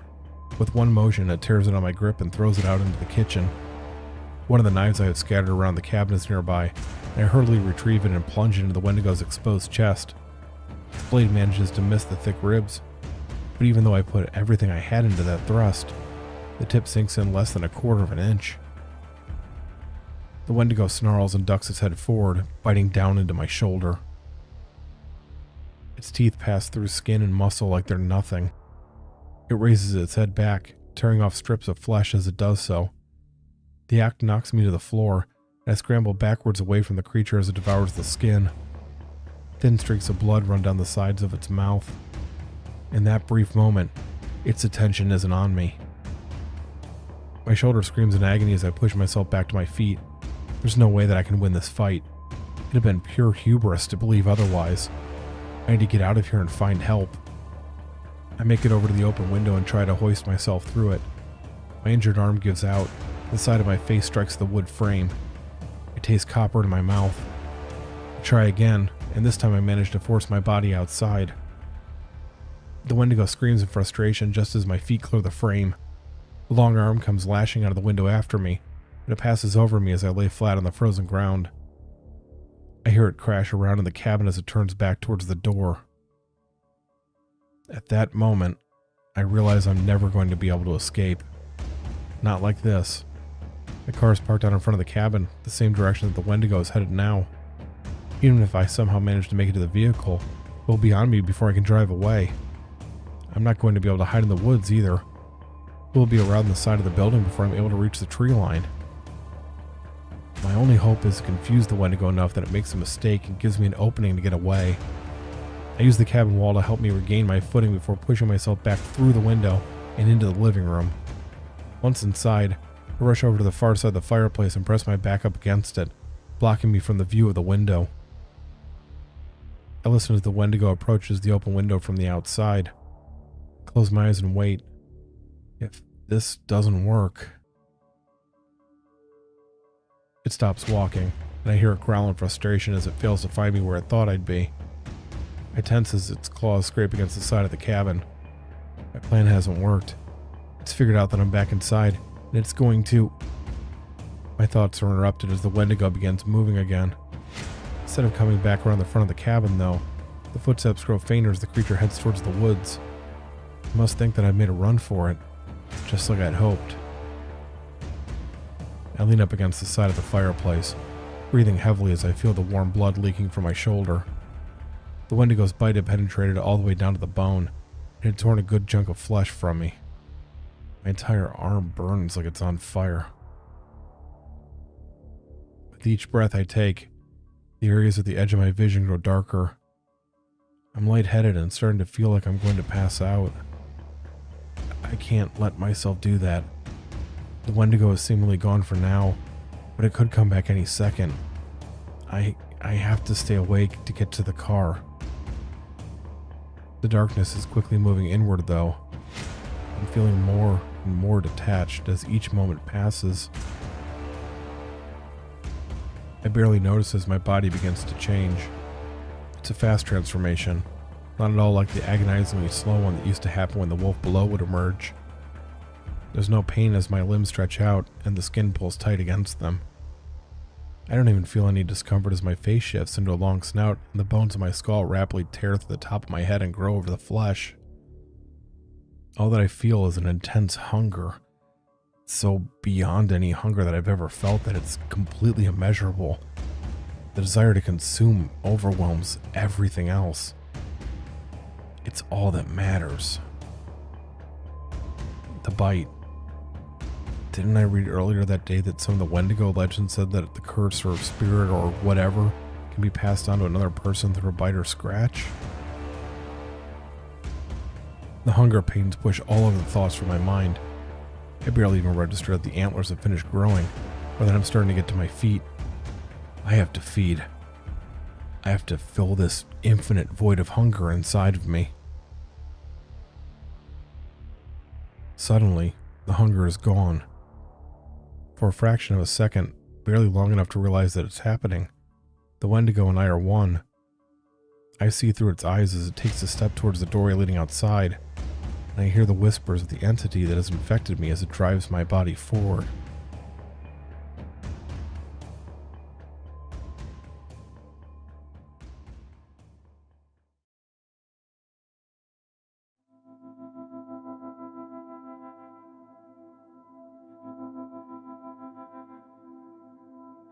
There's a loud whooshing noise in my ears as everything goes black.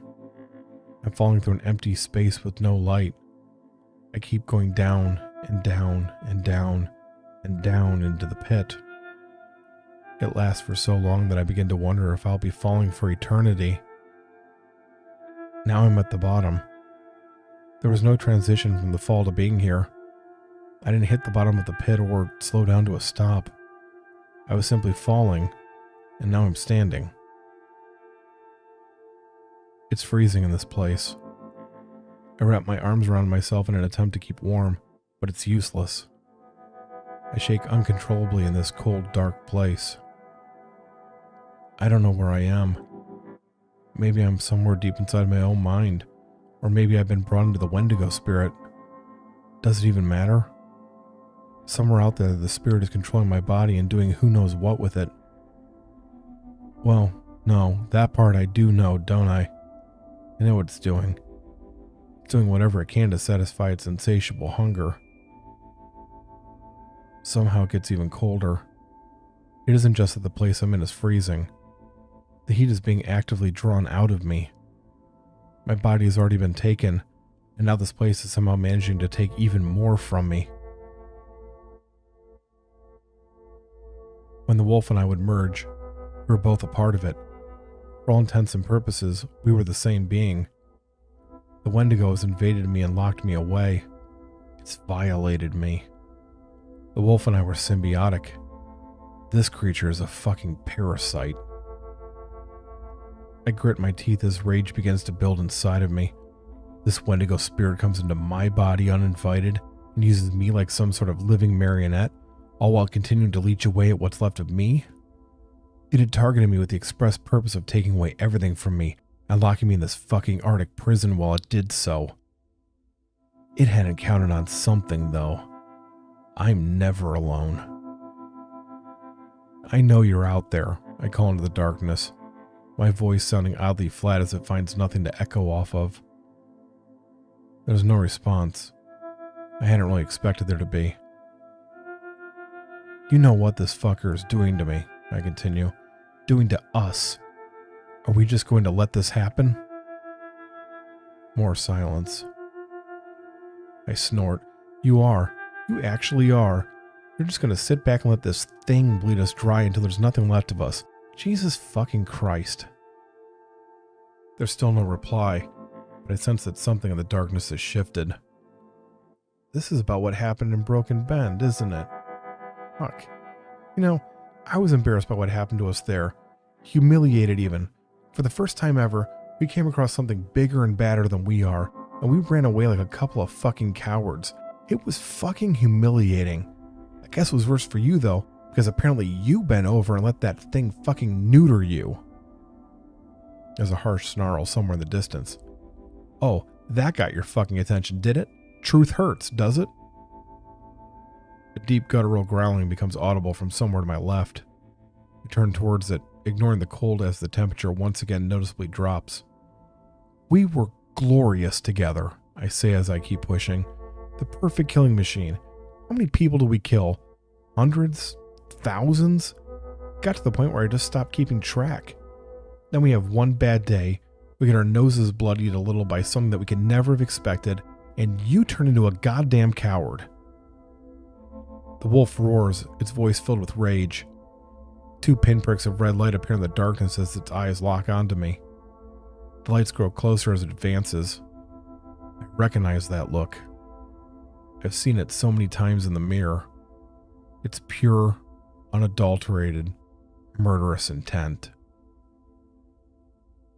Where's all of this been since Broken Bend? I demand, feeling my own anger growing.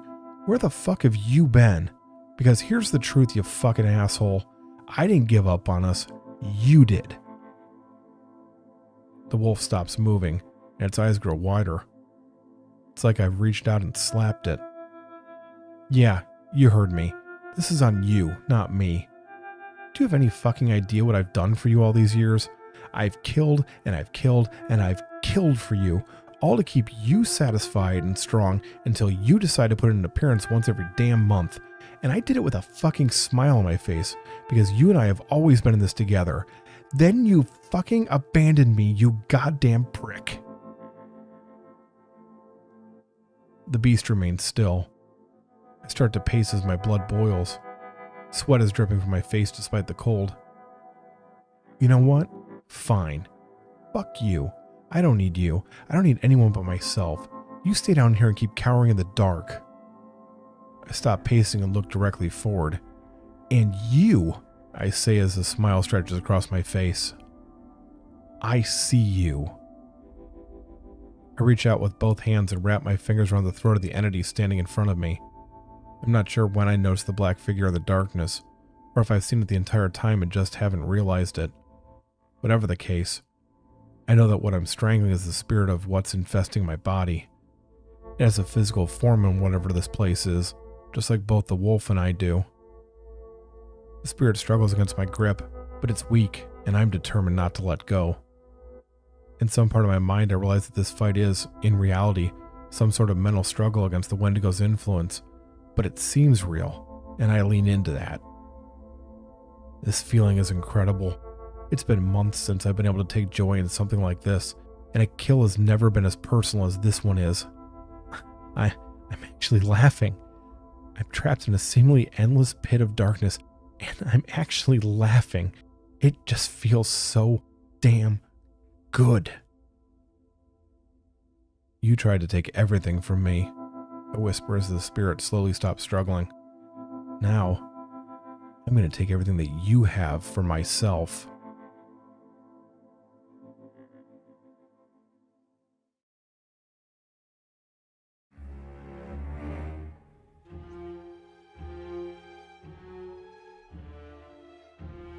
That rushing noise fills my ears again.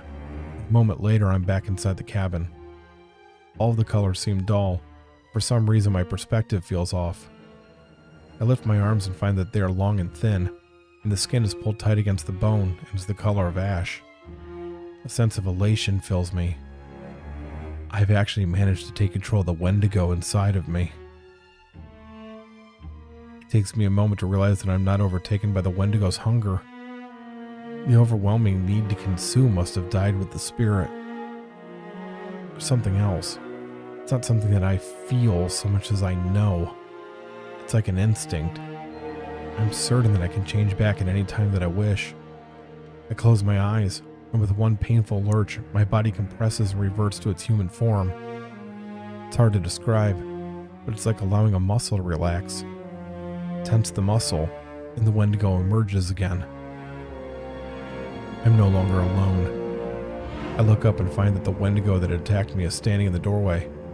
It's staring at me, its jaws open slightly, and rumbling coming from the back of its throat. I grin up at it as I point at my now healed shoulder. Why don't we try this one more time? I suggest before allowing the Wendigo inside to emerge once again.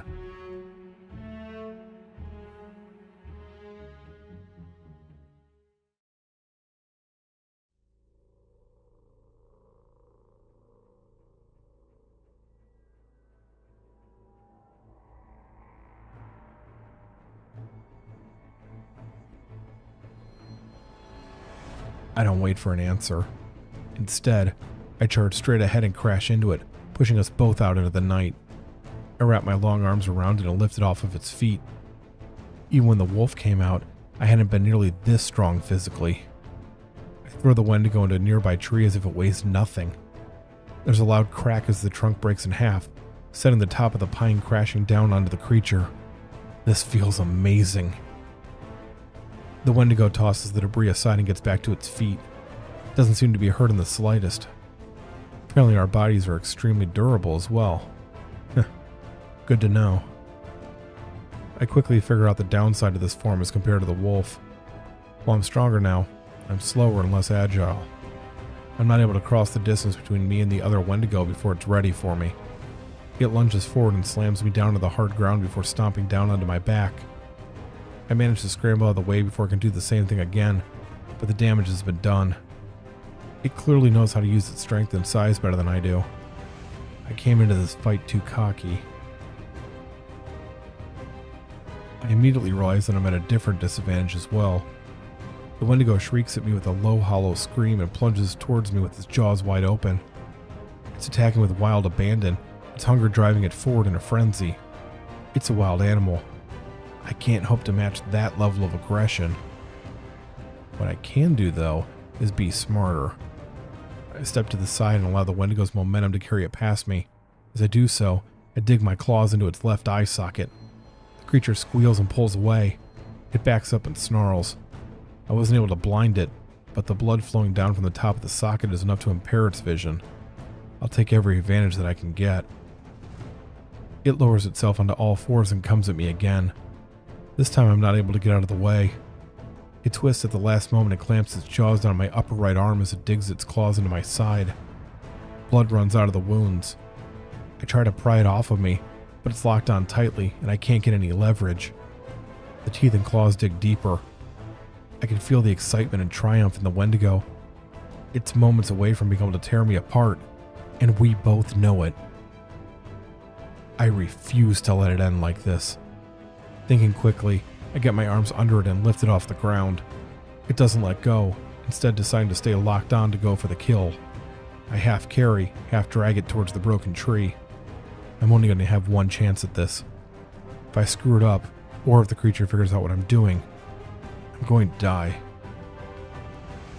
About halfway to the tree, I start to stagger. The Wendigo's weight combined with the loss of blood is making it difficult to continue. I shake my head to clear it and keep going. Stopping now is not an option. I reach the broken stump. The Wendigo suddenly realizes what's happening and releases its grip on me to attempt to get away. It's too late. With one last painful effort, I lift it over my head and bring it down as hard as I can on the sharp, jagged stump. The wood drives into its side, and several pieces of the tree break through the other side of its body. The wounds are fatal. The Wendigo is twitching weakly, and it seems like it's lost control over its extremities. In less than a minute, it will succumb to its wounds. I'm not going to let that happen. I owe this beast. It's given me a great gift, and the least that I can do is grant it a quick death. Bending over, I bite down into its neck and pull back hard. There's a moment of resistance before skin, muscle, and bone tear. The Wendigo's head rips free of its body, and it falls still. I throw my own head back and roar. This kill is different from all the others. It wasn't some random person. This was a creature built for slaughter, an unnatural hunter that had killed and eaten prey for a long, long time. I had won a life and death battle against it. I'm filled with elation and a sense of new purpose. I want more. No more wasting my time spilling the blood of people that can barely defend themselves. I need more of this. The thrill of proving superiority over another predator. That's the only thing that will satisfy these new cravings that I'm having. I chuckle, the noise sounding unnatural as it comes out of my fang-like jaws.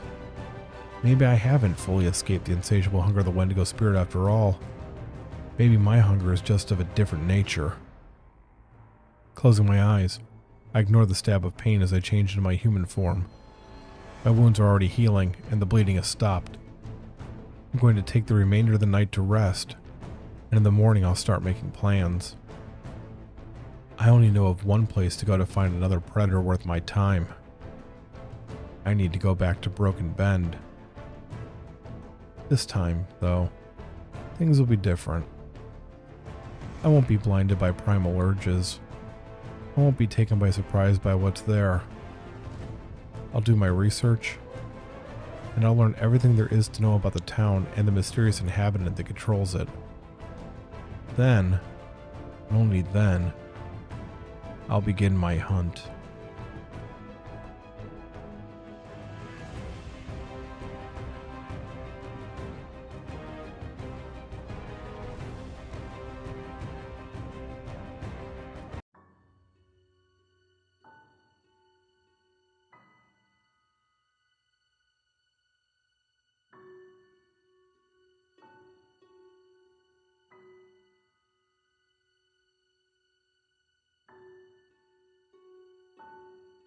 If you'll indulge me for a few moments, I'm going to tell you a story. When I was very young, my father taught me how to play chess. He presented it to me in the same way that most fathers do to their sons, I imagine. He said that he was going to teach me a new game. He was quite patient with me as I worked to understand it. Patience was always one of his greatest strengths. He was a clockmaker, you see, and patience is much more than a virtue in that profession. It wasn't until I was older that I learned that chess wasn't truly just a game to my father.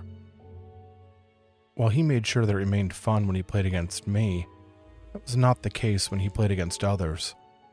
He approached it with the seriousness that only a driven person can. The joy that I was so familiar with would never return to his eyes until the match was finished. When he played against the other residents of our small town, my father never lost. Obviously, I didn't know it at the time, but today I can safely say that he could have easily obtained the rank of Grand Master if that path had been available to him. That isn't the pride of a son talking. He really was that incredible of a player. You see, the reason that he played with such skill was because chess wasn't a game to him. It was a means to an end. Again, I didn't know that at the time. He kept that from me during my formative years. I didn't find out what drove his need to be the best until the summer of my 16th birthday. On a very hot and very dry July day, a strange man came to our town. Although it was easily 100 degrees and the nearest city was many miles away, he walked into town wearing a wool suit and hat. There didn't seem to be a bead of sweat anywhere on his face, and he was in a pleasant mood as he strolled down the dusty street. My father and I happened to be running an errand when the man put in his appearance. I remember staring at him and wondering why such a person would come to visit our little town. He seemed completely out of place. Truth be told, I believe that I would have found him to be out of place anywhere he happened to be. The man went into the town's only tavern, and I would have likely forgotten all about him if it hadn't been for my father's reaction. He had gone pale, and he stared after the man long after the tavern door had closed. I asked him what was wrong, but he ignored me. It was a long time before he set his jaw and led me home. When we reached the porch of our house, he immediately went inside and retrieved the long wooden box that contained his chess set. This wasn't the set that he had taught me how to play on. That was a simple set that he had purchased from a traveling peddler. The chess set that my father brought back outside was the one that he himself had crafted. He had carved every piece by hand until they met his incredibly lofty standards, and he had spent weeks shaping and sanding the board. He rarely played with this particular set. At the time, I didn't have the faintest idea what was happening. It took years for me to understand why he had hurried home to gather his personal chess set. The reason he had returned to the house was to retrieve his personal weapon of war. With the wooden box under his arm, he led the way back into town. It wasn't a short walk, and by the time we returned the sun was beginning to set in the distance. My father hadn't said a single word since he had first caught a glimpse of the stranger. Without even a brief pause, he walked directly into the tavern. Feeling a large number of feelings that I wasn't prepared to put names to, I followed closely at his heels. I had never been inside this particular business before. My eyes struggled to adjust in the dim light as the scent of stale alcohol assaulted my nose. Sitting at the table in the furthest corner from the door, a bottle of wine and a nearly empty glass in front of him, was the odd stranger. Ignoring the pleasant greeting from the barkeep, my father went right over to the table and sat down across from the man. I reluctantly followed, but did not sit down in the remaining chair. Now that I was closer, I was able to get a better look at the stranger. His face was round, and the skin not covered by his thick and ragged beard was pockmarked. The hair on his head was thin, exposing much of the scalp underneath. When he smiled at my father, I saw that a number of his teeth were black. He didn't seem surprised in the slightest to see my father, nor did he have any reaction to the wooden case being opened or the chess set being placed in front of him. He simply stared ahead at my father with an unsettling grin. Once the final piece was put in its place on the board, the man finally spoke, asking what the stakes of the game were to be. "I wish for you to return my wife and my son's mother to us," my father stated immediately. I had no idea what to think about his request. My mother had died when I was only months old from a disease that had swept through the town and claimed many of the residents. I had been far too young to remember her. All that I knew about her came from the stories that my father had told me. Each one of those stories had come with a haunted look and a note of sadness. The stranger considered the request for a few moments before nodding. In a quiet, gravelly voice, he stated that should he win, my father's life and soul would be forfeit. Without hesitation, my father agreed. I don't remember the words that I said, but I do know that I objected. My father turned in his seat and sternly told me to be silent. He knew what he was doing, and it wasn't my place to question his judgment. I ceased my objections immediately. I had been raised to follow my father's commands. The match lasted for hours. I spent the time in silence, observing the changing board and working my way through why each player was making the moves that he was. While my father had taught me the various ways the pieces moved and some very general strategy, that game was where my real education began. My father played the game of his life that night. Every move he made was crafted to set up the next 5, 10, 20 moves. He used every trap that he could come up with, some of which I've never seen used by anyone else to this day. I truly believe that, for that one match, he was the greatest player that had ever lived. After the 4-hour mark, however, I came to realize that all that talent and creativity was in vain. Although there were several points where my father appeared to be on the verge of taking control, it was all smoke and mirrors on the part of the stranger. The odd man had been dictating everything about the game since the very beginning. I recognized this before my father did. I know this because when he finally understood what was happening, I saw the blood drain from his face. The stranger was toying with him. He had lost the moment he had pushed the first pawn forward. My father kept playing. What else could he do? Conceding would mean death.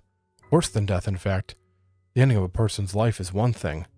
The loss of a person's soul is quite another. The game continued for 2 hours longer. While my father continued to look for a way out, either a win or a draw, I put the time to good use.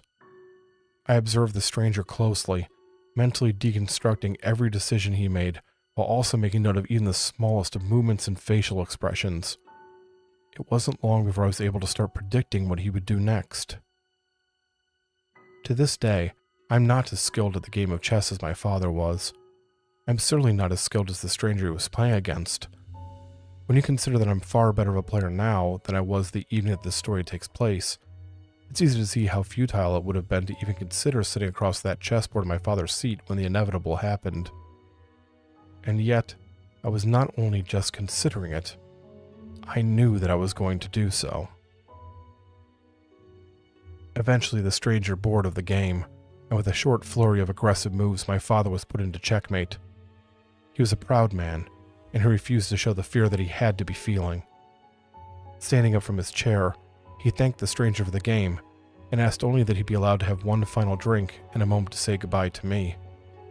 The stranger obliged, ordering a bottle of the tavern's best wine and pouring a glass for both my father and himself.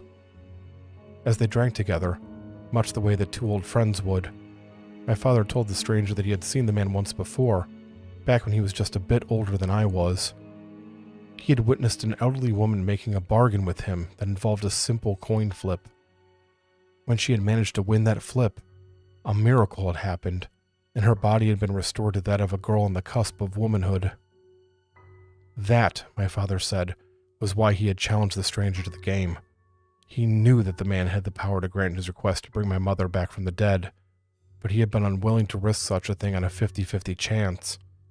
He had figured that he could leverage his skill at chess to receive his own miracle. The stranger smiled at this. Pouring himself another glass of wine, he told my father that he had walked the earth for a long, long time, and during that time he had amassed a wealth of knowledge, more than any library could ever hope to contain. He had studied everything from science to philosophy to mathematics, even delving deeply into dark and forbidden teachings. One of the constants during all of that time had been chess. The stranger had been playing for over 1,000 years. During that time he had seen every move, every strategy that had ever been implemented. No matter how talented my father was, and he conceded that my father was one of the best he had ever seen, there was no hope of overcoming that gap in experience. The old woman with the coin had actually had much better odds of surviving her deal. My father laughed at this. I've thought about that moment many times since then, and I've come to the determination that he couldn't have done anything else at that exact moment. It was morbidly amusing. His own intellect and skill had ended up being his downfall. My father finished his drink and waved me over to stand next to him. Normally he wasn't an affectionate man, not in the ways that the term evokes thoughts of, but now he placed his hand on my shoulder and told me that he loved me. He told me that he was sorry that he had struck the deal that was now leaving me an orphan, but that he hoped someday that I would understand why he had made it. I was surprised to see him shed a tear as he said that his only regret was that he wouldn't be alive to see the man that he knew I would become. Telling me to turn around so that I wouldn't see what was coming, he returned his attention to the stranger and said that he was ready. For what I believed to be the first time, I disobeyed him and bore witness to the life instantly draining from him and his body falling lifelessly to the tavern floor. The stranger whistled to himself as he paid no attention to the corpse across the table from him. Instead, he simply stood up, placed money on the table to pay for the wine, and put on his coat as he prepared to leave. I knew that it was now or never. Stepping over my father's body, I told the man that I wished to play against him in a game of chess just as my father had done. He watched me silently for a long moment, amusement dancing in his eyes as he sized me up. Finally, he asked me if I was prepared to wager my life and soul just as my father had. Without hesitation, I told him that I was. When he asked what I wished to have if I won, I had the answer at the ready. I want to know everything that you know, I told him firmly. That seemed to catch him off guard. I'm sure that he had been expecting me to wish for my father returned to life, or maybe my mother. He tilted his head slightly as his eyes narrowed.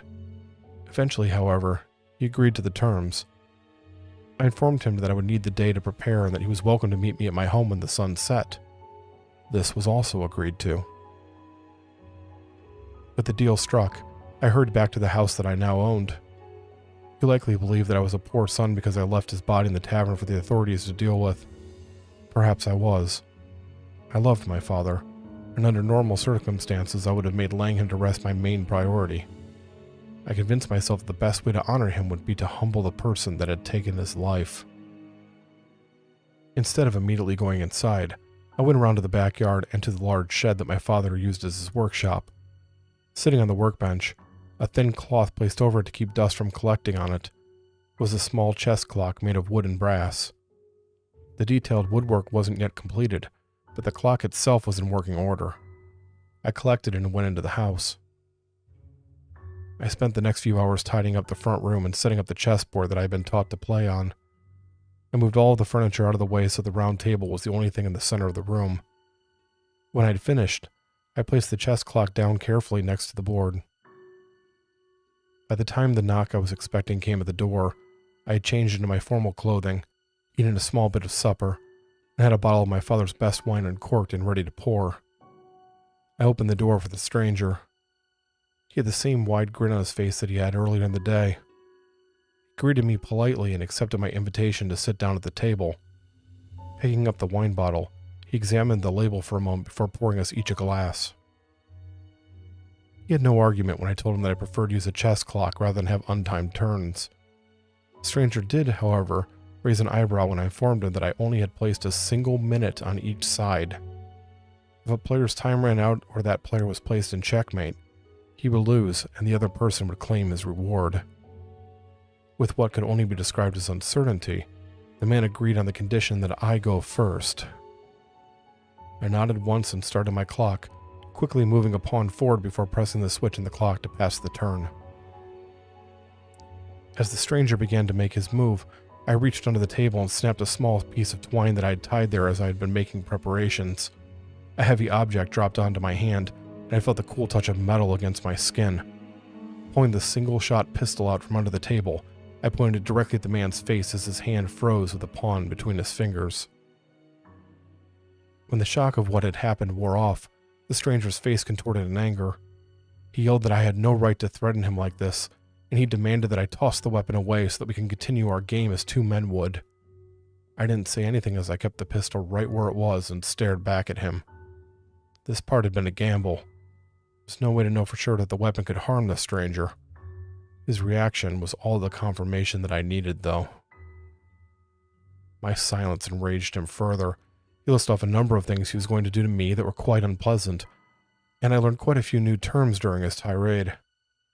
The veins on his neck stood out prominently as he screamed, spittle flying through the air. This was obviously a man used to getting what he wanted, and being the one that made the threats.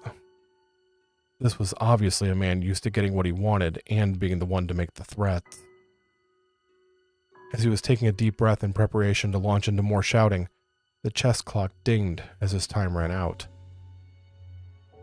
I placed the gun down on the table and crossed my hands over it. The stranger's eyes bulged as he realized what I had done.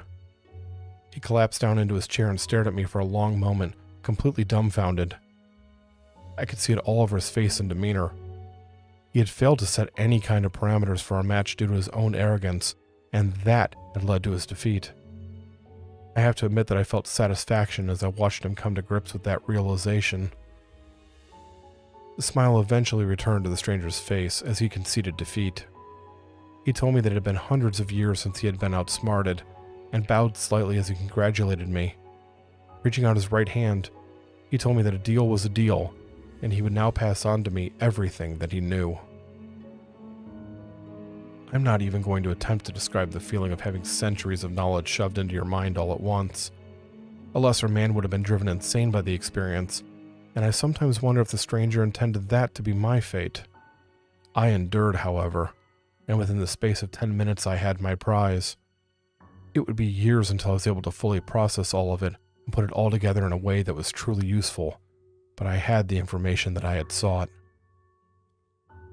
Once the exchange was complete, the stranger nodded once and told me that he would be on his way. As he stood up from his chair, I once again raised the pistol, and this time I pulled the trigger. The shot went right through the center of his forehead, and he slumped back down into the chair, dead.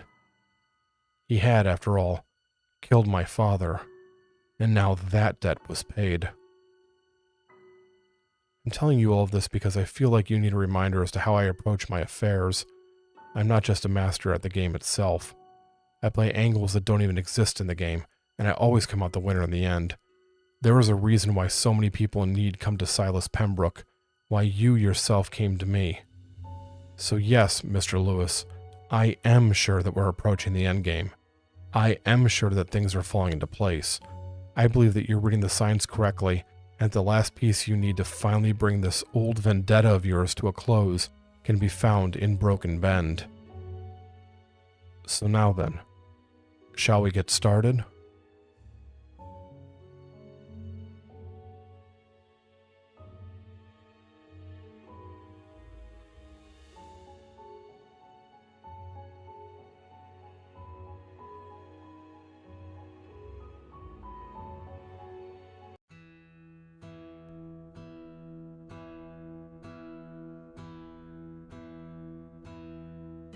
Most of the drive had been spent in silence, and that's the way that I prefer it.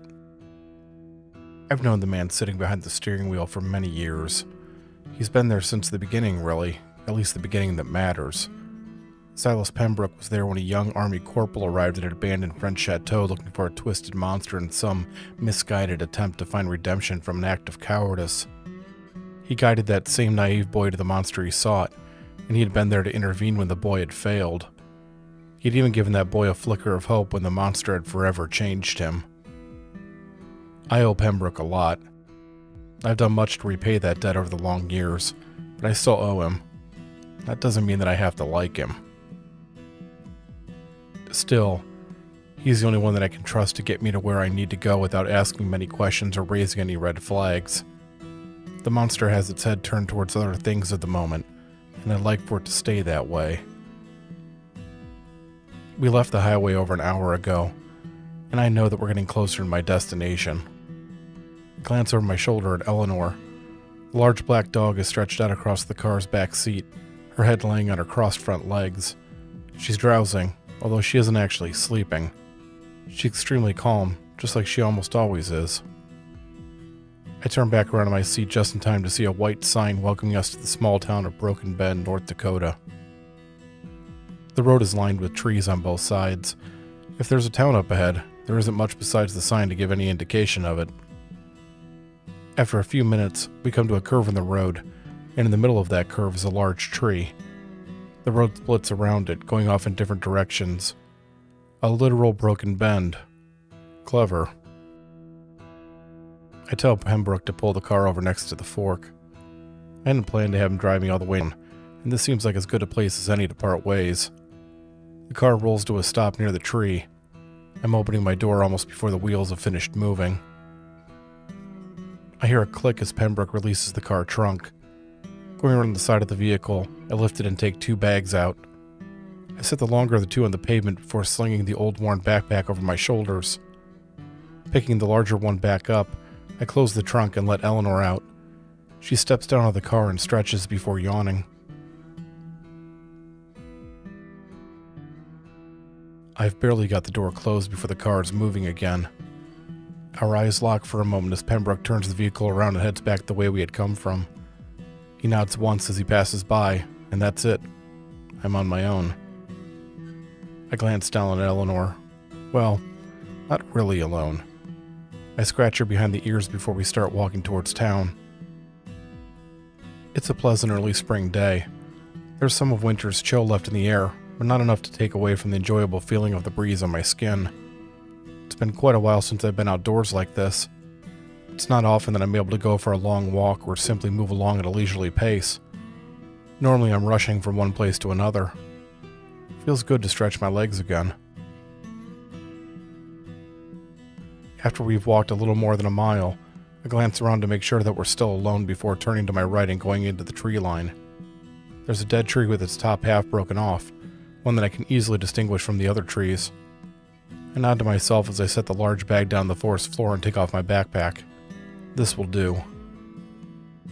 I open the backpack and remove a folding camping shovel. Checking one more time to make sure that no one's watching, I quickly dig a hole in the ground and deposit the large bag inside of it. Making sure that it's deep enough to be concealed but shallow enough to be easily removed, I push the dirt on top of it until it's fully buried. Eleanor stares at me silently as I wipe off the shovel and return it to my backpack. We return to the road and continue our walk. We get maybe another half a mile before a black pickup truck approaches. It has a bank of lights bolted to the top of the cab, and as it gets closer I can see that it has government plates. The driver pulls the truck off the side of the road. The driver pulls the truck off the side of the road across from us and brings it to a stop.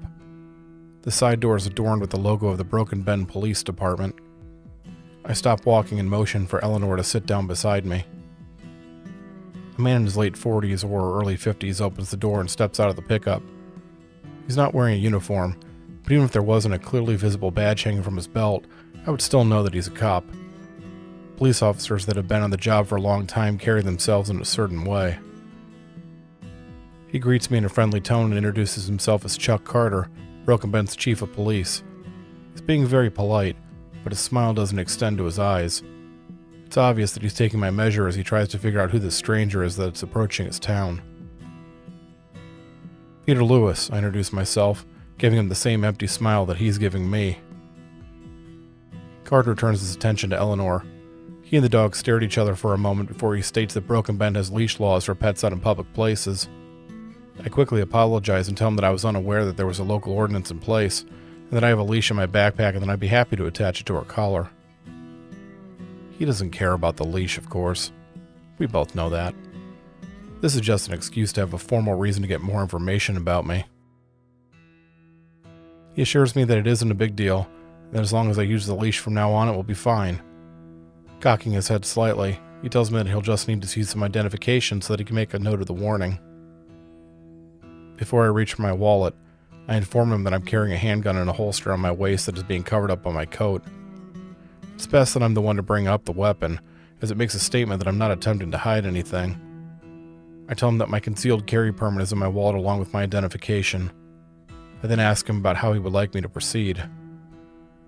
It's a simple question, but it's accomplishing two things. It's making it clear to Carter that I consider him to be in charge of the situation. He's way out of his depth, of course, but that's not how I want him to feel. My question is also designed to be a bit of a test. There's a right way to handle a situation like this, and there are a lot of wrong ways. How this plays out will tell me a lot about the person in charge of the local law enforcement. Carter thanks me for being honest and open, and that he appreciates me making sure that there won't be any misunderstandings. That final word comes out with a bit of emphasis that makes it quite clear as to what he's getting at. He tells me in an almost conversational tone that, to ensure that one of those misunderstandings doesn't happen right now, I should probably put my gun down on the road, just to be on the safe side. Without hesitation, I do as he asks. Using just the tips of my fingers, I lift the handgun from the holster by the grip and gently place it onto the concrete. Standing back up, I go into my pocket and produce my wallet. I hand it over to him and wait patiently as he digs through its contents. He sees something inside and looks up. Raising an eyebrow, he asks if I am a serviceman. He must have found my military identification card. Yes, sir, I tell him.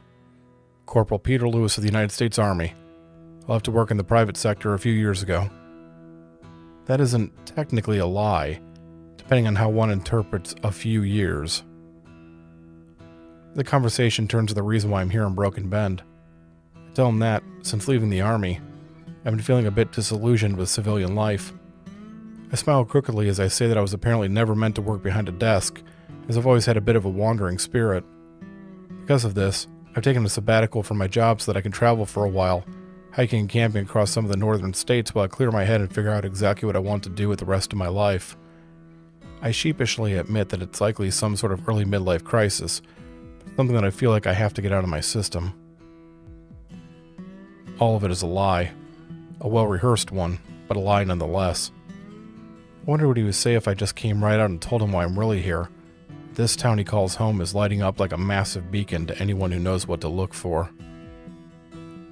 Seemingly satisfied with my story, Carter hands me back my wallet and tells me to go ahead and put my gun back into its holster. He tells me that he was in the Navy during his younger years, and that he understands how hard it is to adjust back into civilian life. As he returns to his pickup, he asks if I need a ride into town. I politely decline the invitation and thank him for the offer.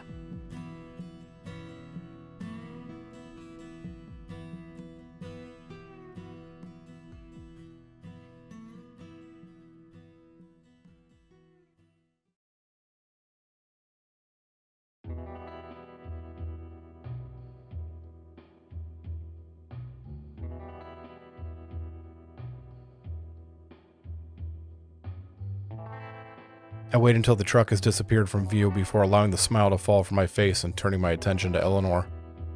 Out of the corner of my eye, I had noticed her turning her attention away from what was happening and focusing on the woods on the far right side of the road. It had been subtle enough that the officer hadn't noticed. She was my constant companion, and I knew when something piqued her interest. "Show me," I instruct her. Eleanor hurries across the street and into the trees, making sure to stay close enough to me so that I can follow. Most dogs would have had their noses to the ground as they followed a scent. She's a much different breed, however. Her face remains pointing forward, her nose pulling in the smells from the air as her eyes dart back and forth. She's eerily quiet despite her bulk. I can barely hear her paws pressing into the leaves and other debris on the forest floor. The deeper we go into the woods, the thicker the canopy overhead becomes. More and more of the sun is blocked by the overhanging branches until it becomes dim enough for me to have to concentrate to distinguish Eleanor from the rest of my surroundings. The area near the road had smelled of clean air and pine. Here, that is replaced by the smell of rotting wood and fungus. After nearly an hour, Eleanor stops next to a small creek. There isn't much water flow, and is only 5 feet or so across and less than a foot deep. The dog approaches it and lowers her head to sniff it. At first it seems like she's going to take a drink, but instead the hairs on the back of her neck stand up and her lips pull back from her teeth in a growl. I get closer to the water and kneel, putting my backpack down next to me. I open it and dig around for a few seconds till I find a small plastic box. Inside is a number of small instruments, but I ignore them and instead remove a pair of rubber gloves from inside. I slip them on before dipping the index finger of my right hand into the water. When I pull it back out, I notice that the water isn't dripping off quite right. That's an odd thing to say. That's exactly what's happening. It's like the droplets are falling just a millisecond too slowly. I turn my head to the left. That's the direction the creek is flowing from. If there really is something wrong with it, the source of that issue is likely upstream. Eleanor and I follow the creek deeper into the woods. After a few minutes, the dim light begins to brighten, and soon we emerge into a large clearing. At the center of it is a small lake, its still surface reflecting the sunlight. We walk along the edge until we reach a river on the other side that feeds into the lake. I test the water with one gloved hand to find that whatever is happening further downstream is also happening here. That means we need to keep going. The river leads back into the woods. We haven't been following it for more than a couple of minutes when we come to a cave-like rock outcropping that the water is flowing out of. Now we're getting somewhere. Being careful to avoid stepping into the water, we follow a narrow path that runs along the river into the cave. We stop just long enough for me to take a flashlight out of my backpack and turn it on before proceeding into the darkness. Eleanor doesn't need the light, but there's nothing special about my eyes, so I certainly do. The path has a number of twists and turns. We pass half a dozen side passages. It would be extremely easy to get lost in here. We're careful to keep following the river, however. There's no point in taking any risks.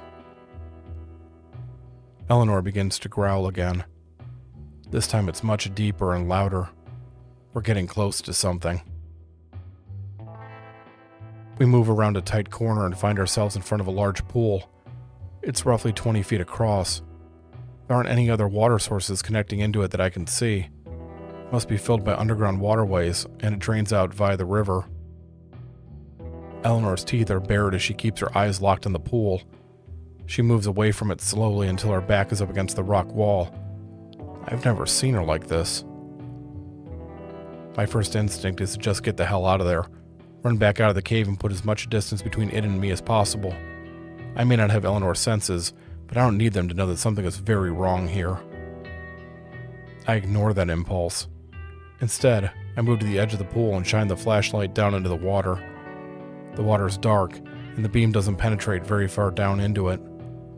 I set it down on the ground to retrieve a small glow stick from my backpack. I crack it and shake the chemicals inside until it's illuminated with a bright green light. I drop it into the pool and watch as it sinks. There isn't anything for the first dozen feet or so. The light suddenly illuminates something deeper in the pool as it continues to descend. It's too far down for me to see it clearly. Whatever it is, it's large and it's moving. My eyes widen as I realize that I'm looking down at a mass of tentacles. I scramble back to my feet and grab the flashlight. Without a word, Eleanor and I hurry back towards the cave exit, moving as quickly as we can on the slippery rock. I keep expecting to hear some horrible creature give chase, but we make it back outside without incident. We don't stop moving until we're past the lake and back inside the forest, and even then we only pause to rest for a moment before pushing on back to the road. I'm not sure what it is that I just saw, but in my experience, monstrous creatures hiding in dark caves rarely turn out to be a good thing. I'm tempted to call in some help. Until I know what's actually going on, though, I don't know if that's actually necessary or, if it is, what kind of assistance to ask for. I need more information. There's really only one way to get that. I fish Eleanor's leash out of my backpack and attach it to her collar. If there are any answers, they're likely going to be found in town.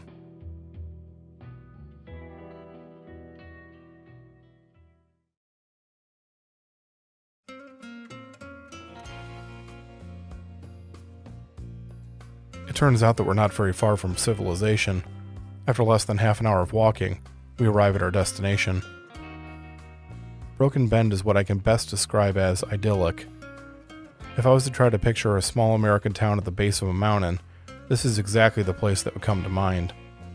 The downtown area is made of older but well-maintained buildings on both sides of the street. They line the main road as it runs towards the snow-capped mountain in the distance. Most of them are businesses owned and operated by town residents. I also spot what appears to be the mayor's office on the opposite side of the road. Eleanor and I pass one building that has a sign in the window announcing it as the police station. I look through the glass and see Chief Carter talking to some of his officers. I furrow my brow. There seems to be a surprisingly high police presence for such a small town. The sun is beginning to set in the distance. I doubt that I'll be able to learn much, if anything, before dark. The best course of action is to find a place to stay for the night, get some food and sleep, and start fresh in the morning. I locate a small motel at the edge of downtown. We go inside and I see the woman behind the desk's eyes immediately go to Eleanor. Now for the tricky part. I politely tell her that my dog and I are visiting Broken Bend. We were hoping to get a room for the night. Before she can say anything, I tell her that I don't know her motel's policy on pets, but if there's a rule against it, I'd be very appreciative if she would see fit to break that rule just this once. This is the only place that I know of to stay tonight, and besides, Eleanor is a very well-behaved dog that won't give her any issues. For her part, Eleanor is playing the role of a sweet, innocent dog to perfection. Her head is slightly down, and her eyes are wide as they peer up at the woman. She even raises up one paw as if asking to shake. All dogs can be cute when they want to. Eleanor can be downright dramatic. It turns out that the motel does allow pets, so all of her acting was for nothing. Or maybe not. The woman reaches behind the counter and presents a dog treat to her. She eagerly steps forward and devours it. We get food from a nearby barbecue restaurant. As I'm ordering, I make it a point to purchase half a dozen bottles of water from the cooler next to the counter. The thought of that thing lounging in the cave pool that was directly connected to the town's water supply makes me very wary of using tap water for anything. I'm sure that there are many filters involved with cleaning it, but still, I'm not going to take any chances. After eating, we return to the motel and turn in for the night. I do anyway. Eleanor lays down on the rug so that she's facing the door and sets her head on her paws. While she will be lazy from time to time and sometimes zones out, she doesn't actually need sleep. That, along with her many other talents, makes her the perfect guard dog. As I lay in bed, my thoughts turn from the monster in the woods to my own personal one. It's been almost 80 years since I first encountered it as I laid scared in that hospital bed. 80 years since I returned to that place looking for it and finding it empty. Almost empty. Pembroke had been there. He had directed me to where the monster now called home. He had warned me that a terrible fate awaited me if I continued down the path that I was on. I had thought that he meant the monster would kill me, but I had been wrong. It had instead been impressed by my ill-conceived sense of duty. It changed me into whatever it is that I am now, and had used a truly horrific method of forcing me to serve it. I've looked for a way to break free ever since. I have no doubt that the monster knows that. I think that watching me struggle amuses it. It's nothing if not confident. Too confident. It doesn't believe that it can possibly be harmed, but I know better. I know why it conducts its experiments. It can be killed. That window is closing, though. I need to find something powerful enough before it manages to complete its work. Hopefully that something is here in Broken Bend. The initial data seem to suggest it's a good possibility, and I now know for a fact that there's more than a small mountain town to be found here.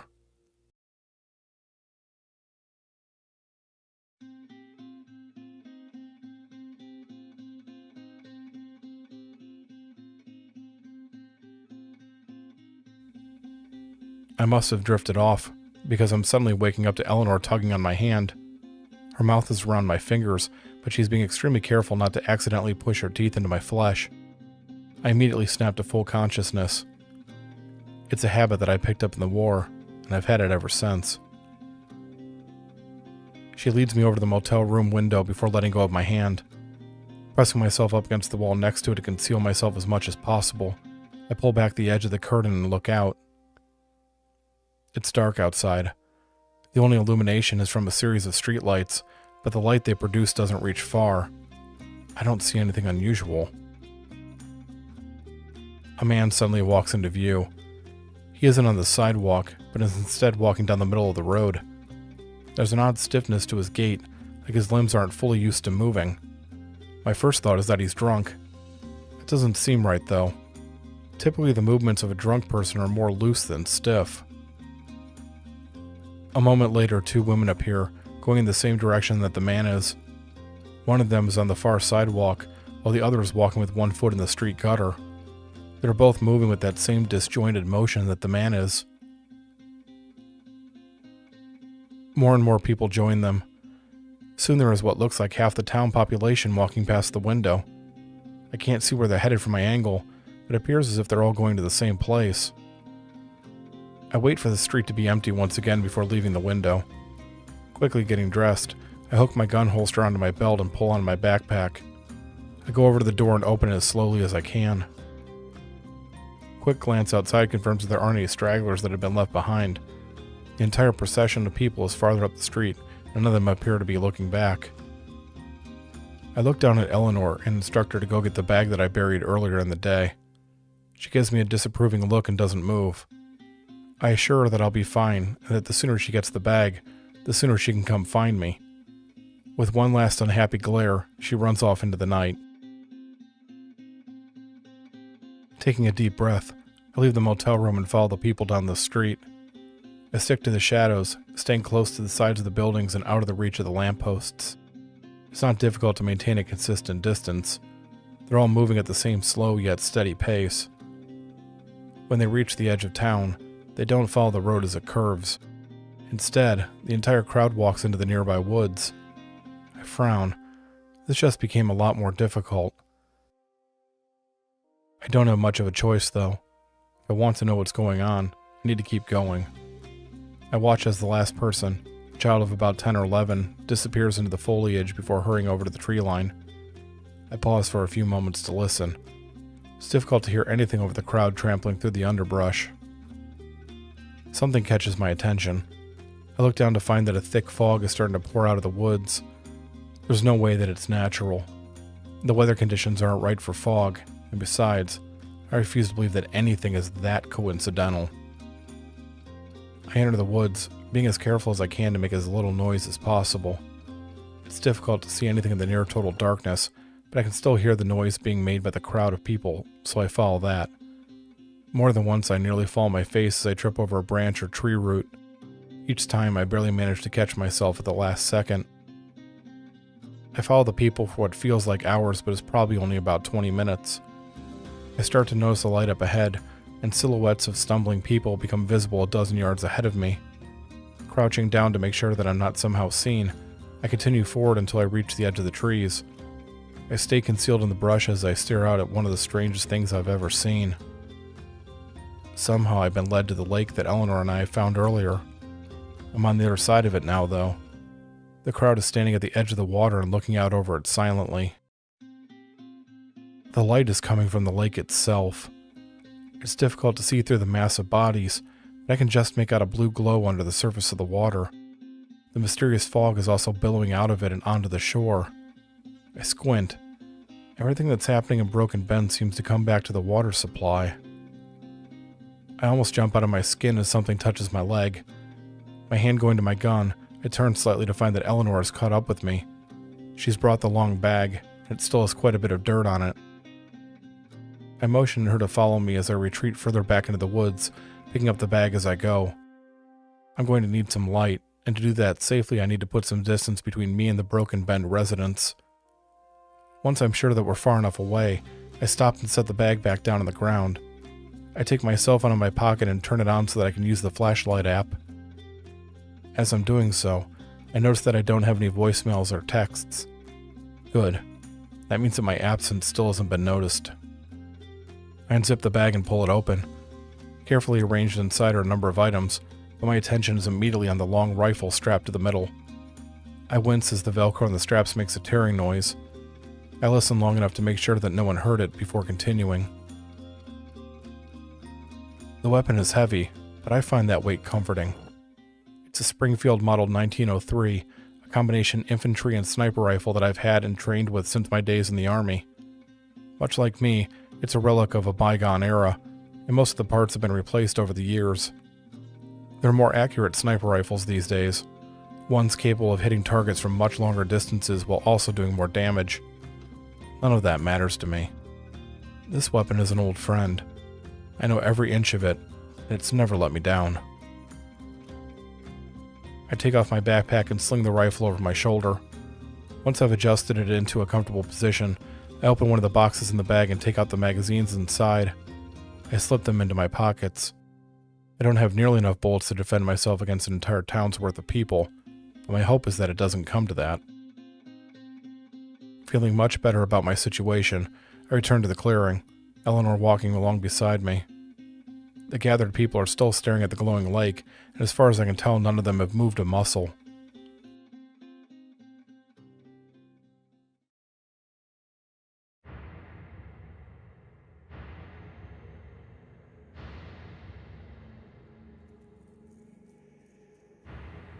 I'm barely settled in behind one of the trees when that changes. As if they are obeying some silent command, all the people in the crowd fall to their knees and turn their faces upward towards the sky. I glance upward, but there doesn't seem to be anything out of the ordinary. I turn my attention back to the lake just in time to see something massive begin to come out of it. I can't tell what it is. As it continues upward, I find that I'm looking at the skeleton of a giant creature. It is face up, and its pointed ribs reach out over the heads of the kneeling crowd. Its long neck is attached to a lizard-like skull, and bone wings stretch out to each side. It takes me a few moments, but eventually identified as the remains of a snallygaster. It's an extremely rare creature, a combination of a giant lizard and bird. I haven't heard of a single sighting of one in over 50 years, and never one in this part of the country before. In the center of the ribcage, floating a few inches above the bones of the snallygaster's spine, is a being that I've never seen before.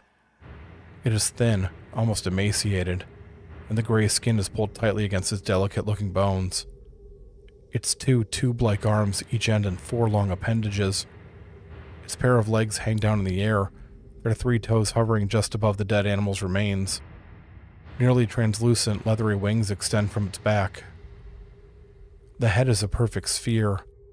It doesn't have a face or any other features. Instead, there are 2 large holes that open up into the center of the skull. I'm having a hard time looking at the being. No, that's not quite right. It's more that I'm having problems processing what I'm seeing. Whenever I try to closely inspect it, it's like my mind simply slips away from it. More skeletons are rising out of the water. Many of them are human, but there are also various monsters and other creatures present as well. Some of them I recognize. Many of them I don't.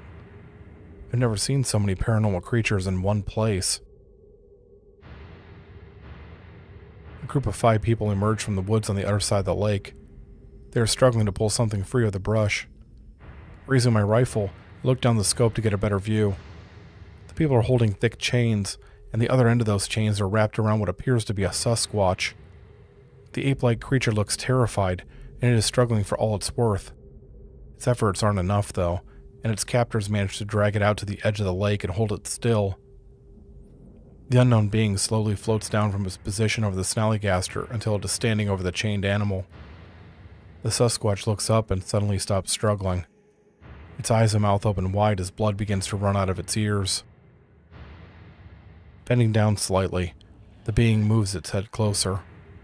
As I watch, dozens, if not hundreds, of tentacles extend out from the holes in its skull. Each of them is covered in sharp barbs, and the suckers have razor-like points in the center. They lash out and attach themselves to the side of the Sasquatch's head. The creature cries out for a split second before it goes completely limp. Its handlers step away, and the tentacles lift the animal's body up into the air as they continue to feed. Praise eternal call, the crowd says as one. An unpleasant thought enters my mind. There are rumors of entities that exist in the cold, dark spaces between universes. Entities more ancient than ancient, so beyond our comprehension that to look at them is to invite in madness. Another small group of people appear, dragging another creature towards the entity. It's taller than I am and at least twice as wide. It walks on two legs while using the knuckles of its long arms to steady itself like a gorilla. It is hairless with brown skin. A long whip-like tail extends from its back. Its neck is oddly long. Even though it's distorted, the face is vaguely human. Oversized pointed teeth hang from its open mouth. The creature looks like someone smashed the worst parts of a werewolf and vampire together. I recognize it immediately as a Vrykolakus, an undead monstrosity that until now I had thought were long gone from the face of the earth. As I watch, the Vrykolakus suddenly lunges to one side, lifting its captors off their feet and breaking free of the chains. It reaches out with one large hand and crushes the nearest person's skull flat like there's no resistance at all. Blood and brain matter leak to the ground. Roaring defiantly, it charges another townsperson and tramples him flat into the dirt. The being known as Kull slowly floats towards the monster. The Vrykolakus turns to face it and bashes its fists against the ground defiantly. Before it can do anything, though, Kull raises one of its thin arms and points towards it.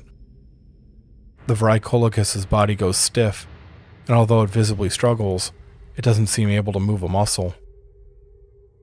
Kull reaches and leans forward, the tentacles once again extending outward from the cavities in the being's skull. Instead of latching on like they had to the Sasquatch, though, the mouth-like suckers open and a thick black fluid begins to flow out of them. It resembles bile, and I feel my stomach churn as it pours down the Vrykolakus's throat.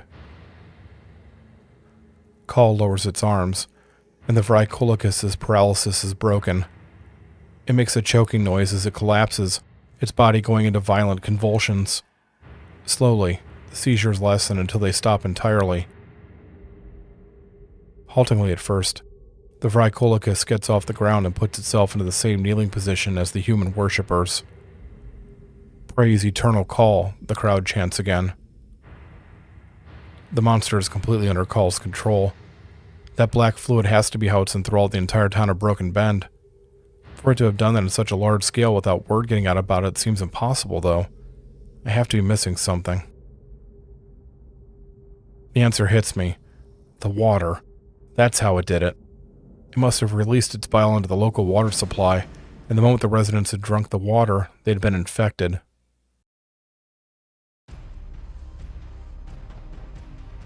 Eleanor begins to growl. I don't even have time to look over at her before I hear branches crack as something approaches. It's not a person. I could tell that immediately. It's much too large. I turn towards the noise and find myself staring into the face of a full-grown bear. I hadn't even considered that the local animals would have drunk from the water as well. The bear charges towards me. I barely manage to roll out of the way before it collides with the tree that I was hiding behind. There's a loud crack as its weight smashes into the wood. Before I can turn around, I'm already scrambling towards Eleanor. There's no time for me to get the rifle off my shoulder and take a shot. She's my only chance. My hand closes around her collar, and I release it. Eleanor unleashes an unholy howl as her body rapidly expands. Her black fur thickens and spikes out, and her fangs lengthen and sharpen. When she's finished growing, she's as tall as I am while still standing on all fours. She opens her mouth to reveal burning flames deep in her throat. Steam fills the air around her. Her eyes, resembling two lumps of burning coals, lock onto the bear as she steps between it and me. It's over quickly. There are very few things in the world that can stand up to the fury of a full-blooded hellhound. Before the bear can even take a step forward, Eleanor opens her mouth and spews fire hotter than any natural flame. The entire right half of the animal's body is instantly incinerated, and the burning carcass falls to the forest floor in a heap. A number of trees and plants behind it have been set aflame as well. I unsling my rifle and pull the bolt to load a shot into the chamber. The Broken Bend residents, as well as Kull, are looking directly at us. As one, the people raise their right arms and point at us as the fog coming out the lake thickens and rises. Eleanor takes a step forward. "No," I snap at her. "Get back to town." There's a look of surprise in her face as she turns to follow me as I run through the dark woods. I've never expressed doubt in her ability to kill something before. The odds are too stacked against us, though, and we have no idea what else Call itself is capable of. I don't like the idea of heading back towards hostile territory. The residents of the town are obviously going to know it better than I am, and that takes away hiding as an option. It's still a better option than staying in the woods, however. It's too easy to be surrounded here, too easy to be overwhelmed. I risk glancing over my shoulder. I don't see Call, but a number of its infected are in pursuit. We have to be close to town now. At any moment I'm going to see the lights of the street lamps. When that happens, I'm going to have to make some fast decisions. If Eleanor can buy me enough time, I can get one of the cars parked downtown hot-wired and we can drive right out. There's movement to my right. Something large comes lunging out of the darkness. It goes right past me and slams into Eleanor. She lets out a surprised yelp, and both she and her attacker disappear from sight. I instinctively come to a stop so that I can change direction to help her. My pursuers are too close, though, and I almost immediately have to start running again. I just have to hope that Eleanor will be able to deal with whatever it was that went after her. I reach the edge of the woods and continue on towards the town itself. Hiding isn't an option, and I'm not going to leave without Eleanor. That just leaves fighting. I can't do that from here, though. As I approach the police station, I see what I'm looking for. A fire escape in the side of the building leading up to the roof. I look back to check on the progress of the people chasing me. They've fallen further behind.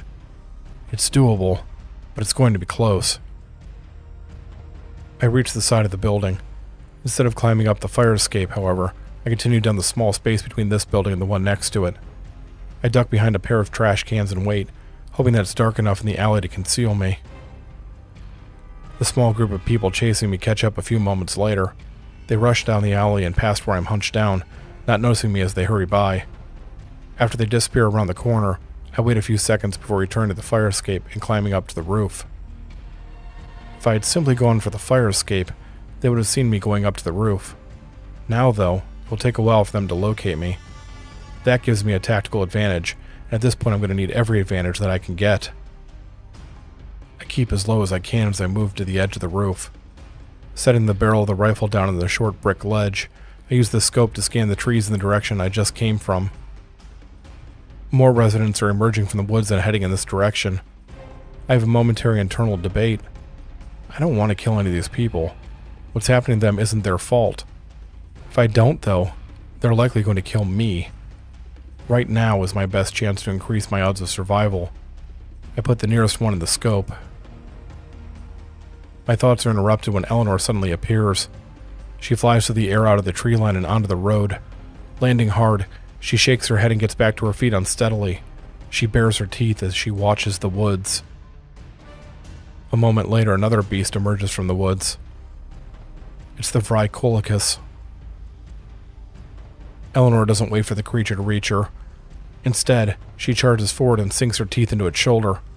It barely seems to notice the wound as it reaches over, pulls her loose, and smashes her onto the ground. Even from this distance, I can hear her yelp of pain. I grit my teeth and carefully take aim with the rifle. I don't know much about Vraicolicus, but it's obvious that it's going to be hard to bring it down and keep it down. Eleanor is trying to fight back, but the Vraicolicus isn't giving her time to. Every time that she attempts to attack, it uses its bulk to interrupt her and cause more damage. A few bullets isn't going to kill this thing. They might be able to buy her some time to recover. I aim carefully, release the breath I'm holding, and fire. The moment that the shot is away, I'm already sliding the bolt to load another. Military training never really goes away, not completely. The Vraicolicus' head snaps back as the round strikes it directly in the eye. I'm a very good shot, but placing one in such a small target from this distance is just as much luck as it is skill. The creature clutches at its face and staggers back a single step. That's enough for Eleanor. She throws her body forward, knocking the Vraicolicus completely off its feet. Opening her jaws wide, she bathes the creature in a wave of flame. I hear a scraping noise from behind me. Instantly dropping the rifle, I pull my handgun from its holster and spin around. One of the townspeople has climbed up onto the roof and is charging towards me. I fire the weapon, and he collapses as he's struck in the chest. I rush over to him and put a second bullet into his head to be sure he stays down. Returning to the rifle, I'm shocked to find that the Vraicolicus has somehow made it back to its feet. Large sections of its skin are burned and melted away, the charred bone underneath exposed. It barely seems to notice. Eleanor opens her mouth again, but before she can breathe fire, the creature clamps its hand down on her jaws and closes them. The other hand comes up and slams into the side of her head. It continues to hit her again and again. I can't line up a shot to help her. Her body is in the way. More noise behind me. I turn my head and see that 2 more of the infected residents are climbing up onto the roof. For the first time, I'm starting to feel real panic rising in me. Even if I take care of these people, they're just going to keep coming. I definitely won't be any help to Eleanor if I'm torn apart. Grabbing the rifle with my free hand, I shoot both the infected before hurrying back over to the fire escape. I look down at the street and swear violently. There are easily a dozen infected down there, and there are more on the fire escape itself. I'm trapped on the roof. I point the gun down at the approaching people. It's bad odds, but I might be able to fight my way to street level. From there, I'll need to lose the other infected and find a new vantage point to try and help Eleanor. A large group of people come around the corner and enter the alley. So much for that idea. There's far too many of them now. I try to work out a plan. There has to be some sort of way out of this. There's always a way out. I run over to the other side of the roof, hoping to find another way down or another roof close enough to jump to.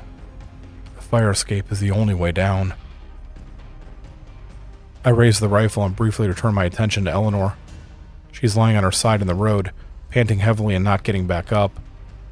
I can only hope that she's just had the wind knocked out of her, or that she's momentarily stunned. I have a clear shot at the Vraicolicus now. Pausing for just a moment to account for the wind, I pull the trigger and fire. The bullet strikes the creature in the side of the neck, and it roars in frustration. I haven't heard it, but I do think I'm starting to piss it off. The infected have reached the roof. One by one, they climb over the top of the fire escape and start towards me. Most of them are unarmed, but some are carrying makeshift weapons like rocks or boards. I drop the rifle and raise my gun. There are way too many of them. Far, far too many of them. Steadying my jaw, I raise the barrel of the handgun up and place it against my temple. I can't let them take me. I won't let myself become a part of Cole's little cult. I might not have been able to find a way to kill the monster that has tormented me for more than one lifetime, but I'll be damned if I let another one use me. I'm feeling strangely at peace with what I have to do, but my hand starts to shake. It must be the adrenaline. I struggle to hold it still.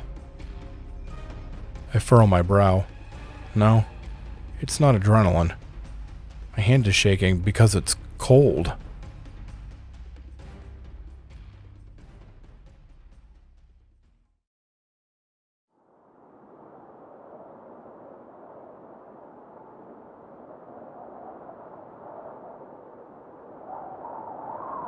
The temperature has suddenly dropped noticeably.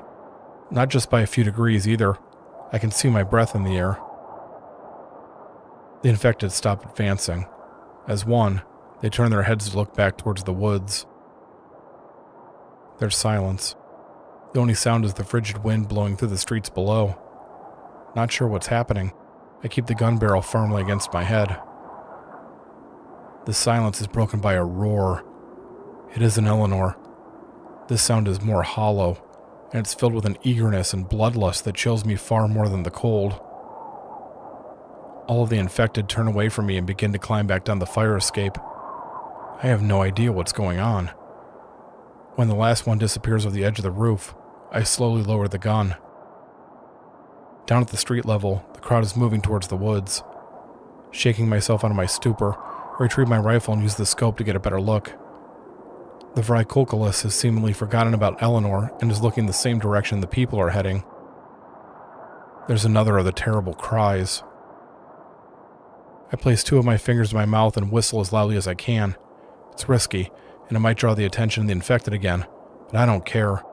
Whatever is happening, Eleanor needs to get out of that general area now. She must have heard me. Slowly, she pushes herself off the ground and takes a step towards me. She looks like she's going to collapse for a brief moment, but she manages to keep herself upright and continues forward. I practically run to the fire escape and hurry down to the ground. I emerge from the alley just as Eleanor reaches the building. A lump forms in my throat. Her black fur is covered in blood, and she's favoring her front left leg. She comes up to me and puts her nose up against my hand before shrinking back down to her dog form. "You were incredible," I assure her, gently stroking the fur between her ears. "Just rest for a while. Get your strength back." She whimpers and leans up against me. More people are coming out of some of the nearby buildings. They all ignore us as they hurry towards the woods. A third roar pierces the night. Before it can even begin to fade, a dark shape comes flying out from inside the trees. It lands in the street nearby and skids half a dozen yards before coming to a stop, leaving a dark smear on the concrete. The shape is so mangled that it's difficult to tell for sure, but it looks like the front half of a mountain lion. There's a loud snapping noise, and a large something steps out of the trees. It's around 10 feet tall, and its limbs are long and thin. While its body is vaguely humanoid, its face is more like a dog or wolf's muzzle. What appears to be bone covers much of the face, and fang-like teeth fill its open mouth. There's only one creature in the world that looks like this. I'm staring at a Wendigo.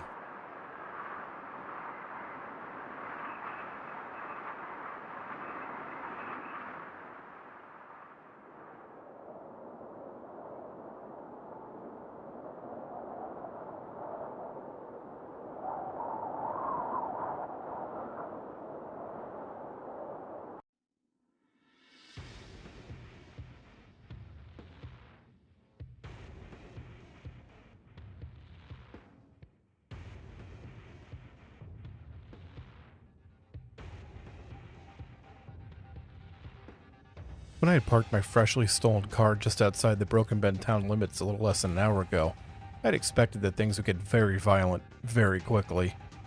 What I hadn't expected was that the party would have started without me. Sure, I don't exactly have an invitation. This isn't the kind of shindig that you RSVP for. Even if I had received such a thing, I wouldn't have responded. I'm more the type of person that likes to show up unannounced, be unpredictable, all that jazz. So they wouldn't have known not to kick things off without my glorious presence. Can't really blame the townsfolk for that one. Still, fuck them, right? I may not have a legitimate reason to be pissed at them, but the legitimate reasons are for normal people, and I'm as far from normal as you're gonna find. At least I hadn't come unprepared. I always remember to pack my party clothes these days. Well, that might mean a stuffy tuxedo or a revealing dress with just the right amount of cleavage showing for most people. For me, that means that I can call out my Wendigo form anytime that I choose to. Clothing, transformation, tomato. Originally, I decided that I was going to be cautious, really dig in and find out all the information that I could about both Broken Bend and the nasty creature that called it home. It was a good decision, really. The smart decision. Some real hunter knowing its prey shit, you know? I tried to do just that. I really did. But oh my god, it was so fucking boring. I used to have that kind of patience when it was me and the wolf, the kind that a stalker has as it waits for the right moment, when I wasn't physically ill from not killing, anyway. The whole Wendigo thing, though, this is a different kind of trip. I'm more impulsive, more living in the here and now, more free. I have no idea why I used to be such a serious Sam, and being a reckless Rick is way more fun. And speaking of fun, the Broken Bend residents are out in full force, both running through the streets and trampling through the surrounding woods. While my senses aren't as strong as they were when I was all wolf mode, my sense of smell is still strong enough to pick up the same scent that I had during my first visit to the town. It smells of dark oceans and ancient spaces. That scent had once frightened me. Now it just makes me eager. Eager to kill. Eager to taste warm blood running down my nightmare's throat. Eager to show this unearthly motherfucker that not only am I back, but also I'm better than fucking ever. The people seem to be ignoring me, at least for the moment. Luckily for me, I have a rather eager playmate to keep me company. I emerged from the woods merely moments ago to find myself staring at whatever this thing is. In a way, it reminds me of a werewolf, but there's no fur and the tight skin is a dull brown. It's standing on two legs, and its long arms reach down to the ground where it leans on its knuckles like a gorilla. It opens its mouth to hiss. As it does so, I see rows of sharp, fang-like teeth inside. Neat. Teeth are cool and all, but the thing that strikes me the most is that half its body is charred and melted like it decided to take a partial dip in a volcano. The creature doesn't seem to care one bit about its glaring wounds. Instead, it starts towards me with murderous intent in its eyes. I open my long, bone-covered jaws, causing steam to rise out from them as my icy breath mixes with the much warmer air. Finally, something that knows how to play the game properly. Unfortunately, it isn't much of a fight. To its credit, it catches me off guard with how strong it is as it crashes into me, forcing me back a few steps. I quickly shake it off, however, and with a rather graceful twist of my body, I avoid its clutching hands. I bury my claws into its melted side. It howls in pain for just a moment before I pull hard and split its body in half. The creature falls silent, and I drop the remains onto the grass. There's a loud thump as it strikes the ground, that mixture of solid and wet that never fails to be pleasing to my ears. I look down at what's left of it. This isn't the being that greeted me during my first trip here. Apparently Broken Bend is home to its fair share of monsters. I grin. Oh yeah, this is gonna be a fucking blast. I catch sight of another group of people hurrying into the woods nearby. Like the others, they don't look at me as they hurry into the brush. I ran into a few small pockets of townspeople as I was making my way to town, and they had been quite eager to run straight into my waiting arms. Now they're not even glancing at the giant Wendigo within spitting distance. That's a bit of a blow to the old ego. I'm right here, folks. Your untimely demise, all wrapped up in this beautiful, sexy Wendigo package. Why, I'll have you know that many people have found me to be perfectly pleasant company. Then again, they're not attacking me. They've got other business to attend to. What business is more important than protecting their master, right? They could be running right towards it. I follow the people into the forest. It goes against my natural instincts to not start murdering them one at a time from behind, but I'm after big prey tonight. I can play with them later, use them to keep the afterglow going after I kill their boss. The fog is even thicker inside the tree line. It still has that weird, greasy feeling to it that I noticed during my first run through town. I ignore it. I can take a nice, long, relaxing shower after I'm done creating a horrible, disgusting, widespread, violet shower of blood all over the place.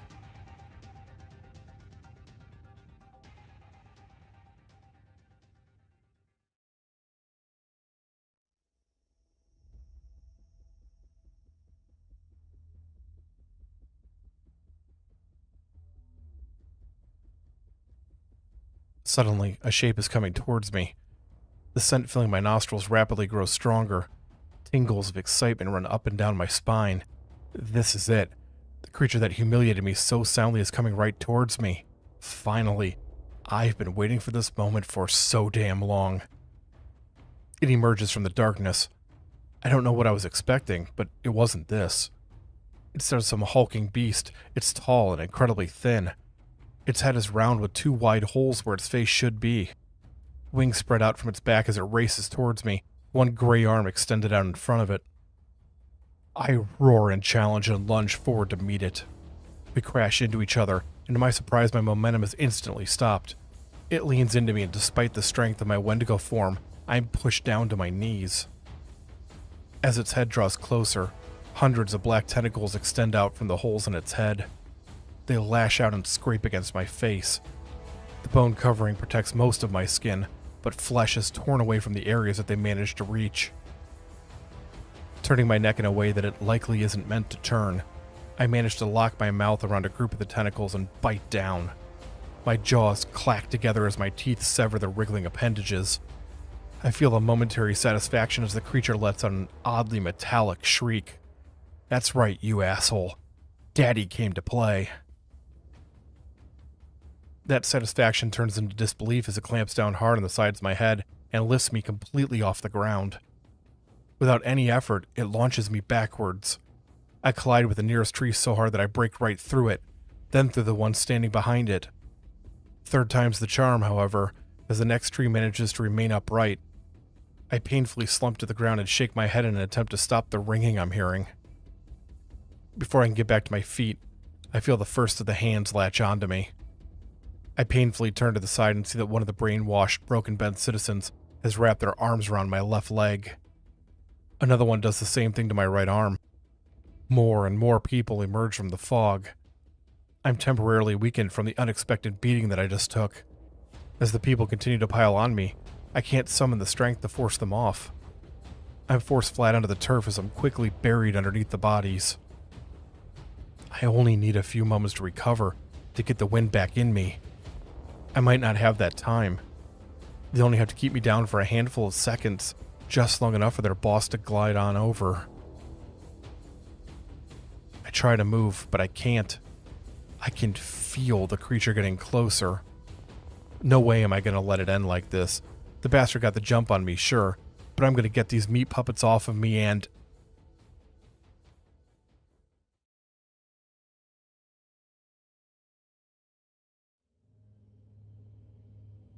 I don't have time to finish that thought. The weight on me begins to loosen. Not sure what's happening, but certainly not one to waste an opportunity. I place my clawed hands flat on the ground and push hard. People still clinging onto me tumble off to the sides. I move on all fours with my jaws open like a crocodile, my teeth tearing through my attackers like so many knives. The entrails of what had until recently been a man splatter onto the ground next to me. I whip my head in that direction while getting back to an upright position. A few yards away, its eyes locked onto me, is something resembling a bear. It's definitely not a natural wild animal. The scent is all wrong, mixing that of both a bear and a human. Its skin and fur seem to move and adjust, almost like its body is nothing more than a mirage. I've seen some truly weird shit in my life, including within the last 2 minutes, but this is one of the weirder shits. There's a noise from the trees above me. Pulling my attention away from the strangely shapeless beast, I turn my head upwards. It's difficult to see anything in the dark canopy, but I can just make out a figure in the branches. Like the creature in front of me, its body looks to be in a state of flux, but this one is in the form of an owl. I return my gaze to the false bear and flex my claws. It doesn't matter what these things are. If they're looking for a fight, I'm happy to oblige. A man in a black suit steps out of the shadows. His hands are behind his back, and if he's nervous about being so close to me, there's no trace of it on his face or in his demeanor. He calmly surveys the dead bodies lying on the ground in front of the bear. There's movement to my left, and I turn slightly to find a pair of deer charging towards me. They're both large bucks, their antlers cracked and broken from use. Their lips are pulled back from their teeth, and they have the same smell as the fog and the possessed town people. Looks like my old buddy has enlisted the forest critters as well as the town residents. Before I can do anything, the strange bear is already moving. It ignores me and smashes into the side of the nearest buck, sending it flying off its feet and into a tree, the sound of its bones snapping filling my ears. As it does so, the large owl swoops down from the branches and digs its talons into the neck of the second fucked up Bambi. With a hard twist, it tears the throat out of the deer. As both bucks fall still, the animals that aren't really animals turn their attention back towards me. There's a long pause before the bear lowers and raises its head in a nod. They move deeper into the woods and out of sight. Within moments, the cries of dying people echo out of the darkness. "You can leave these infected wretches to us," the man in the suit says calmly. "I would suggest that you concentrate on Call. It seems quite formidable." Call. So the bastard that chased me out of Broken Bend has a name. I have no idea who these people are, but their purpose seems to be aligned with my own for the moment. Maybe they've got some grudge against the thing pulling the strings as well. Whatever the case, no point in looking a gift horse in the mouth, right? Agreed. I rumble out of my cold and inhuman voice. "Excellent," the man says approvingly. "There's another associate of mine somewhere in these blasted woods. Him and his dog. Try not to kill him. He might be useful to you." With that, the man disappears into the forest after his two companions. I stare after him for a moment. This night just keeps getting more and more interesting.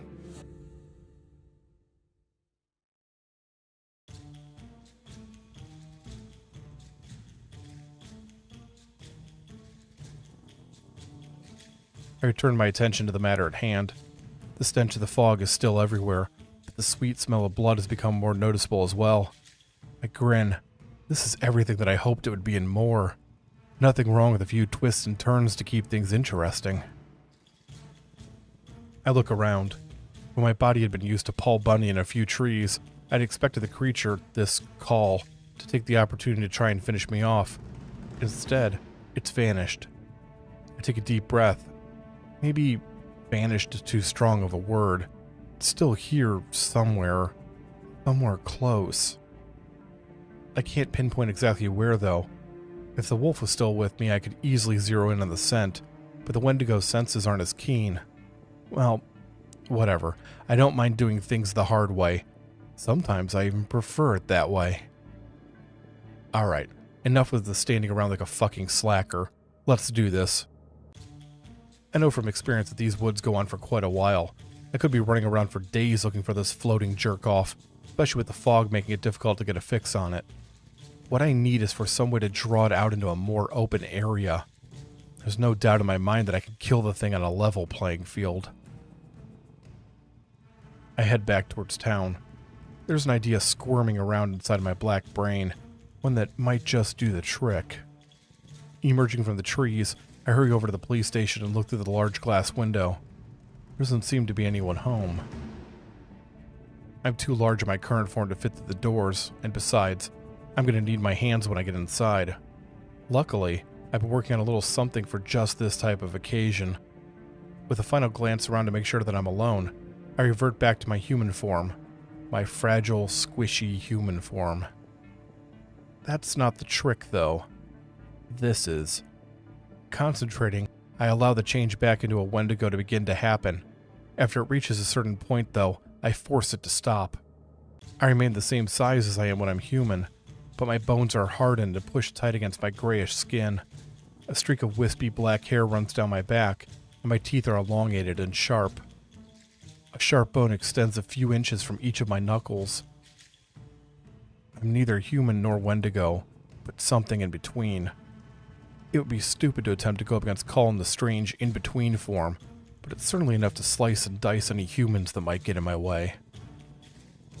I push on the front door and find that it's unlocked. What a terrible example the Broken Bend police are setting for the rest of the town. I haven't been in many police stations before. That's very much by choice. While that's been great for the whole not being locked up in prison forever thing, it does make it more difficult for me to find what I'm looking for. Ah, there's the little bastard. A black and silver radio with wires running into the wall behind it. I had noticed a tower on top of the building with a large speaker attached to it during my first trip to the town. It's the kind of setup that smaller towns use to broadcast urgent weather information to residents. There's a little more to it than that, but at the end of the day it basically allows someone to shout things over a very long distance. I examine the radio for a few moments before I locate the power switch. I flip it up and plug in the microphone sitting on the table beside it. There's a screech of feedback. When it fades, I tap on the microphone and am pleased to hear the noise echo outside the building. "Hello, Broken Bend," I say, holding the microphone up close to my mouth. "We interrupt your regularly scheduled brainwashing to bring you this important announcement." I stop speaking for a moment as I listen to my voice echo off the structures outside. Maybe it's just me. My voice sounds kind of sexy in this form. Like a Barry White mixed with a Hannibal Lecter. Well, there'll be enough time to contemplate my own incredibleness later. Back to business. This one goes out to that hideous monstrosity call, I continue. I'm guessing that even if you don't speak English, your little cronies can pass along the message in a way that you'll understand. I'm a-calling you out, partner. This shithole mountain town ain't big enough for the both of us. Now, you may be thinking to yourself, there's no reason for me to come out of this nice comfy forest and into the open. You've got all the advantages in there, right? You make a good argument, even if I'm technically the one making it for you. But see, here's the thing. If you don't come out of those woods and face me mano a mano, I'm going to march back in there. When I do, I'm not going to be coming for you. Instead, I'm going to go after every single living thing that's under those trees. I'm going to slaughter everything that so much as breathes. It won't be hard either. I'll admit that you yourself have got a few things going for you, but all those assholes you've got fawning at your feet, they're so easily breakable, like delicate little water balloons filled with blood and guts. Tell me, Mr. Call, sir, how happy will you be when there's no one left around to worship you? I pause for just a moment. Just you and me, right here in the streets of Broken Bend. You've got 10 minutes before I start slitting throats. I flip the radio off and drop the microphone onto the table. I think I've made my point.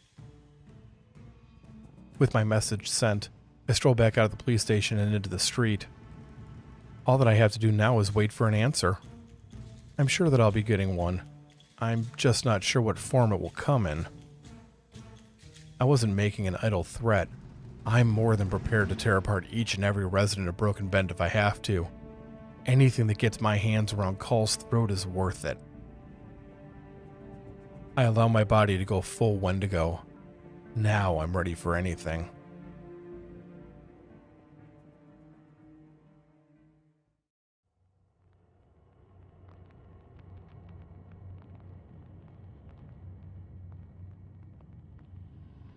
Well, almost anything apparently. If I'm honest with myself, I didn't expect the sheer amount of people that are stepping out of the woods at the same time. These people are forming a straight line that stretches from one side to the other. It's so long that it continues on well past my line of sight.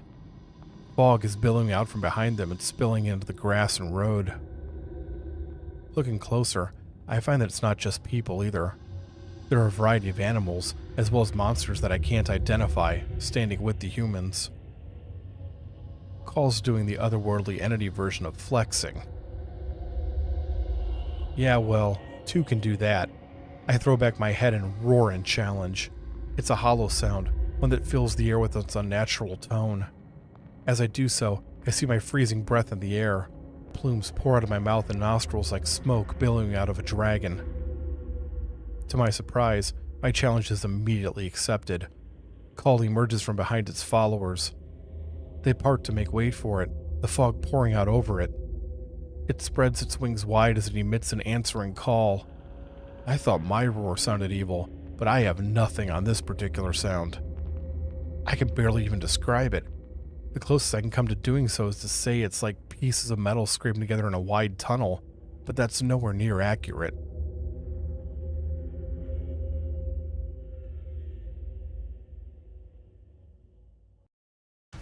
Call calls out once more before going airborne and heading towards me at surprisingly fast speed. I have just enough time to move out of the way, but I instead plant my feet and hold out my hands, her sharp claws pointed straight ahead. It rams into me so hard that my jaws clack together. Although I'm pushed back several yards, I remain on my feet as I grip my claws into its shoulders. As we slide to a stop together, I lash out with my head and bite down on the right side of its own. I feel my teeth begin to penetrate its leathery flesh just for a moment before it throws me off of it. I slide to a stop on all fours and immediately run back towards it, determined not to give it any time to catch its breath. It tries to grab me as I push forward. I duck my head lower and plunge the tips of my sharp antlers into its thin chest. It's so thin that I don't get much of it. The parts of the antlers that do manage to make contact sink in deep, however, and I lift Call off of its feet and smash it into a nearby telephone pole. The pole cracks and buckles. I twist my antlers free of the creature's body and dart off to one side, allowing the pole to fall directly on top of it. Call lies still for a moment, just long enough for me to think that the fight may be over. After a few seconds, it reaches up and easily pushes the pole off with one hand. It's not really a hand, more like appendages extending from the arm, but semantics are for dicks. It rises back to an upright position and looks to continue the fight. As it comes towards me, I notice that there's a series of cracks along its head. It strangely resembles damaged porcelain. I feel my excitement growing. For a minute there, I was starting to wonder what it was going to take to hurt this fucking thing. Now, though, It's clear that I've done some real damage. I wonder if Call feels pain. I really fucking hope it feels pain. It stops short before it reaches me and ducks down slightly. I'm caught off guard by the move. In the brief moment that it takes me to shake off my surprise, Call fully extends its wings and propels itself forward faster than I've ever seen anything move. It collides with me, and there's an audible crack as the wind rushes out of my lungs. The sheer force of the contact sends me hurtling through the air until my back smashes into a nearby car. The metal bends inward to the point that the front and rear sections wrap around me. Glass rains down over my body, cutting into the exposed areas of skin. My body slumps to the ground as the car is suddenly gone from behind me. I open my eyes just in time to see Call lift the vehicle's remains over its head and bring it back down on top of me. Everything goes blurry, and I taste my own blood in my mouth. Bone protection around my face and jaws breaks. The car is lifted off of me, and once again it comes down to batter me. The creature does this over and over until the car itself can't take anymore and comes completely apart. I'm only vaguely aware that the beating has stopped. Everything seems so muted, dim and colorless while almost devoid of sound. I shake my head in an attempt to clear it. If I stay down, I'm dead.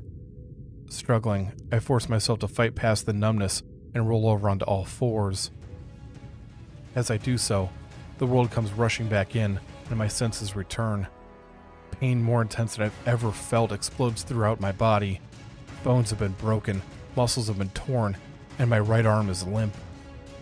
Blood is flowing freely out of me. No, god damn it, no. Call reaches down and picks me up on my throat.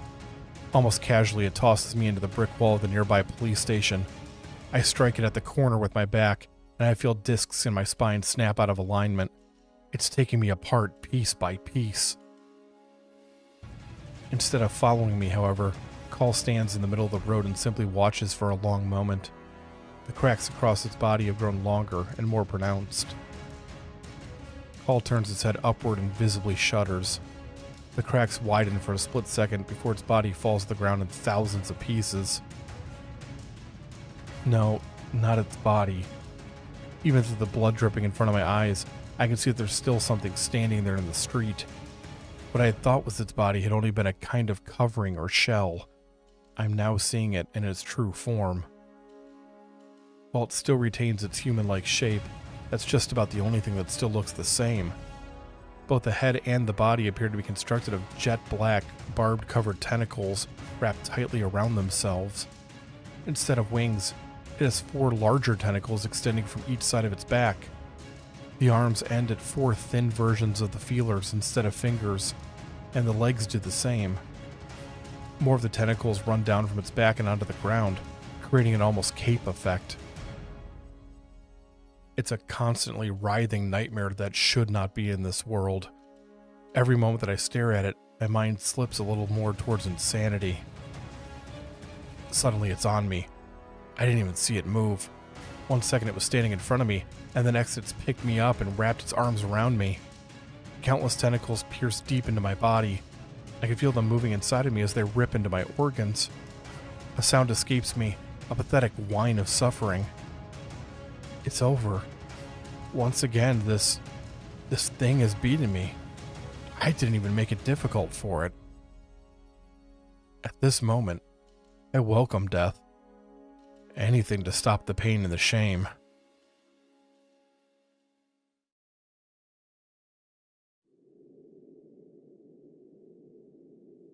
The world falls silent, and the pain is gone. Call's weight is no longer on me. I'm standing on my own 2 feet. I open my eyes and find that everything around me is black. Even though I can't see anything, I know that I'm human once again. I'm also no longer in Broken Bend. I'm somewhere very different. Somewhere that I've been before. This is where I confronted the Wendigo spirit, where I'd killed it and taken its power for myself. I'm in the cold, dark place. 2 pinpricks of red light appear directly in front of me. "You're still here," I say to the wolf, hearing the surprise in my own voice. The wolf is silent.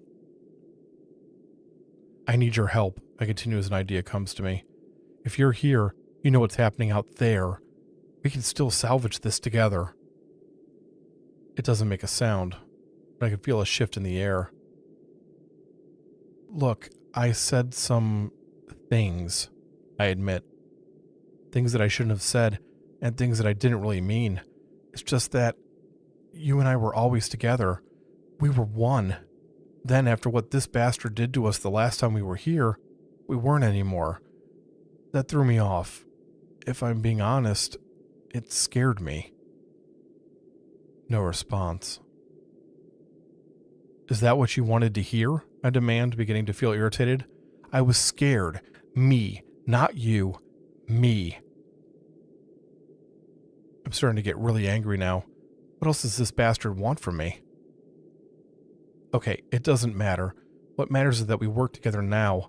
That thing out there is going to kill me or possess me or whatever the hell it does. And when that happens, you're done too. We share this body. What happens to me, happens to you. The red lights dim slightly, and I know that the wolf is considering my words. Just think about it, I continue pressing. We don't just go back to how it was.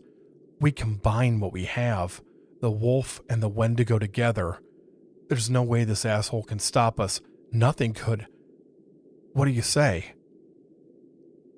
There's a brief pause before I feel the wolf's claws on my shoulders. It's embracing me. I feel a swelling of emotion. I hadn't known that I needed this as much as I obviously do. So, we're good then? I ask, sure that I already know the answer. We'll do this together? Pain suddenly shoots through my shoulders. It takes me a moment to realize what's happening. The wolf is pressing its claws in my body, the sharp points driving through the skin, muscle, and bone. I open my mouth to scream. Nothing comes out. Instead, the infinite, cold, dark place is filled with a booming voice that sounds as if it's coming straight from the maw of hell as it deafens me. No, we. I feel an odd pulling sensation on my left shoulder. With a noise like a zipper being rapidly pulled, my arm is torn free from the socket. I still can't scream, and the agony I'm feeling demands that I do so. My entire side grows hot as blood pours out of my gaping wound. Only me. Fangs dig into my neck. I can feel the hot breath on me as they sink in, the warmth of the wolf's tongue as it tastes my skin. I'm being systematically dissected. There's nothing that I can do about it. The booming voice doesn't come again, but it doesn't need to. I don't know if it's because the wolf is connected to me again in this macabre embrace, or maybe if we were never disconnected in the first place. Whatever the case, I know what it's thinking. I know what I've done to deserve this. I've committed the one sin that the wolf can never forgive. I've gone against the natural order of things. Not only did I berate and reject the wolf at my lowest point, I also violated the body it shares with me by inviting the Wendigo in. I brought another into our sacred bond without the permission of the pack leader. I had always thought that I was the one with the power. I was wrong. The wolf is the alpha. It always has been. I was just some pissant killer that had tried to shift blame for my own flaws and insecurities instead of actually facing up to them. The wolf's grip tightens. I can feel myself slipping away further into the cold, dark place. Within moments, I'll be gone. Part of me knows that I deserve this. I brought this on myself, and really, it's a mercy that the wolf is granting me a death this quick. I smile tightly. Besides, it's not like my death is meaningless. This isn't the end. It is for me, but not for the wolf. It will claim sole possession of the body that we shared since the beginning, and all the power that comes along with it. Its new companion will be the Wendigo. Together, they will become something else, something different, the greatest predator that the world has ever seen, the true alpha. My grin broadens as the last of me fades away into the dark. It will be glorious.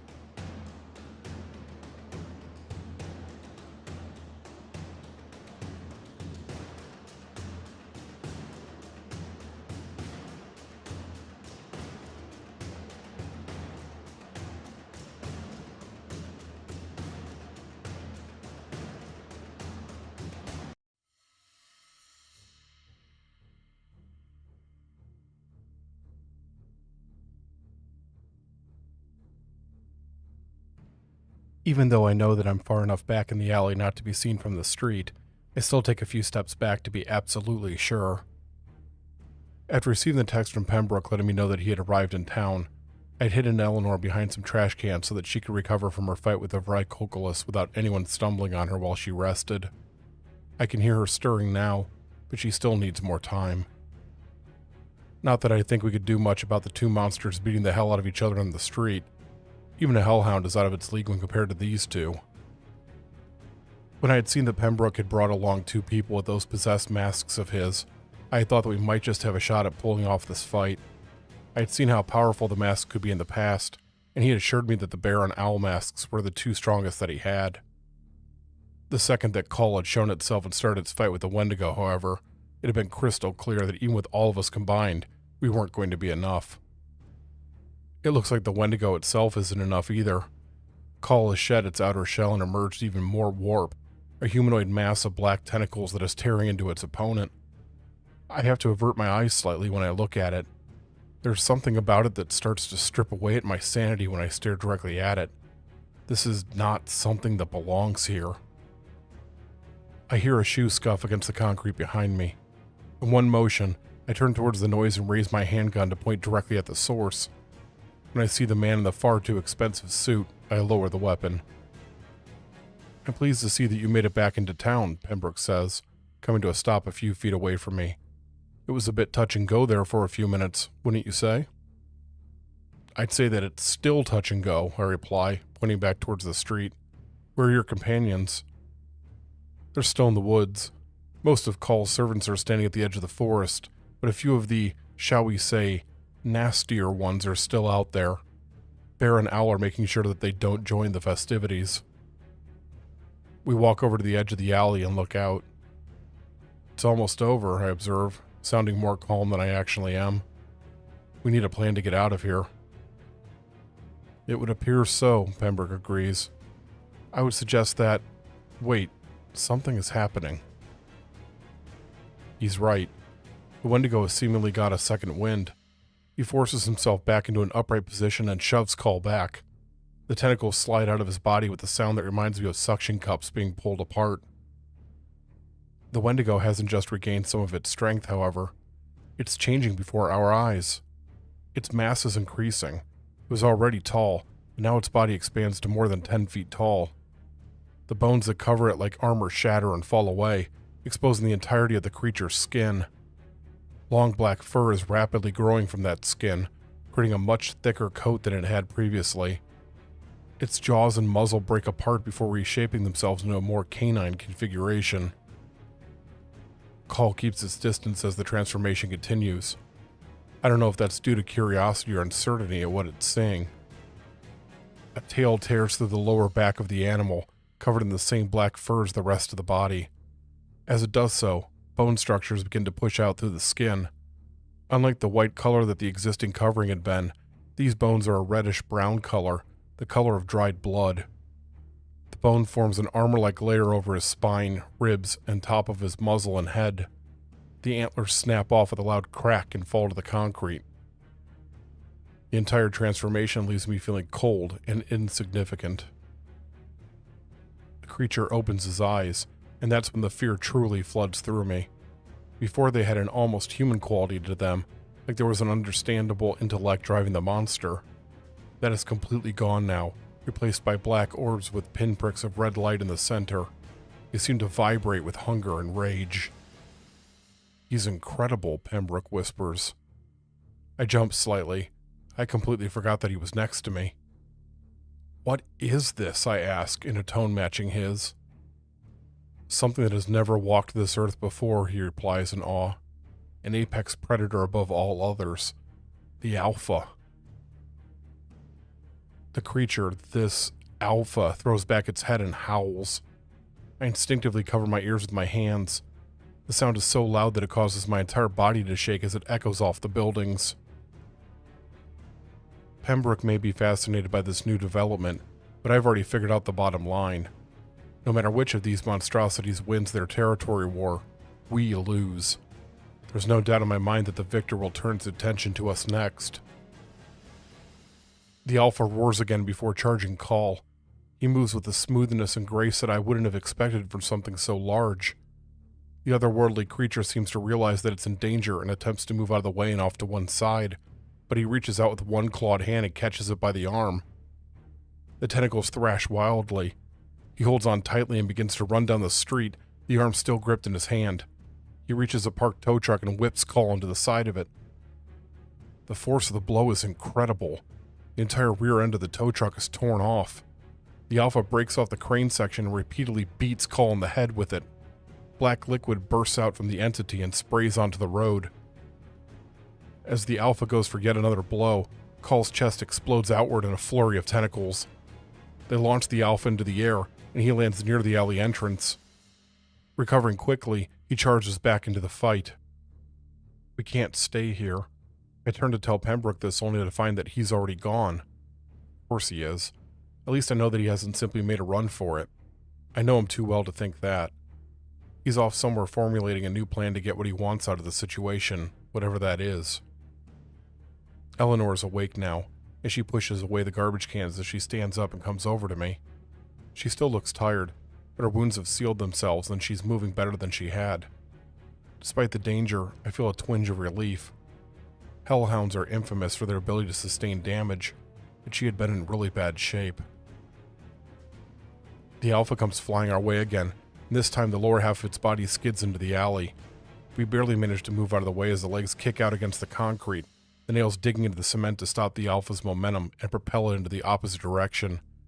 He comes so close that the edge of his tail whips against my cheek, cutting open a shallow scratch. Eleanor bares her teeth. I look down at her to find that she's not looking in the direction of the two monsters tearing into each other. Instead, she's looking towards the woods.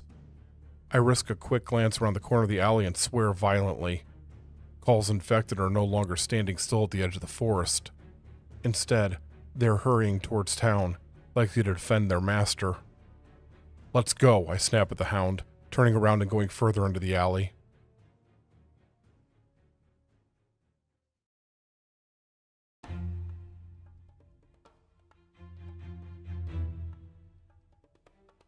About halfway down, there's a door leading into the store that makes up one side of the narrow street. I try to open it, but of course it's locked. I take a step back and point at it. Eleanor runs at it shoulder first and nearly rips the door off the hinges as she rams through it. Even her dog form, she's pretty damn strong. We go inside and I take a minute to get my bearings. We're in a small grocery store, the kind that can be found in every small town in the country. The lights are off, and they don't respond when I flip a nearby switch up. The two creatures must have knocked the power out to the building while throwing each other around outside. Eleanor's teeth bite down the back of my shirt as she pulls me backwards. Less than a second later, the large front display window explodes in a hail of glass as Call comes crashing through it. It breaks through a pair of displays and comes to a stop against a dairy case. If she hadn't gotten me out of the way, I would have been directly in the creature's path. The Alpha comes running in after it, his claws extended outward and his teeth gnashing in excitement. He bites down on Call's left arm and rips it completely off. Call emits a high-pitched squeal. As the Alpha spits out the arm and leans in for another attack, however, a group of tentacles extends out of the new hole and pierces into his body. The tentacles slam him into the ceiling before forcefully throwing him to the floor head first. Call gets back up and pierces into the Alpha's body with the same cluster of tentacles. He grunts and starts to sever them with his claws. They lock up with each other again and fight back outside. Pieces of the ceiling are falling from the section that the Alpha was bounced against. The breaks and cracks are quickly spreading. Gritting my teeth, I run across the grocery store to the far side, the ceiling collapsing all around me. There's another door here, and I quickly unlock it and pull it open. Eleanor and I go through and find ourselves in another alley. This alley is even more narrow than the one we had started in, and there are 3 dumpsters that block off sections of it. Not wanting to go in the direction that the fighting is happening in, we run in the opposite direction. With Broken Bend being so small, we're only a couple of blocks away from the edge of town. As long as the 2 beasts keep themselves occupied a little longer, we'll be able to escape. We come to a stop as over a dozen of Call's infected appear at the exit and rush down the alley towards us. Turning back around, we dash back in the opposite direction. Both Call and the Alpha hurtle past the street side of the alley. This is the absolute last direction I want to be heading in, but it's not like we have a choice. I risk a glance down at Eleanor. She's mostly recovered from her injuries, but I don't think she's at the point where she can become a full hellhound again. She might be able to channel enough of it to get us some breathing room, though. Block them off, I tell her, coming to a stop. Eleanor turns back towards the advancing infected and opens her mouth wide. The flame that spews forth isn't nearly as large or as hot as when she's at full strength, but it's more than enough to light most of the alleyway on fire. All of the wood and trash is immediately set ablaze, creating an inferno-like wall between us and the infected. I've seen a lot of horrible things tonight. None of them are worse than the sight of what comes next. The infected don't stop on the other side of the flames. Instead, they run straight into the fire without even breaking stride. I watch as skin and muscle are melted and bone is charred and warped. The few that manage to come through the fire while still alive are only able to make it a few inches before succumbing to the incineration. I shake my head and force myself to stop looking. We have to keep going. The fire is starting to creep up the walls and into the buildings. Hellfire isn't like normal fire. It can burn through materials that typical flames can't. It won't be long before the buildings are consumed and the fire spread to others. It's very possible that all of Broken Bend will be ash by morning. I can't think of a better fate for such a cursed town. Cleanse the entire damn place. We've been driven back into the main road. The Alpha seems to have the advantage, at least momentarily. Call is lying on the pavement while he stands over it, his clawed hands on both sides of its head as he slams it into the ground. Multiple tentacles are buried deep into his flesh, but he either doesn't notice or he doesn't care. On the far side of the street, Bear and Owl are blocking the path of more of Call's infected. When I had first seen them when they arrived in town with Pembroke, they had been spry, almost eager to fight. Now they look tired and on the defensive. They're still managing to hold the line, but I doubt that will last for long. While they're busy with the humans, a possessed monster manages to slip by. It's a Sasquatch, the second that I've seen tonight. They're not the rarest of cryptids by far. Still, it's surprising to see multiples in the same place. Whether it's Call or Broken Bend itself, there's obviously something that's drawing all these creatures to the same place. The 7-foot-tall ape-like Sasquatch heads straight towards me. I set my feet and grip my rifle tightly in my hands. When it's almost on top of me, I strike at its face with the butt of the weapon. There's an audible crunch as the nose breaks. It staggers backwards, and I take the opportunity to reverse the rifle and fire a shot into its head at point-blank range. It collapses lifelessly into a heap. It's barely had time to fall still before there's an intense pain in my shoulder. Almost before my brain can register it, I'm lifted completely off my feet and am flying through the air. My leg collides with a metal bench. The impact stops much of my momentum, and I land hard on the sidewalk. Everything goes black as my face strikes the concrete.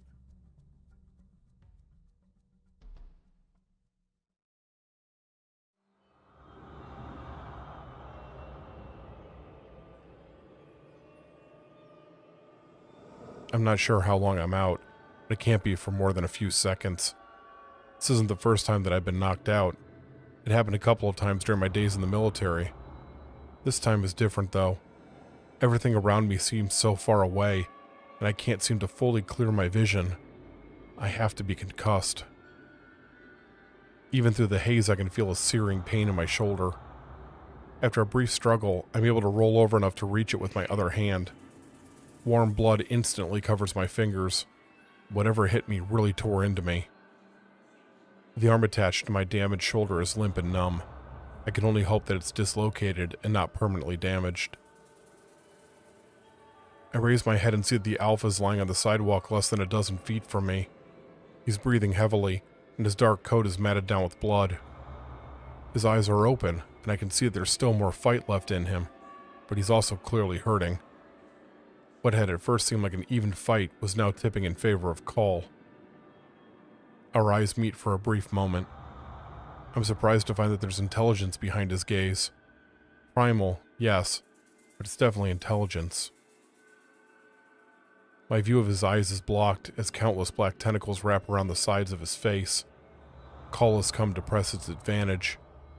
It lifts the Alpha off the ground by his head and holds him in front of it as tentacles begin to wrap around the top half of his body. Something isn't right. I mean, nothing is right about this in general, but there's something specifically wrong about what I'm seeing. I haven't been able to look directly at Call for more than a few seconds because of how doing so affects my mind and my grip on my sanity. Now, though, there's an area directly behind it that's having the same effect. As I try to muster the strength to get up, I turn away from the fight so that I can grip the bench I collided with a few minutes earlier. My gaze turns upward as I readjust. It's then that I notice that there's a large strip running across the sky of the same invisible, madness-inducing nothingness that surrounds Call. There's pressure on my arm as Pembroke appears out of nowhere and grabs my elbow. He pulls me away from the battling creatures just in time, as I'm barely clear before the Alpha kicks Call into the bench I was just reaching for. He maneuvers me into a doorway like it's no effort at all and leans me up against the brick. Eleanor stands between us and the fighting. "Do you see the tears?" he asks as he kneels down to examine my injured shoulder. "Tears?" I repeat, the pain slowing down my thought process. "You mean those spots? The ones that feel like Call?" "Yes, those." He pauses for a moment. "I'm afraid that this is going to be extremely painful, Mr. Lewis, and there may be some lingering damage. Are you ready?" I grit my teeth. "Do it." Using the wall to brace my limp arm, Pembroke places his knee against my shoulder and drives it back into the socket. The pain is so intense that I nearly black out again, but I manage to remain conscious and I wait for the agony to subside to a manageable level.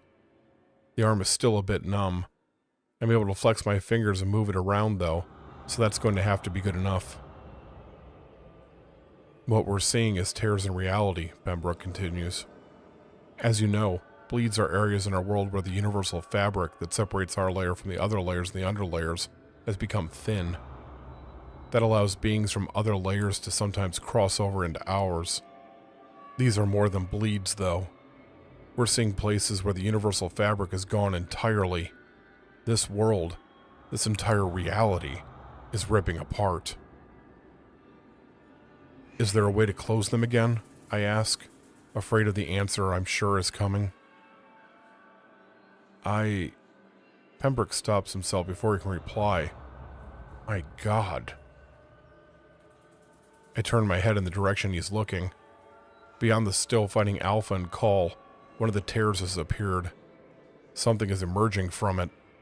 I don't know what it is, and I can't even make out its general shape. I know that something is there. It's not invisible or some sort of spirit. There's a physical being pushing its way through the tear. Whatever it is, though, it's not something that the human mind is capable of understanding. A migraine immediately begins behind my right eye. The indescribable being comes fully through the tear.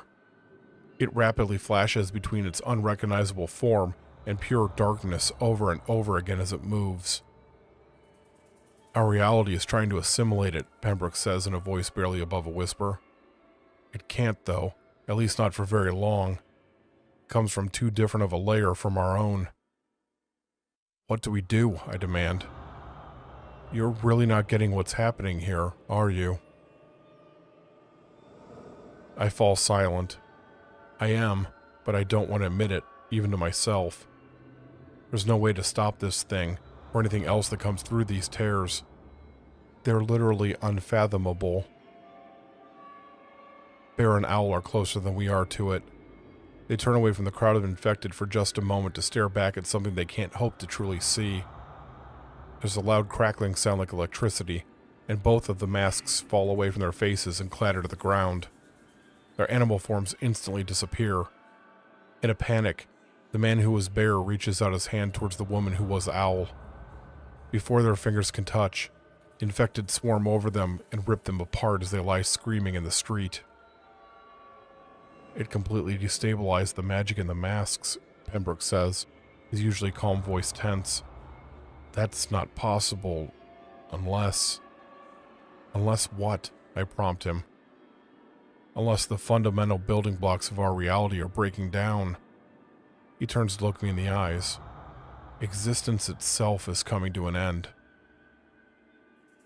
There has to be a way to stop this, I say adamantly. We have to be able to repair things, or at least contain them.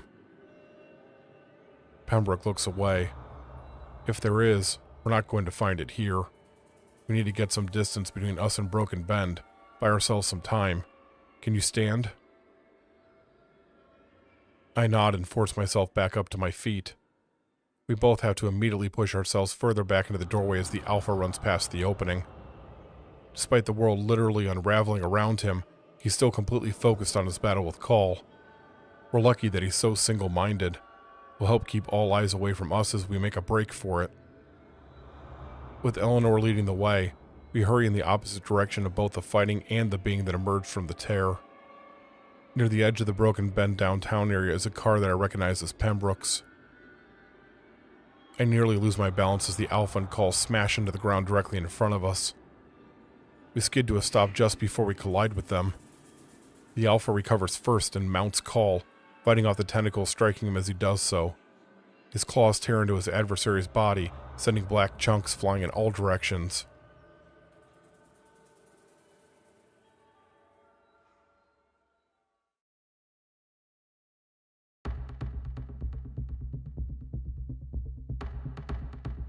Despite the danger, I stand in place and watch.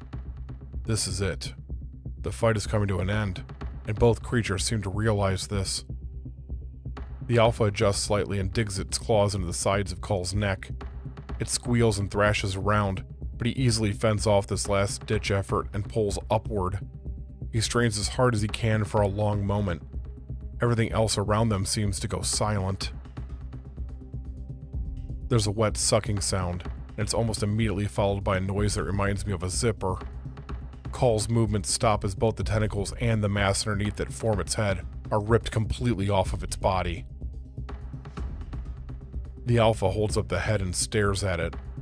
He's breathing heavily, and the dozens of wounds across his body are a testament to how difficult the fight has been. Baring his teeth, he throws his own head back and howls in triumph, a ferocious sound that shatters the windows of the nearby buildings and shakes the road that we're standing on. All around us, the infected residents of Broken Bend, both human and otherwise, are collapsing. I had hoped that they would return to their former selves if their master died, but it looks like their lives were too connected to Call's. I shake my head slowly. The poor bastards hadn't had a chance the moment they had encountered the monster. It's something that I can identify with all too well. The Alpha finishes his howl and turns his head slowly towards us. His eyes lock with mine for a moment before they continue on to Eleanor. She growls in the back of her throat and moves so that she's standing directly between me and the beast. I take a step forward, and the Alpha's attention snaps back to me. I hold up my hands to show that they're empty before slowly continuing on until I reach Eleanor. I kneel down and place my hand between her ears and gently stroke her fur. The growling ceases, and she presses her body up against me. The Alpha snorts, causing cold air to steam out of his nostrils. His head raises up as he looks past me and towards the entity. I turn as well. There's more of them now, at least 3 that I can tell. I look back at the Alpha and blink. His lips are pulled back, exposing the rows of razor-sharp teeth behind them. If I didn't know any better, I'd say that he's smiling. He steps over Call's lifeless body and roars a challenge before running past us and towards the entities. "It's time to go, Mr. Lewis," Pembroke says from behind me. I keep watching the Alpha for a pair of heartbeats. It has no chance of stopping these beings, but it certainly seems eager to try. He is a hunter, and a hunter has to hunt. To do otherwise would be to go against who and what he is. I feel a small smile tug at the edge of my mouth. "Give him hell," I mutter.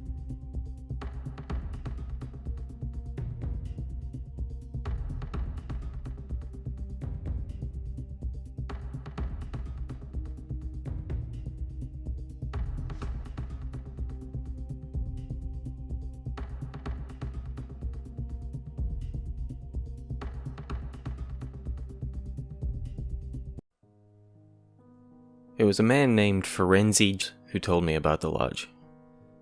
I can't remember everything we talked about that night, but the name sticks with me because it was this oddly sophisticated first name with that bland, average Joe surname tacked on the end. He sure as hell didn't look like a Firenze either. Not that I would have a clue what specifically would just scream a name like that. I don't know, maybe some 50s looking mob guy with a pencil-thin mustache and violin case that most definitely doesn't contain a violin. Not this man though. He came off more like the friendly backwoods country boy type. He was a short and skinny guy wearing stained overalls with one button missing so the left strap just drooped lifelessly, looking like he just walked off the set of some mishmash of country 90s hip-hop video. The torn black and baggy t-shirt underneath was just as stained as the denim, with heavy combat boots on his feet, one of which had his pant leg tucked inside. He looked maybe in his mid-40s with messy, dirty blonde hair, a shaggy beard, and a dark tan, making his skin almost resemble my old worn-out leather couch. He was a friendly sort, just talking to anyone who would listen to him at the bar, but I could tell right away that he was the type with many a tall tale to tell. The bartender, a tall, somewhat intimidating-looking stocky woman who looked like she may have a side gig in the UFC, just rolled her eyes at the man she called Jonesy.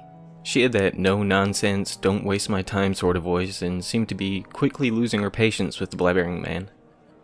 I had been frequenting Tom's place, the pleasant local bar, for a while now, and I'd seen her snatch some poor bastard by the neck, dragging him to the door and tossing him out into the street like a garbage bag on more than one occasion.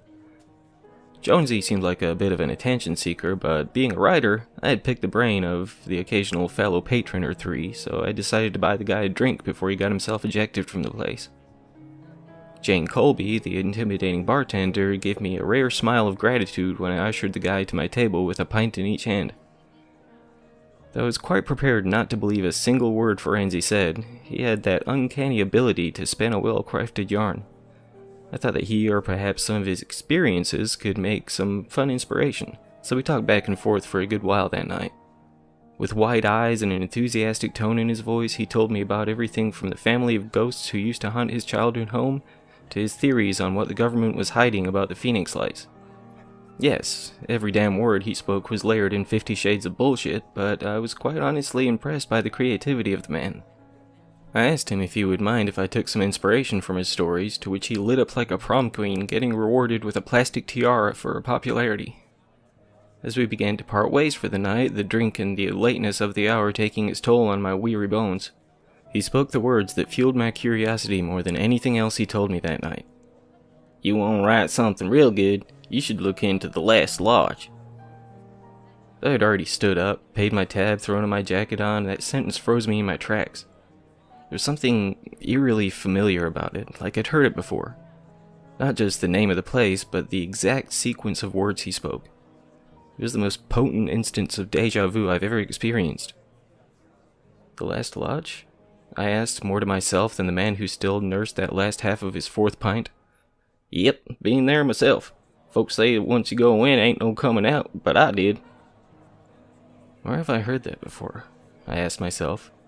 Reckon just about everybody's heard of it, I guess, just don't know it, you know?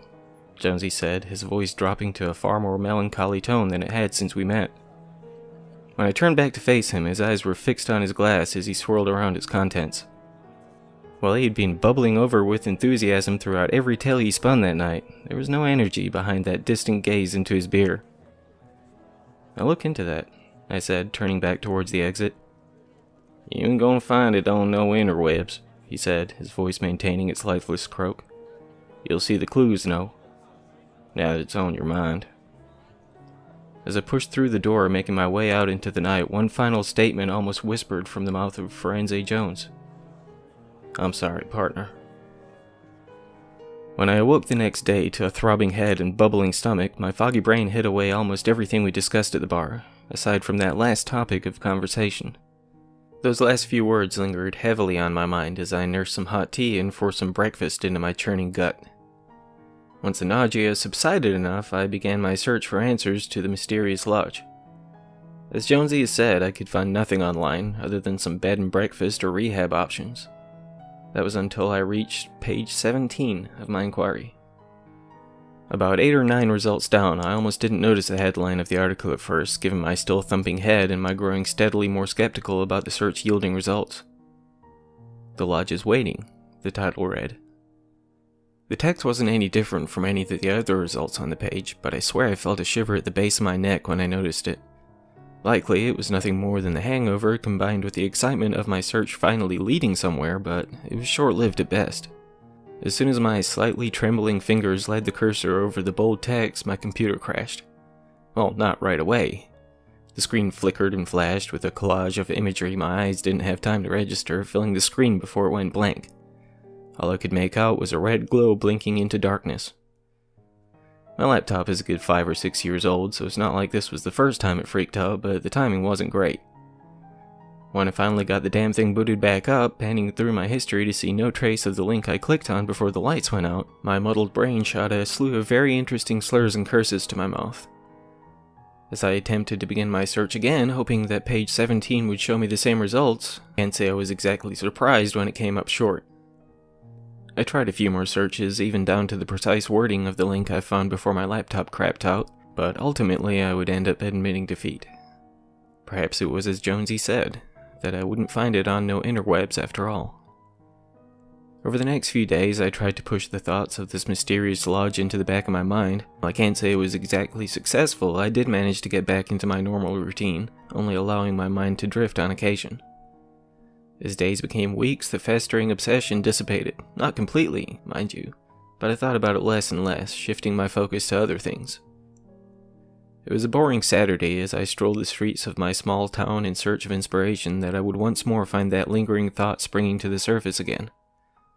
I'd never noticed the small, dingy-looking back-alley bookstore before, but I was often prone to having my head in the clouds while aimlessly wandering. I creeped open the door, jingling the tarnished bell hanging above, my nostrils breathing in the scent of centuries-old pages. From the outside, the place looked as though asbestos would likely be hanging from cracked and weathered ceiling tiles within. It was actually quite pleasant inside. It almost felt more like an ancient library than some random used book peddler with rows upon rows of tall shelves revealing an almost endless stream of many colors of spines of books upon them. The warm lights above cast strangely ominous shadows across the marble floor, while not even the ambient humming of any air conditioner seemed to interrupt the silence. My footsteps practically echoed through the surprisingly large interior as I paced from one row to the next, a small smile creeping across my face. There was a bizarre sense of nostalgia as I strolled around from one aisle to the next. I saw no sign of any other patron, nor any shop owner or employees. It felt like I was alone in the building, which began to make me wonder if I had somehow intruded. I can't say if I paid any attention to any sign in the window assuring me that the shop was open, but with the door freely opening, I had no reason to question it. Still, the longer I walked on as the lone traveler, the more uncomfortable I began to feel about it.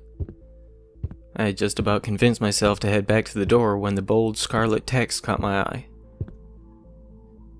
"The Lodge is Waiting," read the spine of the thick novel directly ahead of me on the third from the bottom of a tall bookshelf. I just stood there for what felt like minutes gazing at the mysterious thing.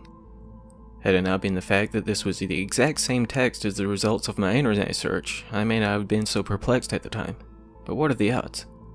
While I'd been casually running my eyes across the titles of many of the books I passed by, I can't say if I fully registered any of those unfamiliar to me. What are the odds that the first book I fully focus on was this one? "You have remarkable taste," a deep and sophisticated-sounding voice spoke from my left. Not only was I unaware of when I closed into the shelf and pulled the book from it, but I didn't even hear the slender elderly man walk up. He looked to be pushing 70 at least, but stood upright and proud, with his hands behind his back. The neatly pressed white shirt, tie, and black vest combo he wore looked more suited to a fancy restaurant than a back-alley bookshop, but the guy looked to be one of expensive taste. Though his face was weathered and wrinkled, decades upon decades of life etched into his sallow cheeks, his eyes looked somehow far more youthful than the rest of him. His thin lips peeled back into a wide smile beneath the thick white mustache that matched the far thinner hair on his head as his gaze blinked from the book I held to my almost bewildered expression. "That's a first edition, you know," he said, gently pulling the novel from my hand. "Only a handful of the originals even exist anymore." He unfolded the dust cover, gesturing with a long and bony finger to the number etched into the lower left corner. 17 of 42, it read, which assured me that this would be likely quite the pricey purchase should I choose to take the plunge. Maybe it's just the curse of the creative mind or the inherent skeptic I could be, but I halfway wondered if this was all part of an elaborate scam. For all I knew, there could be numbers upon every book in here, lurking under the dust jacket to milk every potential penny from the curious readers who may enter. While my curiosity was almost causing my mouth to water, I wasn't about to get ripped off over something like this. If I found the book here, I could surely track it down elsewhere now that I knew it existed. I just about made my mind to bid farewell to the old con artist set to browse eBay as soon as I was out of his sight, when my suspicions were proved to be quite exaggerated. "How does $30 sound?" he asked, still wearing that oddly mischievous grin. Whether he had somehow delved into my mind, understanding that I was set to walk away without granting him a sale, or if this was the going rate for this book, I wasn't about to argue. The corners were worn, the pages yellowed and wrinkled, and even the dust jacket had some scuffs and scrapes, but it's the blemishes that only made it more beautiful to me. My gramps used to say that it's the scars that tell our stories. You meet someone with baby-smooth skin and not a hint of damage in sight, they likely have nothing interesting to share. The man sitting in the corner of the bar with the jagged scar across his cheek and one missing eye, yeah, that guy's got a story to tell. While I was tempted to pull the book from the brown paper bag and flip through its pages the second I left the shop, my legs were practically begging me to find a place to sit down for a few. By the time I reached the restaurant just a block or two from the bookstore, my anticipation was boiling over as much as my desire to fill my belly. The Blue Moon is quite the fancy place for this small-town main street, but one I had grown a fondness for over the years I lived here. It's no more expensive than the average sports bar and grill, but it's the feel and the mood of the place that I fell in love with the first time I pushed through the double doors. The wide dining area is dimly lit with hardwood floors and lamps on each table should any patron desire a little more light. Booths lined the walls, each with tall borders between to allow a measure of privacy that many other such places don't. The bar at the rear had tall, high-back stools for anyone who may enjoy that alternative over the tables and booths, but it was the scent of the place I loved almost as much as the atmosphere. The various brands and types of alcohol combined with the aroma of whatever dishes were being prepared in the kitchen immediately inspired my mouth to water every time I entered. On weekends, there would be live music performed on a raised platform near the front of the building. I'd spent many evenings just basking in the ambience of the old building, immersing myself in the music while filling my belly. Perhaps that's why I chose it to be the setting of uncovering my first lead on the mysterious lodge. Of course, it could be nothing more than my empty stomach and desire to share a pint with my new book. Who knows? Before I peeled open the pages, something caught my eye that I hadn't noticed back at the old bookstore. The large, bold red letters against the black backdrop only revealed the title, with no author's name to be seen. I turned it over in search of the inherent image of the writer on the back, but it only matched the front cover. The same ominous log cabin standing alone, the same mist creeping around the sides and through the sparse greenery, the same pristine orb of moonlight shedding its glow upon the almost rickety roof of the building, but nothing else. I flipped open the cover on front and back, seeing only the glossy black dust jacket, with not even a synopsis of the story or stories held within. Even the first chapter after the brief prologue was simply labeled Chapter 1. No title, still no author's name, only the relevant information, that this was the beginning. This was where this story starts. I've been here before, you may think, as your eyes trace these words, but you were mistaken. The first line of the prologue read. That caught me off guard at first, as that was almost my exact thought when Forense Jones spoke of the lodge. To imply that you have been somewhere would suggest that you have left at some point. One does not leave the lodge, not unless there were a reason to. Inside, you may find 1,000 doors, 1,000 perhaps, but none shall lead you to an exit, not without purpose. Oh yes, dear traveler, the lodge is waiting. The lodge is waiting for you. I was almost grateful for the distraction of the waitress setting my chilled pint on the table, assuring me that my fish and chips would be along shortly. It was a strange sensation being so mentally vacant when she walked up. Though I'd only read a handful of sentences, I had been fully immersed in the novel from that first one, something that generally does not happen until a few pages in at least. It was as though she called out from the other side of a dark tunnel when she spoke, even with my gaze fixed on hers. I just smiled back at her, murmuring a simple thank you before attempting to shake my head back to the world around me. When I reached for my delightfully cold beer, I glanced back to the book splayed open on the table, almost feeling my senses being pulled back into its murky depths, my eyes not even meeting the first sentence yet. I slammed it shut, chugged half of my pint in one enthusiastic gulp, and felt my wandering mind return to my cozy surroundings. The familiar scents cascaded my nostrils as though I'd only just entered, rather than having been here close to 15 minutes already. My ears felt like they popped, releasing the thick cloud which had blocked the ambient sounds from reaching their drums. In a strange way, I felt like I had just sprung back to the surface, having been lost to the depths of the ocean. While every sense was muted, transfixed by what lay before me rather than around, everything returned to its default settings within seconds. After a moment of staring, perplexed at the blank wall of the border between my booth and the next, I found myself giggling at myself. It's another curse of the creative mind, seeing mysteries and trivial things or random objects as pieces of a greater puzzle. And my mother always told me I was too imaginative for my own good. By the time my blissfully scented food arrived, my gut immediately growling its approval, I convinced myself that I was just letting my overactive imagination run wild. It was not unlike those dark nights in my youth, gazing wide-eyed at the cracked-open closet door, convinced that some sinister gaze looked back at me.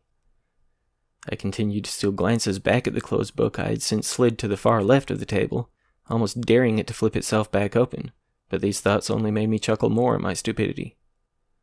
Once my delicious meal had completed its relocation from plate to gut, I asked for one last pint for the road. I considered peering back into the pages to my left, but given my more recent exaggerated reactions to trivial things, I thought it best to wait until I was no longer surrounded by others. I couldn't deny that it would be much better to make that return trip with a full belly.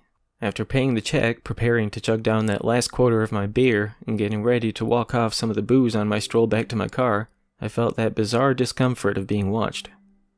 When I looked to my right to see two slender men, one tall and the other slightly less tall, I almost jumped at their seemingly sudden arrival. They both had very similar features: black hair parted on the right, dark brown eyes, a long, thin face. They even wore the same burgundy shirt, buttoned all the way to the top, and black dress pants.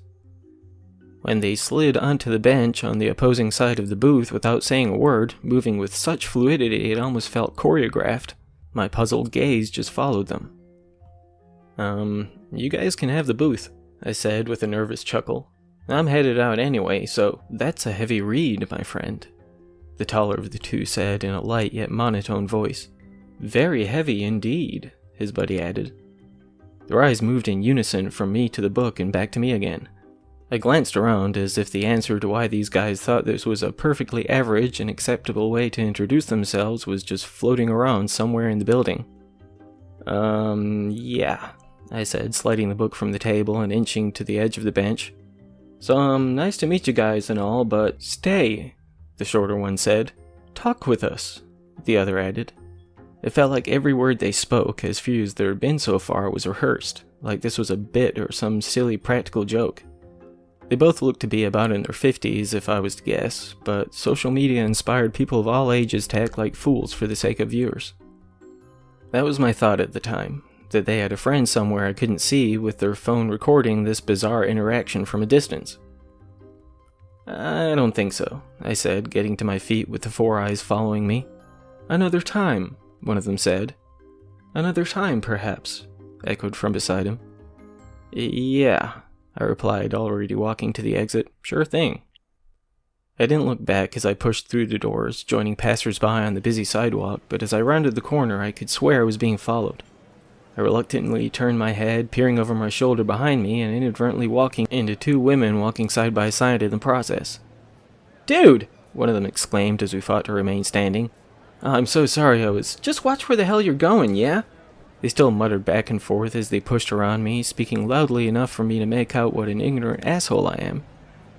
Again, I laughed at myself, but as I took another glance back to the path behind me, I saw those two dark-haired men walking side by side in my direction through the crowd.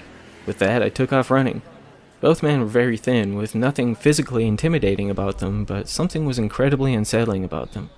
Whatever the case, I wouldn't look back again as I sped towards my car, turning the 15-minute walk into a 7-minute sprint. I was gasping for breath when I got there, cursing myself for continuing to procrastinate getting in better shape. Something that may happen sometime tomorrow, if you get what I'm saying. As soon as I climbed into my car, I sped off the second I turned the key. If nothing else, my racing pulse and stomping feet had burned off those last 2 pints I knocked back, but I wouldn't feel at ease until I was back behind the locked door of my house. I can't say why this experience had me so shaken, but my fingers were still trembling when I fished a fresh beer from the fridge. I popped off the cap and downed half of the cold liquid within, cutting glances back at my front door to assure myself that every lock was sealed. Within around 20 minutes, I had calmed down considerably, almost inspired to laugh again at my stupidity. I flicked on the TV, kicked back in my recliner, and gave a heavy sigh to my otherwise darkened home.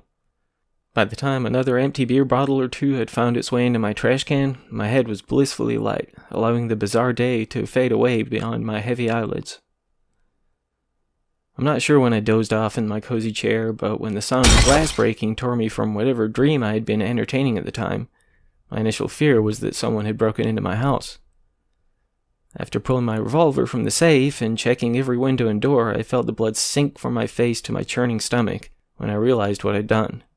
Glancing through my living room window to see the glass spilled around the passenger side door of my car, it didn't take me long to figure out what had happened. I tucked the gun into the back of my pants, brushing aside the imagery of my far younger self playing the part of Magnum P.I., and stepped out into the night. Though I had some residual apprehensions about the dark-haired man having perhaps stuck around to have that talk with me, I knew they achieved what they came here for. When I looked through where the passenger side window used to rest to see only nuggets of safety glass scattered across the seat and not the book I neglected to bring inside, I let out another heavy sigh. Of course, the fact that these unusual individuals went to such lengths to steal the book only made the mystery even more enticing. While I remained pissed at myself for both not reading more of it when I had the chance, as well as leaving the bloody thing in the car, I would forgive myself the following day.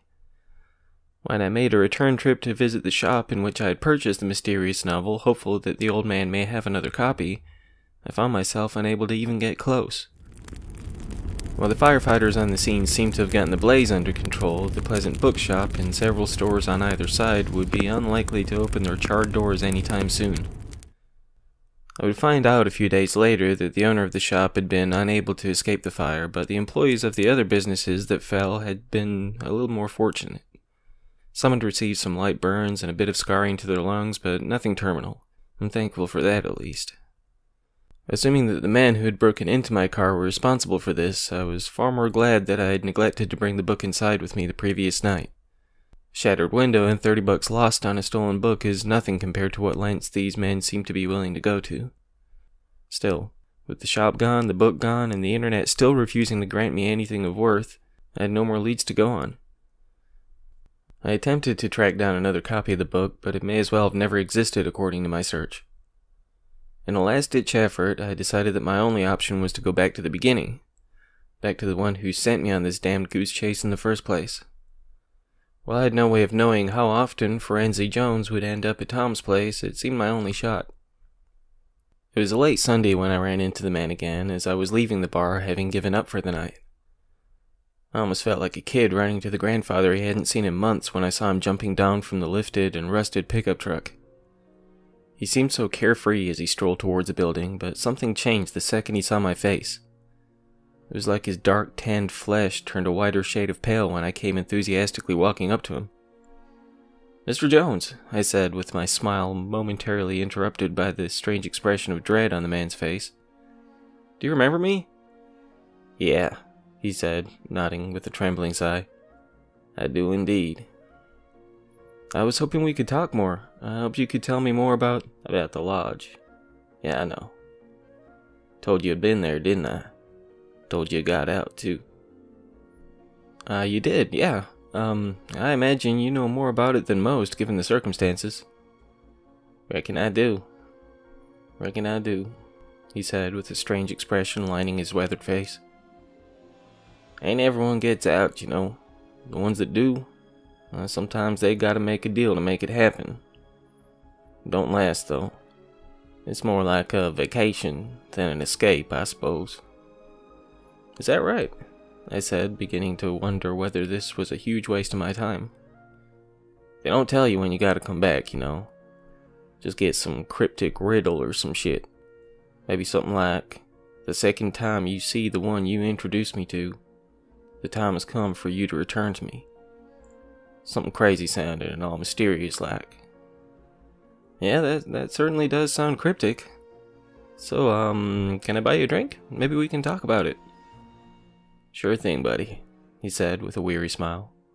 How about I buy the first round this time? As we walked back to the entrance to the bar, Jonesy stopped in place, staring at the door some 10 feet ahead. Hey, do me a favor, will you? He said, not shifting his gaze from the path ahead. Fetch my jacket from the truck. It's likely to be a chilly night, and my knees is hurting pretty good. Yeah, absolutely. Thanks, friend, he said, tossing me the keys. I jogged over to the black truck near the back of the parking lot, pulled the dusty denim jacket from the already unlocked passenger side, and turned back to the bar ahead. Jonesy was just standing in front of the door, seemingly staring at it. It was as though he was mulling over whether or not to enter. Of course, it could have been nothing more than him waiting for me. That's what I thought, anyway, before he reached out with his visibly trembling hand, pulling the door before him open. My swift stroll slowed down a good deal when I saw the slender man silhouetted by a vibrant red glow from within the bar. Given that the lighting inside was generally a fairly average warm illumination, no different from many bars I'd visited throughout my life, I was quite perplexed by the sight. As I drew closer, Firenze stepped inside, turned back to face me, his eyes shimmering and glassy, accentuated by the scarlet aura. I really am sorry, partner, he said before the door slammed shut, seemingly of its own accord. As the strange idea that I would never see the odd little man again struck me, I left it off and continued my walk to meet him at the bar. When I pulled open the door to see its light having reverted to its normal average hue with no trace of the man I followed inside, I had to assume that he'd perhaps headed to the bathroom.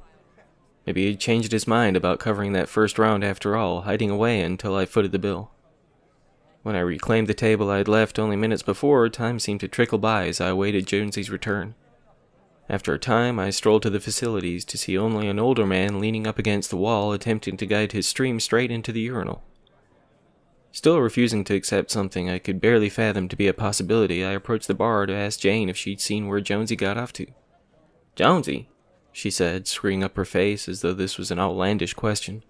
I don't know no Jonesy. Firenze Jones, I insisted. Short, skinny, good old boy type, talks a lot, done everything and seen everything. You know, Jonesy. The still puzzled Mrs. Colby glanced at a couple of the regulars sitting at the bar, each of whom returned a bewildered shrug. I continued my hopeless inquiry, refusing to accept the only facts anyone had to give.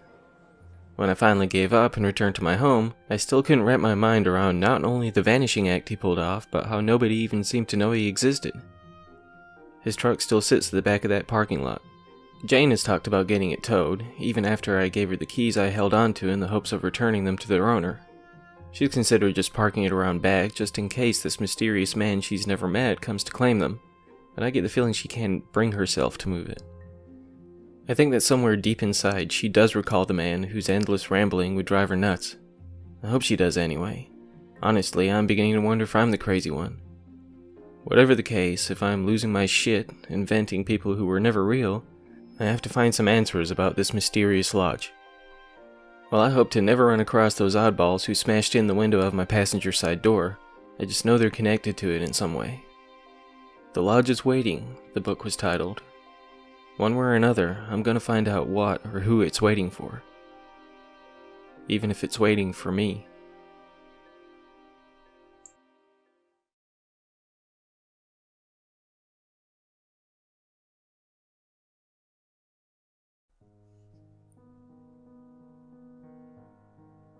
It was some weeks before I found the next clues to the elusive last lodge that the absent Firenze Jones had recommended I look into.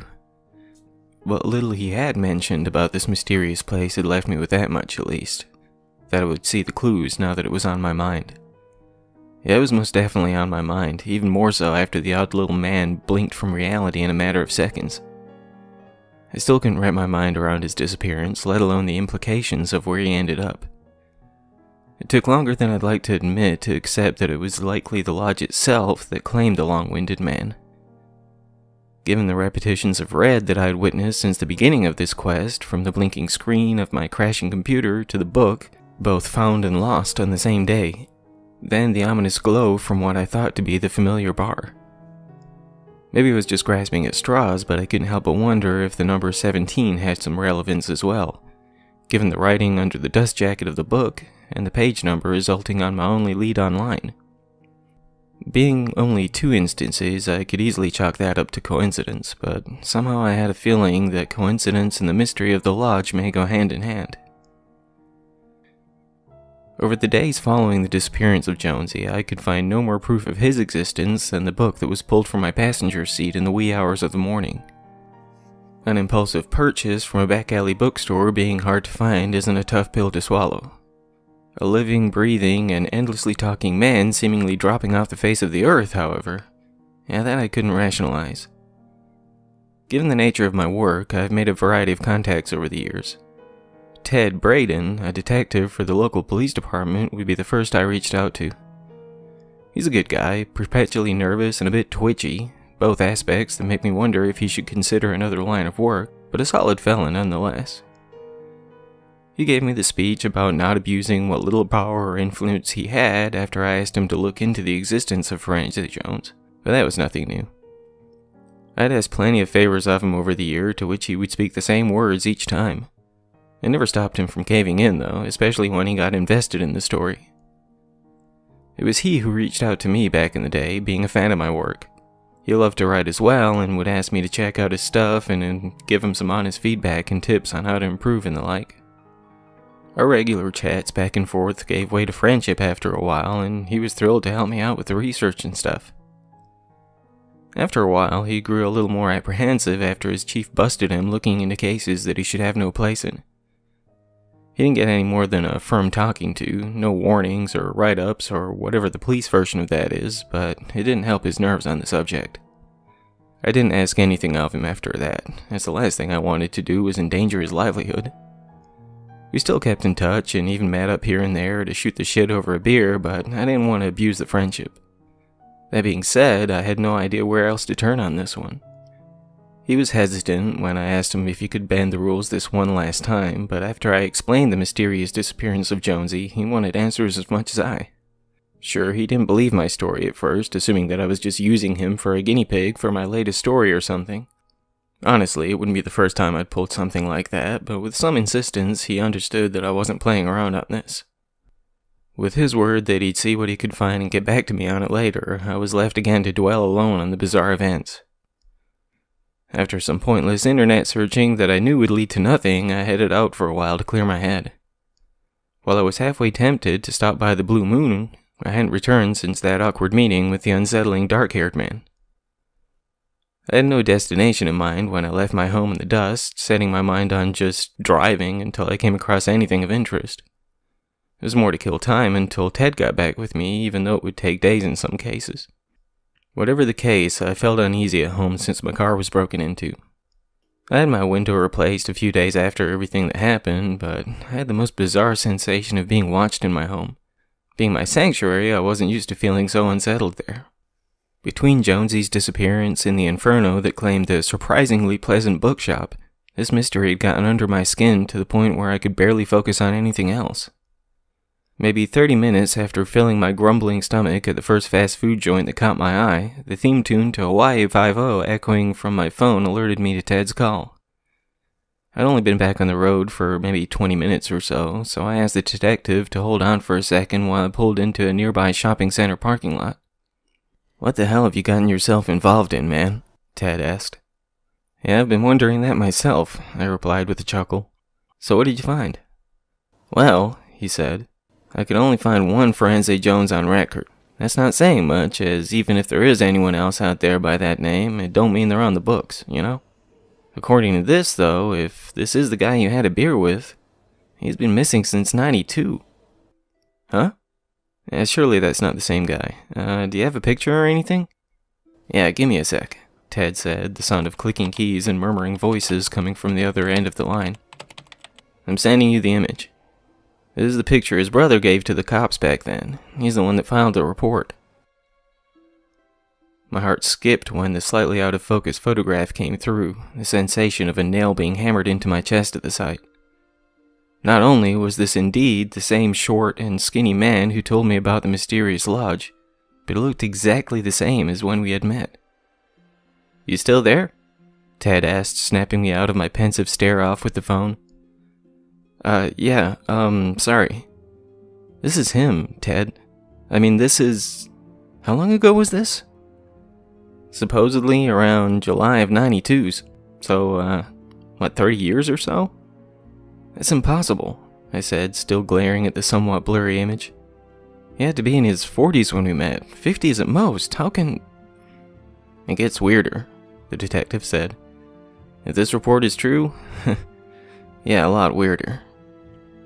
Though the report that Ted pulled up when searching for anything connected to one Forense Jones contained only the essential information, that Randolph Jones, the elder brother of the man in question, had witnessed his sibling's abduction, for lack of a better term for what happened.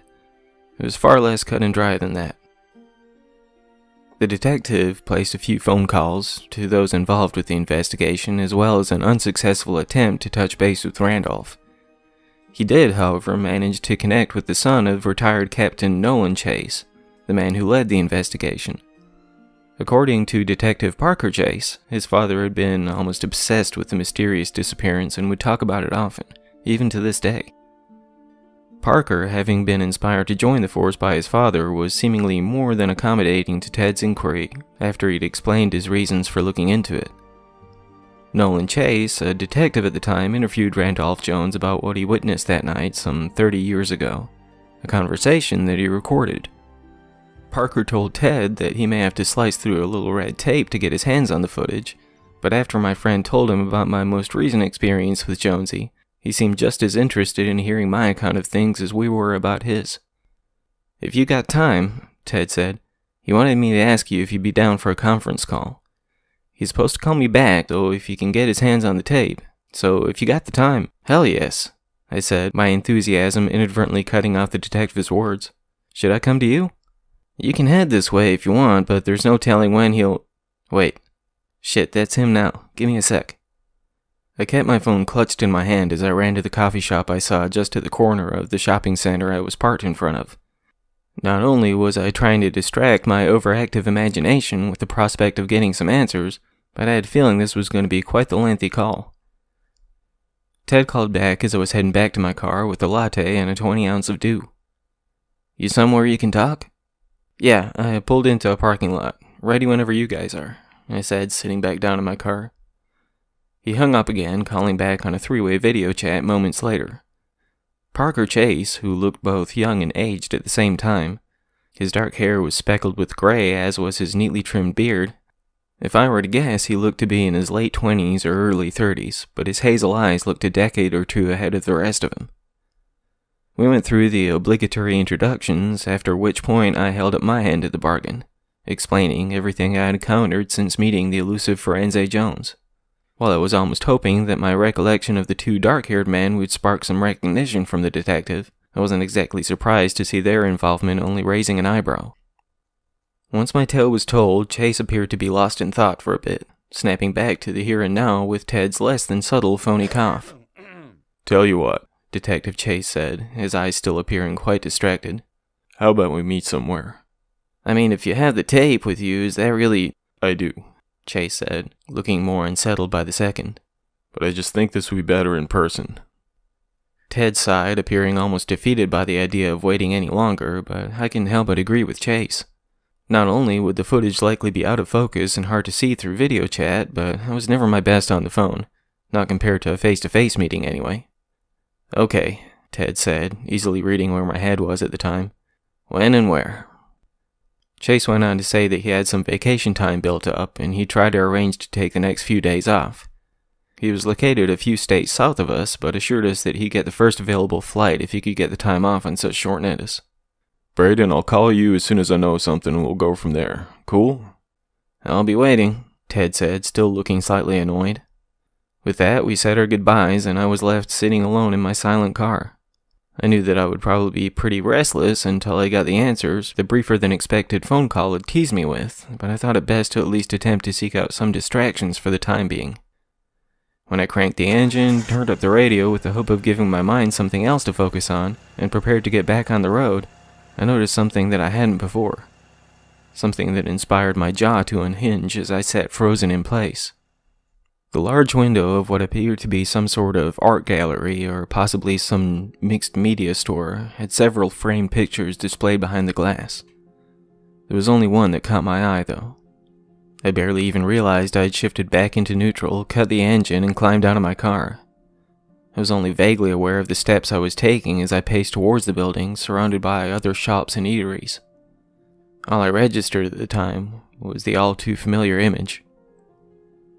The ominous log cabin standing alone, shaded in a subtle crimson hue. The mist creeping around the sides and through the sparse greenery. The pristine orb of moonlight shedding its glow upon the almost rickety roof of the building. The framed painting was the very same image as the dust jacket of the book that was pulled from my car in the night, blown up to around 27 by 40 inches if I were to guess. There was no title, no words of any kind, only the image I still saw etched into the back of my eyelids as I would drift off to sleep. It was completely by chance that I happened upon this shopping center, right? I pulled into the parking lot when Ted called. What are the odds that I would end up so randomly face to face with this image once again? As I continued my staring contest with the painting behind the glass of the shop, I was momentarily struck by the sensation of being watched again. When the corner of my eye caught sight of the curly-haired woman smiling me from inside the store, right next to the image I practically had to pry my eyes away from, she gave me a wave, gesturing for me to come inside. I almost felt disconnected from my body as I pushed through the door, this time with no tarnished bell jingling my arrival. The pretty brunette was waiting for me inside, her flowing hair draped around her wide-rimmed glasses. She looked to be in her mid-30s, if I were to guess, her rosy cheeks beaming against the otherwise pale skin as her lips maintained that friendly grin. She was a little shorter than me, wearing a white button-down blouse with the sleeves rolled up to her elbows and a long, flowery skirt that hung to her sandaled feet. Were I not so distracted at the time, I would have likely made a fool of myself as I attempted to come off all charming and the like, but it was probably for the best that my mind was still glued to the picture in the window. As my senses returned, I took in my surroundings a little more, while the pretty brunette introduced herself as Betty Morrison, the owner of this fine establishment. More paintings and posters lined the walls and hanging from racks here and there. Various shelves held CDs, cassettes, and vinyl, while others housed a variety of record players and other such stereo equipment. There were guitars, ukuleles, and even a drum set near the back, along with a rack of comics and mangas. It would seem this place had options for just about anyone who may stop by. The lovely Miss Morrison offered me a tour of her little shop, which I happily accepted, though I kept stealing glances back at the window. We passed by a few fellow customers, each of whom she greeted by name with a smile, asking if they were finding what they were seeking. Once she was done showing me around, we found ourselves standing right back where we started, right in front of the window looking out into the parking lot. "That's one of a kind," she said, reaching out to pull the painting from the prop. "The final work of a local artist named Dorian Black." She admired the painting, running her fingers across the wooden frame. The melancholy look in her eyes as she gazed upon the soft brush strokes led me to believe that she was more than a casual acquaintance of this Mr. Black. It also assured me that this would be likely to cost a good deal more than the $30 I forked out for the book I lost track of. Well, she went on to tell me about some of the other works her dear friend Dorian had produced, many of which were amongst those that lined the inner walls of the shop. Her voice grew more muffled and hard to reach as I gazed at the painting.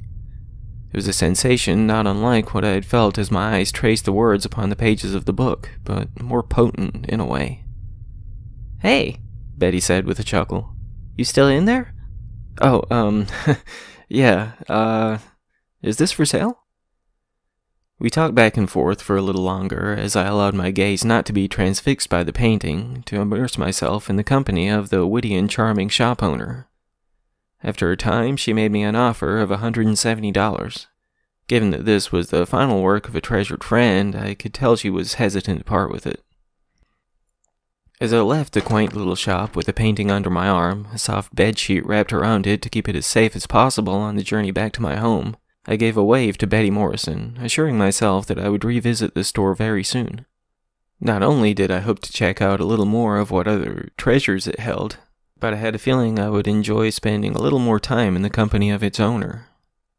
It was no simple task loading the massive painting into my car, but after flipping down the back seats to extend my trunk capacity, I felt assured that it would be safe. When I reached my home, I made damn sure I didn't leave it sitting in the car. I had no reason to believe that the dark-haired man would have any idea about this purchase, but better to be safe. As I laid the painting against the wall of my living room, contemplating whether or not I should remove the sheet just yet, the familiar ringtone of Ted Braden jingled from my pocket. I almost jumped at the sound at first, my focused thoughts blocking out the world around me again, but I just laughed off my idiocy once more. Detective Parker Chase, according to my friend, was currently awaiting his flight down in Kentucky. It would seem that our meeting would be happening far sooner than expected, something that inspired my pulse to quicken again. I'm going to pick him up at the airport in a bit. Want to tag along? You said it should only be about a 2-hour flight. Hell yes, I enthusiastically replied. I'll swing by in a bit. He's supposed to text me before he lands. Want to grab a bite while we wait? While I waited for Ted, I cracked open a beer, still muddling over when to unwrap my new purchase. Given the effect it had on my senses, something I was still quite apprehensive about, I thought it best to hold off for the time being. Within the hour, Ted picked me up and we headed to the airport.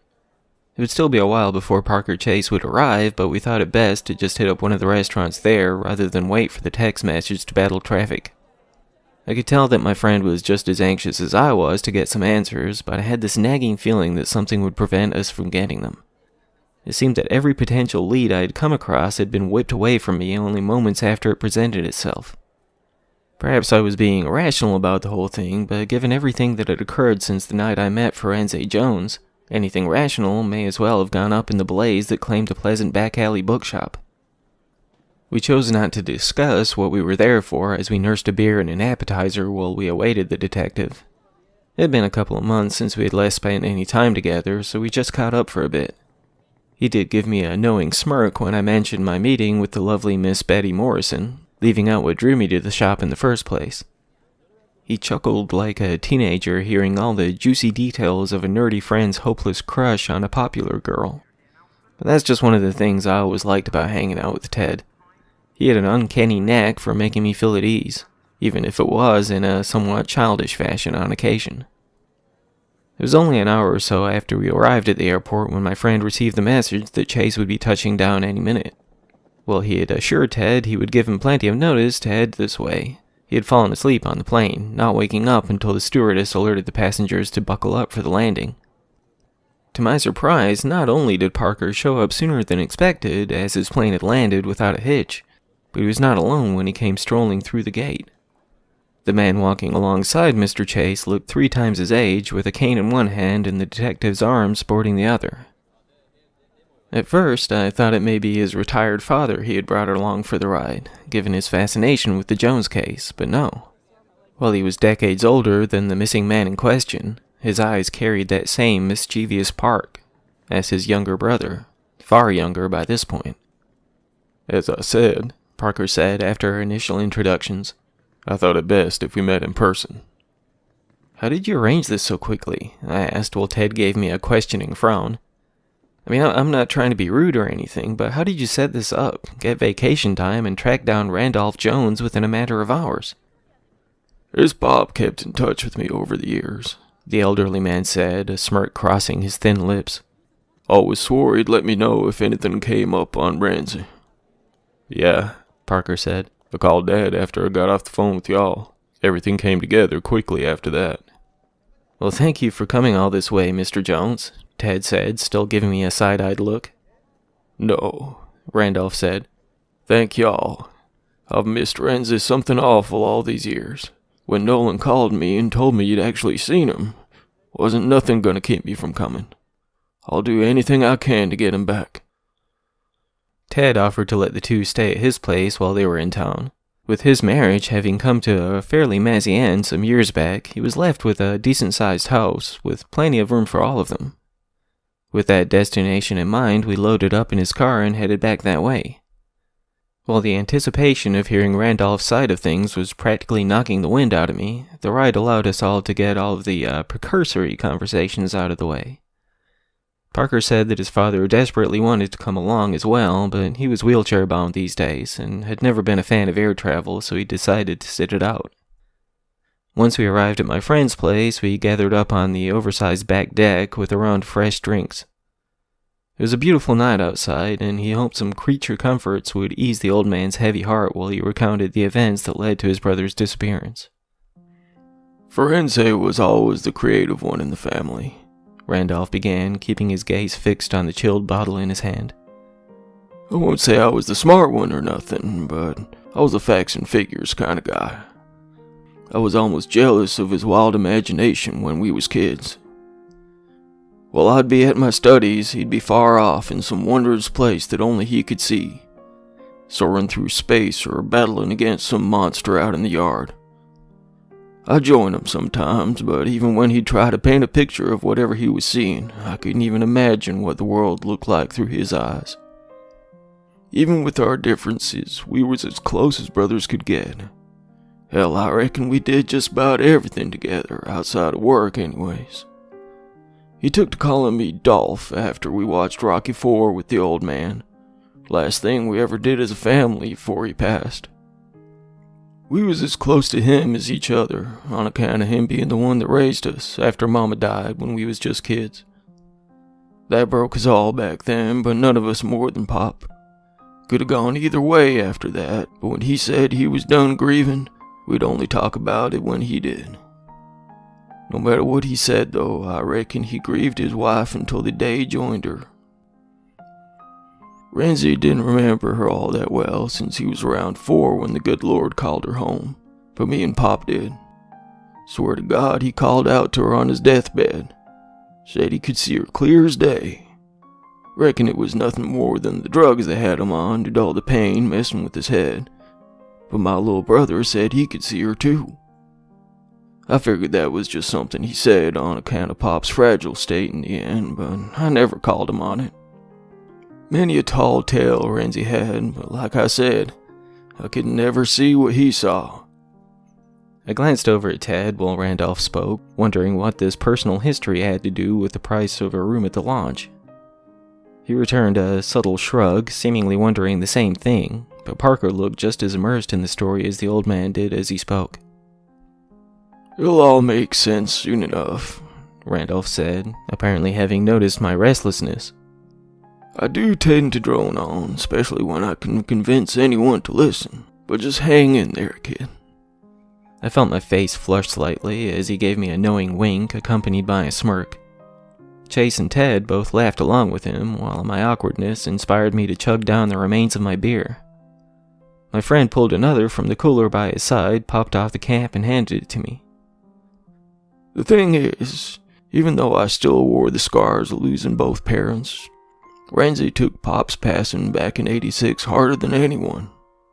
That's when I come up with the idea that we should get away for a bit, some months after we lost him. That trip out into the woods, just north of the town we about never stepped out of, worked wonders on his troubled mind.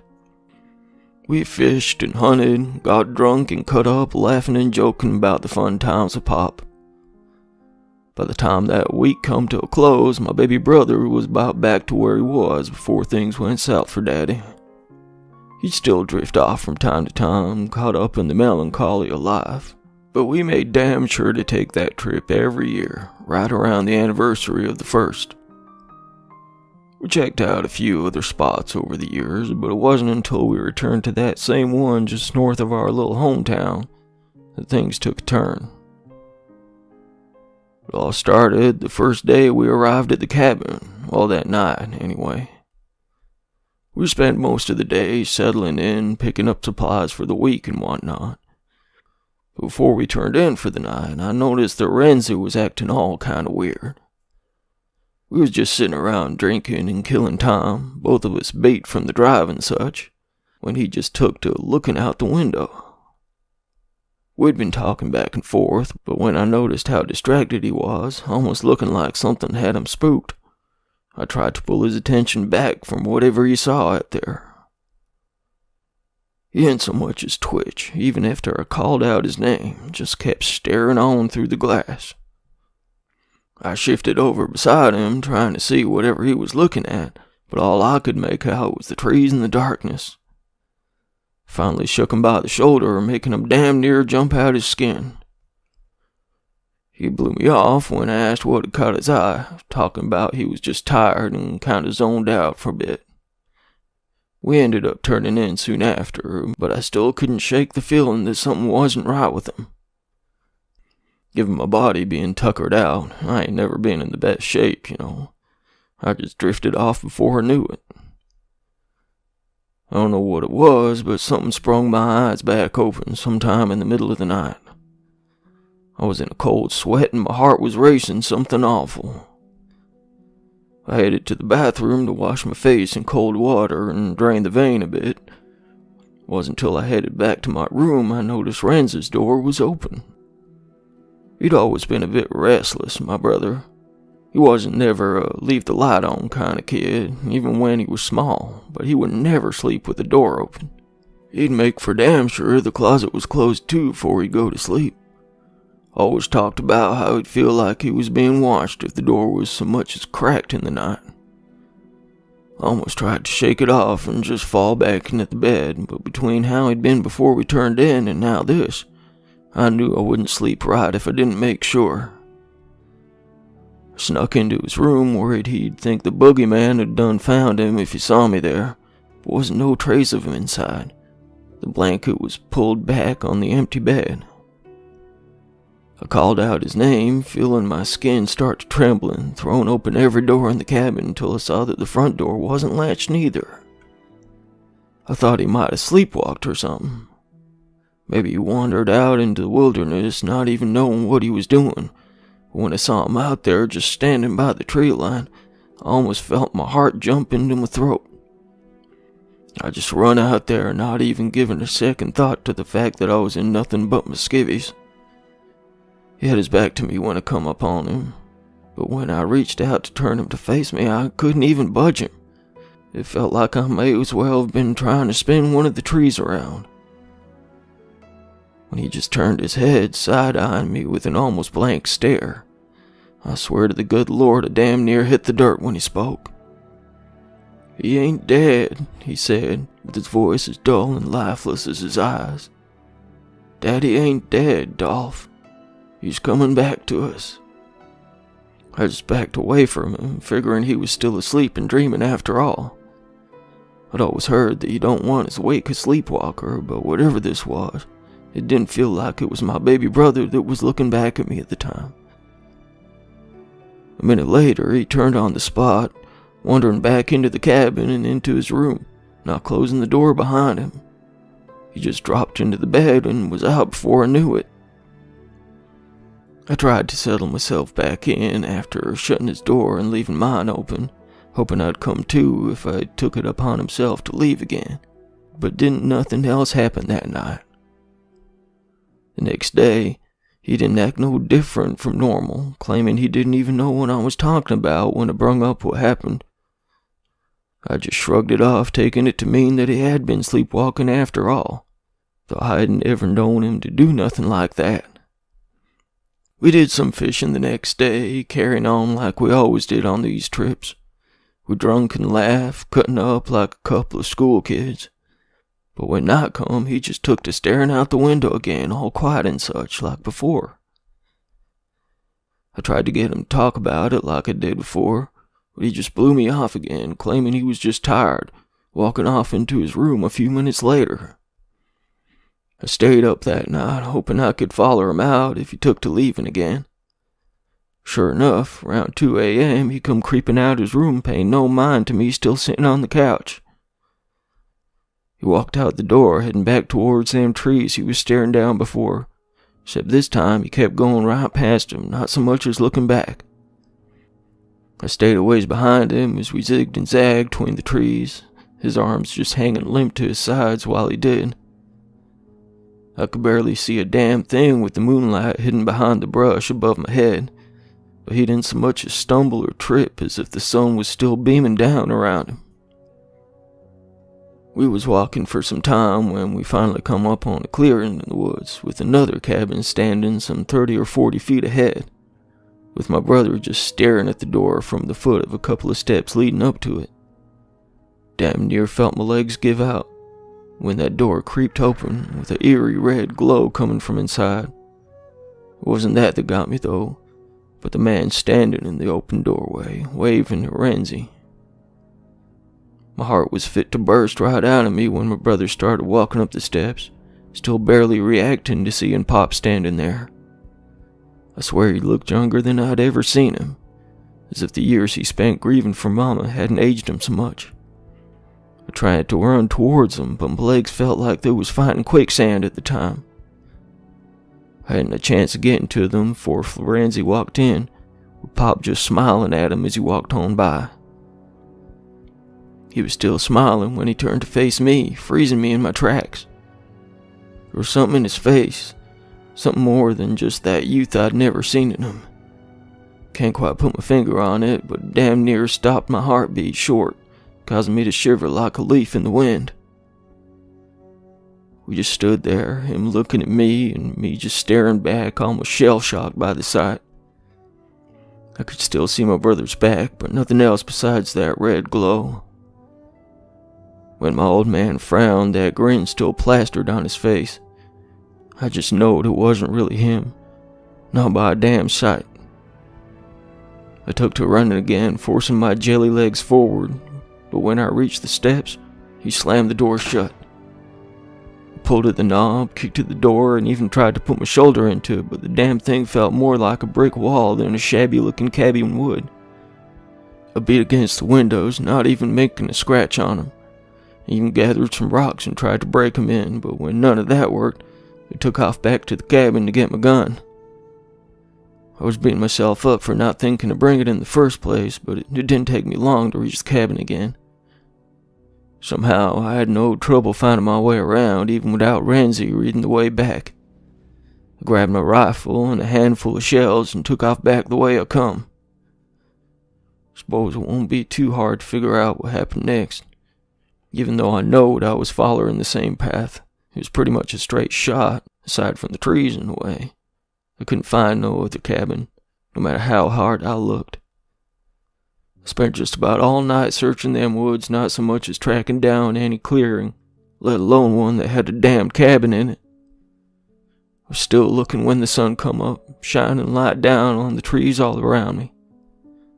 I couldn't even tell you how long he'd been out there before I made my way back to the cabin we was renting, calling the law as soon as I got there. Of course, they didn't find nothing either, even after calling in the dogs and forming a search party. For a time, I was a suspect in the disappearance of my brother. It was your pop, Parker, who convinced the rest of them that I didn't have no blood on my hands. I think he saw how pitiful I was, seeing through the evidence and into my heart.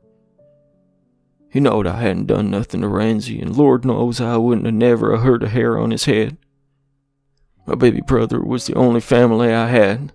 Without him around, I sort of fell apart for a time.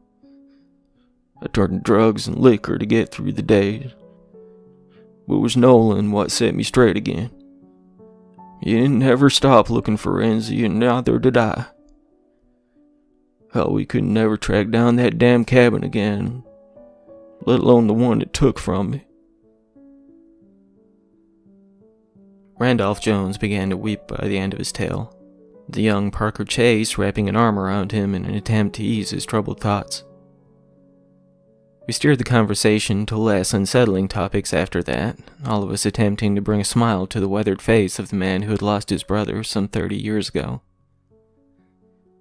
Once our out-of-town visitors requested to turn in for the night, the lateness of the hour and the recalled memories having taken their toll, Ted showed them to their rooms before offering me a ride back home. We barely spoke about the night's revelations on the drive. I think we were both somewhat lost for words about the whole thing. Had it not been for witnessing the man disappearing in a very similar manner to what Randolph described, I would be inclined to chalk this up to nothing more than an exaggeration.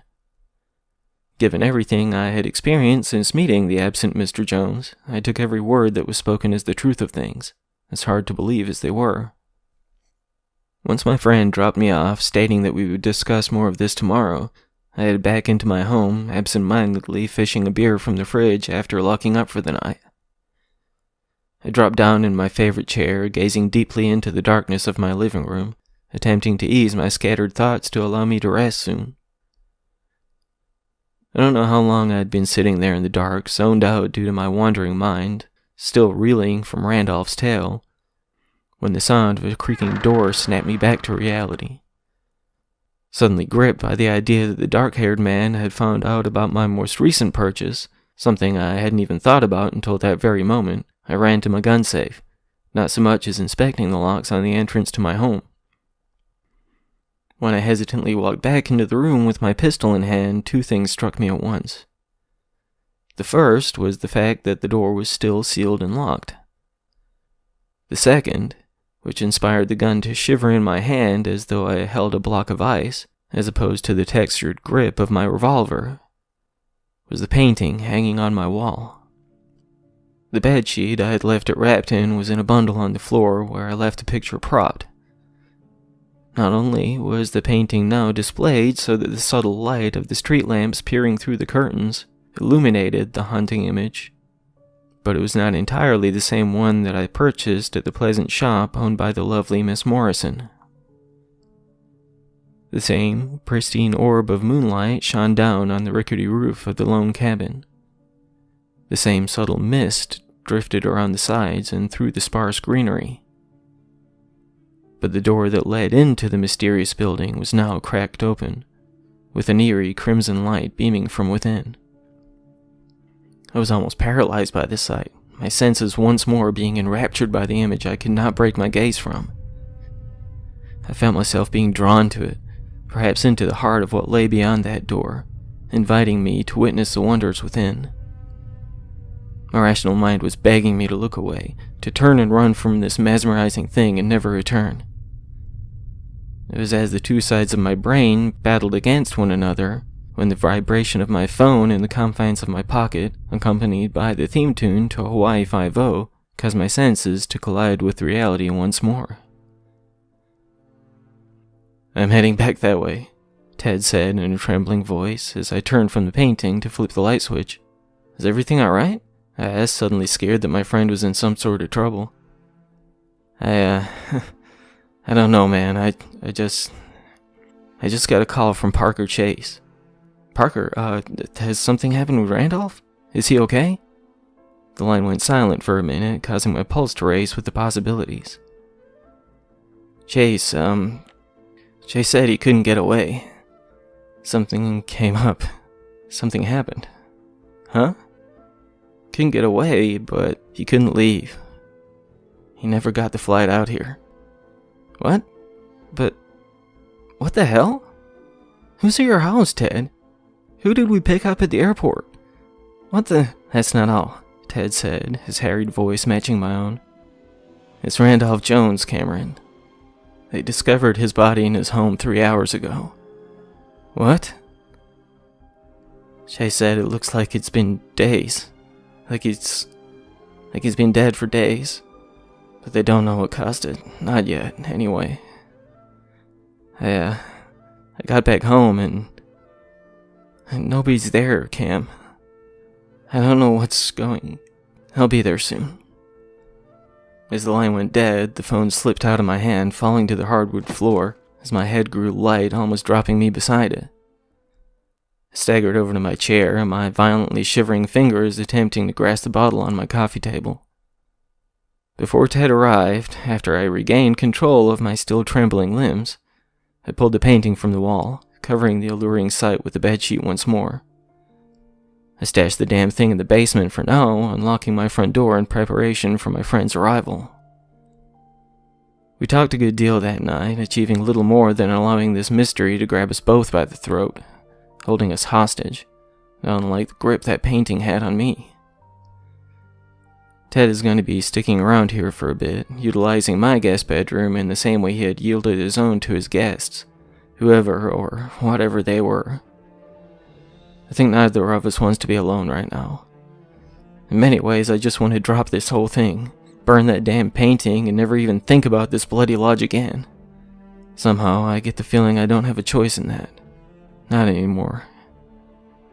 Just wish I hadn't dragged Ted into this, whatever the hell this is. I can't even begin to imagine who my friend drove back to his place from the airport, who actually told us the story of the initial disappearance of Firenze Jones. I have no idea if that story could potentially even be the truth of things, or just another part of the greater puzzle. Nothing is adding up to me right now. All distractions and puzzle pieces aside, I'm growing more scared by the second that we will indeed uncover the mystery of the last lodge soon enough. Whether we want to or not.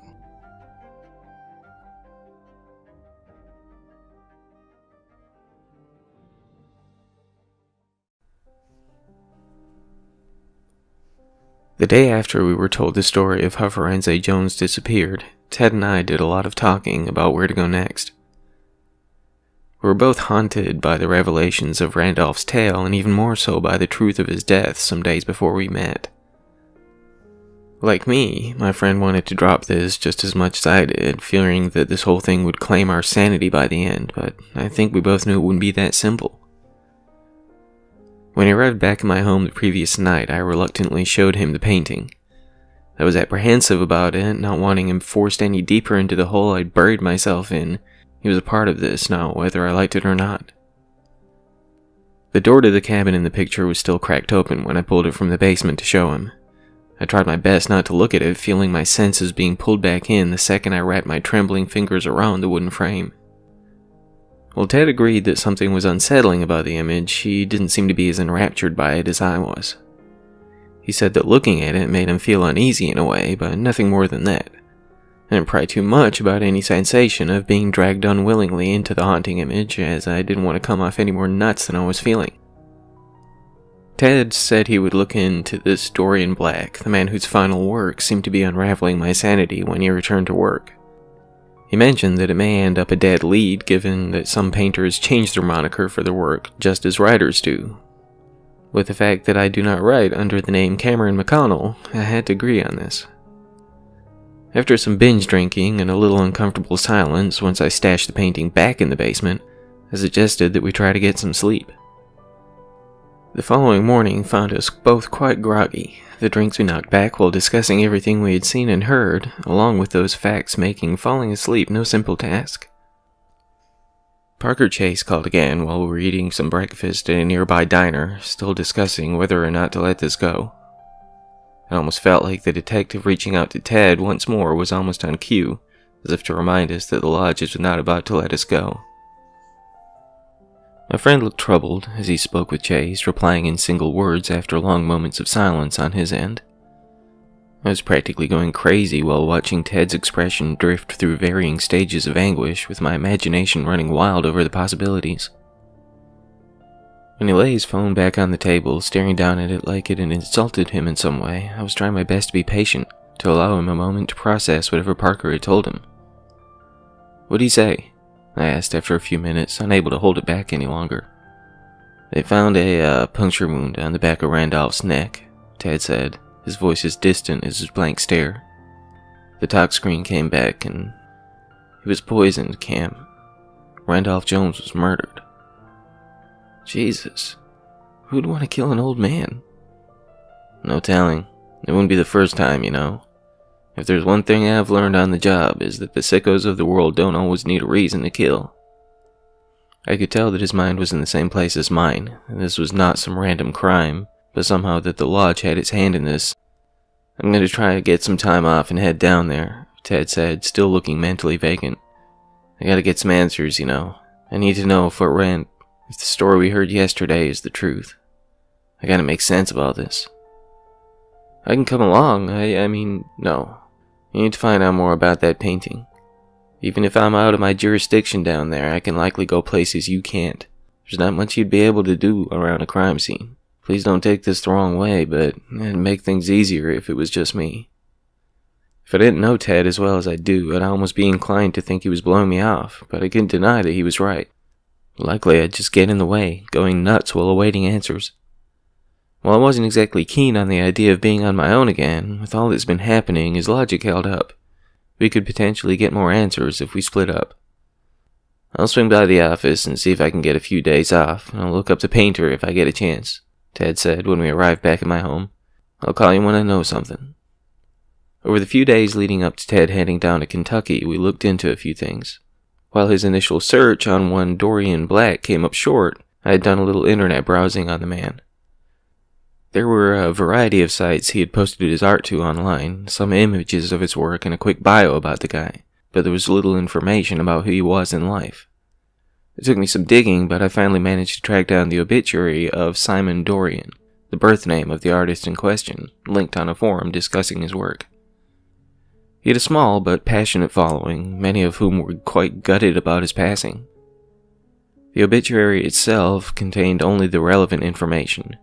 The Simon Dorian, son of Leslie and Jean, born in Antrim County, Michigan, had died at the age of 32 on October 17th of last year.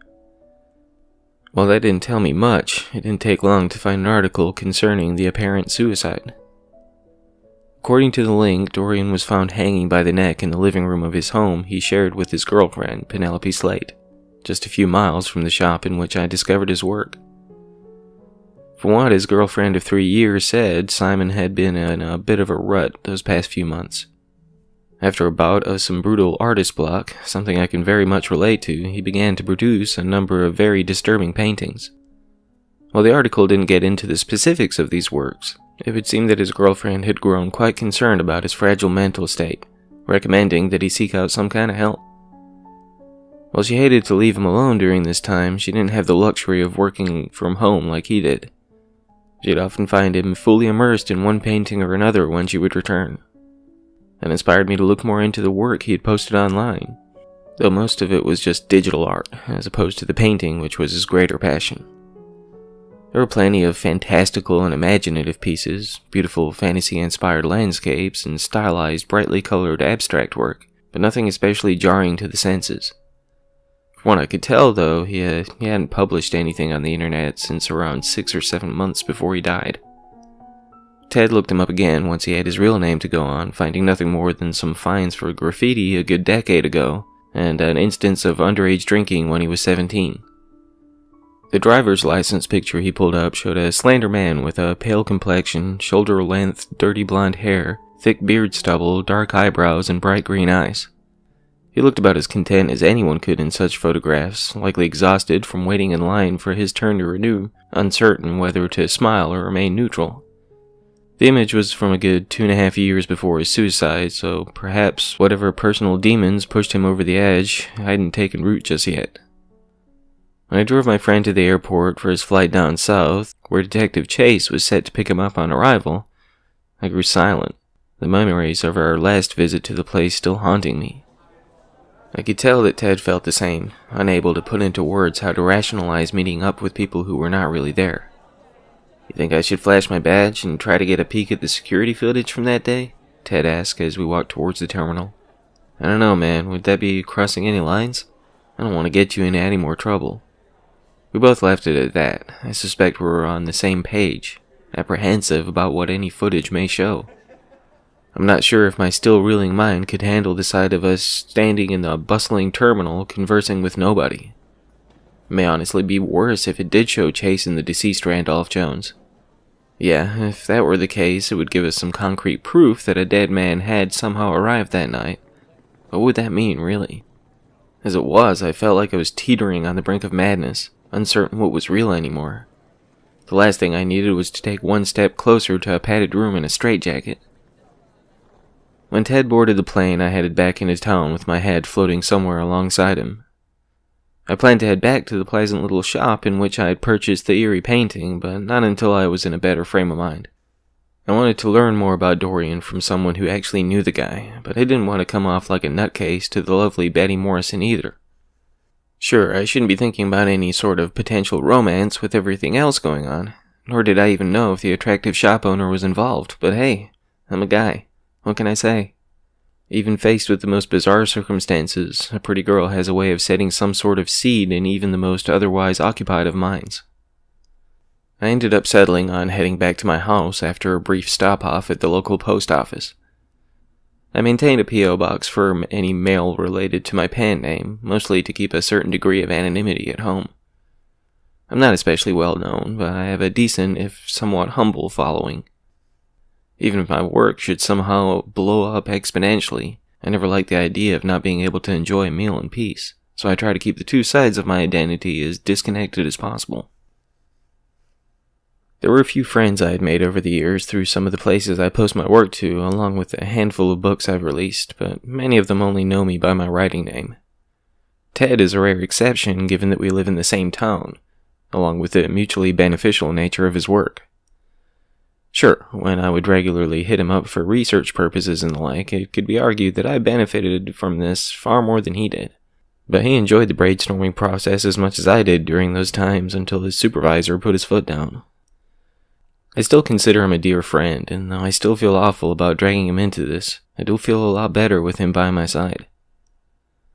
With a handful of letters and 2 packages in hand, I left the post office and headed back to my home, hopeful that opening my mail may prove enough of a distraction to get my head straight.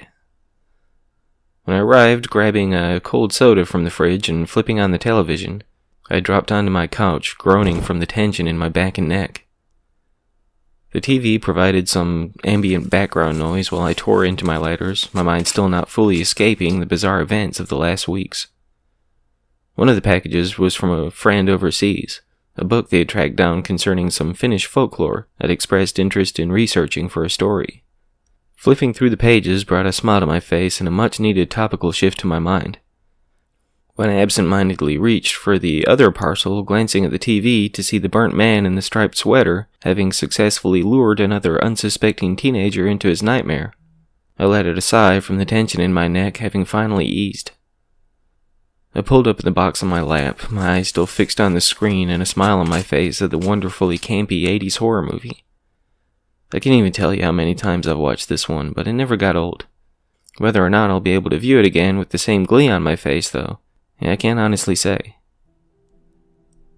You know how music has that indescribable ability to send your mind back to a vivid memory, providing a soundtrack to whatever emotion you felt at the time? These old slasher movies had such catchy and creepy themes. This one in particular will probably forever be associated with seeing that damned image that my mind had almost escaped from for the briefest of moments, peering up at me from the splayed open cardboard box. Strangely, I could tell right away that this was not the same copy of the book that was pulled from my passenger seat in the night. The dust jacket was just as worn and scratched, perhaps more so than the one I had purchased from the back alley book peddler. As little time as I had spent in the company of that copy, I had grown familiar with just about every blemish. When my trembling fingers pulled open the cover, the numbers reading 34 of 42 were the second thing my eyes met. The first was the red bookmark with the words, "We need to talk," handwritten in black ink. I flipped it over, which was no simple task with my hands shaking so much, to see a time and date of the apparent meeting at which I may have that conversation with the anonymous gift giver. At 7:00 p.m. the day after next, whoever had sent me this would be apparently awaiting my arrival at the Blue Moon of all places. Now I check my P.O. box maybe once every couple of weeks. What are the odds that I would feel the urge to swing by there just a couple of days prior to this appointment? I tried not to dwell on yet another bizarre coincidence, focusing more on who could have sent the package in the first place. While briefly worried that it may be the too unsettling dark-haired man wanting to have that little chat with me again, the fact that it was not the same copy of the book they had stolen from me left me downright stumped on who it could be. Of course, I had no proof that it was indeed them who broke into my car in the first place. It made the most sense at the time, given how intent they seemed on discussing the book when they joined me in the restaurant. The things that made sense seemed a little more elusive of late. Whatever the case, be it those haunting individuals or someone else who was somehow a part of this madness, I wanted to find out. I planned to discuss this with Ted the next time we spoke, hopefully bringing some news about what happened with Randolph Jones. But for the time being, I was intent on showing up for this meeting, if nothing else but to find out who it was with. After some time spent with my mind wandering somewhere far beyond the confines of my home, I understood that I would not be fully escaping this mindset anytime soon. With that in mind, I thought it to be as good a time as any to head back to the shop in which I purchased the eerie painting. Maybe enjoying the company of Miss Betty Morrison would be enough to distract me from this, even if I was headed there to further look into her friend Dorian. Either way, I just hoped I wouldn't end up making a fool of myself while trying to avoid sharing too much of the insane events that had inspired me to investigate the deceased painter. God knows I didn't want to drag her into this craziness as well. It didn't take me long to reach the shopping center at which I had first met both Betty and the detective my friend was potentially getting for some answers from by this point. By my reckoning, he should have touched down in Kentucky a good hour ago, but I planned to send him a text soon. I thought it best to let him settle in a bit before attacking him with questions, though. When I walked into the shop to see a variety of customers idly walking around the place, I saw no sign of the lovely Miss Morrison. The tall, well-built man with short-length, wavy dark hair and a smooth shave standing behind the counter almost caused my heart to sink a little. Whether he was just an associate or an employee of the shop's owner, or what I momentarily feared, the boyfriend or husband I hadn't thought to inquire about the last time I was here, I couldn't know. Whatever the case, one fact seemed undeniable. I would not be talking with Betty today after all. "Hi," I said, awkwardly approaching the counter. "Is Miss Morrison around by any chance?" "I'm afraid she's out of town for a few days," the man said in a light but deep voice. "I can take a message if you'd like." No. It's okay. I just wanted to talk to her about the painting I bought the other day. Well, the one who painted it anyway." "You're the guy who bought the gateway," he said, a smile reaching across his lips. "The gateway? Nah, this is a cabin in the woods? It may be..." "That's what Dorian called it. He gave a title to all of his works. I never really understood why he called a cabin something like that, but that's the one." "So, you know Dorian as well?" "Oh yeah, not as well as Betty, but we all go way back. Broke her heart when he passed." "Oh," I said, my heart sinking a little more. "So you've known Betty for a long time then? Are you, her husband? Boyfriend, maybe?" "I'm her brother," he said, laughing at the way that just screamed, "I know what you're after, buddy boy." "We all went to school together. I was a couple of grades ahead of her and Simon, but he spent a lot of time at the house. My name's James." "James?" I said, shaking the hand he offered. "Jim Morrison, huh? I love your music."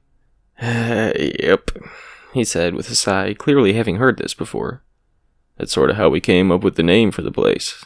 I'm more the silent partner, while Betty runs it for the most part, but we started it up together."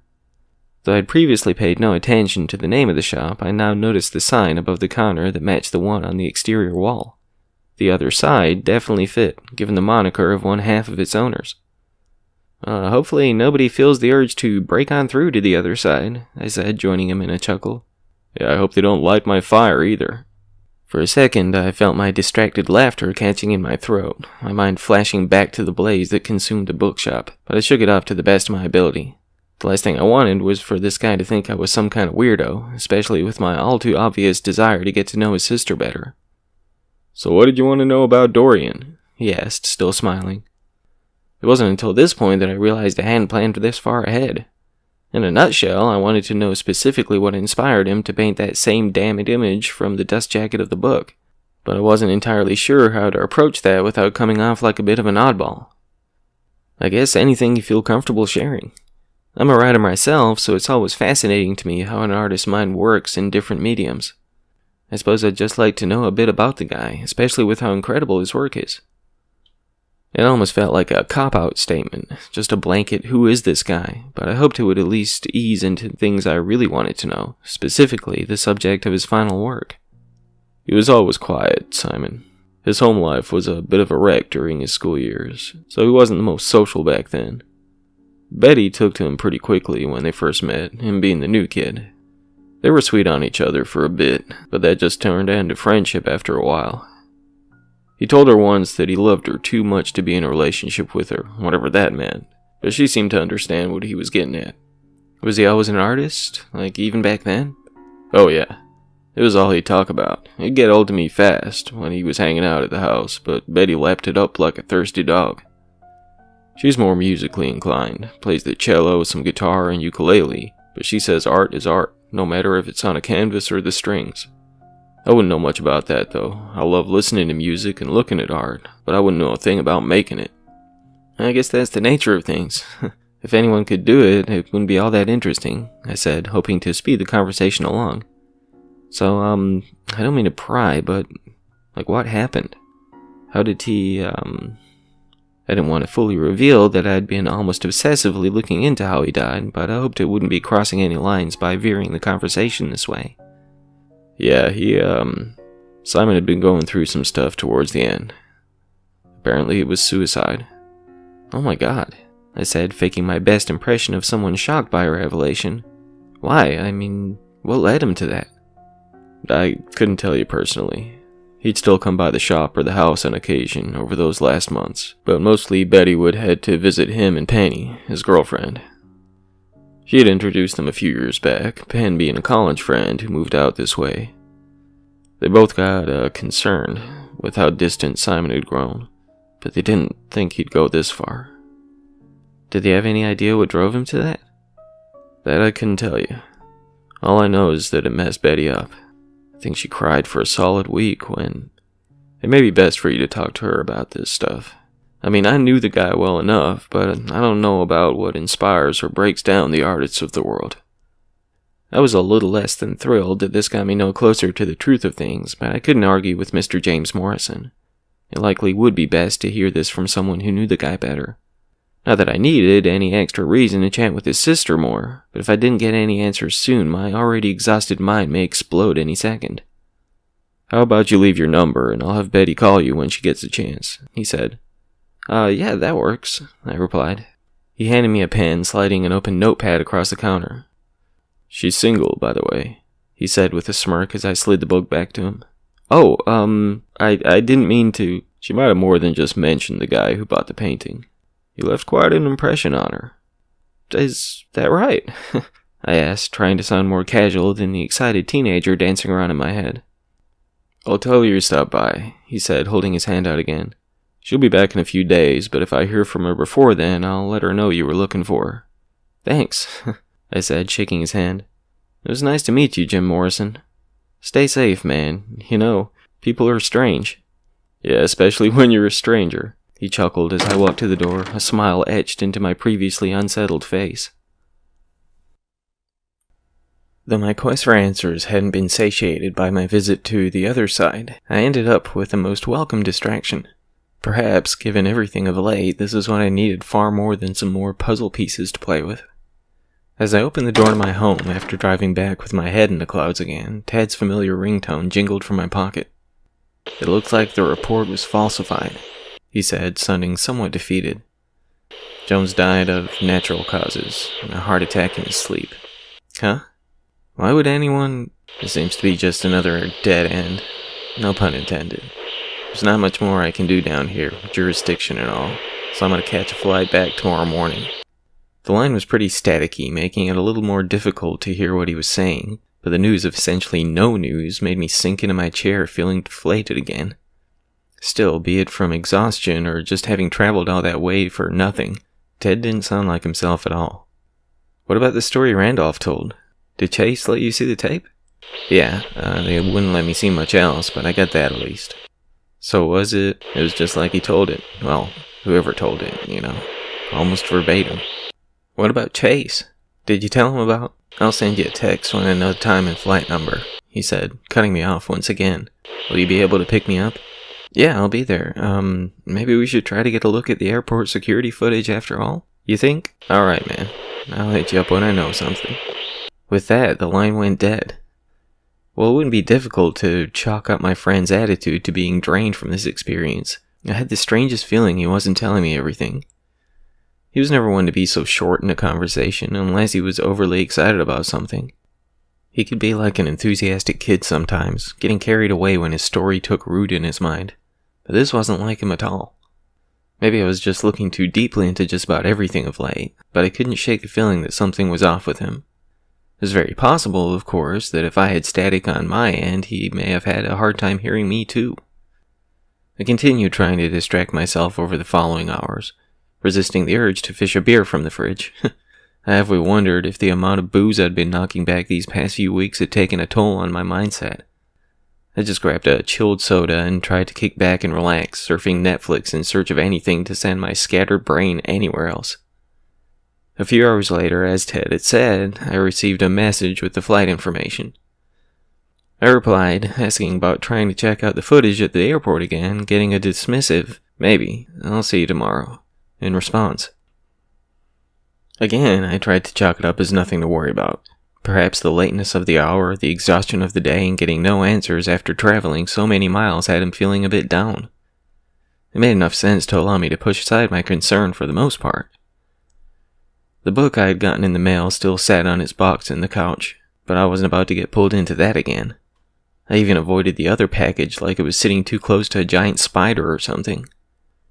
With my mind battling to distance itself from anything unsettling, I caved in and grabbed a beer from the fridge.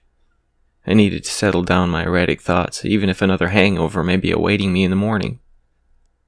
When I woke a bit later than I intended the next day, I had just about enough time to grab a quick lunch before heading to the airport, hopefully for the last time.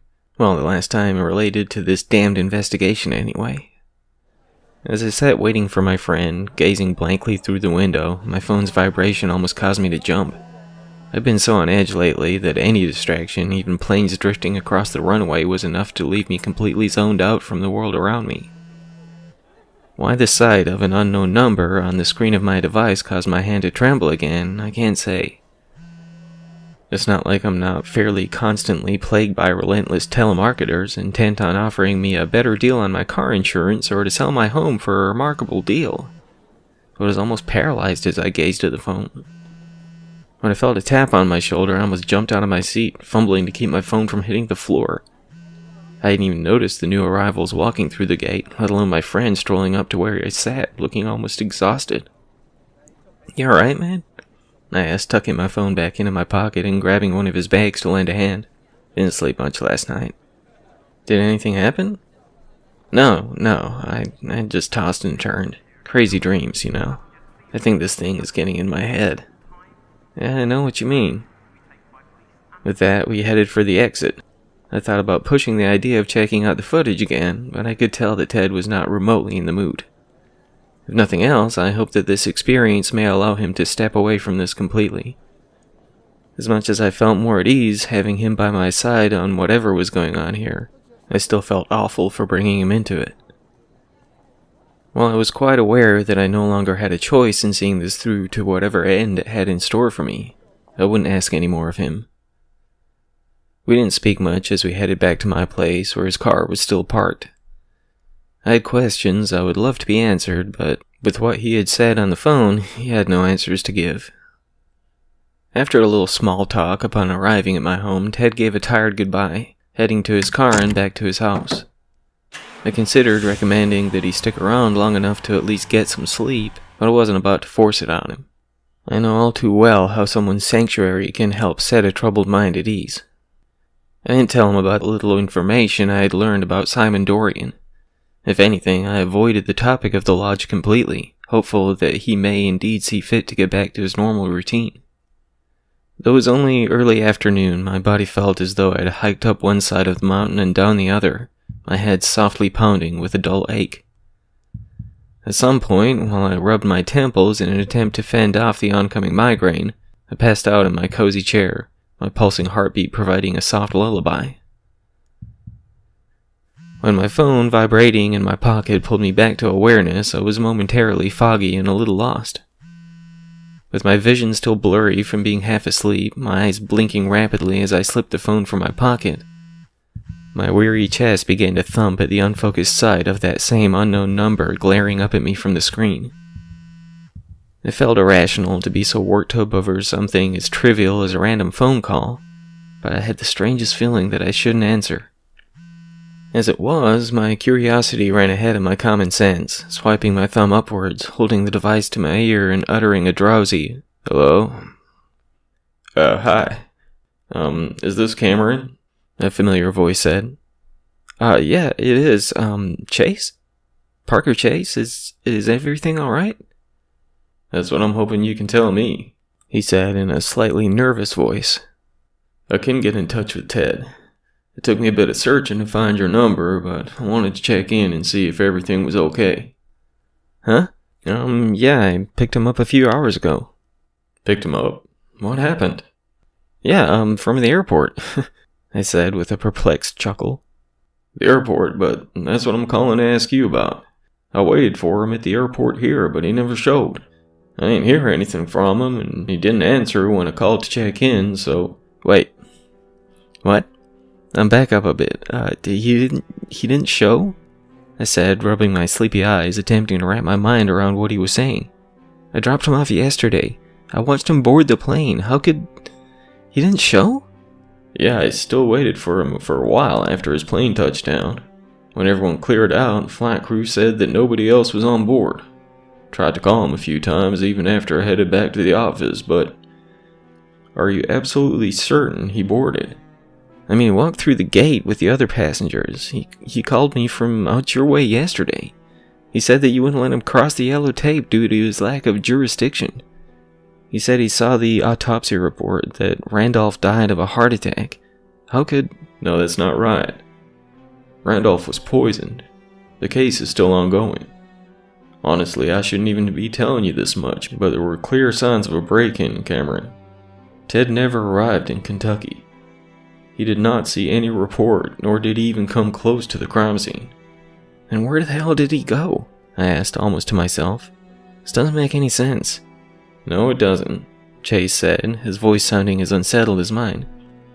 Let me see if I can get in touch with him, I said, already getting to my feet in preparation to head to his home if he wouldn't answer the phone. I'll see what I can find out and call you back when I know something. I can try to head to you, but I don't know if I can with this case. No, there's no need for all that.